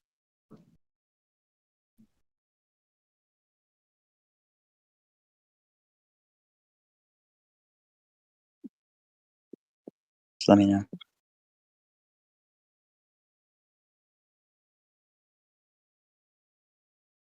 Maybe crisp. Okay. Maybe too much crisp. Hi. Was there a question? Go ahead. Couldn't hear. I'm waiting for this guy to fix his mic. Oh, okay. Go on. Oh, don't wait for me. You speak to somebody else. Alright. So I was talking about how you can see on the International Space Station live stream a clear curve, which suggests, a ball, a globe. Based on the subject. How much time have you spent on that live stream? A lot of time or a little time? Have you ever asked any questions there on the ISS live stream? Okay, allow me to answer. I wasn't done talking. Sure, go ahead. All right, have a whole 30 seconds. Go on. No, you were talking over me before I was finished asking you what I was asking you. Go ahead now, answer. Bro, you got like 25 seconds left. Okay, we got another numpty dipshit here. How much time have you spent on the fucking live stream? Answer the question. Okay, I've spent at least 2 hours. 2 hours, wow. Have you asked any questions? I'm asking questions currently. No, while you were on the live stream, you fucking follow what I'm putting down. You're talking about being on the ISS live stream. Don't overtalk me while I'm speaking to you, please. You were talking about being on the ISS live stream for a couple hours. While you were there, did you punch any questions into the comment section? Why would I? They're not going to respond, are they? Well, yeah, they do. No, it's an official thing. Because I've spent time. Sorry, they don't respond, but I've spent time there and they have responded or blocked my questions. What did they say to you? Or blocked my questions. I would like to know when I do ask them. What they said to you, because you have commented. Yeah, I have commented and been blocked for asking why I don't see any planes flying over the oceans or the continents looking between the ISS and the Earth. Well, maybe because No, hold on. Shut up, Linda. You bring this evidence of your globe, and you haven't even spent any time investigating it to see if it's legit. You haven't asked any of your sources any questions. You're over-talking me. Because you are disrespectful. No, you're over-talking me because you're not listening. Disrespecting. You went to your source, which was the ISS live stream. You didn't try to confirm if any of it was real or true. You didn't ask any questions. You just watched it for 2 hours, and you've decided you're on a spinning water ball. Excellent. Okay, go ahead. I'm going to mute. He just needs to calm down. Jesus. So no, you cannot see the curvature from the ISS, not the curvature of the Earth, because the ISS is about 200 miles up, and thus you will only be able to see 3% of the surface of the Earth. And if you do the math, You shouldn't be able to see the curvature. Like a fraction of a degree. A fraction Hey, of a buddy, degree buddy, is buddy. enough. Did the middle of my sentence interrupted the beginning of yours? Oh, that's That'd be right. true if I'm the sorry. camera was facing straight down, but it's not. I don't mean to interrupt. Like, as long as you have the camera straight in front of you, like not going straight down, that makes No, sense. like- But you can see the horizon. At least him and Wari, you can too. I can Goddamn, assure dog, you, there was Jesus. no wide-angle camera, no bullshit. You can visibly see the curvature. If you can't actually see it, zoom in. And Hey, Taylor. Okay, so listen. Oxygen. Just so you know, on your ISS live footage, there's a little offline down the bottom, which tells it's offline. What I do find interesting is the only time they show you. Excuse me. The only time they show any curve is when it's actually offline. Isn't that interesting?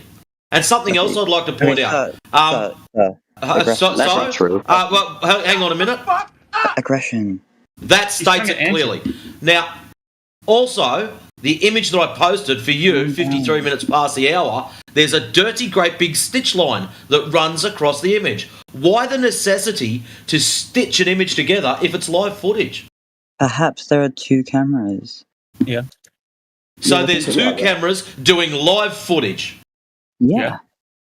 There's a bunch of cameras doing live footage. Why So is there's that not possible? Because it's from the perspective of one camera.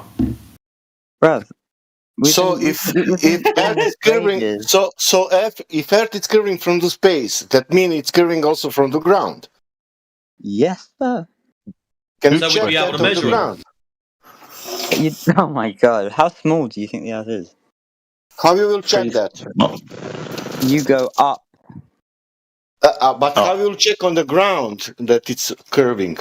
Oh, that's an experiment that was done a long time ago. I can tell you how, but I would just have to share a ChatGPT thing with you because it's actually very complicated. Very complicated. No. Do you know what is geometry? Oh no, tell us all about it. I am not good at geometry. Do not ask me about geometry. Why are you bringing up Aristosthenes and sticks and shadows if you don't understand geometry? Okay. Why are you bringing up Aristosthenes and sticks and shadows? You don't like geometry and understand it. There you go. You got there. Yeah. So he was able. You don't understand it, so why would you give that? Sorry, I'm confused. If you don't understand it, why would you give it as evidence? Well, you don't seem to understand the globe, and yet you seem to give it flair. Excuse me, dude.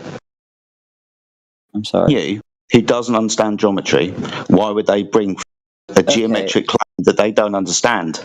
All right, you're bringing up geometry, right? My turn. Aristosthenes was. The Earth's a sphere. My turn. You believe that the sun rotates in a circle above us, yes? I haven't made any claims about the. We all felt that side, Jedi.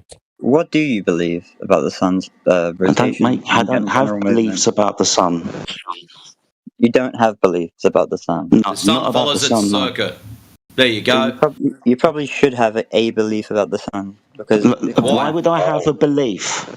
Because it affects fucking everything. Okay, sorry. I'm confused by the word belief. What do you mean with a belief? Like I believe that I'm standing on the ground. I believe. Really? You don't know that you're standing on the ground? 9.8. Hold on. This is where we're going to have an issue.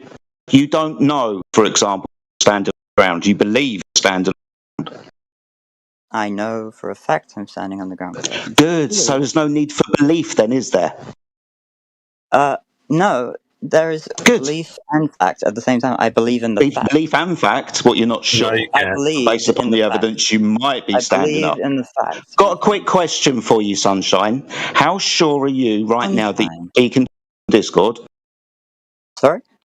How sure are you right now? Let's say, give me a percentage out of 100 that you're speaking to us on Discord right now. I would give you maybe a 99.5. God. Okay. No wonder you have belief. It's not because it is possible that I'm in a dream. Could you demonstrate that possibility? Are we speaking with a dream? So listen, what is the percentage that you believe that you are a brain in a jar? Oh God! I love that experiment, the Boltzmann brain. And does they feed you like fish food, or is it like a vegan food? It's gone off track. Atoms randomly Trying to get this guy to understand why we don't have beliefs about the sun. So you understand that when you ask me if I have a belief about the sun, to me that's right. What do you want me to? It's dragged across the sky by chariots. There you go. There's a belief about the sun. I can't hear you. You cut in and out. It's very frustrating sometimes. Maybe if you'd not talked through him, he wouldn't be cutting in and out, because it seems to only happen when. And now you're going to do it to me. I didn't. Yeah, because you realise I can do this, so we can make you listen. Now, stop talking through Jedi. For some reason, we don't know why, whenever some numpty, like yourself, decides to talk through him, he cuts in and out. We don't know why. So please don't. It's kind of funny that he spoke over almost everyone, and then he said, "No, I didn't." Hilarious. I won't do it again. So you understand when you ask us questions about a belief about the sun, you don't have beliefs. If you want to tell you what we know, but we're not going to tell you about our beliefs. Okay. You're still cutting in and out.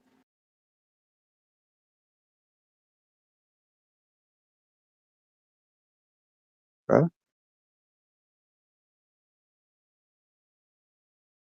Mic issues.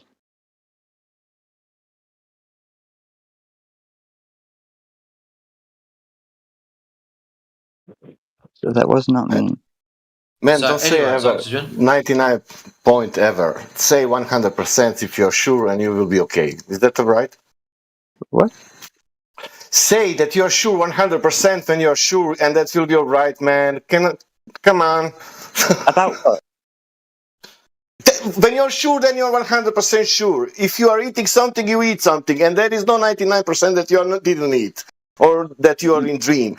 You need to wake up to say that you was in a dream. That's ridiculous. Do you know? This makes no sense. Like, of course, there's a possibility you could be in a dream at any point. Oh Jesus! Oxygen, wake up! Seriously, kid. Are you that broken in the head that you're not 100% sure if you're doing something? Are you on Discord now, yes or no? Okay, listen. No. Answer. Fine, yes. You're on Discord. Isn't it interesting when I force binary, you have to fucking shut up? Isn't it interesting when you're forced to give a binary fucking answer, it's yes or no, but when you got a percentage, it was you're 99.5% sure. If you're on Discord, you're on Discord. You're not in the fucking kitchen cooking fish and chips. Yelling. Because you don't fucking get it. You're giving a probabilistic answer. It's frustrating because I'm being literally verbally abused by a mod. You're being verbally abused by a mod. You haven't seen anything yet, boy. You want to hang around a bit longer. Okay, so... what's your claim? You think you live on a ball tard. Have you got any measured drop-over distance of this ball that you believe you live on? Yes or no? We've got many photos of it. Photos of measured drop-over distance? No, we've got many photos proving the curve. I don't want photos. I want a measurement. Have you got measured drop-over distance of the ball that you believe you live on? And you're still talking over me. Don't do it. You do the same. Hypocrite. Where did your photos come from of this curvature? I believe it's like NASA. How did you verify these images? Well, they'll be on NASA.gov, won't they? Yeah, no, that's where you get the images that I'm asking you how you verified them. Because they're from fucking NASA. Oh, okay, so you're just going to trust the source. You're not going to verify the source independently, you're just going to trust it. NASA is one of the most reliable sources. Yeah, you don't need to tell me how great NASA is, I understand, but you're just going to appeal to this authority.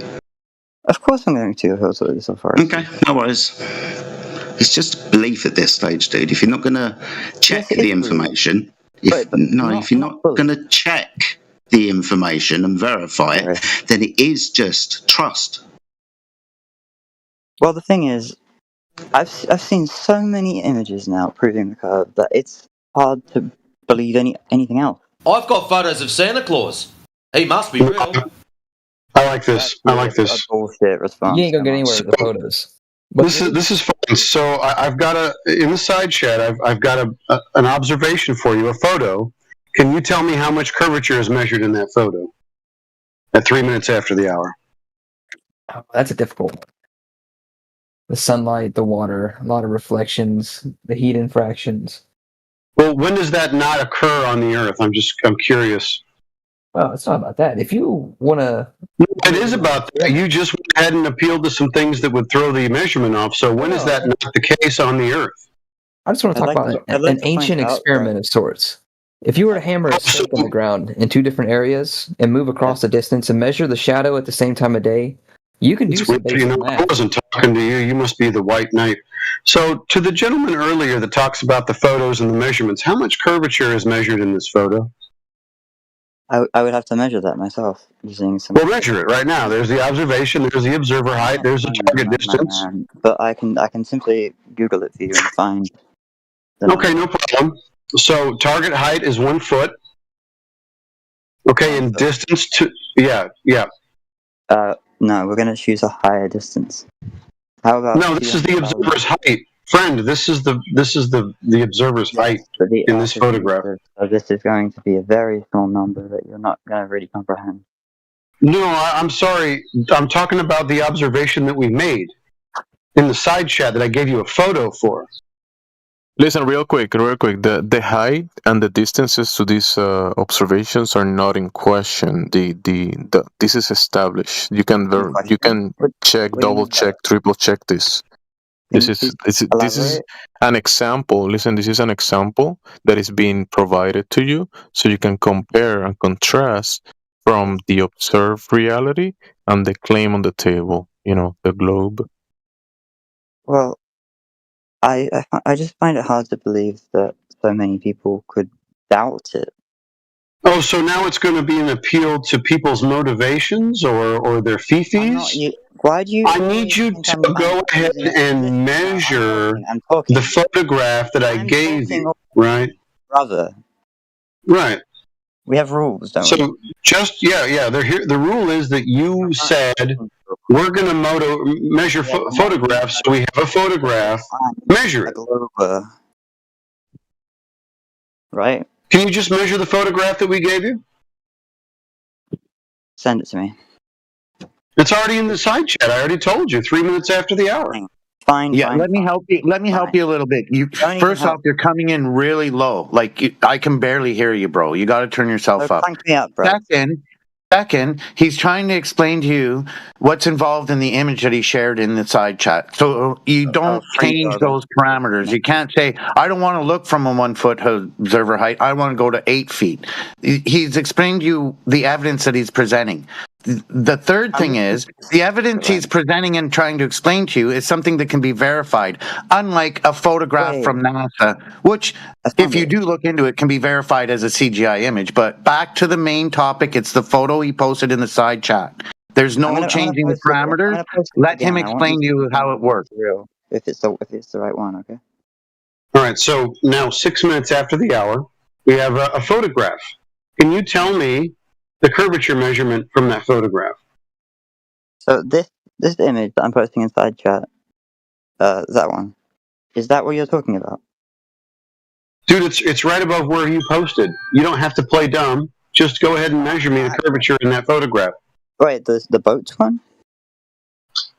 Dude, if you're this blind and this stupid, I know that you're here to troll, and I'll just ban you, instantly. Ocular albinism, which causes problem. One of my eyes doesn't even. You don't see what has happened 6 minutes after the hour where there's a photograph with a couple of oil rigs? You can't see that? I just trust that I have an eye condition that's fucking me over. No, I don't trust you have an eye condition. I think you have a brain condition. Okay. I'm going to prove it to you. Oxygen, listen carefully.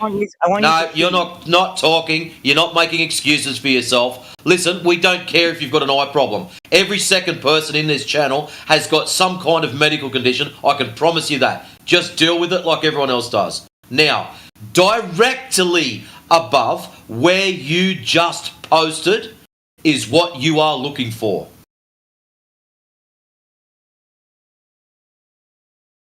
Okay, I'll try one more time.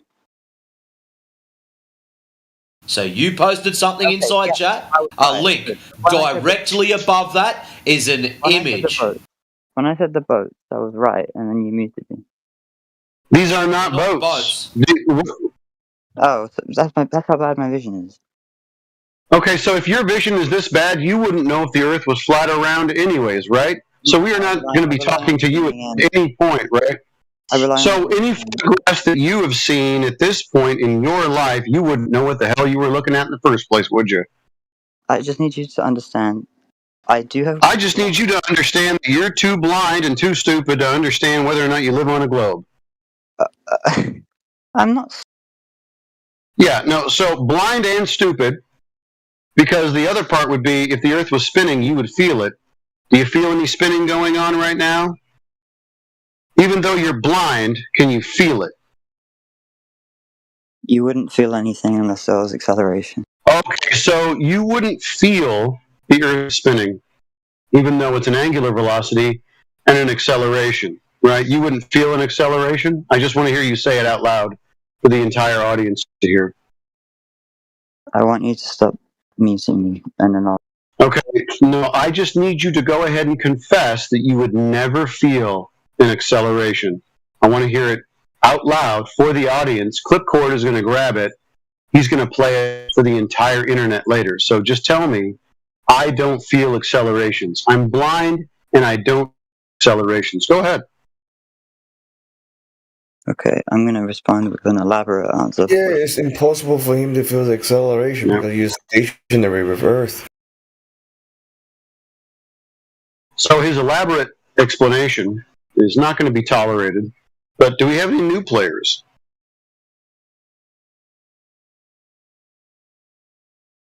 How about Anubis? Anubis, does your mic work?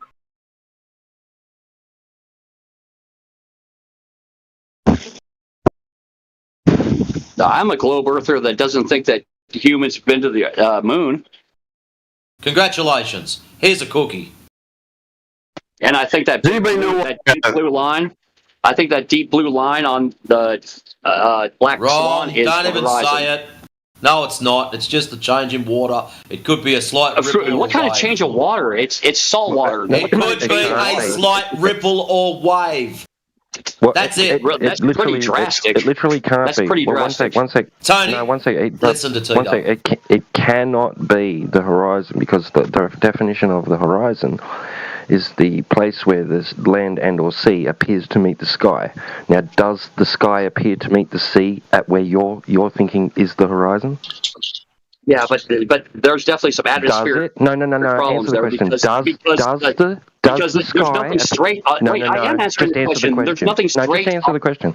It's a yes or no close-ended question. Does the sky appear to meet the sea where you're saying could be the horizon? I just did. There's yes atmospheric problems because the towers on the oil derricks are not straight. So you can tell there's atmospheric problems because the cranes are not straight. They're like curved. Appear to meet the ground at where you're claiming? It's a very simple yes or no. I know you can do it, Tony. I've got faith in you this time. Yes, because the sky will touch. And that's why he stays muted, because he's an idiot.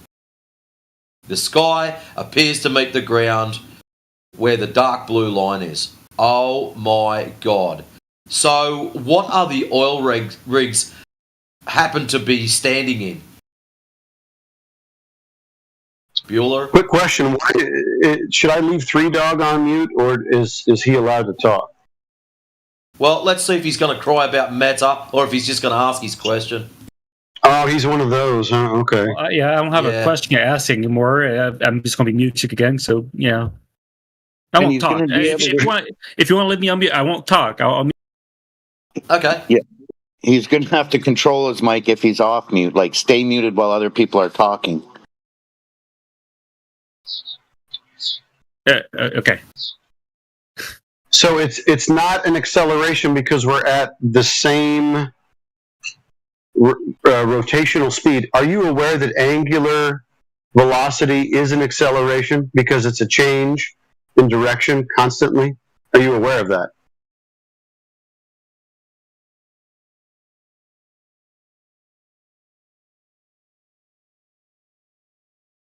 Have you ever been in a car where you go around a corner? You know how that you get placed into the door a little bit because you're going around a corner?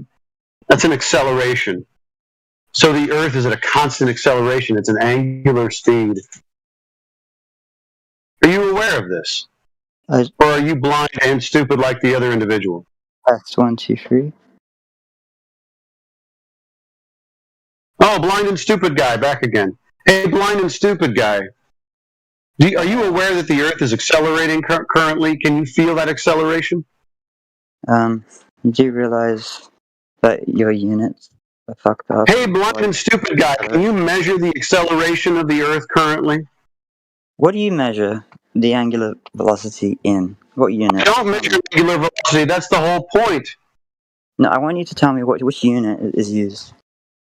Why in the world would the units matter? This is your claim. Can you give me the units you guys are using? What units are you using to measure the Earth at its acceleration, rotational speed, and orbit around the sun, and path in the actual galaxy, and then the galaxy's acceleration through the universe? Can you give me all 4 vectors, please?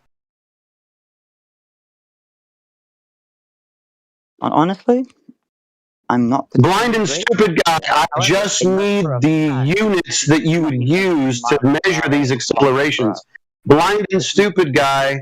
Blind and stupid guy. Hey, blind and stupid guy. I just need the units that you would measure these things. Humanize me. Blind and stupid guy. Can you give me the units? Why are you doing this to me? Because you said that you were blind. You guys see this? Because he told me he was blind. So he can't see the photographs from NASA, so he doesn't know if the Earth is round or flat. I'm not entirely blind. I can zoom in.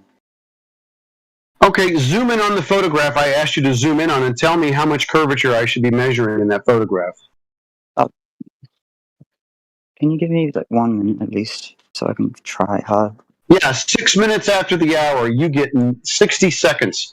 If 60 seconds goes by and you're blind and stupid ass can't tell me how much curvature is on the Earth, you get a bus pass to Banville. How about that? Okay, so give me, please give me. I don't know why you're talking. You get 60 seconds from now. Go. You don't have to insult the guy, man. Just talk him just normal. I'm not insulting. He's blind and stupid, 3 dog. How well can you see? Excuse me, you should be looking for curvature right now and measuring it 3 minutes after the hour. I'm trying. Go ahead. 3 and 6 minutes. Then shut up and do it. I'm actively trying. Put yourself on mute. You're not active when you're talking to me. Okay, 3 dog. Do you think you could get me a measurement on the picture that I posted 6 minutes after the hour and 3 minutes after the hour with the oil rigs? How much curvature is measured there? I have no argument with that. I'm just saying you don't need to insult the guy about his intelligence. I see. So you agree. You don't have an argument. Right. So you don't disagree. You don't argue. You agree that the Earth is flat because there's no curvature measured in those 2 particular photographs, is there? Yeah, bro. Can you chill out? I didn't say that either. I'm just. Okay, so according to my source, over 6 miles. What's your source? I asked you to go ahead and measure me the curvature. Excuse me, blind and stupid guy. Hey, blind and stupid guy, you won't win this, by the way. I have the magical mute button, right? So the magical mute button will tell you that I don't need your source. I wanted you to measure me the curvature. But since you're using a source, who is your source? My source is simply ChatGPT getting other sources, and then I use those. Oh my god! Because obviously, ChatGPT itself is a bad source. ChatGPT is not a source. Sorry. So you don't have a source. I asked you to measure the curvature in the photograph. But if you're too blind to actually measure it, then we'll ask someone else. Maybe 3Dog can do it.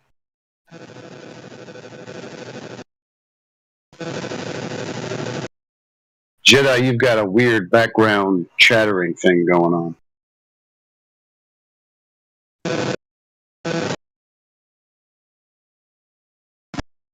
We need some kind of sound effect to play when, they admit that they're a GPT earther.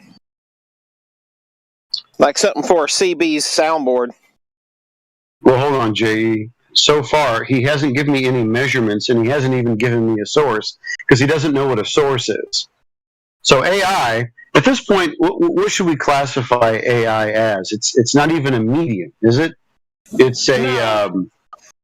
No, it's like doing a Google search and then not even actually opening up what's there, because ChatGPT typically will give you links to sources, et cetera, and so it'll give you an answer, and then you have to click on those sources and then other things to verify if it's right or wrong. So it's like a low-level search, not even a source or a conversation.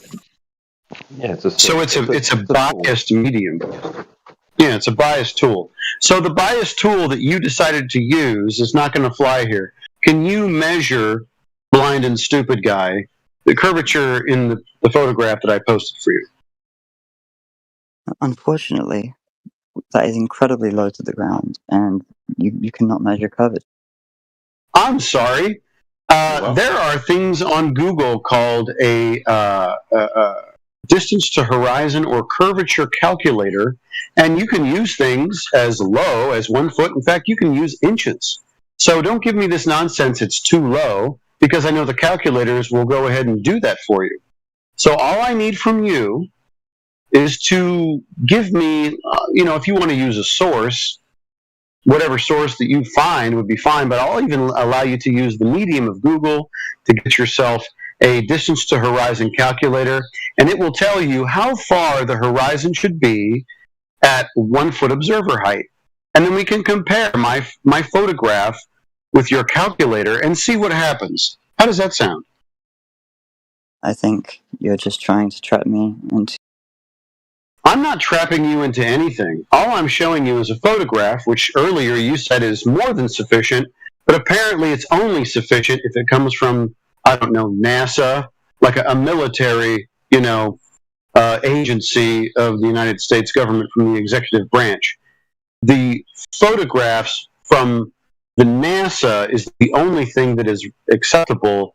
Like real-life examples or, layman taking images or observations is not going to fly. Is that correct? Hang on a second, I'm typing.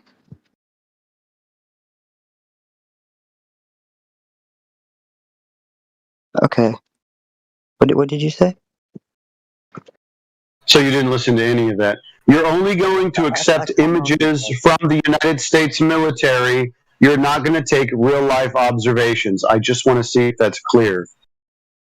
You understand those are real life. Oh, okay, so you can verify the images taken by NASA from space, can you?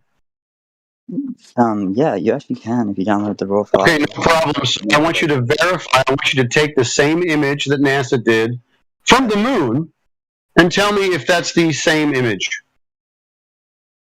Excuse me? Yeah, the only photograph supposedly taken of the Earth from the region called space is the Blue Marble 1.0, the original one, from one of the Apollo missions, showing the totality of the curvature of the Earth. So if you could verify that by going to the moon and getting the same image, we will all be done here. We'll close up the server, and we'll just go ahead and go home. Sorry for interrupting. There's other options. What's the other option? Should we measure the curvature of the Earth from the surface and see if it's consistent with the photograph that you've provided? If you would not mute me for 1 minute, I can I'm not muting you. I'm just asking you, what would be the best way for us to verify something? How about we take a measurement from the surface? What do you think? I think we should take a measurement from a height that actually makes it significant enough. Oh, I'm sorry. You can't actually take a measurement from a height. A height would be a flat Earth. Excuse me, height is just altitude from where you are. Yeah, altitude is in relation to a horizontal plane. You don't even understand that height and altitude are measured from, excuse me, friend, height and altitude are measured from a horizontal reference frame. You realize that, right? I understand what you're saying, yes, angular velocity. Okay, so, no. Don't talk over me with something that wasn't even discussed. Height and altitude are in reference or in relation to a horizontal surface. You don't actually have height from a globe. Tell me if you understand what I'm saying. You know nothing. Oh, great. So an ad hominem in place of an explanation how you would have height from above a curved surface. Is that all you have? What do you think altitude is? All you're doing is asking me questions, but you've not provided anything of your own when the burden of proof is on you. No, it's not. How do you establish that? I'm sorry. How do I went ahead and gave you a photograph. Excuse me, I gave you a photograph. Photographic evidence, which is the thing that the photographic evidence that you appealed to from NASA. I have provided you alternative photographic evidence that you could measure curvature from, and you decided not to do that because apparently you're blind or stupid or both. But I've given you evidence. You've decided not to look at it. So if the next thing out of your mouth isn't, this is how you get altitude from a curved surface, I don't really want to hear it. Well, we've all seen rockets take off, right? Who cares? That's how you do it.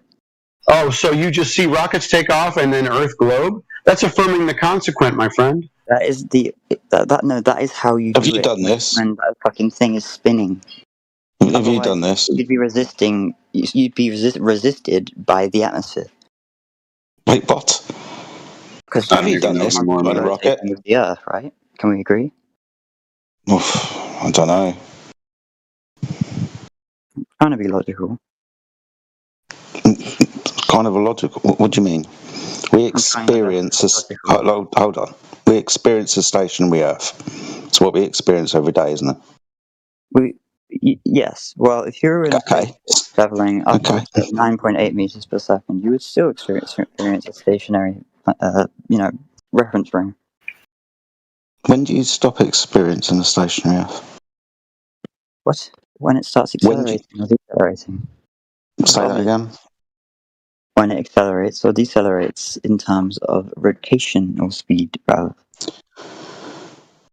So, when do we observe the rotation of the Earth? And what altitude? How far away? We're constantly observing the rotation of the Earth. We are in it right now. Sorry, how do we observe the rotation of the Earth? You are something else.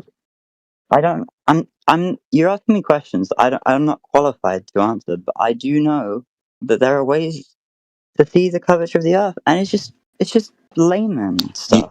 Okay, sorry, you know, but so far you haven't verified. It's just based on trust. Have you verified? What verified? What claim have I made? Well, we all know what we support here. Okay, so what claim have I made? Buddy, just prove flat Earth to me right now. Oh, we do that. Me, you, everybody, all of the time. We all measure. Okay, go and get a glass of water. That is not a good example. I haven't finished. I haven't finished. Okay. But go and get your glass of water. Do you know what parallel is? If I do this, and do you know what parallel is? Do you know what parallel is? Of course I know what parallel is. Okay. Do you know what to be parallel with the plane of... Hold on, my friend. Do you know what to be parallel with the plane of the horizon? Why are you talking through me? I'm sorry, that's rude. It is. Do you know what to be parallel with the plane of the horizon means? Well, yes, you're the same level. Cool. Yes, to be level with the world means to be parallel with the plane of the horizon. Mm-hmm. Parallel, however, level, I can horizontal. The plane, sorry, if you can observe enough ocean from enough height, you will see the water. Sorry, verified this, have you? Yeah. How have you verified this? Photos. From the photos. How have you verified the photos? Why do you believe that these photos are fake? Now he's asking you haven't verified them yet. I just want to know. I just want to know this one thing. Dumbass. Excuse me, blind dumbass. Do you think you could not interrupt Jedi while he's talking? Hey, blind dumbass, you can't see the photographs anyways. What are you going to verify with your blind dumbass? How would you like it if I called you names? You told me you were blind earlier. You can't see the photographs. What photographs would you be verifying when you can't see them, blind dumbass? Blind. You're partially blind. Okay, which side of you can see the curve and which side of you cannot? What? That's a stupidest question. You said you're partially blind. Which side is seeing curve and which one is not? You do realize one eye can see the other side of you, right? So the one eye that you got, which one is seeing curvature in real life? Oh my god. I can use one eye at a time. Like, okay, they're independent. Okay, so the one eye that sees the photograph with the curvature of the Earth, can you use that same eye and see in real life, not the photograph, but the real life, that there is no curve and it's not measured anywhere? How do I even respond to that? Because like you always focus on the low height bit, right? Why can we not? Why would it not be visible from 1 foot? Where we would it not be visible from 1 foot? Why would there be an Earth curve calculator that tells us that at 1 foot observer height that the horizon is at 1.22 miles? So the Earth curve calculator says that it's possible, but your dumb ass doesn't think that it's possible to see it from 1 foot. Okay. So what's the average height? What are you going to find? What's the average? What are you going to find? Just tell me the average height of a human. Dude, the average height, actually, I should correct this. The observation that I gave you was not at 1 foot. It was at 8 inches. So the average height would be about 10 inches. We'll cut my claim and the actual observer height in half. We'll give you 10 inches. The average is going to be 10 inches. Where's the horizon at 10 inches? You tell me. Too low. Simply too low. No, I'm sorry. The Earth curve calculator will figure that out for you. Okay, says who? Yet again, the kid has got an issue with talking through people. His question was, how tall is the average person? I caught that, and you're talking about the actual image taken. So, oxygen, right. I'm going to put this in my Aussie slang so you may understand it. Shut the fuck up when someone else is talking. Now, no problem. So, that's not a problem. I put another observation in the side chat. Okay, so average height is actually not 6 foot. Average height across the Earth is around 5'10". So 5'10" observer. That means that your horizon would be at about 3 miles, less than 3 miles, about 2.7. You know that calculator doesn't account for refraction. Oh, so then you're telling me that the horizon is actually not the curvature of the Earth. Is that what you're saying? You're going to need to like, find... you use the one with the refraction, okay? There's one with refraction. No, I'm sorry, you brought refraction up. So we need two things. Number one, which kind of refraction are you invoking? And number two, are you confessing and confirming for us that the horizon is not Earth curve? All I'm saying is, air itself refracts light. Okay, and that has what to do with this conversation? So what did he say? The light going in. Time out. Refraction is not a constant. It will allow you to see below the horizon slightly. Are you familiar with Snell's law? I don't need to be familiar with certain laws to know these things. What, the law of refraction? I actually don't have to understand it fully to know. You've just claimed it. I've asked you if you understand it, what you claim. Okay, do you? Would you like to explain it? Just because Yes, at the moment you've just got one isotropic media. Snell's law tells you that refraction is caused by the boundary where two different media meet. For example, gas and water. And the boundary between the two, you need a boundary layer. You don't have a boundary layer in one isotropic media. So, like when you have oil and water separating, yeah? I'm talking about oil separating from water. Look, Talking about refraction. It's the same thing. You can shine a light through it. That would still apply, yeah? We're talking about the boundary layer. You must understand this, yeah? Just answer me. Yes, but we're talking about the boundary layer, yes? I still need to hear more about this boundary layer. Well, it's the separation between the two mediums, the atmosphere above the water. So the boundary layer being the separation between the two, where the surfaces meet, the surface of the water, and where the light hits that surface and refracts off of that angle. Yes. Okay. So when we're talking about observing through one isotropic media, we don't have a physical boundary layer for the light to refract off. This doesn't meet the conditions of Snell's law. This isn't refraction. Can I speak, please? Yes? No? Okay. I feel like gravity would play a role here too. Like, it would wrap the light around. God. It would. Do you understand what I just said to you before you start whittering on about gravity? Honestly, I don't need to acknowledge that because there's more. Really? You made a claim to refraction, yet you don't understand what it is. And when I describe it to you, you don't think it's necessary. All I know is it's a major factor. How? Because it changes the direction of light and where you can actually... How? How does it change the direction? Shine a laser through a water tank. You watch... God, that's... No. Laser change direction, alright? So, where's the different boundaries between the observer and the horizon in the Black Swan image? I feel like that's a bit past my qualifications. You have no idea how underqualified you are. Shut the fuck up, nigger. Good. You want to be speaking to something else. It's not this. This isn't the light divergence cause that you're looking for. It's like an echo chamber. Wait, what? You're here. We've been speaking to you for the last, 2 hours, and you're free to come back and we're having conversations with other people, and things are being challenged all of the time. Doesn't fit the definition of echo chamber so far.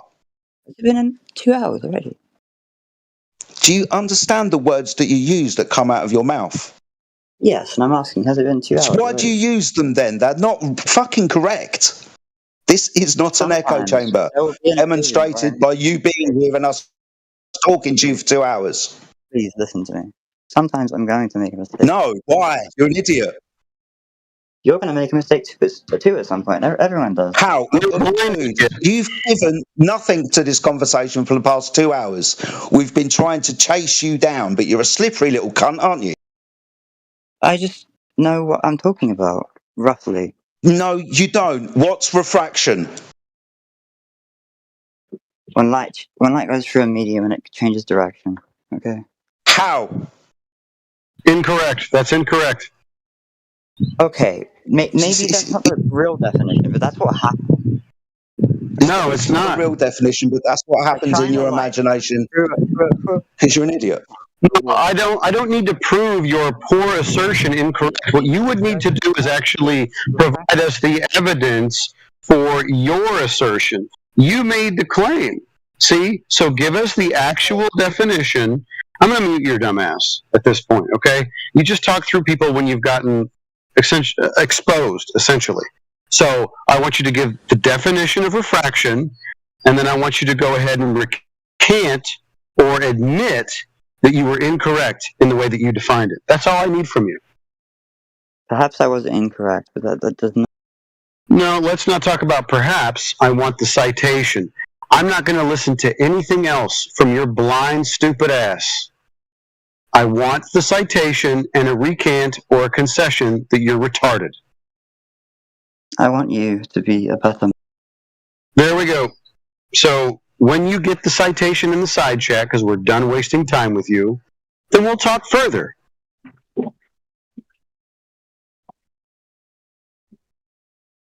Who else we got? Leaf, you were being a white knight today. Yeah, because you're being rude.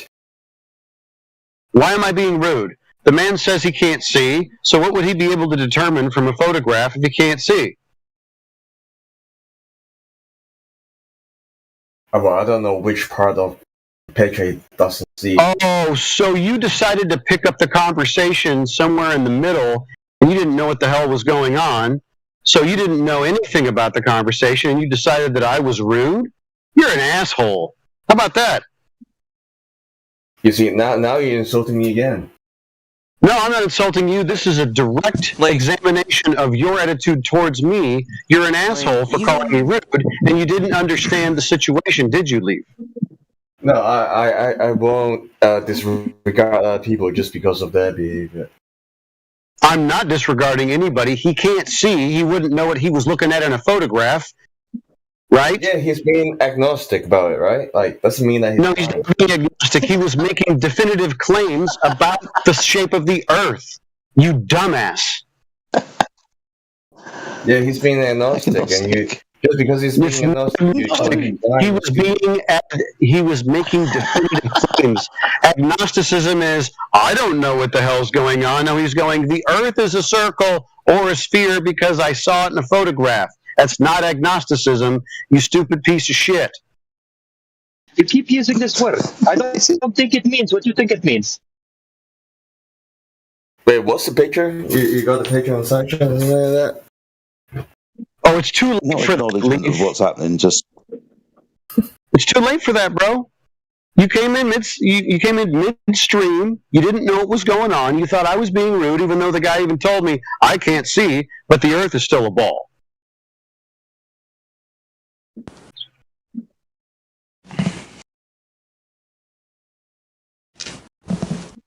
Maybe just not talk next time, Leaf, since you don't know what's going on. We don't need your white knight antics when you have no idea of the situation. I'd just like to point out to everyone some of the best comedy shit I've seen in a long time. In the side chat, Old Hoss posted up, "You're the one who decided to start playing stupid. Stop complaining, you did it yourself." The response, "I never played stupid."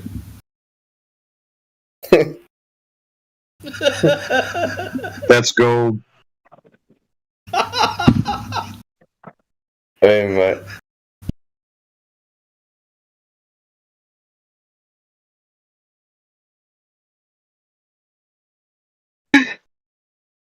Who says I was playing stupid?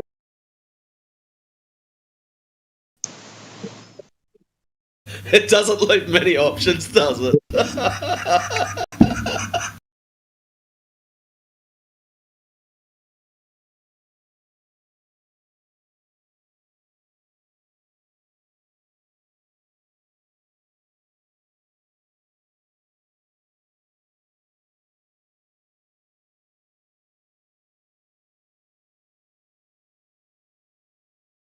Yeah, again, we're running into the same issue where they're Google trying to hold.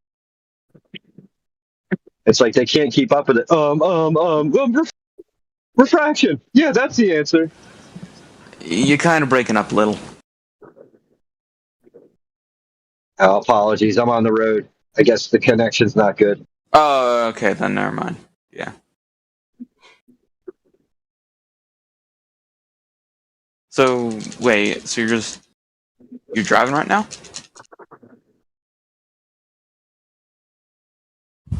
Oh, wait, no, sorry, my connection may be a little bit off because I have my mic down.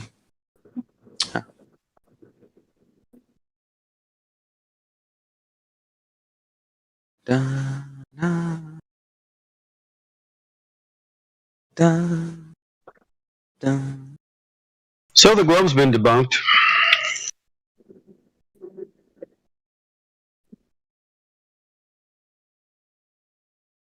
Unless anybody wants to disagree.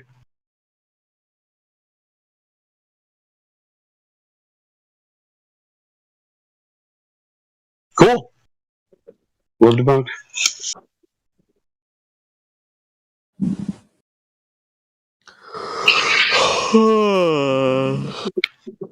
You think you could maybe not do that? I mean, you could go on mute and yawn, right? He wants attention. He does want attention. Sorry, I've just been muted. I've just muted myself this entire time, so my bad. So you unmuted to yawn? You unmuted to yawn then?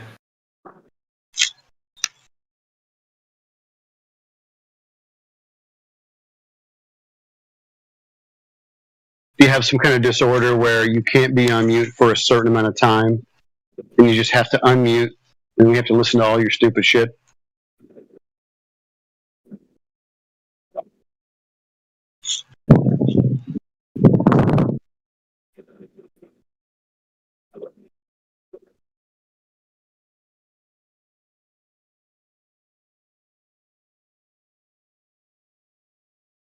Yeah.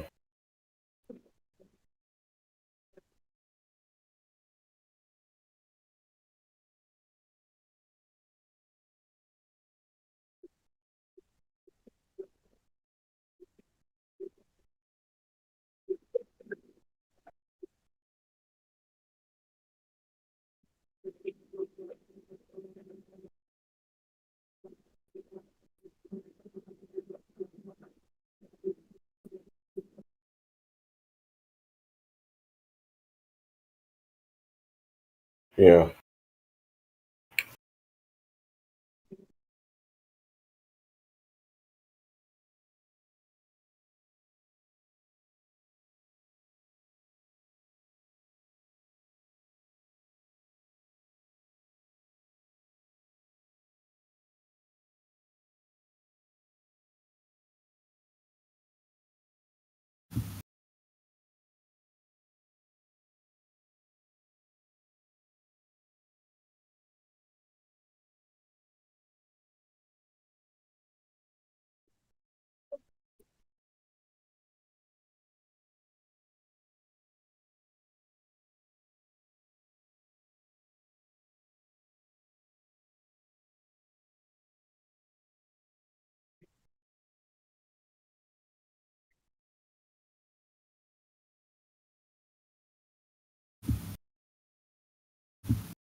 Well, that was fun.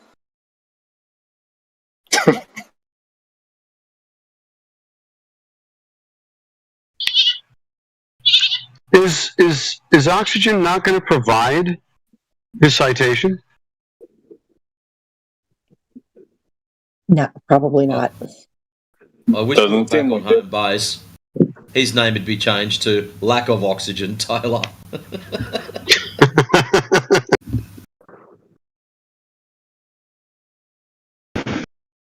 Oh, there you are. Hey, says me, man. What the hell, dude? Like, what kind of man are you? What are talking you shit, calling people blind and stuff, and you just He said it You're not himself. looking for truth. Hey, bro, he said he was blind. What are you talking about? Okay, and you're talking shit That about doesn't him being mean you have to blind. hound him for it. Yeah, No, you're talking shit about him being blind. does. You're Oh, impotent. absolutely. There you go. You don't leave your grandma's. Did I admit that? Okay, listen, no, you can take him off mute. He's very belligerent, and he wants to voice his pain. I want him to voice his pain for the audience. Who? There you go. Now, let's have the audience hear you voice all the pain that you're experiencing. Yeah, go ahead. No, my pain is that you're a pussy. Tell me, and I don't think that you should have mods here. How do you have mods here? I don't get how you have mods. More. Go ahead, keep going. What else? What else do you think is wrong? You keep interrupting me. I'm trying to, but you keep interrupting me. Well, while you're saying that I'm interrupting you should tell me about your pain. There you go. Go ahead. My pain is that you have mods in this room. Okay, great. You talk shit about people being blind. No, I didn't. He admitted he was blind. He can only see out of one eye. He's clinically and legally blind. What else? Okay, well, only one of your testicles work. Let me talk shit about that. Great, go ahead. Just do whatever you have to do. More. Go ahead. Get it out, you crybaby. I'm not crying at all. It seems like you are because you mute people. Only do the replay. Mute people. By the way, I didn't mute you. Excuse me, I didn't mute you. So I don't know why you're pissed off at me, but just keep crying for us, please. No, what else do you have? I think you. No, I didn't. Look at the logs. You can check the logs. Okay. Either way, you were quite all right with it. Either way, I mean, listen, I don't pay attention to everybody that gets muted, especially when they have an emotional breakdown like you have, not knowing the facts. I called him breakdown. I don't call people names. His vision. I didn't call him names. You said what name did I call him? Stupid and blind. You said he's stupid. Did you say he was retarded? You said stupid for sure. Yes. No, that's an evaluation. Right. So is that calling names or is he actually stupid? Let's check. Below average intelligence. So he said that the Earth is spinning when he doesn't have it measured. That's below average intelligence, right? Who cares? Concern trolling isn't up for the game. That's not the topic. So Tony, you're muted again. Deal with it. And also, I enjoyed muting you. And then I poured salt over myself and enjoyed it with a nice Chianti. Get muted, fool. You want to talk about the topic, Tony? Let me know, and then you can be unmuted.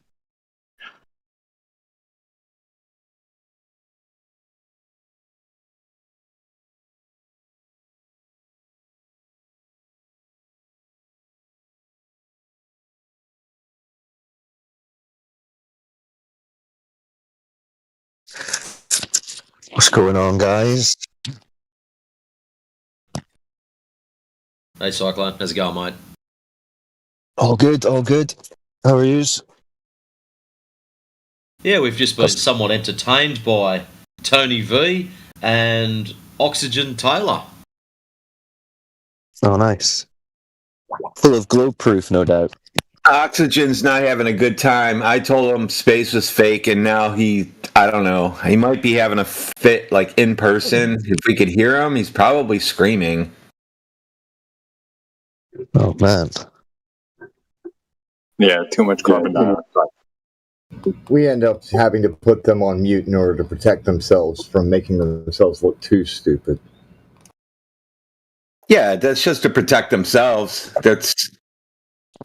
They might, if you let them go, they'll actually start running into a wall. If you let them go, they'll just start running into a wall, and they'll just keep doing it over and over. Like, literally stand up, run into a brick wall, and then sit down and say, I'm mad, I'm going to do that again. And they just keep doing that shit over and over, becoming more retarded every time they do it. These people think it's a joke. Imagine getting so angry at a joke. Why so serious?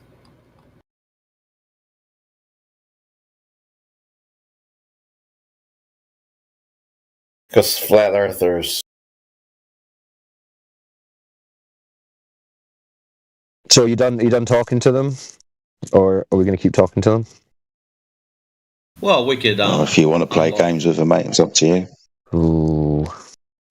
Taylor's been longest. We could unhitch him first. If they want to talk about the topic, sure. But if they just want to come off mute and talk about mutes, then no. That's what it's been for the entire night. Yeah. Oh, no. Yeah, we don't want to do that, guys. We're not going to talk about mutes and stuff. We got blind people and mutes in here. Yo, bro, I'm hard of hearing. Can you say that again in Braille?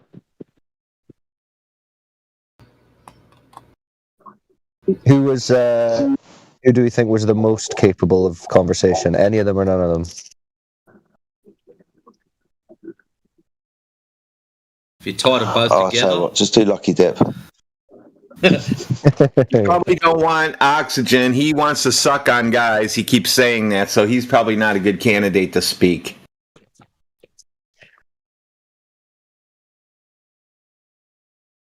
Well, Tony was in yesterday, and he didn't want to talk about the Earth. He wanted to talk about a machine that he didn't seem to understand, so... I don't know if he's changed, and he can now speak about the Earth. Who's this Videns guy? He's muted as well? Just white knight at the wrong time. Yeah, while they're waiting to gather the courage. While they're waiting to gather the courage, keep in mind, friends, there are no concern wait, no, okay, now I can speak now. Yeah, cool.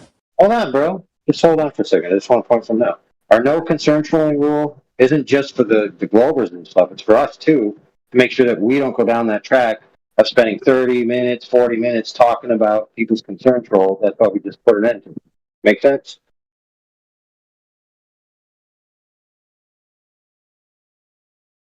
Yeah, let's try and keep the drama to a minimum and just keep it on topic. So who's that guy who was just unmuted? Videns. What's up, Videns?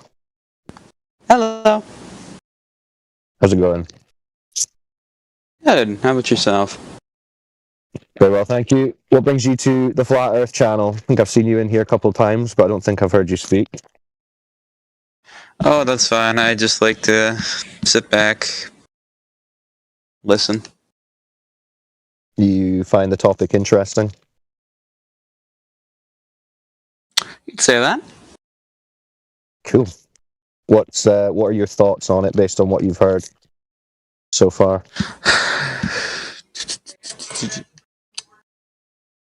I'd say it's an interesting topic just to butt in and listen on and. What do you think about our point where we say the Earth's surface has no curvature? Do you think that's crazy, or do you think there's some argument for that? I really want to know what to think.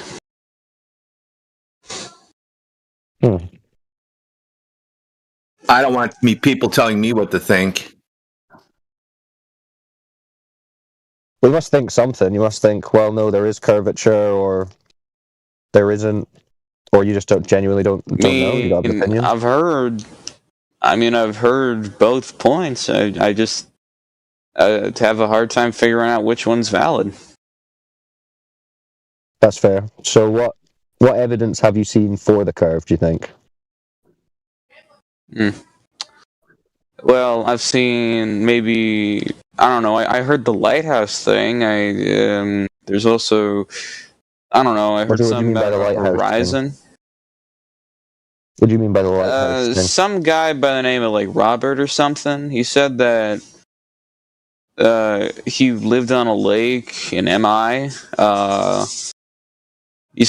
When he was on his boat, there was a lighthouse on the lake he was, I don't know, fishing at or something, and this lake was like massive, so he saw a lighthouse, he saw the light from the lighthouse curve as it went across the side, but he could not see the lighthouse. At least that was what he said. And I was just there listening, so I don't know. Sounds, I don't really know. How far away did he say the lighthouse was? Something around 20, maybe 30-ish knots. And he's just seeing it from a boat? Like on the water? That's as much as he said. I could have probably misinterpreted some things, but that's the broader form of it. That kind of sounds to me more like an argument for no curve, if he's seeing the light from the lighthouse at that distance, from that observer height. I mean, I'd have to see the details, but at first glance, how much curvature would that be? Do you think, guys? Quite a lot.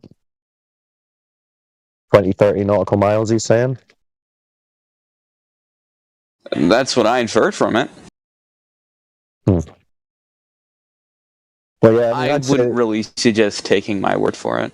The letter, I wouldn't. We'd need no. Of course, we'd need something more robust, documented. Can you? Is that the only example of something you think you've heard for curvature or curvature? Maybe there is also this one thing about horizon and stuff, on how, again, having to do with light or something. When you look out onto the ocean or the beach, you see a slight curving downwards a little bit. At least that's what. I forget the guy's name. I don't remember who he was, but he said said something about that. I've been in here from time to time, and I tend to hear some arguments, but I guess that's the one that stuck. Have you heard our argument about the horizon not being a geometric curve of the ball, like they tell us, and how it's not in the right place? I might have heard something like that. So, you're aware of the argument on the globe side that boats are going over a horizon, like physical objects are being obstructed by a curve of Earth, which results in a horizon that we see? You heard that? Yeah. So that would necessitate a geometric position of the horizon based on the size of the ball they tell us it is, and your observer height above that ball, yeah? So if you were on sorry, just quickly. So if you're on Google, you can type in distance to horizon calculator, and a bunch of calculators will come up, and you can just you can put in your observer height, say 6 feet. Yeah. And it will tell you that the horizon should be about 2.5, 3 miles away from that 6-foot observer. You understand that? So observer height is the height of the observer, the person who is above sea level. So just imagine you're standing at the beach on the water's edge, 6 feet. So they're saying that at 2.5, 3 miles. I am 6 feet. Your horizon should be 2.5, 3 miles away from you, and the boat should start disappearing bottom up at that point. Yeah? So that's what the globe side is claiming. But when we go and test this, we see the horizon at distances far exceeding that. Which tells us that the horizon isn't this curve of a 39, 59 mile radius ball. Because the geometry is exceeded by that. Hi. Of a flat surface of water. Hi. You heard that? Hi. Hi, guys. Hello. Sorry, who? I'm just explaining to the guy how the horizon debunks the globe.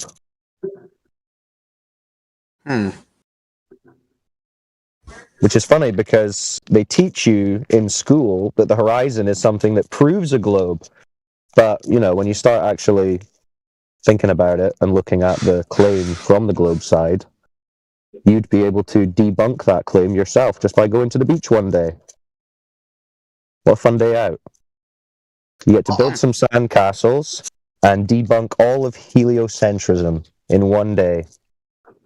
Well, the horizon's where the sky and the ground appear to meet, because that's a geometric curve of the Earth tilting, going away from you.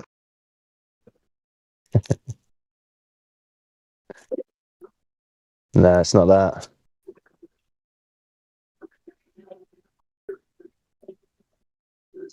It's physical and optical at the same time. Mm-hmm. So do you understand what I was saying there, Biden? The horizon would have to geometrically align with the globe model. So this is something you can test yourself if you're curious. Simple to do. So if you went down one day to the beach and you're standing 6 feet above the horizon, above the sea level, and you're looking out and you see a boat and it's not disappearing and there's not a horizon at 2.5, 3 miles, and actually you can see it going out to 10 miles, 15 miles, 20 miles, even further, what would that make you think? Oh, one moment, dinner's calling. Oh, no worries. So make for some good family dinner conversation. All right. Yeah, bring that up at the dinner table right now. Tell everybody that you're a flat earther. Tell them you've got a family day out to the beach tomorrow.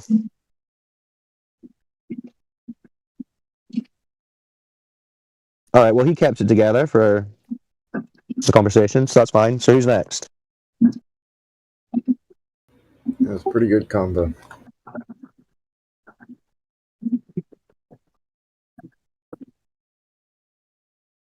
Do we have some other people trying to jump in there?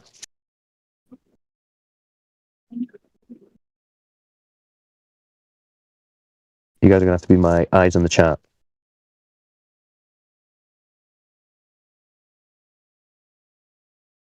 You got Lola in the chat. In VC. Lola. No, Lola was in the voice chat, but has since gone, which is a shame because she thought this room was a joke. Hmm.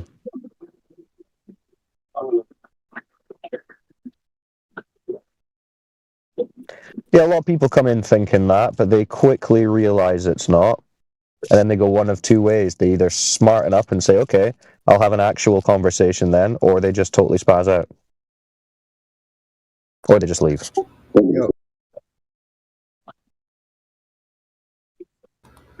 Same shit, different day. Oxygen said he clipped all of the mod abuse. Oh no. I told him to present it to the server owners so they can get us shut down. Then he said they're retards too. You have to take it to your nearest representative. Take it all the way to the UN. Yeah, he could put it. He could put it in my my inbox if you'd like. I thought that we had a room on the other server for a complaint department. Aren't you head of that AI? Yeah, you can put it there if you'd like, or you can send it directly to me so I can review it. Matrix, be sure to send him that form there. You know, the form. Keep in mind, though, I'm backlogged with complaints from people from the FED server, like 1,000 entries, so could take a while. I was going to say, aren't you way backed up right now because we get complaints like hundreds a day? It's like Santa Claus inbox. So, should we do a little counselling session with Oxygen? See I'm muted? And see what's... They're banned now. What the grievance is. Oh, they're banned now. Okay. They were degenerates. You know how that works. Fine.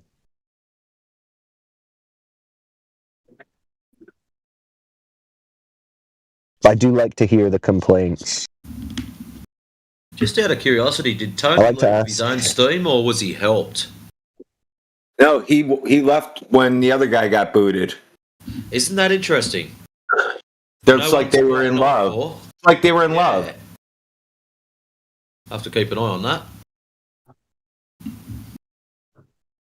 Well, that could be true because you see the degenerate stuff that Oxygen was typing. They might be in love.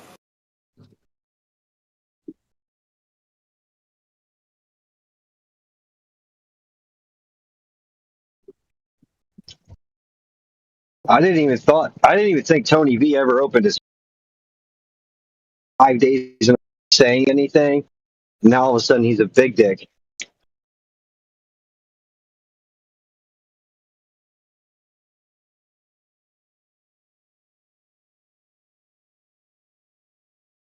Well, he was doing some dumb shit yesterday where he came in demanding that we don't talk about the Earth, but we talk about this machine that he doesn't know that he was calling what was he calling it? A gravanometer or something? Then he couldn't tell us anything about it. So it was measuring gravity. Oh, yeah, Indio fucking lit him up with that shit. Yeah, then Indio was asking him questions, didn't know anything about it, and then he started saying, yeah, well, this is what they're building bridges with or some shit, so I don't know what the hell he's talking about. But that's my little check for them. Like, if you can get them to say at the start, I'm not talking about the Earth, or I'm not talking about the globe, you know it's just 100% sophistry, weaseling, non sequitur for just some little bullshit debate, which tells you they're not serious. So, waste of time.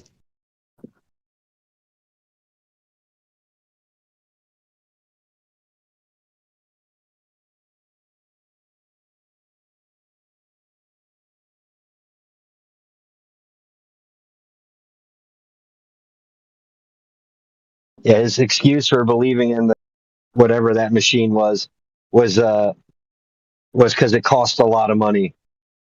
He's like, dude, everyone's using this thing. It costs a lot of money. Like, oh my god, bro, that's your proof. Didn't even know what it does.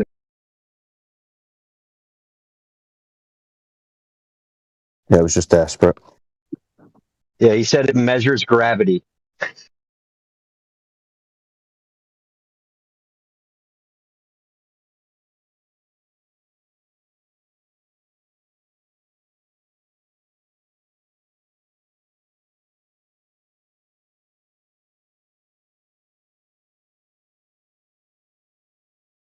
Leaf's in the chat. What's up, Leaf? What's good, bro? You alright? All good, all good, all good. What's happening today? You got some globe questions for us? Nah, man, I got all figured out. You guys just like kind of stuck in a flat Earth theory, yeah? Okay. So you've got it figured out.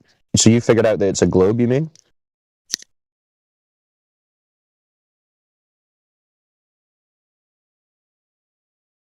Huh? You figured out it's a globe, you mean?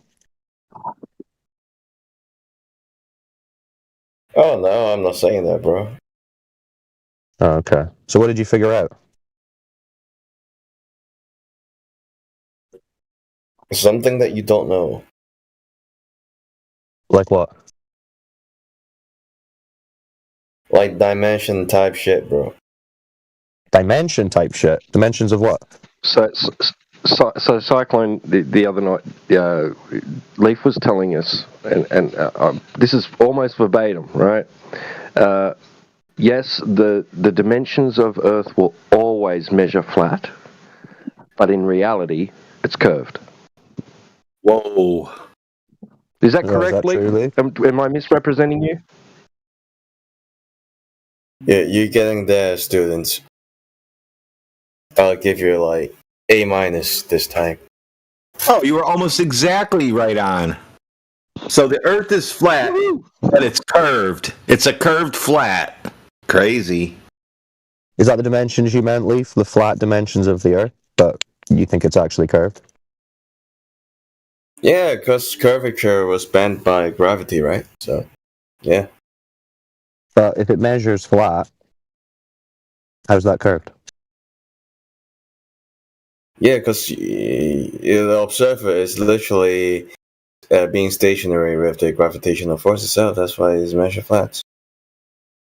So why does it measure flat? That's right. He told us that it depends on the observer's speed. What do you mean? Yeah, and you see, that's why the government is never trying to tell you, because like once they tell you that the Earth can be flat and curved at the same time, people like, oh fuck this. Who's telling you that? Not real. That's why the government is trying to like silence the truth, because like they know that people can't deal with dialectic.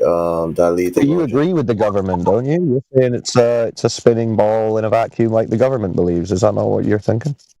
Well, that is the only way. There's the only method for them to unite the whole fucking world, right? So that's what you're believing in, isn't it?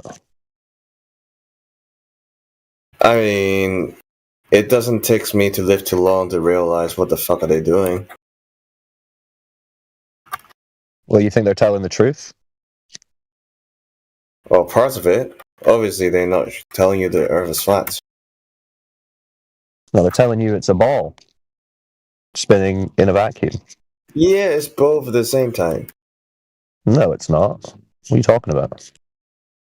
Yeah, That's like incoherent. I said, bro, because like you're stationary with the gravitational force, that's why you observe it as flat. Once you leave that fucking field, you can see what it is, and the space they're calling, like how in the Bible says there's water above us and all these things. They're talking about like the vacuum itself and how after we can go through the vacuum, then we can. Why would you think they would describe a vacuum as being water? I don't know, but this is how I get it. That's how I depict the Bible. Why do you think that's the case? Are you just claiming that? You said they mean a vacuum. They didn't mean a vacuum. The people writing the Bible weren't thinking about a vacuum. Vacuum is a default state of the reality, because vacuum doesn't require capacity. Nature abhors a vacuum, so it's certainly not default. Certainly And not that's default. That's why we're living in the modern nature, and the modern nature itself, it contains. Yeah, so in nature there are no vacuums. In nature there are no vacuums because nature abhors a vacuum. But right? the default reality has no capacity. It's vacuum, right? Yeah, so it's gravity. no That's what vacuum. It's gravity that's what's bending the space time, but space time itself is an abstract. It's vacuum. Space time, yeah, it doesn't exist, does it? Space time. It's a concept. Exactly. An imaginary concept, yeah. Like the globe. Doesn't exist. You need to have the gravitational force to have the contrast for. Nah, it doesn't exist. Remember, you just said space time was a fantasy concept, so that's your gravity. But that's a being default. That is a default state, mate. You're not listening to the full story. I don't know if you know what the word default means at this point. Oh, I know. Default to you, maybe, but that's just because it's what you were told. That's your default belief, maybe, but it's not any kind of default based on your senses or your experience of the Earth. It's just what you were told. Oh, yeah. These are just like informations, right? Like, your sensory perception. They're also perceiving information, bro. So yeah, but your sensory perception doesn't perceive a ball, a spinning ball, a vacuum. None of that is by sensory perception. No, these we haven't observed it, but we use theory. So that's just a belief. No, that's just a belief given to you. All knowledge is religion. Belief. No. All knowledge your knowledge, what you experience. That's knowledge. You experience a flat, motionless Earth. You know that, but you just have religious dogma when it comes to a spinning ball Earth in a vacuum. No, bro. Yeah. No. It's the cartoons on TV. That's it. That's all you've got. No, bro. Yeah, well, what else you got? All I'm saying is displaying the grandest scale of reality is why they don't want to tell us the Earth is flat. Yeah, that's just what is rhetoric. really outside of the dimension we're witnessing. Yeah, it's just meaningless rhetoric. So my point stands. All you have is cartoons and images from the government and a religious story. No actual evidence for anything. That's boring. I'm bored by that. No, you have no evidence either, by the way. I know what they show us. It's not real. Oh, a new challenger approaches. Who's that? You don't, Cyclone, we've talked before. You've not demonstrated any evidence the Earth is flat. Well, what evidence do you need? It's all you've ever experienced in life. Is that not good enough for you? That is not good enough for me. No, I would like to see a measurement. Okay, yeah, we've got measurements. Cool. Well, how come you need measurements for flat Earth, but you didn't need measurements for globe Earth? Oh, we did take measurements, no? No? No. What measurements? Calculated like the radius of the Earth. Yeah, they didn't measure that. What are you talking about? Yeah, they did. They calculated it. They're math. Calculated. So just imagined. They didn't measure it. Well, a calculation is a measurement, you know. Oh, so why are they different words? Why are they different words then? Why didn't they just use the same word? If I had like 4 cans of soup and I say that's half the amount of soup I have, is that a calculation or a measurement to get how many total I have? Well, that would just be counting cans of soup. No, but I only have the 4. You only see the 4. You only see the 4, but I'm telling you, I have. That's only half of what I have. This is not a good argument for you saying that they've measured the radius of the Earth. Who measured it? Yeah, Rat. If you put no one measured it, so you're agreeing that no one measured it. It was just calculated theoretically. Yeah. Okay. I can agree to that straw man. Sure, we can go from there. Okay. So there you go. So you said you need a measurement. Well, then I guess you're not a glober anymore because you don't have a measurement. He cited I think I've conceded before that I don't know the Earth is a globe, but I do believe it. Okay, well, why are you satisfied with just baseless belief?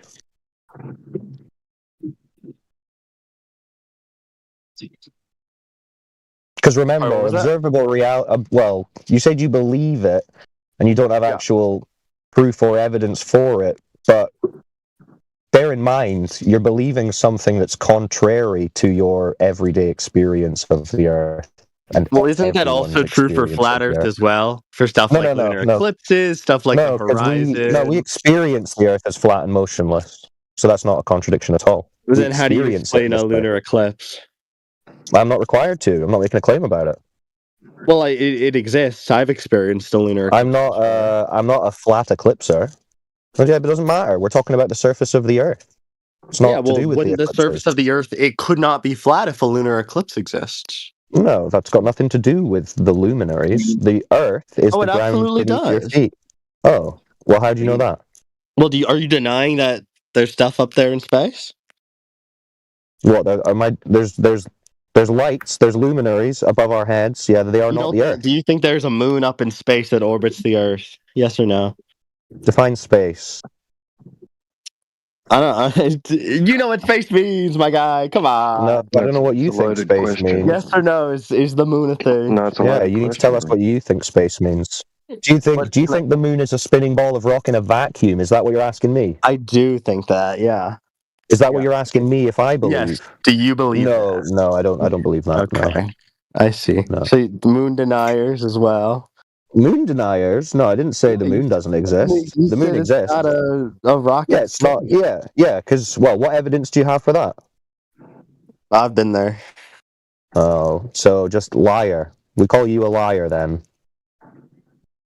Come on, dude. But, well, See, how to do you get know to I'm this lying? point, and you're How do you know already I'm not telling the truth? lying. When you're already resorting to lying after about You're 2 denying minutes, that the moon is there. I should tell you. No, I'm not. I didn't deny the moon was there. We observed the moon. It's there. But So see, you because deny you have just to everything we resort, know about the moon. you don't know anything about the moon other I've than what seen you space observed. rock, dude. I've been to You've NASA's seen space headquarters. rocks. Yeah. You've seen the space rocks. How did you know they were space rocks? Because they look like the moon. Because they look like the moon. See, it's retarded, silly. You're laughing at your own claim. Yeah, this So, is just anyway, like jokes, right? that's non sequitur. That's non sequitur. Yeah, we're not making claims about the moon and the eclipses. I don't need to. You were asked how you know that it's a ball, and you're trying to get away from that. You're saying you don't have any evidence. It's just a belief you have. Okay, and I point out, okay, so your belief in a ball contradicts the only experience you've ever had of the Earth's surface. It does not. Which is that it's flat and absolutely. motionless. It In certainly fact, does. what I've experienced would contradict flat Earth. Oh, so when you see a flat horizon and a motionless surface in every example of your lived experience on Earth, that contradicts a flat, motionless surface. Well, in a flat Earth, there'd be no horizon, no? Yeah, it would be like who told you that? Who told you that? You would be able to see. You'll be able to see until the water goes down, right? The horizon. So what is the horizon?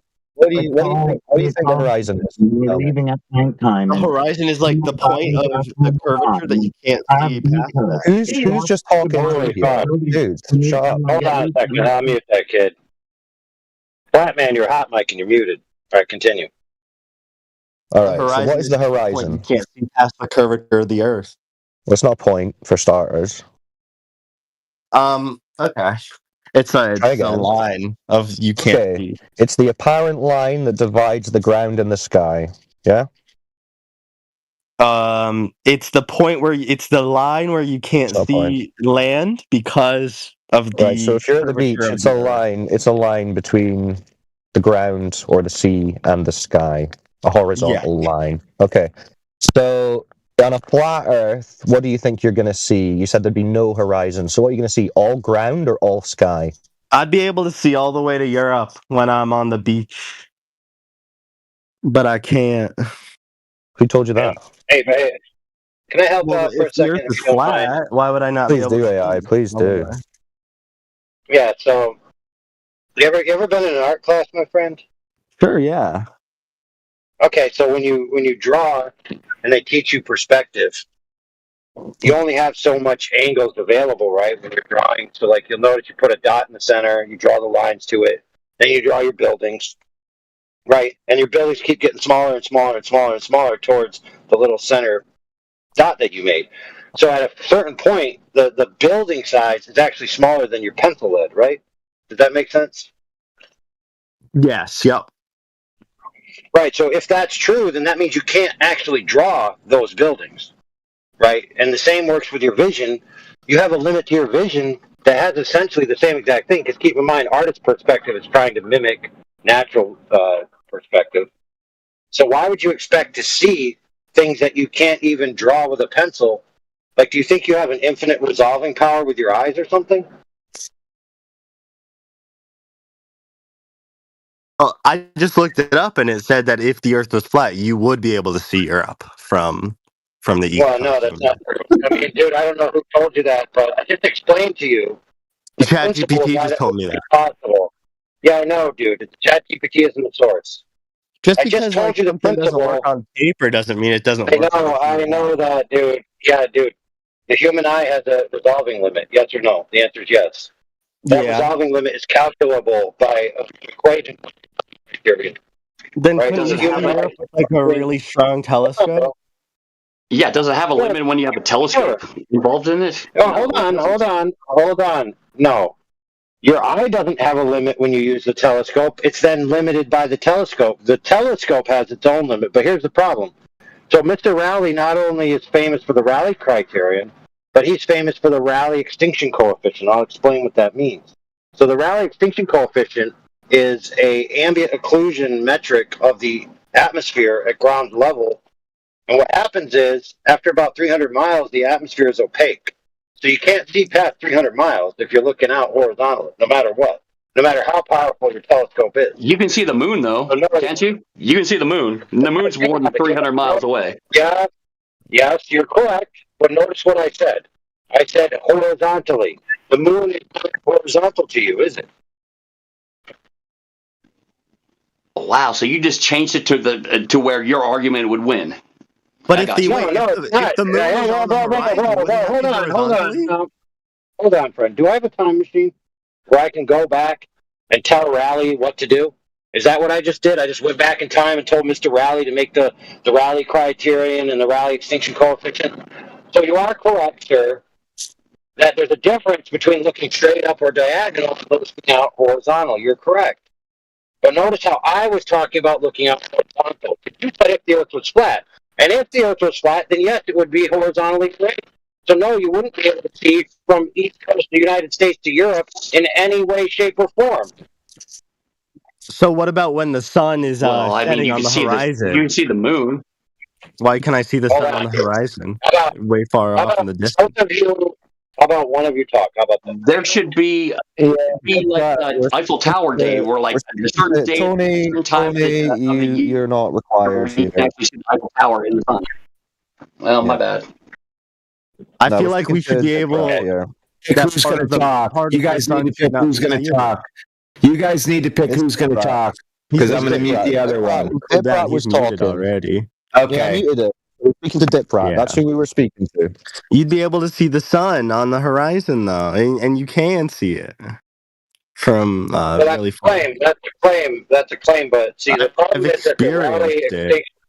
I know, but think about it this way: if it's true that the Rowley extinction coefficient is physically the case, and you think you're seeing the sun horizontally to you, what if the sun is just occupying an angle which is resolved in your eye, which is effectively horizontal to you, but it's not horizontal in reality? So, for example, if it's the case that you can't see through 300 miles of atmosphere, and then unless it's diagonal, that means that the only way you're seeing the sun is if it's diagonal to you.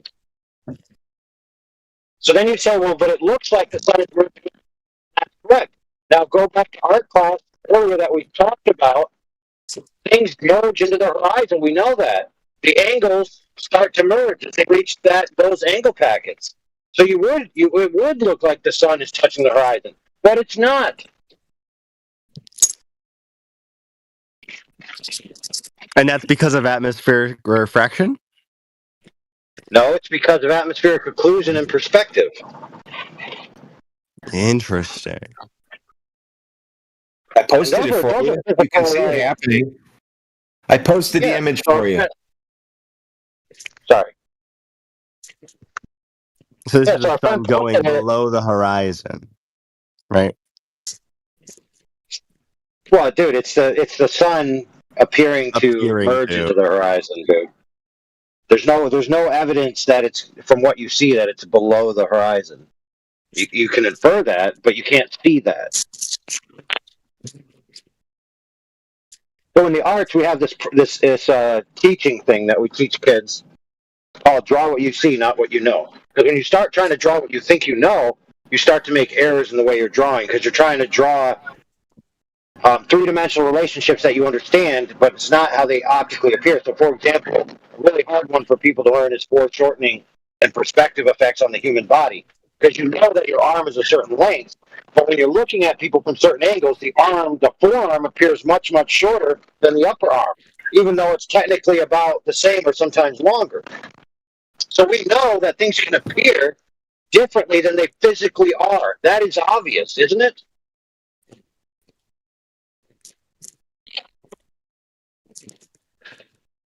So you probably want to unmute Tony and mute the Dip Rat because Dip Rat only wants to talk in the side chat. He's not listening to you. Here, I'm listening. No, you're not.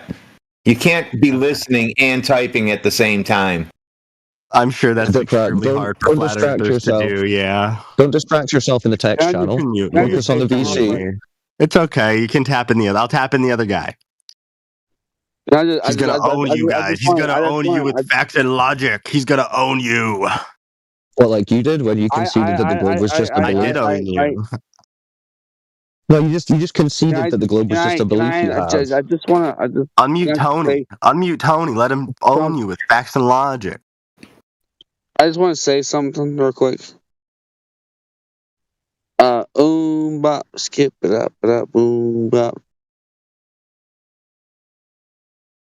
Yeah, pretty much anybody who says I just want to say something real quick needs to be immediately muted. Yeah.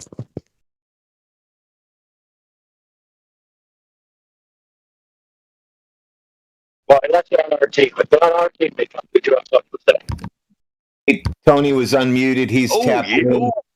Hey. Oh yeah, it's time for me to come in. Slow down, Tony. Nah, it was a joke. It was a. Just slow down. Okay, we're not doing comedy hour. Go ahead. Okay.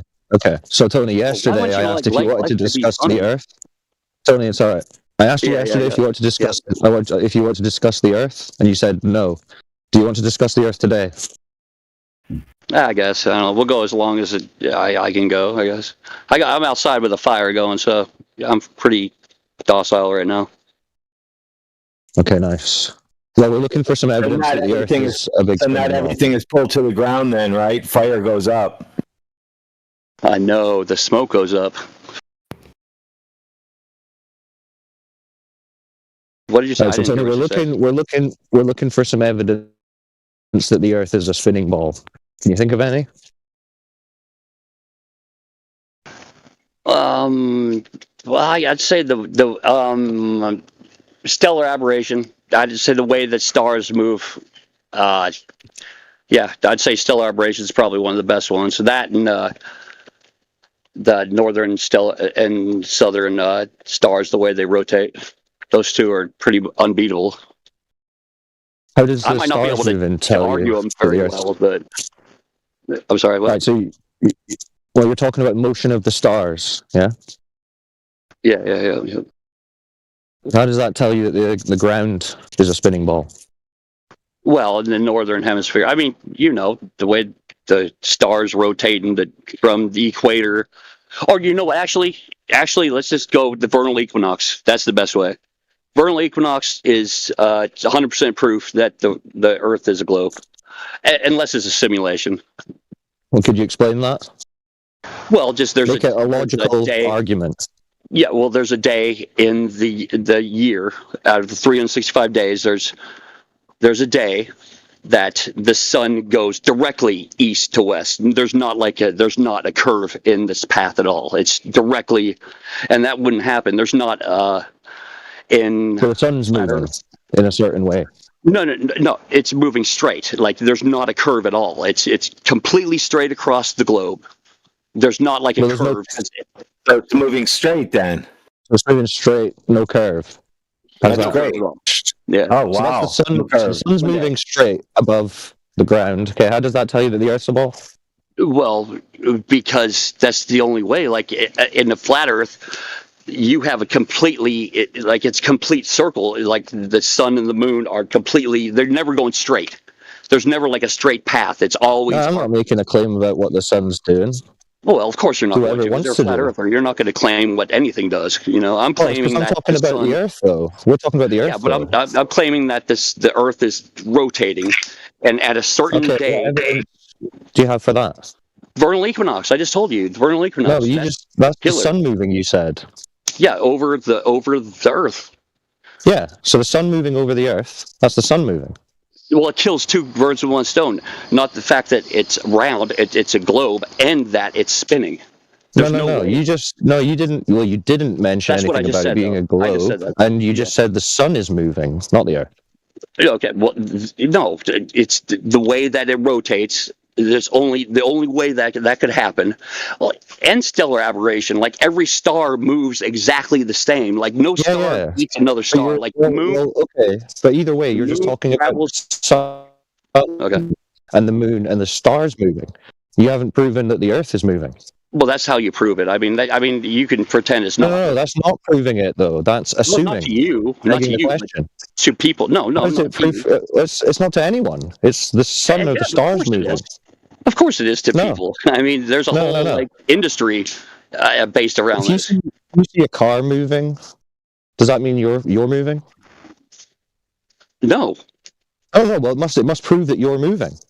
Yeah, but it's a little bit different when the car's in a known trajectory. You're looking at one thing moving. You're looking at an object moving that's not the ground, and you're saying that means the ground is moving. So we can just do that. Yeah, but you're on.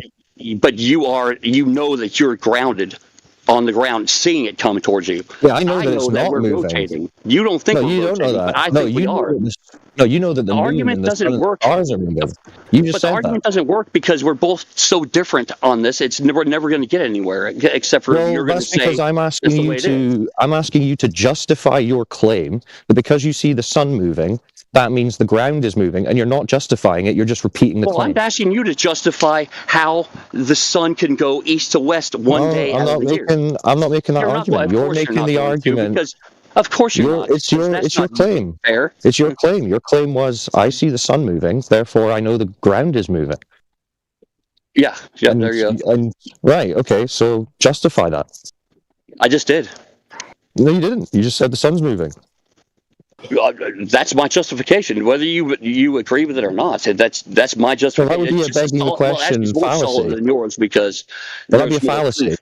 No, I'm not making a claim. You're just making a fallacy. A fallacy is a way that you score points on a debate. It has nothing to do with what we're talking about. It's fallacious thinking. You saying the sun moving, fallacies therefore the ground is moving. Debates. That's fallacious. Fallacies are only for debates. No. They're only used for debates. How to score a debate. If someone does a fallacy, they lose a point. It's describing an example of poor logic. What the heck? What the heck, dude? So in common life now. Okay, so in common life we could just use fallacies willy-nilly? Well, you are too. I mean, you're completely denying my logic in this. There's justified logic in it. Okay, are you telling me? Well, wait. Are you saying that if we were on a globe, would it not go east to west one day? I mean, no. I'm saying you've got no justification for claiming that because you see the sun moving on a globe, you claim the ground is moving. You don't have any evidence for that. That's a begging the question fallacy. It's logically fallacious. We're not having a formal debate. Therefore, it's not a debate. It doesn't matter. It doesn't matter if it's a formal debate or not. to point out. Yes, it does. Right, so you can't point out illogical thought if it's not a debate. Question. Yeah, This but is you're having a illogical thought by not accepting I my. have a question. If you're just talking, do you have to talk logically, or only in a debate you need to use logic? In real life, Why are you yelling? just say nonsensical shit in real life when you communicate with people at work? Why are you yelling? Well, yeah, because it's a fair point, because he's basically saying that because we're just having a discussion, he can use illogical arguments and No. be correct. No, I'm just saying, like, I'm telling you something, and you're going back. You're going to the rules of the conversation. No, I'm pointing out that you're making a logically fallacious you're not argument. saying, you're not coming to an answer of what I said. Yeah, no, I am. I'm pointing out that it's logically you went fallacious. straight to, like, no, you said, yes, you went to fallacious. Therefore, you denied, Yes, you yes, quit the because argument. there is no validity to you saying because I see the sun move, therefore I know the ground is moving. Yes, That's not there true. is. Okay, what's the justification? Okay, I have a good. I think that the ground is moving. Therefore, yeah. Okay, based on what? Over Based on 50% what? chance that the ground is moving. There you go. Based on what? Wishful thinking. I think that if Tony, the sun goes east to west. Logic, Tony, slow down. Logic would state, right, you've got three choices. Number one, the sun is moving. Number two, the ground is moving. Number three, they are both moving. Now, how do we separate that? Okay, well, we know one is moving, right? We know at least the stars are moving. Yes, we do. Oh, we yeah, know that something's moving. Yeah, we know we observe the sun moving. Yeah. Okay. Something's moving. And then how do you prove anything beyond that? Just the way that it falls on one day out of the year, it falls east to That west. doesn't tell you anything about Either that or anything magic. else. It's either That's that or still magic. No, Logically, either that or what- magic. well, No, you still logically, just tell me have what would the do sun that. moving. Okay, You well, still just tell have me. the sun moving. I got you. Okay, logically, tell me what would do that. What would I do think what? it's What are you because talking we're about? on a rotating globe. Yes, Tell we me know what that. else would Tony. make we know that, what you're claiming. We're pointing out Yes. that you've got no justification Okay, for I this did my claim. logic. Okay, that's fine. But what's your thought, and then we'll both see which one's more justified. Well, I think things going on. Now, what do you think? Can I speak to this for a moment? Tell me what you think's going on, because we don't know what's going on. Okay, so hold on a second. So you have an Why do I have to have observation. all the answers? No, why do I have to have all the answers? Why can't you guys have an answer once? Please, can you relax? We're having a. I'm totally a relaxed. It's just you guys are conversation. denying what I'm saying. No, I don't know why you're saying you guys. That's stereotypical. Okay, Oh, so you're right. Yeah, you're right. You're right. You're right. You're 100% right. Okay. So here's the thing. You and me and everybody sees the sun do something on the vernal equinox. It takes a straight path across the sky. It's moving straight. Yes. Yep. No problem. Okay, we observe the same thing. Why would you draw the conclusion that this does not occur on the Earth that is measured to be flat and say that it can't happen on a flat Earth? But I'm not saying it can't. I'm saying that this is what I think is going on, and you guys are saying that what I'm thinking is wrong. Tell me what you guys think is, and then we'll This is a subject. Hold on. Why don't we talk about a little bit, dude, bro? Let's talk a little bit Give me further. something to fucking debate against. You guys aren't giving me anything to debate against. Oh my gosh! I'm trying to talk to you, and you're flipping out. You're right. Why? Yeah, you're right. You're right. Okay. So why don't you tell me what you think has to happen in the globe, and then tell me why it can't. No, excuse me. You just made the claim. You made the claim. That's my claim. What's your guys' claim? And we'll see which one makes more sense. No, the claim has to be justified. Why are you doing this? I'm trying to ask you a question, bro. I'm trying to ask you a question, dude. Seriously, my claim is that the sun goes east to west one day out of the year. Excellent. What's your claim? So And then we'll see which one makes more sense. Okay, now the point is, do you understand that the claim is not the evidence for the claim? That's fine. I'm just saying that's my claim. What's your claim? What's your claim? And then we'll see which one makes more sense. Bro, I want the evidence for the claim. That's a debate. No, a debate is I say my claim and then you say your claim, and we say which one is more logical. That's it. No, I have a claim. You don't have a claim at all. Okay, why are you talking over me? This is ridiculous, man. You're being very rude. Let's talk You're about being this rude, saying that only. Okay, you're right. Okay, so I'll shut up. You earlier said that this only is about, not in a conversation, but pointing out fallacies only works in a debate. Now you're telling me that you are in a debate, but you're not going to accept people pointing out your fallacies. So you which said one we are we are. going So to do? now I know we're in a debate. Yes, because I know we're in a debate now because you said we are. The person with the burden of proof is the one that makes the claim. You said the sun moving exemplifies or proves that the earth is a sphere. I want you to give your evidence for said claim. Okay, I'll give my evidence when you give me what you think the reason is, and then I'll give my evidence, and then you give me your evidence, and then we'll go from there. Like I have evidence right now. You have no evidence at all. Bro, so we're in a debate. That's a burden of proof reversal fallacy. Yes. Thank you. It doesn't. Yes, that's only if you don't want to be part of the argument. Like the argument is, I think that the sun is going east to west. What is your argument? I agree with you. The sun is going from east to west. I don't have anything to argue against you. The sun is objectively you have no say in this. You have no say in this. Then. You have no say. Why are you arguing? Why are you so? I'm not arguing with you. I agree with you that the sun is moving from east to west, so the Earth is stationary. I agree.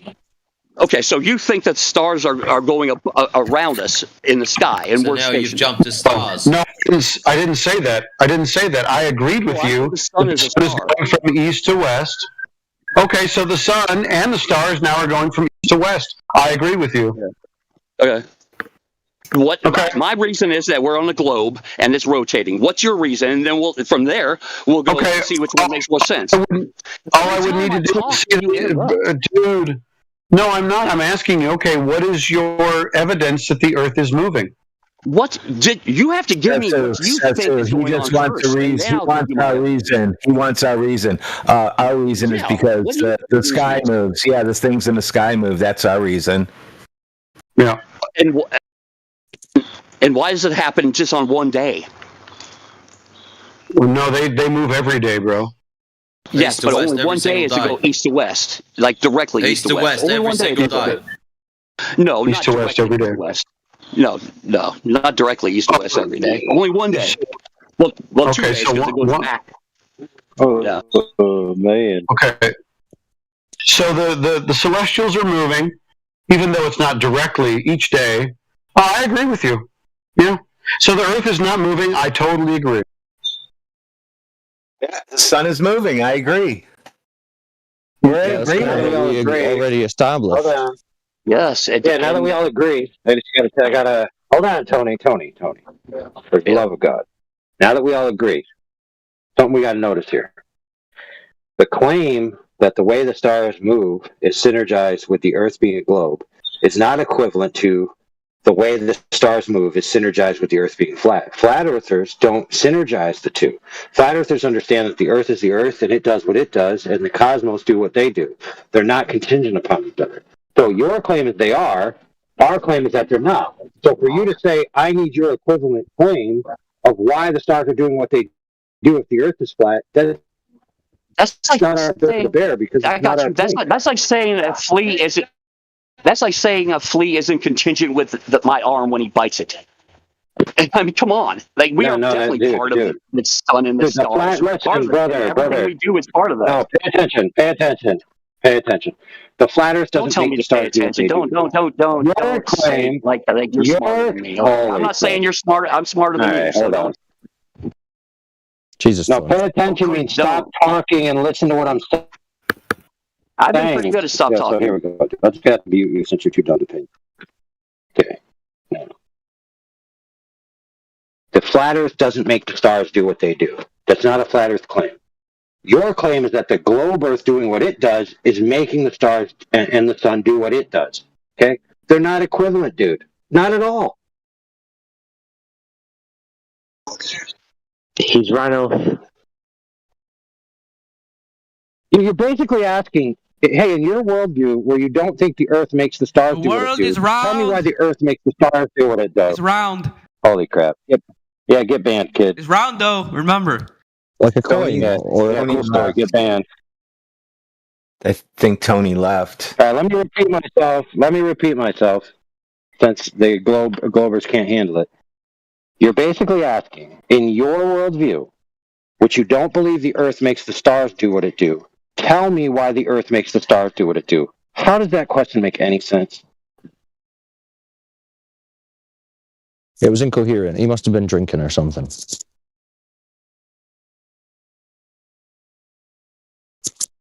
I mean, again, it just boils down to, well, you make a claim without evidence, can be dismissed without evidence.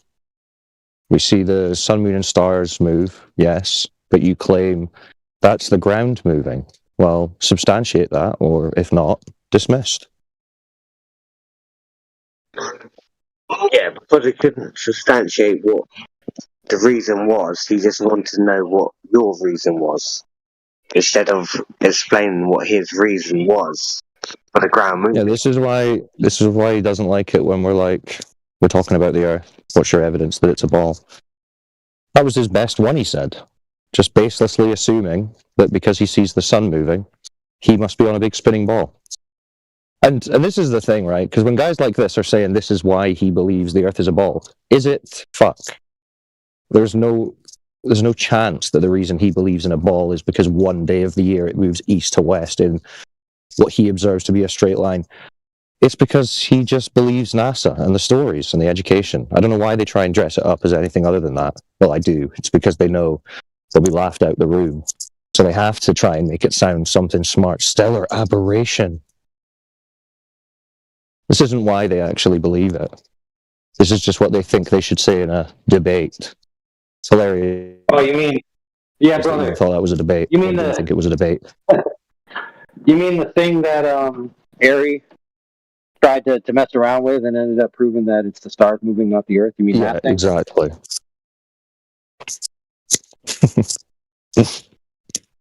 Yeah, we should have brought that one up to him. Yeah, he didn't want to back his claim. He just wanted to hear your version, not back his claim. Yeah. Hush, did you want to take a triangle test today?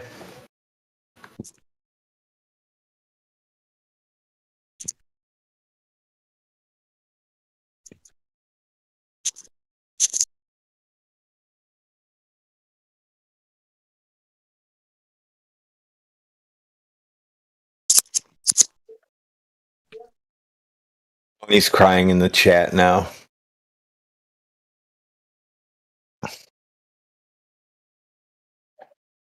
Well, remember, Globers, this is really an audio channel, so if you're going to cry, it will need to be audibly.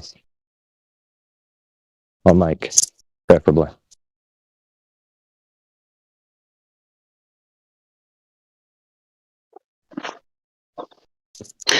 Okay, listen, my dad wants to have a go. He thinks the Earth is round. So be friendly with him. I'll get him to try and listen. What question have you got? I can take this.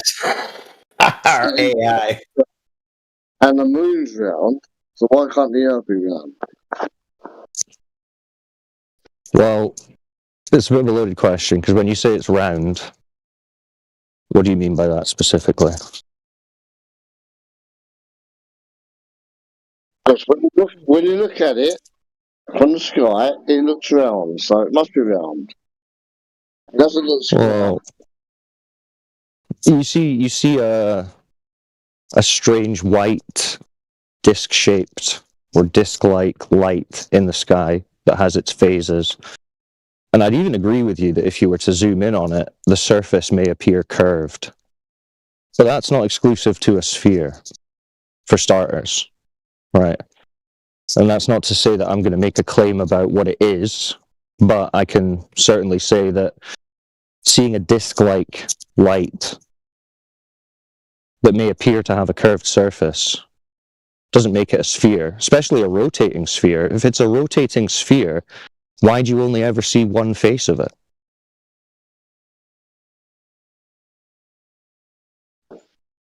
What I'm saying is that if I look through a telescope, it will look round, even in the telescope.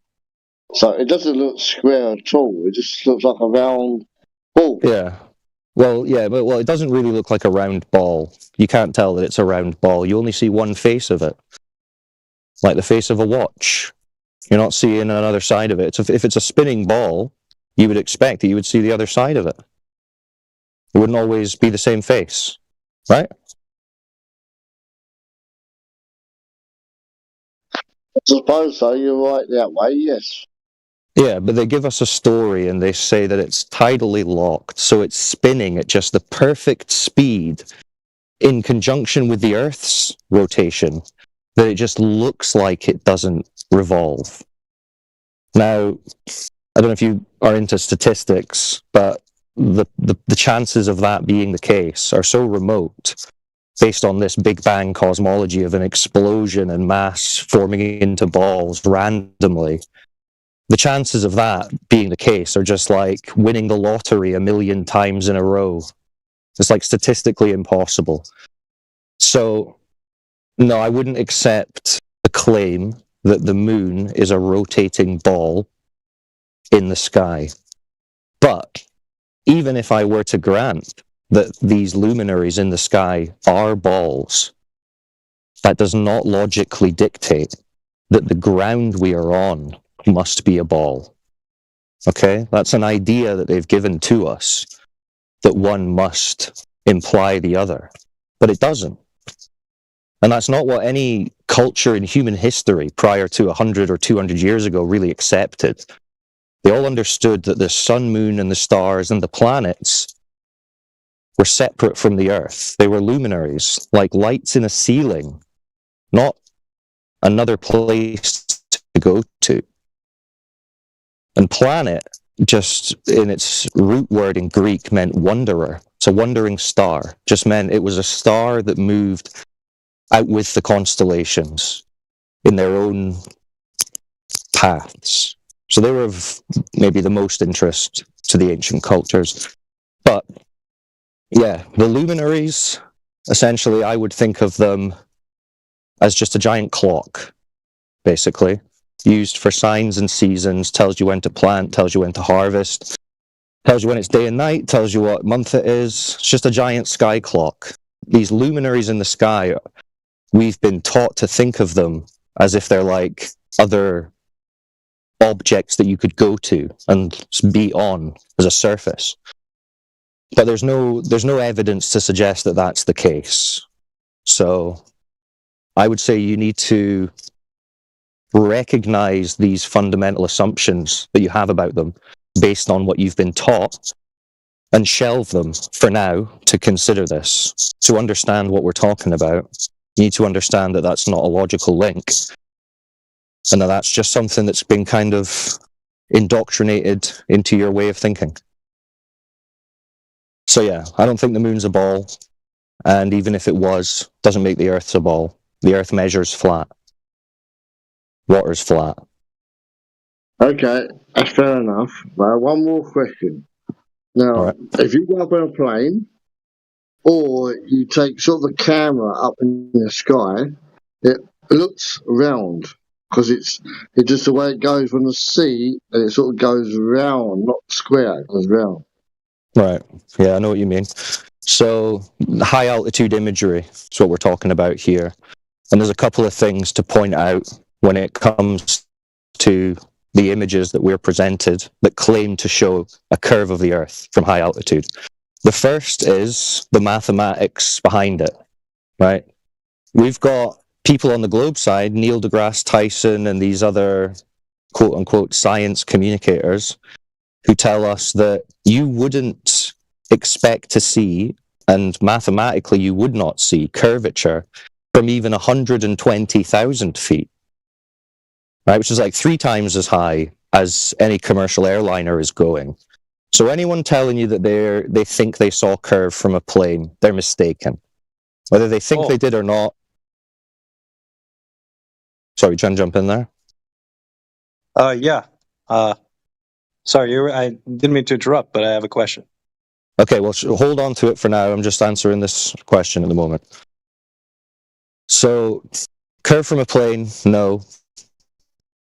The plane windows can be convex.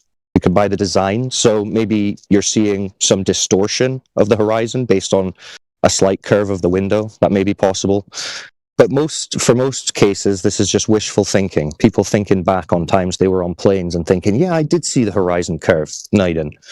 Not even according to the globe model, right? The globe model story is not that we can access or observe the curve. Their story is there is no altitude that we can go to as members of the public. There is no altitude that we can send a balloon to where we can witness curve. But that doesn't mean that people aren't sending up cameras high altitude and seeing a curve of the horizon. But this is due to distortion of the lens, right? Like a fisheye lens, I'm sure you've seen them, GoPros. It curves the whole image, right? So if you watch these videos, these high altitude ones, watch them closely because you might be shown a screenshot of what looks like an Earth curve conforming with the globe. But if you watch the video, as the camera rocks up and down, you'll see that curve bend like a globe. You'll see it flatten out, and you'll even see it invert concave the wrong way if it was a globe. It's because of the lens being used.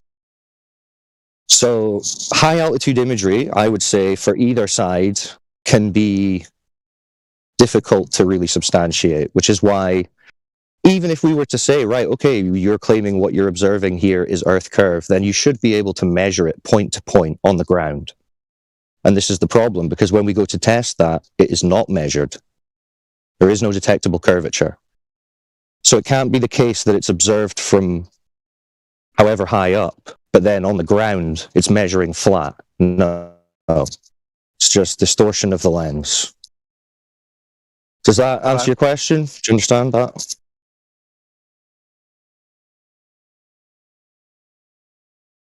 Yes, that's great. Thank you. You're very welcome. If you got any more questions, feel free. I have a question.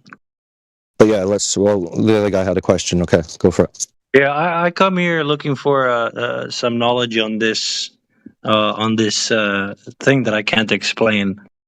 I'm hoping that you can enlighten me with this issue because I don't really understand here. Yeah, can I go ahead? Sure. Present what you got.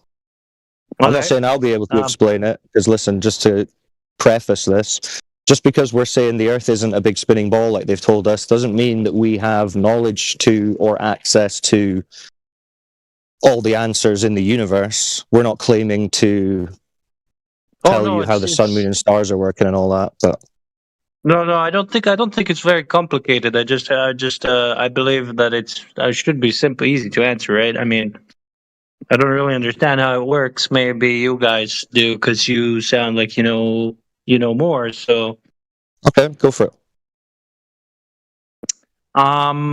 It's regarding this recent issue that's happening between. Well, I don't want to involve politics, but we are on a politics server.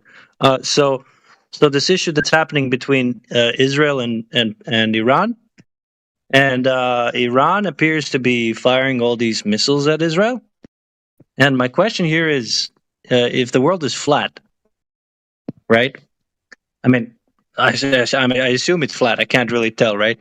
I mean, it looks flat to me. If the world is flat, why is Iran firing these missiles in a weird, like, upward fashion, and then the missiles fall from the sky downward? I mean, if the world is flat, wouldn't the missiles? Wait! But wouldn't the missiles just have to fly straight, like planes do? What the fuck? Yeah, I think your question is malformed here. So if globe, so you got a globe, and you got two advanced space age cultures, Iran and Israel. Why are they firing missiles at each other? Wasn't there this giant leap forward for all mankind? Aren't they supposed to be advanced space age cultures? They really value logic and reason and science. And they're just launching missiles at each other, killing each other over what? What's the argument about? Do you even know? What are they fighting over? But my question wasn't why Yeah, they're your question fighting. is why would they do that? Why would they do that after? Why would they do such a thing? No, sir, you misunderstood. The question wasn't why they're doing it. Why are they pushing the buttons? Why would they do that?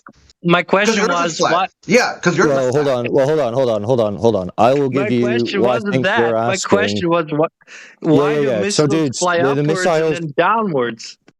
Yeah, so missiles, well, depends what kind of missile you're talking about, but if we're talking generally about parabolic arcs, which is what we're talking about when we're talking about missiles, I mean, it depends exactly how they're designed as to what type of trajectory they'll take, but I mean, a parabolic arc, there's nothing, what would be a problem with that over a flat surface? Yeah, exactly. Why don't the world is flat, right? Why do these missiles fly upwards into the sky and then disappear? Why would that have any issue with the ground being Well, I mean, if it's flat, how can you throw a baseball up? You can't just throw it in a straight line at somebody. What happened? But the world is flat, though. I mean, Isn't it? I guess the air's pressing on it, huh? It's air resistance. But you gotta shoot it up a little bit so it can fall down properly, huh? Hold on. Wait a minute, where are you? Hey, bro, stop. Okay, I'm gonna tell you the answer. It's gonna be the definitive answer. We're not gonna entertain it further than that. The reason is, it's because the approach vectors to the target are maximized from the top down because buildings are arranged on the ground. Okay, so to get to the target, the most line of sight you're gonna have is from above. Okay, that's just a fact.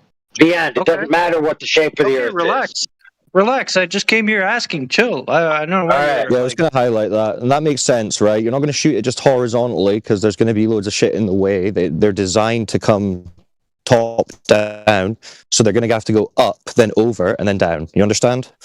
But if they go up and then they take a long time to fly and then come down, don't they take longer to fly? I mean, instead of just flying kind of up like straightwards. Right. Well, this has just been explained to you, and now you've just it sounds like it's getting incoherent. So, have you got another question? Yeah, there's another. By the way, there's another reason I want to give you real quick. So, for example, a lot of targets, you get more power coming down on them from the top, and they're weak at the top, and you get more destructive effects from coming down through the top. So, for example, the JDAM munition. It will come down from the top of the building, pierce through the building, and then ignite inside the building. So there's all kinds of reasons why they come from the top. But yeah, and all these missiles, I bet if you're to dig into any papers behind them, all of these will be assuming that the missiles are traveling over a flat, motionless Earth. All the mathematics, everything. Okay. We'll be accounting for curve. We'll be accounting for any motion. Okay, but why do they, like, when they go up into the sky, right? Why? I mean, if they go extremely high up, wouldn't they have to hit something? I mean, how do they how's that possible? What are you talking about? Hit something. Hit what? Like if they go up in the sky and then they fall down. What happens if something goes really far up into the sky? Like really far up. What? Like a bird? No, like a missile. Keeps going up. Then it comes down really far. What the fuck kind of question is that? What if it constantly goes up, though? Well, that'd be a thought experiment. Which they can't go constantly up. They run out of fuel. Have any value entertaining.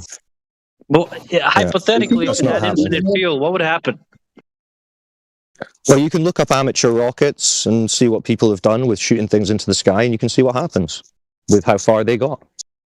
I don't know why you're asking us this. What about those big fat rockets? Those really, really big ones? Which ones? The point, the NASA type rockets. What happens? Yeah, they go in a parabolic arc. Your bush. So they go in a parabolic arc. So they go up, then they go to the side, and then they come back down. That's what they do. But what about those that just stay up there? They don't. What goes Nothing up must stays come up there. down. Yeah, it Yeah. goes up and comes back down. Yeah, nothing stays up there. NASA has a fleet of boats to pick up those things. But, yeah, it's like when it's like when you're watching golf on TV and someone takes a golf swing and it has that little line behind it and the ball goes up, and then it starts to arc and then it comes back down. That's what those rockets you see on TV do.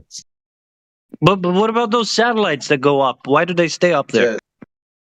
Nah, dude, you're just scattergunning now. You'd have to be specific. Okay, so what satellite are you talking about? You got a photo of it? Let's say spy satellites. Well, go onto Google and type in photo of satellite in space or satellite in space, and then go to images, and then tell me why they're all cartoons. But what about those telescopes? When you use telescopes, I mean, like you have Starlink. You use a telescope, you can see Starlink moving across the sky. And when you use Yeah, you can get technology in the sky. Yeah, that's fine. You can have technology in the sky. But wait a minute. Those are Starlink satellites, and they fly across the sky. And you use the telescope. How are they? How are they flying? How are they flying? I mean, I have a telescope, and I saw a satellite fly across the sky. And Okay, so how was it? How was it flying? How far away was it? And how do you know? Just by looking at it. Very far away up in the sky, and it How somehow far away? curved for some reason. It was like How far curving. away It was wasn't go it? straight. It was curving. I don't know. It's pretty far away. I could just see light with my own eyes. Okay, so you saw light moving in the sky. So what? Yeah. And then I used the telescope to look at what that was, and Okay, what was it? appeared to be.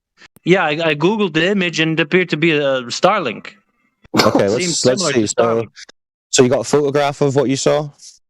Yeah, the Starlink satellites. Okay, post it in the chat. Okay, but okay, if I do that, well, I mean, Yeah. We'll see. why does this happen? Then we'll Why aren't see they falling? then we'll see what you're observing, and then we can start Okay, to but- ask questions about it. Okay, but I don't know why. Why aren't they falling though? Well, I don't know. I don't know what you're looking at. You haven't shown us yet. Okay, just a second. So this is a picture that he took, right? Well, I said, show us what you saw. So No, it has no, to I be at didn't- least what you're seeing. I didn't take any pictures, but I recognized the shape and I googled it, and it Yeah, appeared so to be. so show me what you were seeing from your How perspective. big is this Starlink satellite? Oh yeah, angular size is another good one to do with these. Good point. Hey, little tiny cubes or something. And they're supposed to be like the size of a table. Did he say starlight? Satellite? Oh, I don't know. Yeah, I think he brain farted. I see some Right on. starlight in their satellite. Bro, Crit, you're messed up, bro. Let me help you out.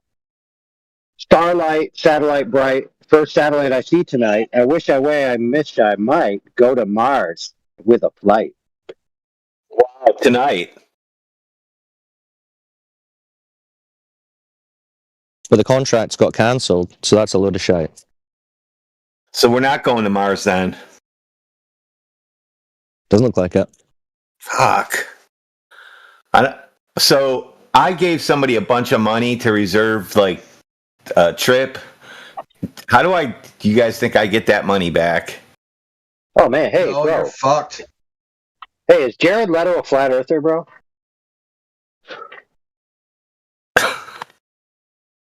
You just have to look at that You know- like a donation to the cause. No, think about it. He's got that band 30 Seconds to Mars, right? It's always 30 seconds to Mars. You never get there.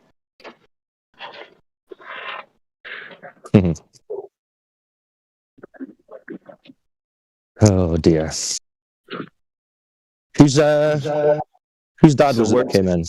Where's our picture of Starlink flying? I'll wait to hear from the guy whose dad came in, what he One thought. sec. One sec. My internet's kind of slow. That was KC, by the way. KC's dead. Oh, KC. Yeah, I thought I recognized the name. KC, you still there?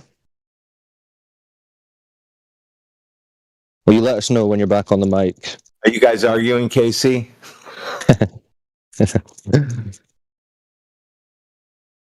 About the move? Sorry,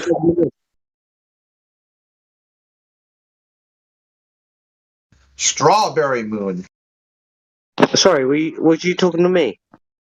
Yeah, I was just asking how you thought that went with your dad. What's your dad saying? Is he gonna come back? I'm trying to explain to him now, so sorry, I was in the middle of a conversation with him. Oh no, no worries, dude. Go back to it. Go back to it. Yeah, sorry. Hey, Good luck. just a PSA. Just a PSA. You're allowed to have family time. You don't have to be on the server and have family time simultaneously. So I saw these line of lights, right, in the sky, and they were moving. Now it's a line of light. And- Look it up. Okay. They kind of looked like this. I'm gonna post a picture. He didn't say line of lights at first. He said he saw a starlight satellite. Yeah, starlight satellite that he Googled. Well, now he's realizing No, what he I saw was a saw line of light. dots. I saw like a line of dots in the sky that were moving, and I assumed that was Starlink So what are, because I googled so it. you assumed that was Starlink, or at least that's what Yeah. people are calling Starlink. Okay. Right, I Now- assumed now it was does that- Starlink, and then I Now, googled does it. that 'cause it talked to the- does that observation tell you that what you think about these being floating metal boxes, however far away, does that observation tell you that that's true, or does it just Well, tell you what that I there's? saw wasn't exactly a box, but it was like a box. Well, not a box, but like a plate type thing, and then it had like an extending blue plate, like a table-like thing. I thought you said it was really, Okay, well, really if far you're away. seeing it, then Yeah, someone must be yeah, seeing it. So show us the image of what you saw, then, because you're just showing us lights here. We should have told him they were around. We should have told him they were around like Sputnik, and he would have just went with that. Yeah, that image doesn't look like what you described, though, is it? Like that image you posted up? You described something very different than that image that you posted. No. Whoa, This is did you what get new I saw. I saw a microphone? line of lights moving across the sky. Yeah. As I said. Does it sound good? Worse? That's And- good. You're good, Avi. And blowing my head out of my room. Yeah, it's loud, Sorry. actually. Sorry, I'm gonna. and so and You're so good. I assumed that was Starlink, and then I picked up my telescope, and I looked into the telescope, and I Okay. tried to see because they were moving. It was kind of hard to see and kind of blurry, but I could roughly tell that there was like Really? a cube. And then, Oh, wait like, a minute. blue- You could cube. tell. Like Hold on a second. You're saying that you see in a cube, but it looks roughly blurry, dude. I Yeah, think we're missing the mark here from Can like you what your not interrupt observation so I was. can actually finish what I had to say? Oh, I'm first, sorry. and Yeah, then- go ahead. I'm sorry. Go ahead. Right, awesome. So I look as I was looking through the telescope, I had to fix the magnification because it's kind of far and it's blurry. So as best as I could, I tried to get a better image because you have to move the lenses right on the telescope. And the best thing I could see as in shape was like a little rectangle thing with a blue rectangle attached to it. And then when I googled it, apparently it was Starlink, and it kind of roughly looked like this. One sec, I'll post it in side chat. So to summarize, you followed something in the sky with an out-of-focus telescope. Am I that correct? Something at 17,500 miles per hour? Yeah, you said it was focus. Can No, I it was ask- out of Focus, and I had to focus it. Yes. Yeah, can I ask a question? You said it was blue. I don't see color there. Where you that last picture you posted? Yeah, because when I googled it, there was some sort of blue color there, right? Is there a blue color when I there? Googled That it- last image? That's a liar. Just a second. Where's the color that you did you see color? You actually got to see color at night? I'm perplexed, dude. So this Something, is yes. something smells fishy. I don't know. He's totally lying about this. Yeah, dude. First it was one thing, then he went and Googled it. He came back, then it was a I'm really line sorry of you feel that I- lights. Then he Can you not- Said it was a line of light. Then he said they were plates. Then he said they were cubes. Then he said they were cubes and out of focus. Then he said he was able to go see these things, run, grab a telescope, set it all up, then pointed at it, and it's going 17,500 miles per hour. Out of focus, he started following these things until he focused it, which is crazy because I can't do that. Why is that crazy? Yeah, that is quite crazy, dude. You weren't even prepared to make this observation. You just saw them and then moves pretty goddamn fast. It's true. Yeah, it moves fast. Yeah, right? exactly. And The fact that you're saying you just saw it and then decided. So as I tried to focus the telescope on it, as I said, it was kind of blurry. Or you? And the shape was kind of blurry. And but what kind of telescope were you using, Amalek? What kind of telescope was it? My dad bought me this telescope. Yeah. Well, can you tell us what kind? Bro, you have no clue. How powerful? Yeah. How powerful is it? What's the magnification? Telescopes. What's the magnification on that? You have it with you, don't you? Can't you just go see it? I do not. I live in a rented house right now. Oh, how convenient. So the telescope in question is nowhere to be found. We don't know what type it is, but this telescope is very powerful enough to just... Can you chill? Can you chill? I can chill, but I want to know how you saw color and what type of model of that telescope. Two things. Can you give me either one of those? Well, there was light on one side, obviously. It wasn't fully night, you know? So you didn't see that image is not what you saw in front of the moon? I believe I said I roughly saw the color, okay? You roughly saw the color? How do you roughly see color, sir? Well, as roughly as you can see something that's slightly blurred out, but you can see color. I thought you said you focused in on it. Dude, yeah, like Amalek, we understand like the basics of astronomy and more so. So we understand how difficult a thing this would be to do. Doesn't really sound like you do know really what you're talking about. So I mean, even if we were to grant you, you saw light moving in the sky. That doesn't tell you that anything you think about that light is true, and it doesn't tell you that the Earth is a spinning ball. Why isn't we're not I don't care how the lights are moving. There's plenty of reasons that could cause a moving object to be moving in the sky. We have drones, we have planes, we have balloons. You got all kinds of things. I don't really care. I don't really care why. No, it's not a cube. You didn't post an image of a cube and see a cube. So let's not waste our time with this junk claim that you're making. Because suffice to say, even if you could substantiate it in any way, what you're doing? I am. I came here asking for knowledge, and you're calling me a liar. Yes, I did. Yeah, I mean, it sounds like you're bullshitting. But even if you're not, you're a fucking bullshitting liar. Yep. Yeah. But even if you weren't, Amalek, chill, dude. Even if you're telling the truth, it doesn't matter, because you seeing a moving object or a light in the sky moving doesn't tell you that it's over a spinning ball Earth, or that the Earth's a spinning ball, or what you believe about the distance or the size of that object. You don't know any of that just by looking at it. Okay, so that's pointless. And you saying, oh, I don't care, I just want to know how it stays up there. We don't care. That's not our argument. Our argument isn't the lights in the sky are doing this because X, Y, and Z. Our argument is the Earth is not a ball. Right, so either we're going to move on to that, or just pop yourself on mute, okay? You can't win, Amalek. This should be made illegal, this room and this... Oh, come on now. Let's not go there. I thought we were best friends. No. I thought we were good pals, man. Earth bullshit.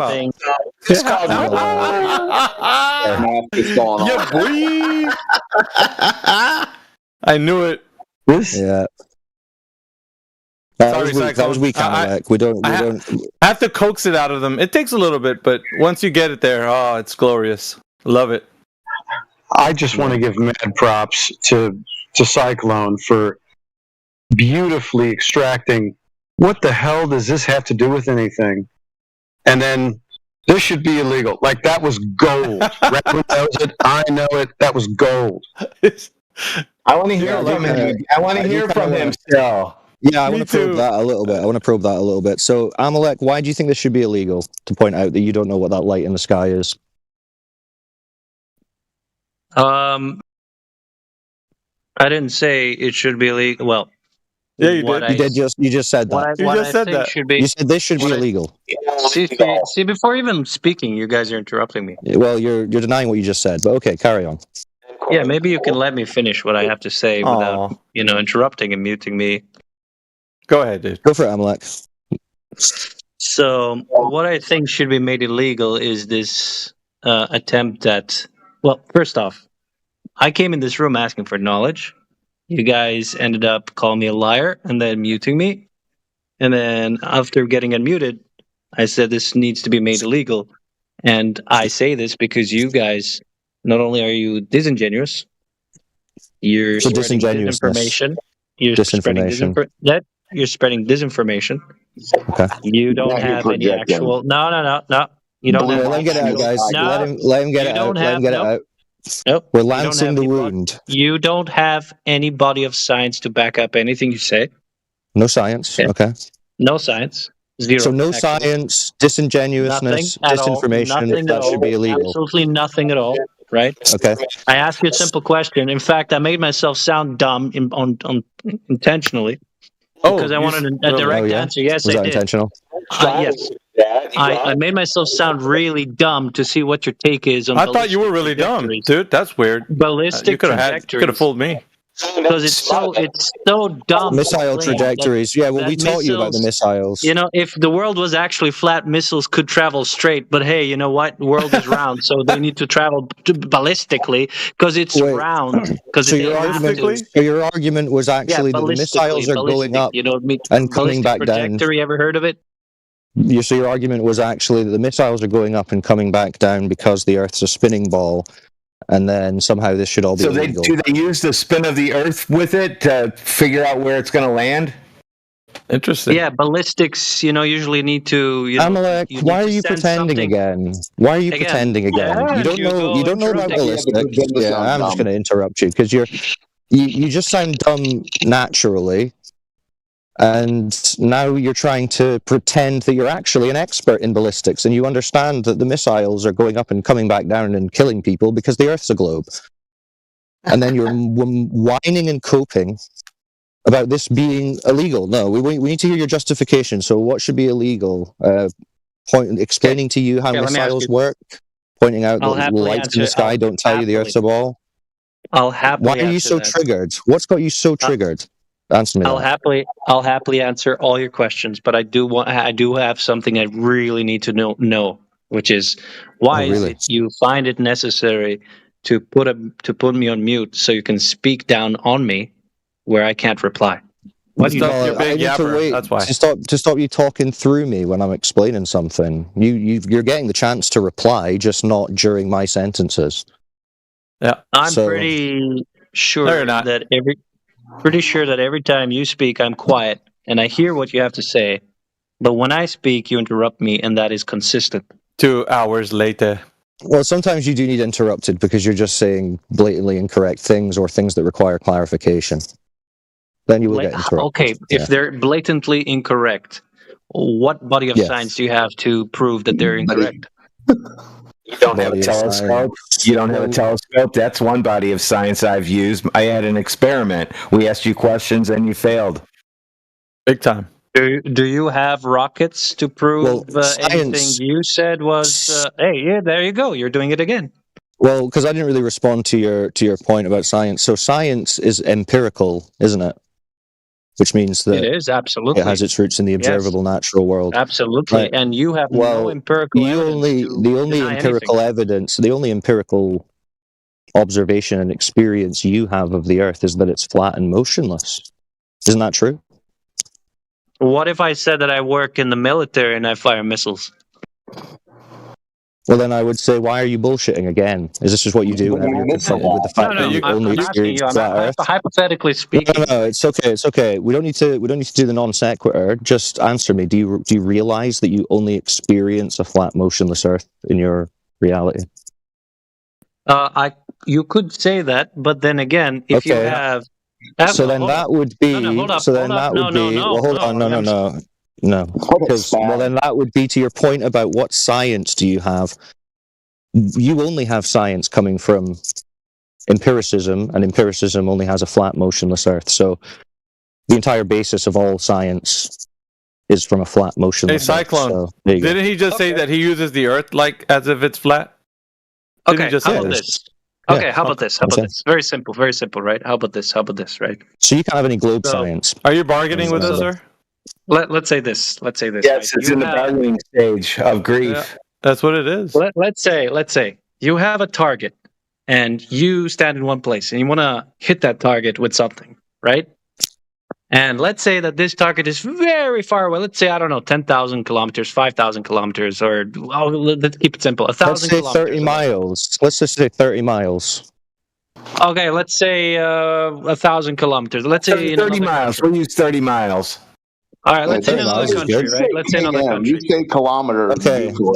Let's say 30 miles. How much curvature is that supposed to be, according to the globe religion? No. Let's say more. Let's say 1,000 kilometers. I don't know what a mile is. I know kilometers. Well, what about 50 kilometers? Let's do something that we can actually test. No, because then you're in the thought experiment. Kilometers then you're in miles? Nah, then you're in thought there's missiles that experiment can go territory. 1,000 kilometers. See, that's why. Okay. Welcome to flat Earth. All right, awesome, cool. So 1,000 kilometer, a missile that can go 1,000 kilometers. All right. Are they measuring a curve? Hold up a second. Hold up. If you place a So we've kind of got away. So because you're actually engaging with us now, I guess you don't think this should be illegal. Otherwise, you'd be committing crime. Okay. So if you put a tracker on you this changed your mind now? You can actually have a discussion. Or are you going to call the police and say, they muted me on Discord. They don't believe the Earth's a spinning ball. You don't even understand. You don't even realize what you're saying, bro. So would you let me say something? Would you let me speak? Dude, you're impatient as hell. So when you put a tracker on this individual. Yeah, let the guy make a point, please. God damn. He's not muted. He's just not talking. So when you place a tracker on this missile... Or is he muted? Maybe he is. No, he's not. He's not muted. When you place a tracker on this... I'm looking at the other screen. No, I hear him right now. Like, he's talking while you were talking, so... Maybe. Right, okay. Did you mute him on accident? Muted him. Yeah, I'm not hearing him. Go ahead, Emily. So when you place a tracker on this missile, and you have a computer with the tracker switched on, and it's like at the moment it's tracking, and you fire this missile, and this missile starts flying, and this missile needs to get 1,000 kilometers away. Okay. Now here's the thing. Here's the issue. If the world was flat, how do you explain this missile going down the horizon, continuing down in the horizon, continuing into the Earth, downward? What are you talking about? What are you talking about, bro? Wait, you're interrupting again. You're interrupting. Have you ever seen a plane fly away into the horizon? Wait a minute. You're interrupting. No. Isn't this supposed to be globe evidence? This is supposed to be globe evidence. The tracker shows. And the tracker shows you guys 1,000 kilometers. You wanted the drop is 48.6 miles. Okay, but see, here's the thing: the missile goes in a ballistic trajectory, so it goes up and goes down. It doesn't go straight, does it? Okay, could you show us a measurement? Okay. So you're gonna have to show us a measurement then of that 48.6 miles of curvature. Who's measured that? Just I don't know about your curvature miles, whatever. I'm talking about the missile and the tracker, right? Well, yeah, but we're talking about it. We're talking about it over a flat surface. No, we're talking about a flat surface, 1,000 kilometers. Unless you can demonstrate that there's what I'm trying to put on the table. You're claiming. No, you've made the claim. You've made the claim. Okay, 50 miles of kilometers. 50 miles of curve.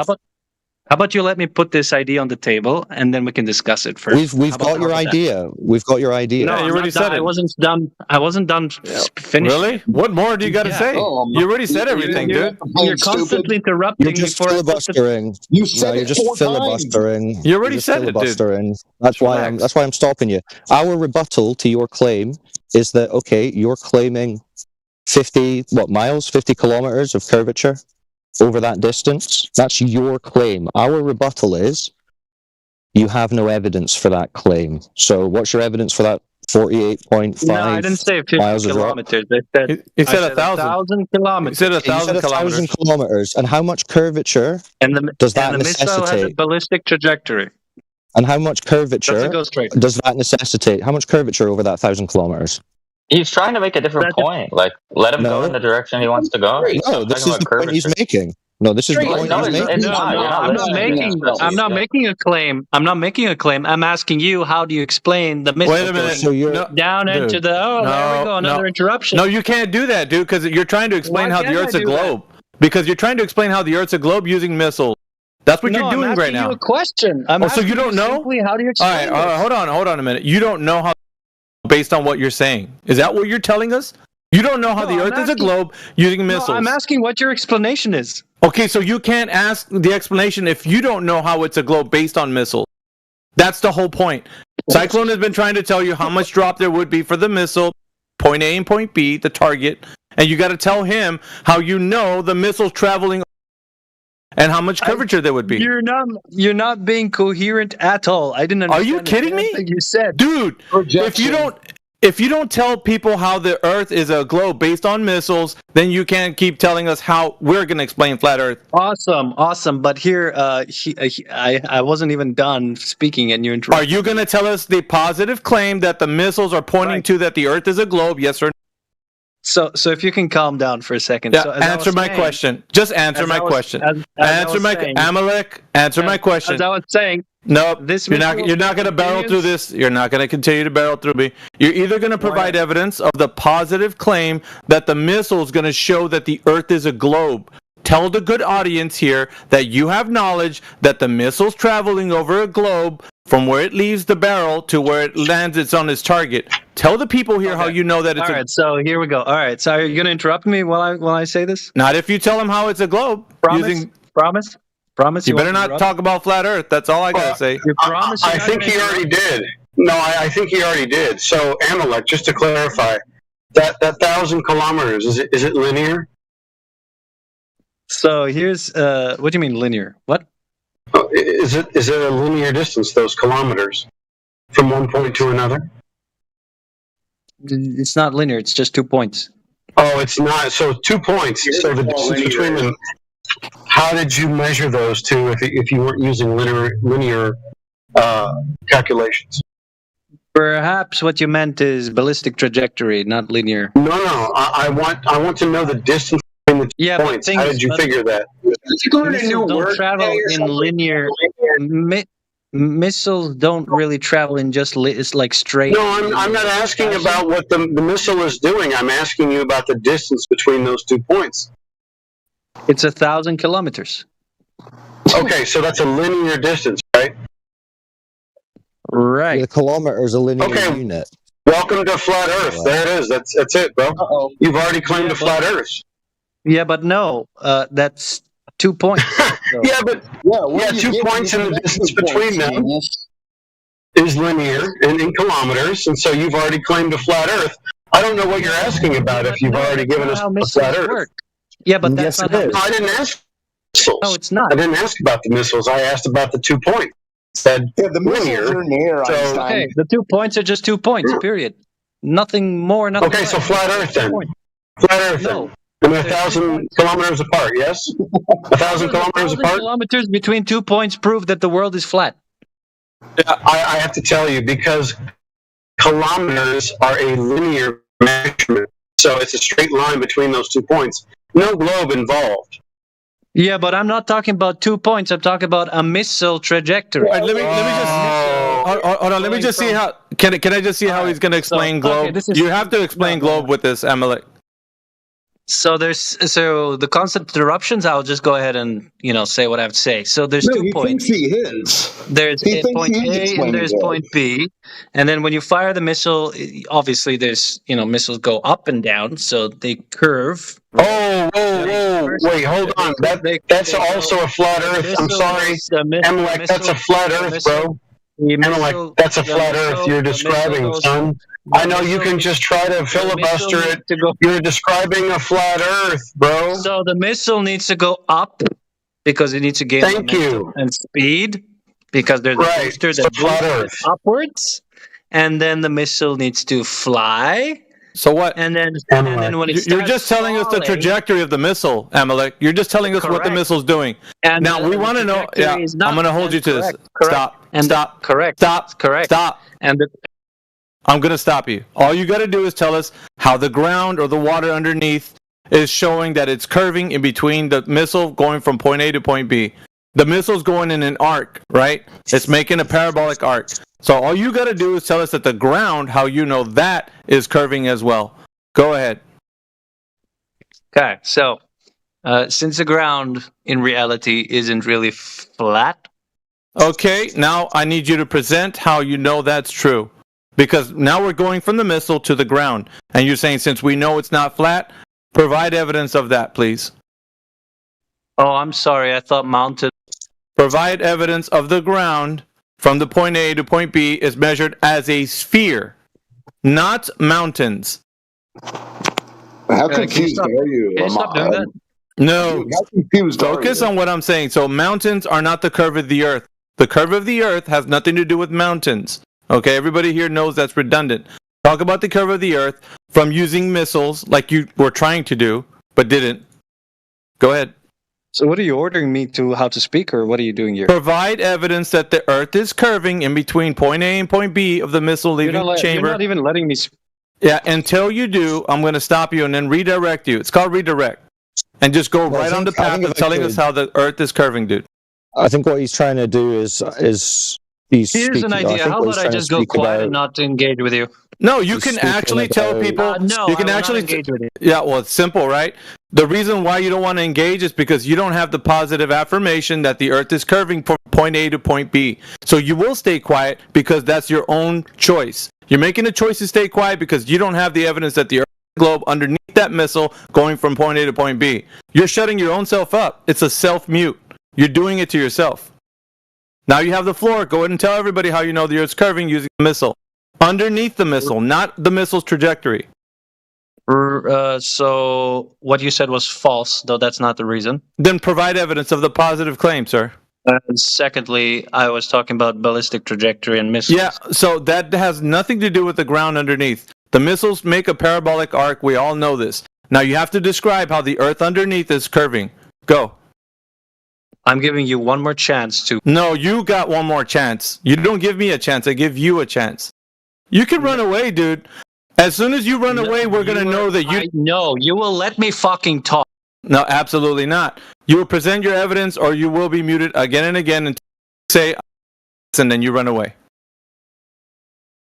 Yeah, that's how it goes. How about this? No, you're muted. No. So are you. Who do you think is going to win this game? You guys are so cute. Until he unmutes, then he'll stay muted. He's calling the police as we speak. Yeah. That's an illegal mute. Has he done that before? He wants us to go to. He said we should be in jail, basically. He said this What a should be guy. illegal. Who's the other guy? Buzz? Was that your name? Busby. He's a in-betweener. He was trying to, he's a white knighter though. He says, I'm not here to I'm not cause a white strife. knighter. You are. I'm not a white knighter. Well, that's all right. That's all right. Yeah, I don't Busby, want to do the drama. I don't want to do the Just drama. relax. I'm so I don't want to do the relaxed. drama, right? So, I Busby, just wanna we're let you talking know. about Yeah, sorry. we're talking about the Earth. So let's just do a reset. We're talking about the Earth, and if there's any evidence that it's a spinning ball, like they're teaching all the kids and showing on the TV. And just to throw it out there, Alpha, I promise to God, if somebody was doing it to you, I would also I would come and be like, "Yo, let me hear what Doesn't Alpha matter, has dude. to say." Doesn't Like, matter, I'm dude. not a We're not white knighter. I just interested. wanna hear what people- We're not interested. I'm just in interested the in hear discussion. people give their arguments. That's what I'm interested in. Okay. So have you heard any of the arguments for why the Earth is a spinning ball in a vacuum? Yeah, I mean, I've heard some of them. Do you think they're good arguments? I mean, I'm not convinced by any of them. You're not convinced by any of them. So you don't believe that the Earth's a spinning ball? On a day-to-day basis, it has no impact on my life, so I don't stake a claim on it. But do you believe in it? What do you mean by believe? Like, is that what you think you're living on? Spinning ball. I think that practically it could be either. So it doesn't, as far as like the way that I choose to live my life, I don't think that it has an impact. So why did they teach it to be true in school, do you think? And they taught it to you like it's totally true if you are now in your I think it could young be adulthood? true. Right, but shouldn't they have given you evidence so that you know it's true? Yeah, there's a lot of stuff that they taught me that I just. Well, what was the best evidence they gave you? And just the fact that they came up with explanations for stuff. I do have a line of questioning, though, that I would be interested in asking you guys if you're interested. Okay, fair enough. Well, I mean, it sounds like you don't have really an argument for the globe, so I guess your questions will come from an agnostic position. So yeah, if you've got questions, feel free. Yeah, so one of the things that I don't understand is like just about the models, and I think I have a vague understanding of what the globe idea to the answer of this question is, but I don't understand how a flat earther would answer this question. So inside of your understanding, like your worldview of, I don't know, the way that physics and all this stuff works, if there was just a vacuum, so an empty vacuum of space with nothing in it but two gas molecules, what would happen to the two gas molecules? Would they separate in order to equalize in the vacuum, so they would separate to as far of a distance as they could, or would they come together? No, if I were to extrapolate what we observe of gas behavior in vacuums on Earth, then they just move and expand to fill the volume, so they'll move in whatever direction. Yeah, they just keep bouncing around, two of them. Just bounce, bounce, bounce, bounce, bounce, bounce, over and over again. They just keep doing that forever. So what do you think? If you put gas into a vacuum, what do you think it does? Does it expand to fill the available volume, or does it coalesce into a shape? Well, here on Earth, I mean, if we create a vacuum and then introduce some sort of gas into it, it'll equalize in the vacuum. But the globe idea is that they would coalesce. They would come together. Right. But where has that ever been demonstrated? In reality, we see the gas molecules expand to fill the volume. Well, then I don't understand stuff like the sun. Like, how does the sun exist? Because the sun is just a bunch of particles that have coalesced, a bunch of them being gases. No, you don't know what story. Yeah, I don't know what the sun is. Yeah, you don't know what the sun is. That's your takeaway. Yeah, so tell me, do you guys have an understanding of this? No. We're not making a claim about what the sun is. Yeah, I'm not either. Yeah. Okay, so we're both not making claims about what the sun is made of. It could be gas. How it got there. Why couldn't it be? Well, not in a vacuum, because remember, in vacuums, the gases just expand to fill the available volume. So they don't form into disks of light or balls of light. But maybe that only happens on Earth. Maybe this observation that you're making is a product of vacuums. Why should we assume a contradiction of physics and natural laws? We understand it based on, I'll just imagine it might be possible. I don't know. You wouldn't. We go with what the empirical evidence says. Logic, reason, science, actual science, because science has to be empirical. Well, this is what we're talking about is empirical. It's all you've ever known. And yet they're telling us some total contradiction to it, based on no evidence at all, and just expecting that we just accept it without question. It's foolishness. I feel like part of it is that it's unfortunate that we don't have access to the tooling and resources necessary to do Yeah, these that's why experiments? it's not. That's why it's not. They're not experiments. It's not science. It's called Well, it could be. propaganda. No, it's I mean, called hypothetically, propaganda. if No, it you had couldn't be. access to unlimited No, it money, couldn't you be. could It couldn't be. do it, couldn't you? No, you couldn't contradict natural law, no matter how much money you throw at it. Gas No, pressure. I'm not. I'm saying you as an individual, if you had enough money, you could run We're your own talking about. experiments. We're talking about natural law. Gas pressure. Okay. I do. I bought my own stuff. What do you need me to do? I debunked gravity in outer space with a vacuum chamber and a cup of water. Now what should I do? Now I'm bored. Well, go up there. Like that's Do what I'm what? saying. Like, Go where? it's just like no. So if we're having a conversation about like how gas behaves in a certain environment, gas also behaves differently if you go 1,000 feet underwater, right? And maybe you could do that. Maybe you could have that experiment if you had enough money. But then Why am I going underwater? I'm just talking No, about you don't. experiments. Well, we've got a point to make here, right? And the point is that gas pressure, by definition, by every example on Earth, in reality, requires a container, right? It's I'm the just force saying that we exerted don't. by the gas We don't on the know walls of a that. container. Yeah, no, we do know that. It's gas law.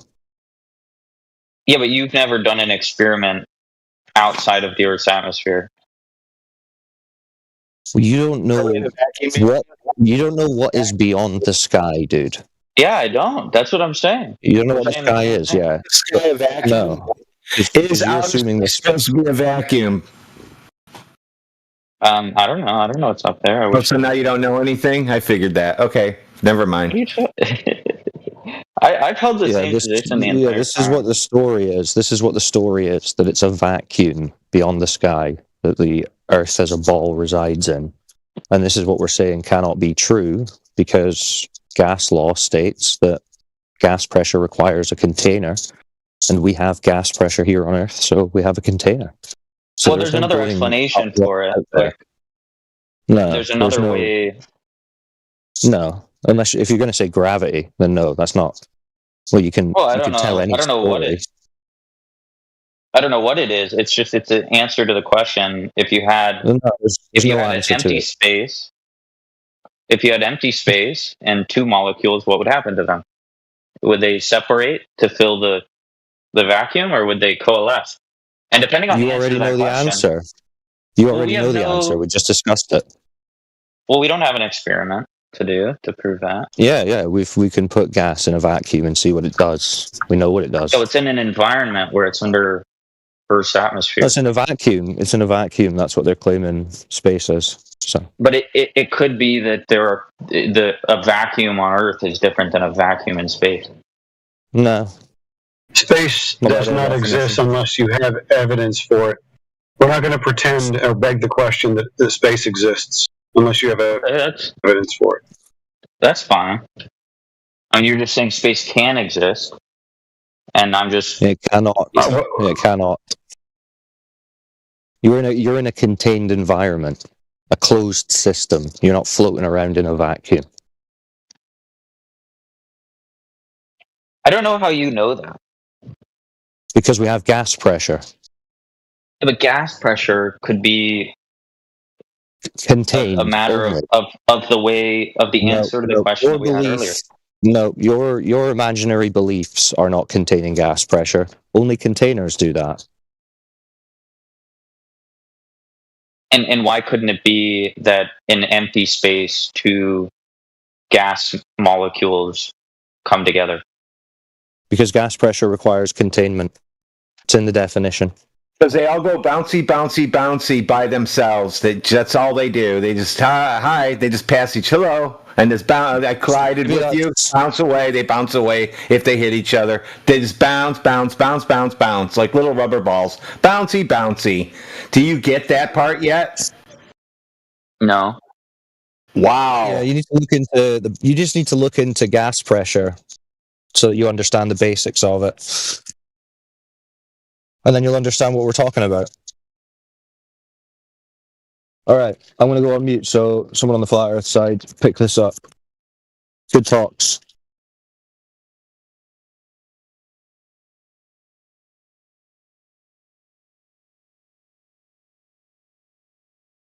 I can totally see the argument. Like I understand my observation of vacuums because it's an experiment that we can do down here on Earth.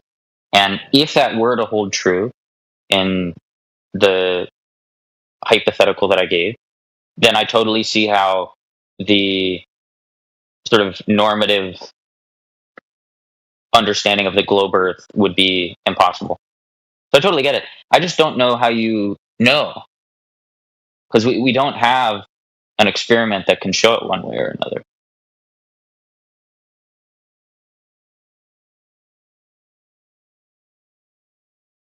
And so, like, my position is I don't know because I can't do that experiment.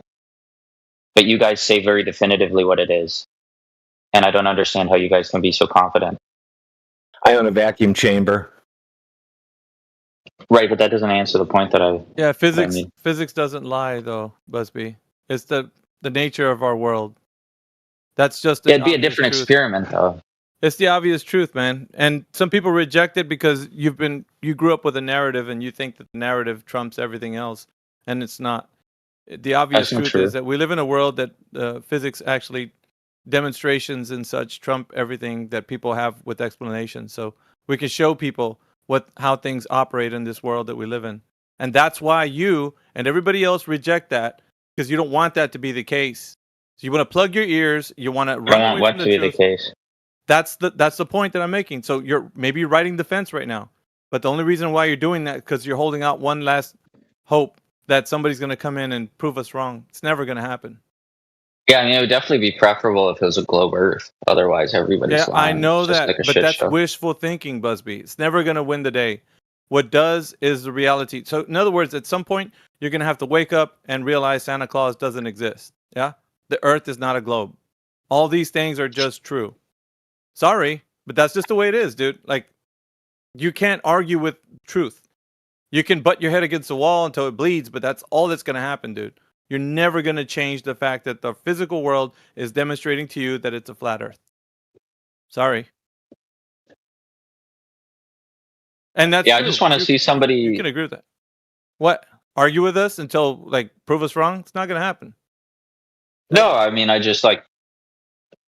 I don't know. It's one of those things that, you know, if I can't trust the globe experiments, then I can't trust the flat Earth experiments, and so that's I need to see it myself. Fallacy. Busby, it's an all or nothing fallacy. You can't throw away everything just because you didn't find something that agrees with what you think should be the truth. No, I just want to go up there. Go up where, dude? To Neverland? Second star to the to the dome. right, I don't straight know. on till morning, dude. Like, you can't just make up ideas of what you think reality is, dude. You have to be living in the realm with us, where you can test and verify things. You can't say, I just want to go to Middle Earth, dude. I want to fight. You're saying there's no dome up there? I'm saying I want to go to the fight dome. smog, dude. Why can't I fight smog? If you go up high enough, you'd find out. It'd be, dude. What are you talking about? It's like you want to live in this fantasy land where this is an actual reality. I think it sounds like to me. I don't understand why you would say, like, say in 100 years from now, when everybody has access to like their own rocket ship, like you're saying you can't go up there. Honestly, like, all of this is wishful thinking. I've already covered this. It's wishful thinking. We'll cover it for me. I'm telling you, it's wishful thinking. What's wishful thinking? What you just said. In 100 years from now, we're probably going to all have rockets. Really? I don't know. I'm just. Could you not? That's an appeal to the future. Something you can't verify, you can't test. Yeah, sure, right and now, that's why I'm sitting on a goddamn fence. Yeah, you're on the fence because you're choosing to be. Nobody, like, physics right now demonstrates that the Earth is not a globe. I'm unconvinced by your arguments. It's not our arguments, dude. You're fighting nature itself. Nature's already out there. I don't have to tell you that the water's flat. It just is. You're denying that. Yep. In other words, you're rejecting the fact that nature's demonstrating that the water outside in a lake or pond or an ocean, that's flat, sir. You can't run from that. You can reject it. You can say, yeah, I don't want that to be my reality. That's fine.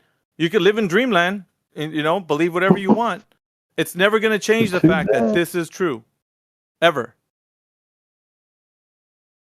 I'm so confused why, morning, dude. I mean, this. I understand. Look, And I'm excited for that day that I can wake up and, and know the truth. None of us in here are going to convince you or like twist your arm till you say uncle. I'm not demanding and that then of say, you. all right, now I believe. No, it's not going to happen. I'm not demanding that of you, but I can ask questions, and one of them is it not possible that you could go up high enough to find out? Yeah. So how high do you think you can go? I don't know. How high do you think? That's you can the go? issue. If things can't be tested, if things cannot be tested and verified, We don't even have to leave the surface. assume. Yeah, like why would you leave the thing that's in question to figure out what the thing in question is? Like, There's a great answer to this. There's a fantastic answer to this. There's an amazing there answer. is, And huh? it's like, So if we there's a always- fucking we always dome up do- there, I want a goddamn knock on it. No, Okay? it's not There's a about the dome. dome, bro. Who said there's a fucking dome? Yeah, we're not I even did. arguing. Yeah, see, well, who constructed that idea? That idea came You go from with your your head. fucking future rocket fucking flying cars that'll never I would happen. love to. I don't know why you guys are arguing with me. This is a totally like normal line of thinking. No, it's This not. This is not It's a absurd. fantasist. It's a fantasist line of thinking. speculation. How is it fantasy? Because you It's think speculation. at some point the fantasy that you made up in your mind is going to be some type of reality. Either way. So here, I'm going to walk you through a couple of experiments, okay? Bro, like I honestly, build. you just gave us the go. you Let's gave go us the one by goods. one. Let's go You one just by one. told us, hold on, dude, Busby. You just told us that if you're going to knock on the dome, or either that, or you're going to keep going until you reach Neverland, which is outer space. Either one, you'll be satisfied then. Exactly. Yeah, you're not You dealing don't with what you have to can know explain, dude. now. We get it. We get it. Yeah, we get it. And I don't understand why you would say that that's not a viable option. Because Indio just told you, like I've been saying, on the ground is where you're going to demonstrate whether the Earth is a globe or not. And every fairy tale that goes along with the globe, if it was one, then on the ground you would find out. You wouldn't need to leave the surface. The surface would demonstrate. I'm not saying you would like need they're to. telling you. I'm not saying you would need to because clearly you guys don't. Saying you would go knock on the dome. No. Well, these are completely different. These are completely different topics. Clearly, you don't need to because you guys don't do that, and you guys believe it. So it's clearly not a need. It's not a belief. But I'm okay. Hold on. Well, why wouldn't you want to know? Why wouldn't you want to know the truth? Why wouldn't you want to know? Why wouldn't you want to know? Hold on a second. Hold on. Listen. Is it normal to try and get further away from a thing to find out more about the thing? Is that usually what happens? Or do we usually I do that at art galleries all the time. Oh, really? So Seriously, I want to know how long. I want to know how long this table is. So I walk further and further away from it to figure that out. Sometimes, Does that make yeah, any it's a sense? big enough table. Really? Yeah, it's a big enough table. I can't shove my face in Really? Give me a situation where that's applicable. Okay, if it's a 100-foot long table and I smash my nose into it, I'm not going to see how big it is. How you'd have to be up to the table to measure it to be 100 feet. You couldn't go farther away from it. Okay, but if I want to know the scope of a piece of art, I would take You a are step not back and going to look at get it. more information by going farther away. Sure, you are. No, you aren't. That's retarded. Yeah. dude. Okay. Here's another example. A big building. You're being ridiculous, man. If You have you to get stand I'm in New York City right now. No. Your Your standard right now is just observation. It needs to be tangibility. You need to have access to the information, as in you need to go and measure and test and touch and see what it is, what kind of material it's made of, comprised of. You can't know that by just making an observation. You can't do that like that. And that's what you think is better than just actually making a measurement or testing. You can't learn things about something with an observation. Not the full amount. You can only tell what you can see, and that's not everything. So you need to get up close and verify what you're talking. Like, so say you saw a brick wall, but upon further investigation, as you got close to it, you found out it was wallpaper. It wasn't brick. Yeah. So this is an example of seeing something and then testing it to see what it is. But you can still make an observation. Yeah, so what, dude? It's not. You could say it looks like brick. You could say that. So what? What our Indio and my point still stands. You need to be close up to figure out what it is, and that's where you are on the surface to figure out what the Earth is. Yep.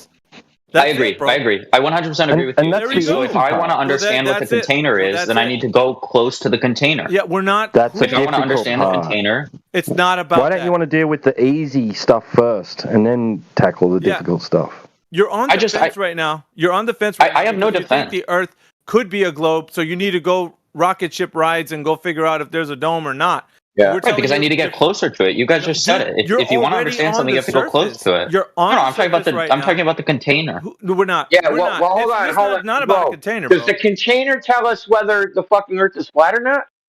How does that determine that?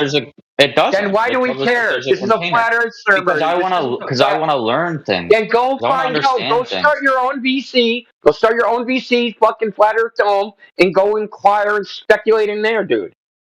This is the flat Earth channel. This isn't the fucking dome channel. Yeah, so it's conclusive that the Earth is flat. That's what you are wrestling with as well. You said you're on the fence because you don't know if the Earth is flat or a globe. Isn't that true? So yes, and one of the things, if you remember, I answered your question. All right, let's face this. Let's face this. So how would you figure out if the Earth is flat or a globe? I would make observations. Of what? The things around me. Like what, dude? Okay, so an example, one of the ones that I've brought here every time that I've come into this channel, and if you might remember this, is I clearly struggle with gas pressure. That's one of my biggest sticking points. No. Not going to gas pressure. We're talking about the surface condition. How do you know the surface is what it is? Either curving or flat. How would you figure that out? You would make a bunch of measurements. Okay. And what are you testing? I don't know. You'd take a goddamn ruler and keep going around that bitch. Yeah, you see how you're being redundant? You're just being silly right now, dude. You could actually think of different ways to test if the Earth is curving or not, and you're using a... This is your... And I seriously don't know. All right. So what have we been saying? And you're not qualified to look for any dome, dude, if you can't figure out curved versus flat. Yeah, dude. that's why I'm not looking for it. I just like to what know. T-Dub said, you better keep it simple because you're outside of your wheelhouse, bro. Yeah, you say I'm clearly outside of my wheelhouse. No, you say I'd like to know. I'm here to listen. I'm here to learn. That's some bullshit, dude. Because every time you come, yeah, you see how you laugh. I know you, Busby. You can't lie to people in here. We're fucking critical thinkers all up in this bitch. So we know when you're lying and shit, dude, and you are through your teeth, bro. And we've dealt with every possible variation of the LARP you're doing.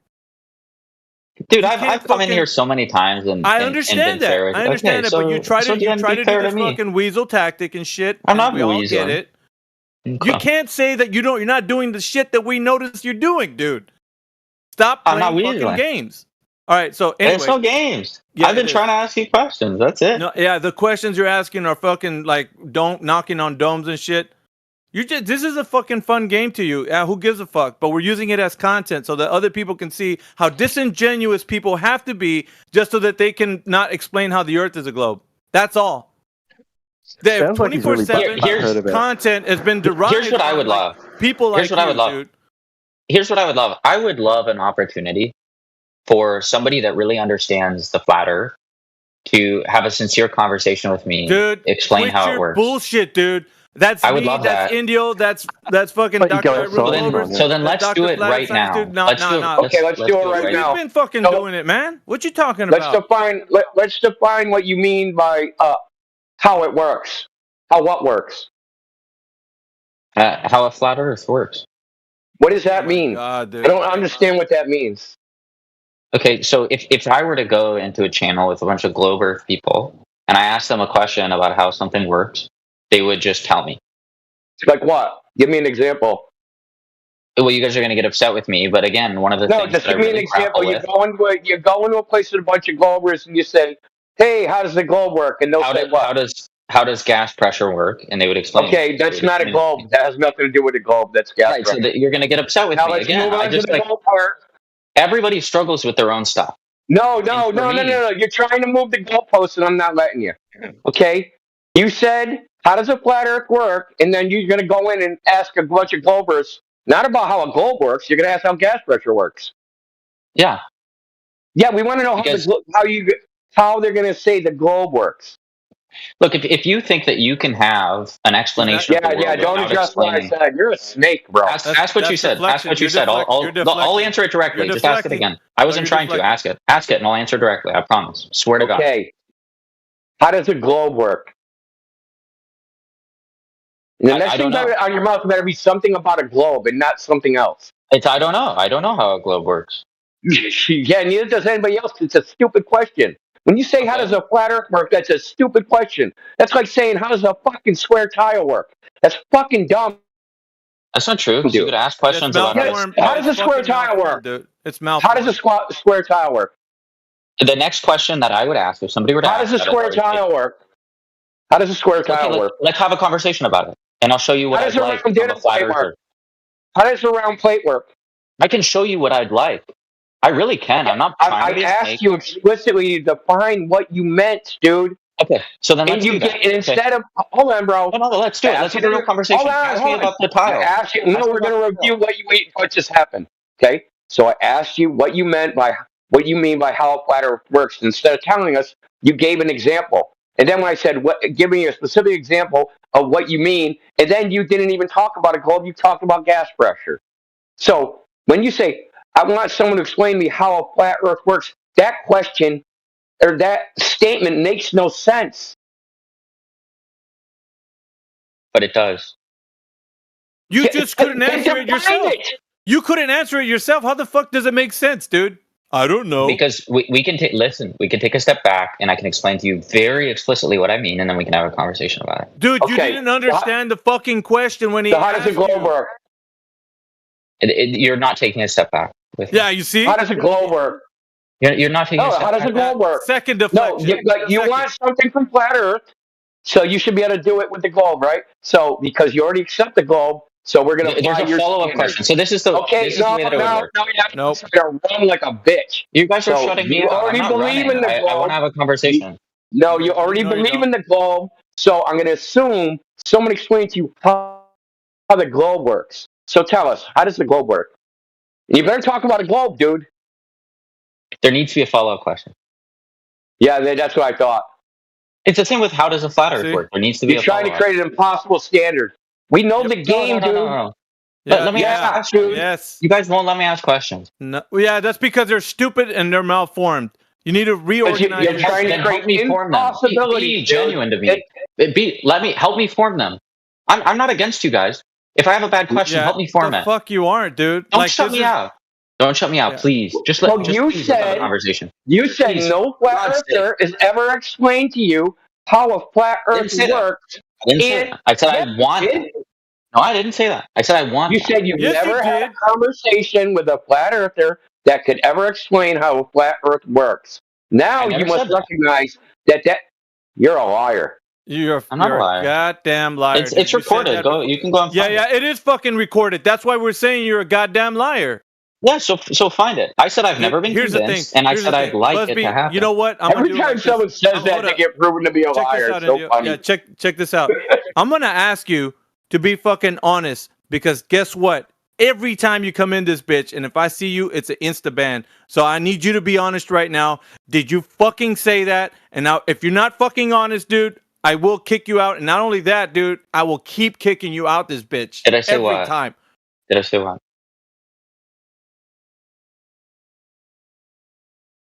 You got one more chance. Well, let's be specific. What? That's it. Dude, I'm just tired of this fucking LARP, man. I'm just here to have a conversation, man. Fuck this guy.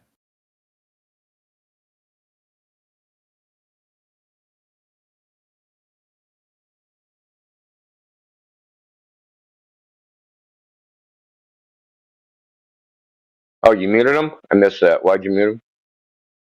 I mean, other than obvious.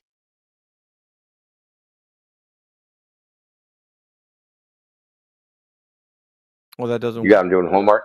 Is it? You got him doing homework. Nah, dude, this fucking guy is just he's here to waste time. He's like, what did I say? What did I say? Sounds like he's really butthurt about outer space being fake. Like at some point. Yeah, and who's he trying to convince? I mean, that's the issue. In 100 years, we'll have rockets, T-Dog. Like all of us. The backyard rockets powered by Teslas.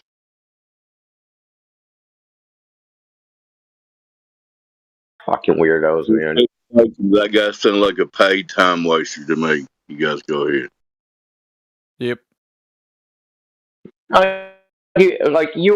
Technically it's a conversation, Busby, but it's not an honest conversation. Okay? You're not being honest. You're being fucking Weasley. So the ban command doesn't work, or what? Do you have to ban? I want to be honest. You will grow a conscience, and then that'll make it easy. It's / now, AV. / space, choose your member, and then hit enter. How does anybody ever say, I want to be honest? It's not something you want.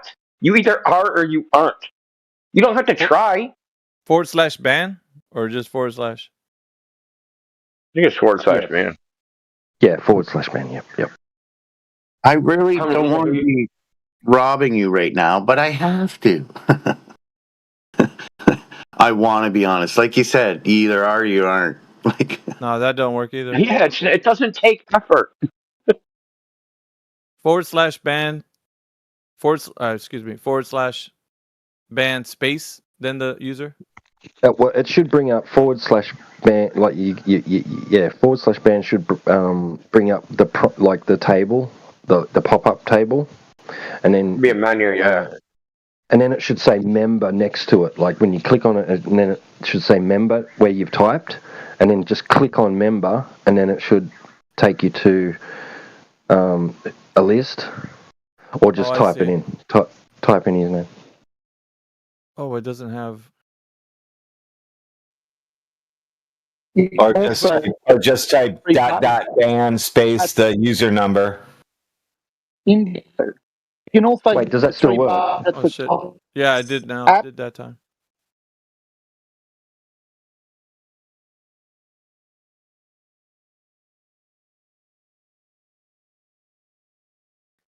India, can you hear me?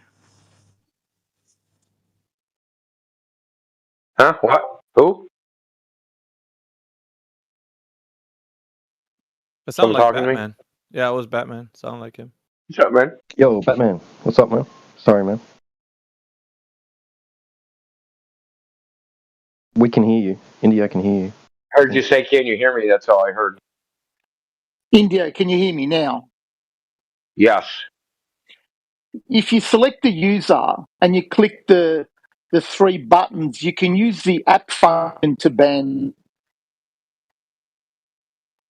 Oh, well, I know how to ban him. You got to tell Alpha. He's the one who's. Yeah, it's / ban and then the member. It's weird. When did that change? That just recently changed or what?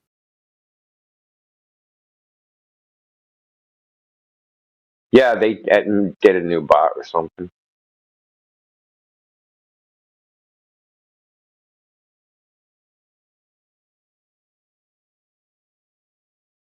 I'm here to learn, but I'm going to tell you how it is. That's how I learn. I need somebody who knows about the flat Earth to tell me, like, and he's okay. So this is a history with him. It's not just been him being here just one time, even though it might sound like that. He's been here multiple times, and he's always been on the fence. But he always says things that are advocating for Globe. So yeah, he's saying he's on the fence and trying to use that as some sort of shield. Yeah. As if he isn't going to be held to any standard because he's on the fence, and we're just like, oh, he's on the fence. Let's kiss his ass to make him a flat earther. Yeah. Bro, we don't give a fuck. Yeah.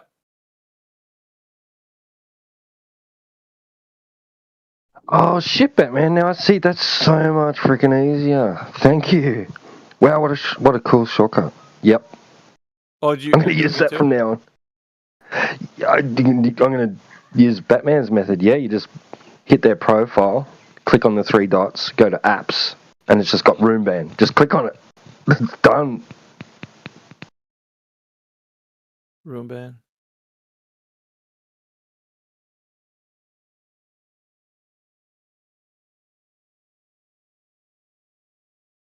Yeah, I didn't even know you could do that. So I guess on the phone it would probably work.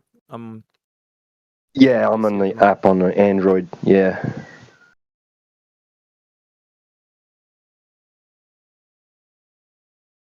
Yeah, I don't think that's on PC. It's not letting me to ban you, T-Dub. Here, let me try. I was trying to ban Hush. Holy shit.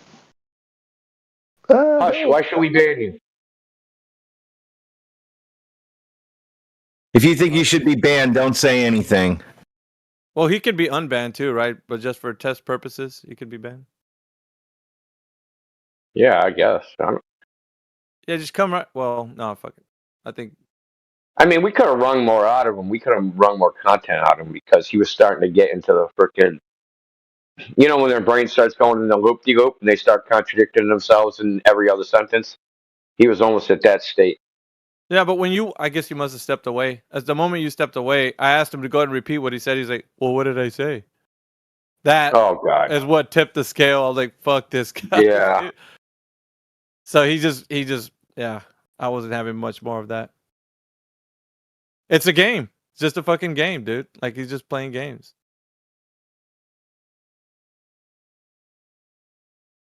Well, the game is to, like, frustrate us, right?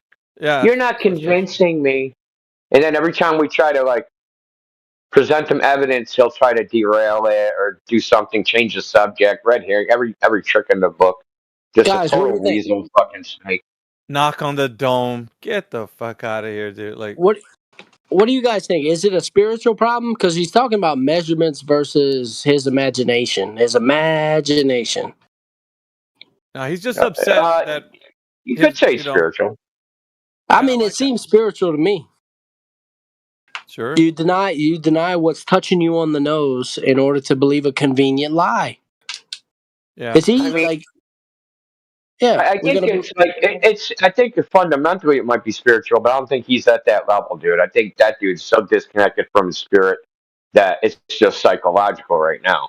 He has to cure that disease before he even gets to the spiritual part. All right, Well, I mean, stand corrected. His question shouldn't be like, well, I'm not going to accept the reality I experience until I touch the dome. No, he should be going to NASA, right? And the people that are showing me his TV images of a ball in space saying, no, I accept my natural experience of reality. You fucking send me to space, bro. Send me up there right now. You want to know why I know that was disingenuous? Let me show you. He said that the only way we can know information is if we got away from something. Well, how convenient that was when he said, I need to go and knock on the dome. What does that mean? You got to go and touch the shit, right? Get up personal and close to it. That's opposite of what he was saying about getting away from some shit. You see how that was antithetical to what his idea of proving something was? He was speaking out two sides of his mouth, dude. That's why I know he wasn't fucking... That's why I say he's trying to create impossible standards. That's what his goal is to create impossible standards and frustrate us. Yeah. He says, like, well, go ahead. Like, you need to get away from the earth to see it first, and then you'll know what it is. Yet, when it comes to the dome, you need to go all the way to it and knock on it. That's how I'll know it's there. Weird, Yeah, but he's happy to accept that outer space exists without fucking evidence. Without anything. Yeah. You can't even knock on. There's nothing to knock on. Yeah, while breathing. Oh, and measuring, or to know a table is 100 foot, you have to go away from it as far away as you can. Dude, imagine like they got you in a police lineup, and like they're like 6 feet away, and you're like, I can't really see what he looks like. Let me go across the street. Yeah. But you know, the weird. Here again was the contradiction, I saw him from dude. 50 yards. I heard the contradiction in what he even explained. He's like, yeah, but what if I knocked myself on the nose when I hit my... It's like, well, didn't you touch the fucking thing? You're touching the table, like, you're not far away from the goddamn thing. You're touching it. You see, it's like he's riddled with contradictions, bro. Everything he says, all you gotta do is like listen to these guys. They're contradicting themselves as they go along.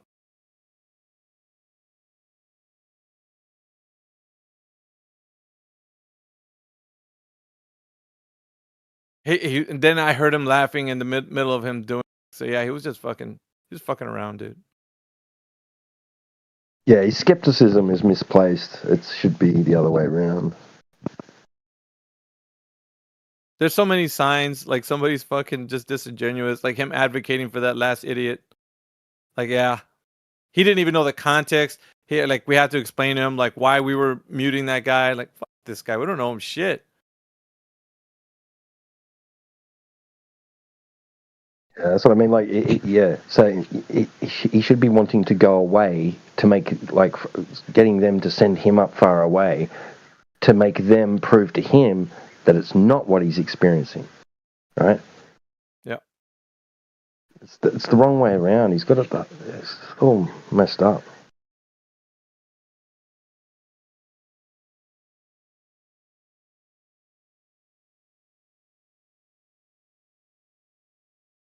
I talked to a railroad conductor today. I asked him about the tracks seeming to converge at a point.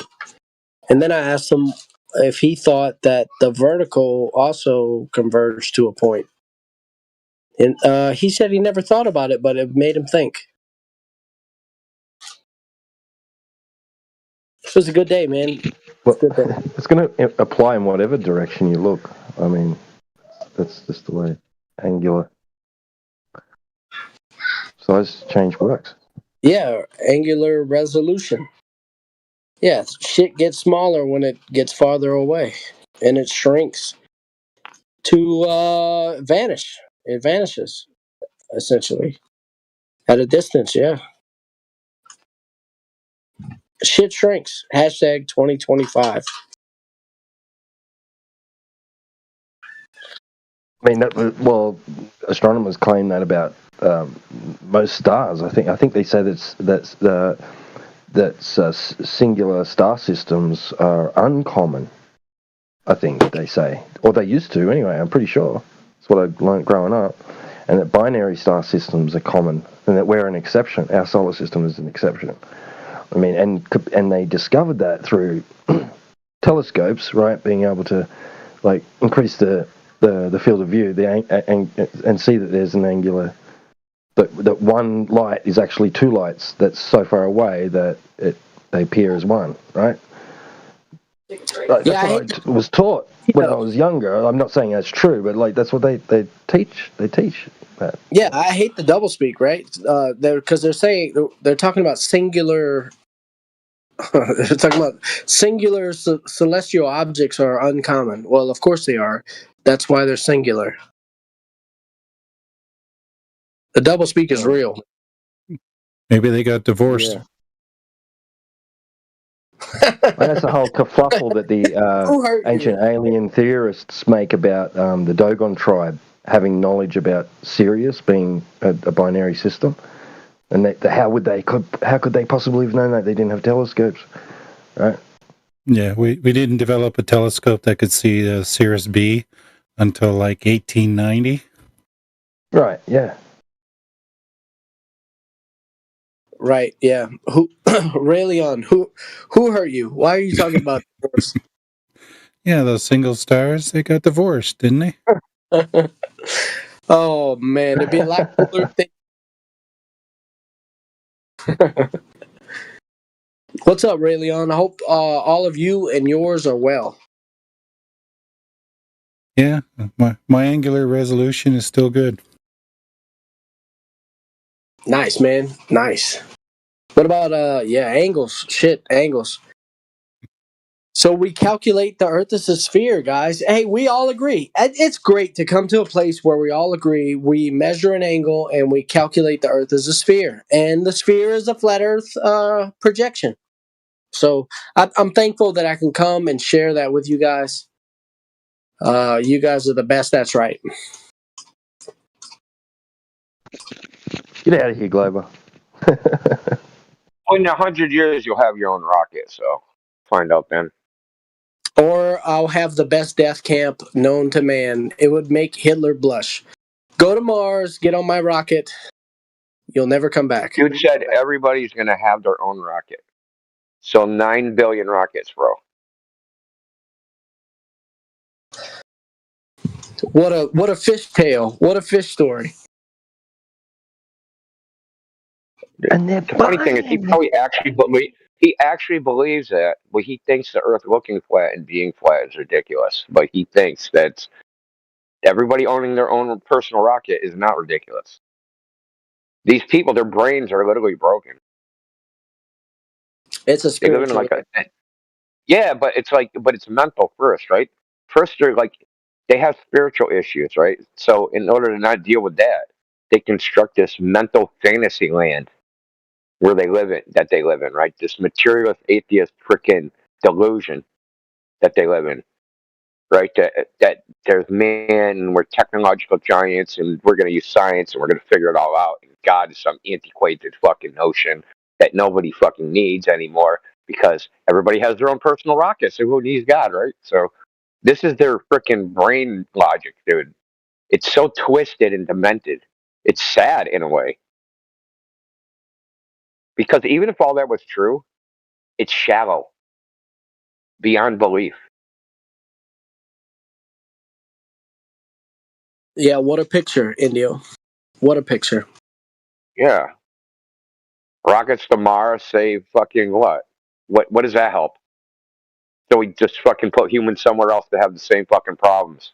Right? Like what would that solve? Nothing. It's dead out there in their paradigm. There's nothing there. It's cold. It's bleak. It's horrible. Dangerous. I mean, like people are still going to argue and fight, and people are going to get divorced and get married and die, and all the same problems that happen on Earth. They're not going to be solved by going to Mars. But but like the way they like sell it to them is like all of humanity's problems will disappear once we go to space. It's just like it's like the secular version of heaven. That's always what I considered it. Since I you know accepted the Earth as being flat, it's like that's What are they it's gonna like rockets. do? Well, rockets are like secular heaven, dude. Right? That's really what it is. If I go to space, it's like going to heaven. Right? It's the same thing. I'm going up in the sky. It's what theists What are they think, gonna right? do Like there, heaven's in though? the sky, hell's underground, and like like we get buried. So they think, well, I take a rocket to heaven. God can't get me there because there is no God. So Elon Musk will do it.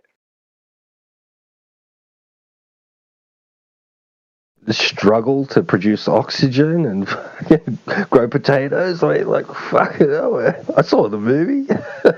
Not freeze to death.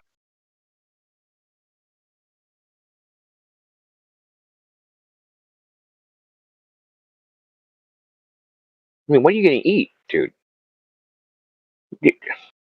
I don't know. Could you even grow potatoes in nutrient-free soil that would have no like bacteria or any type of organic matter in it? Would You'd that have to even hurry up grow? and start shitting a lot. I know. Bring Taco Bell with you, right? We're gonna bring like 10,000 burritos.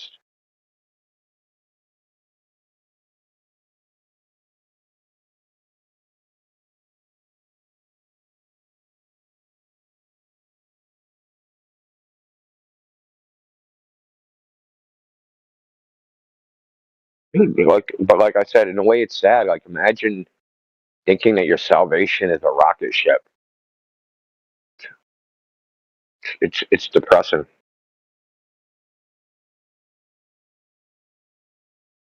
Hey, they say right that they're on the verge of teleportation. So they've teleported fucking photons, right? I reckon. So you wait until we're getting images from Mars, right, through photon teleportation. Yeah, what could go wrong? They wouldn't even need to send things there.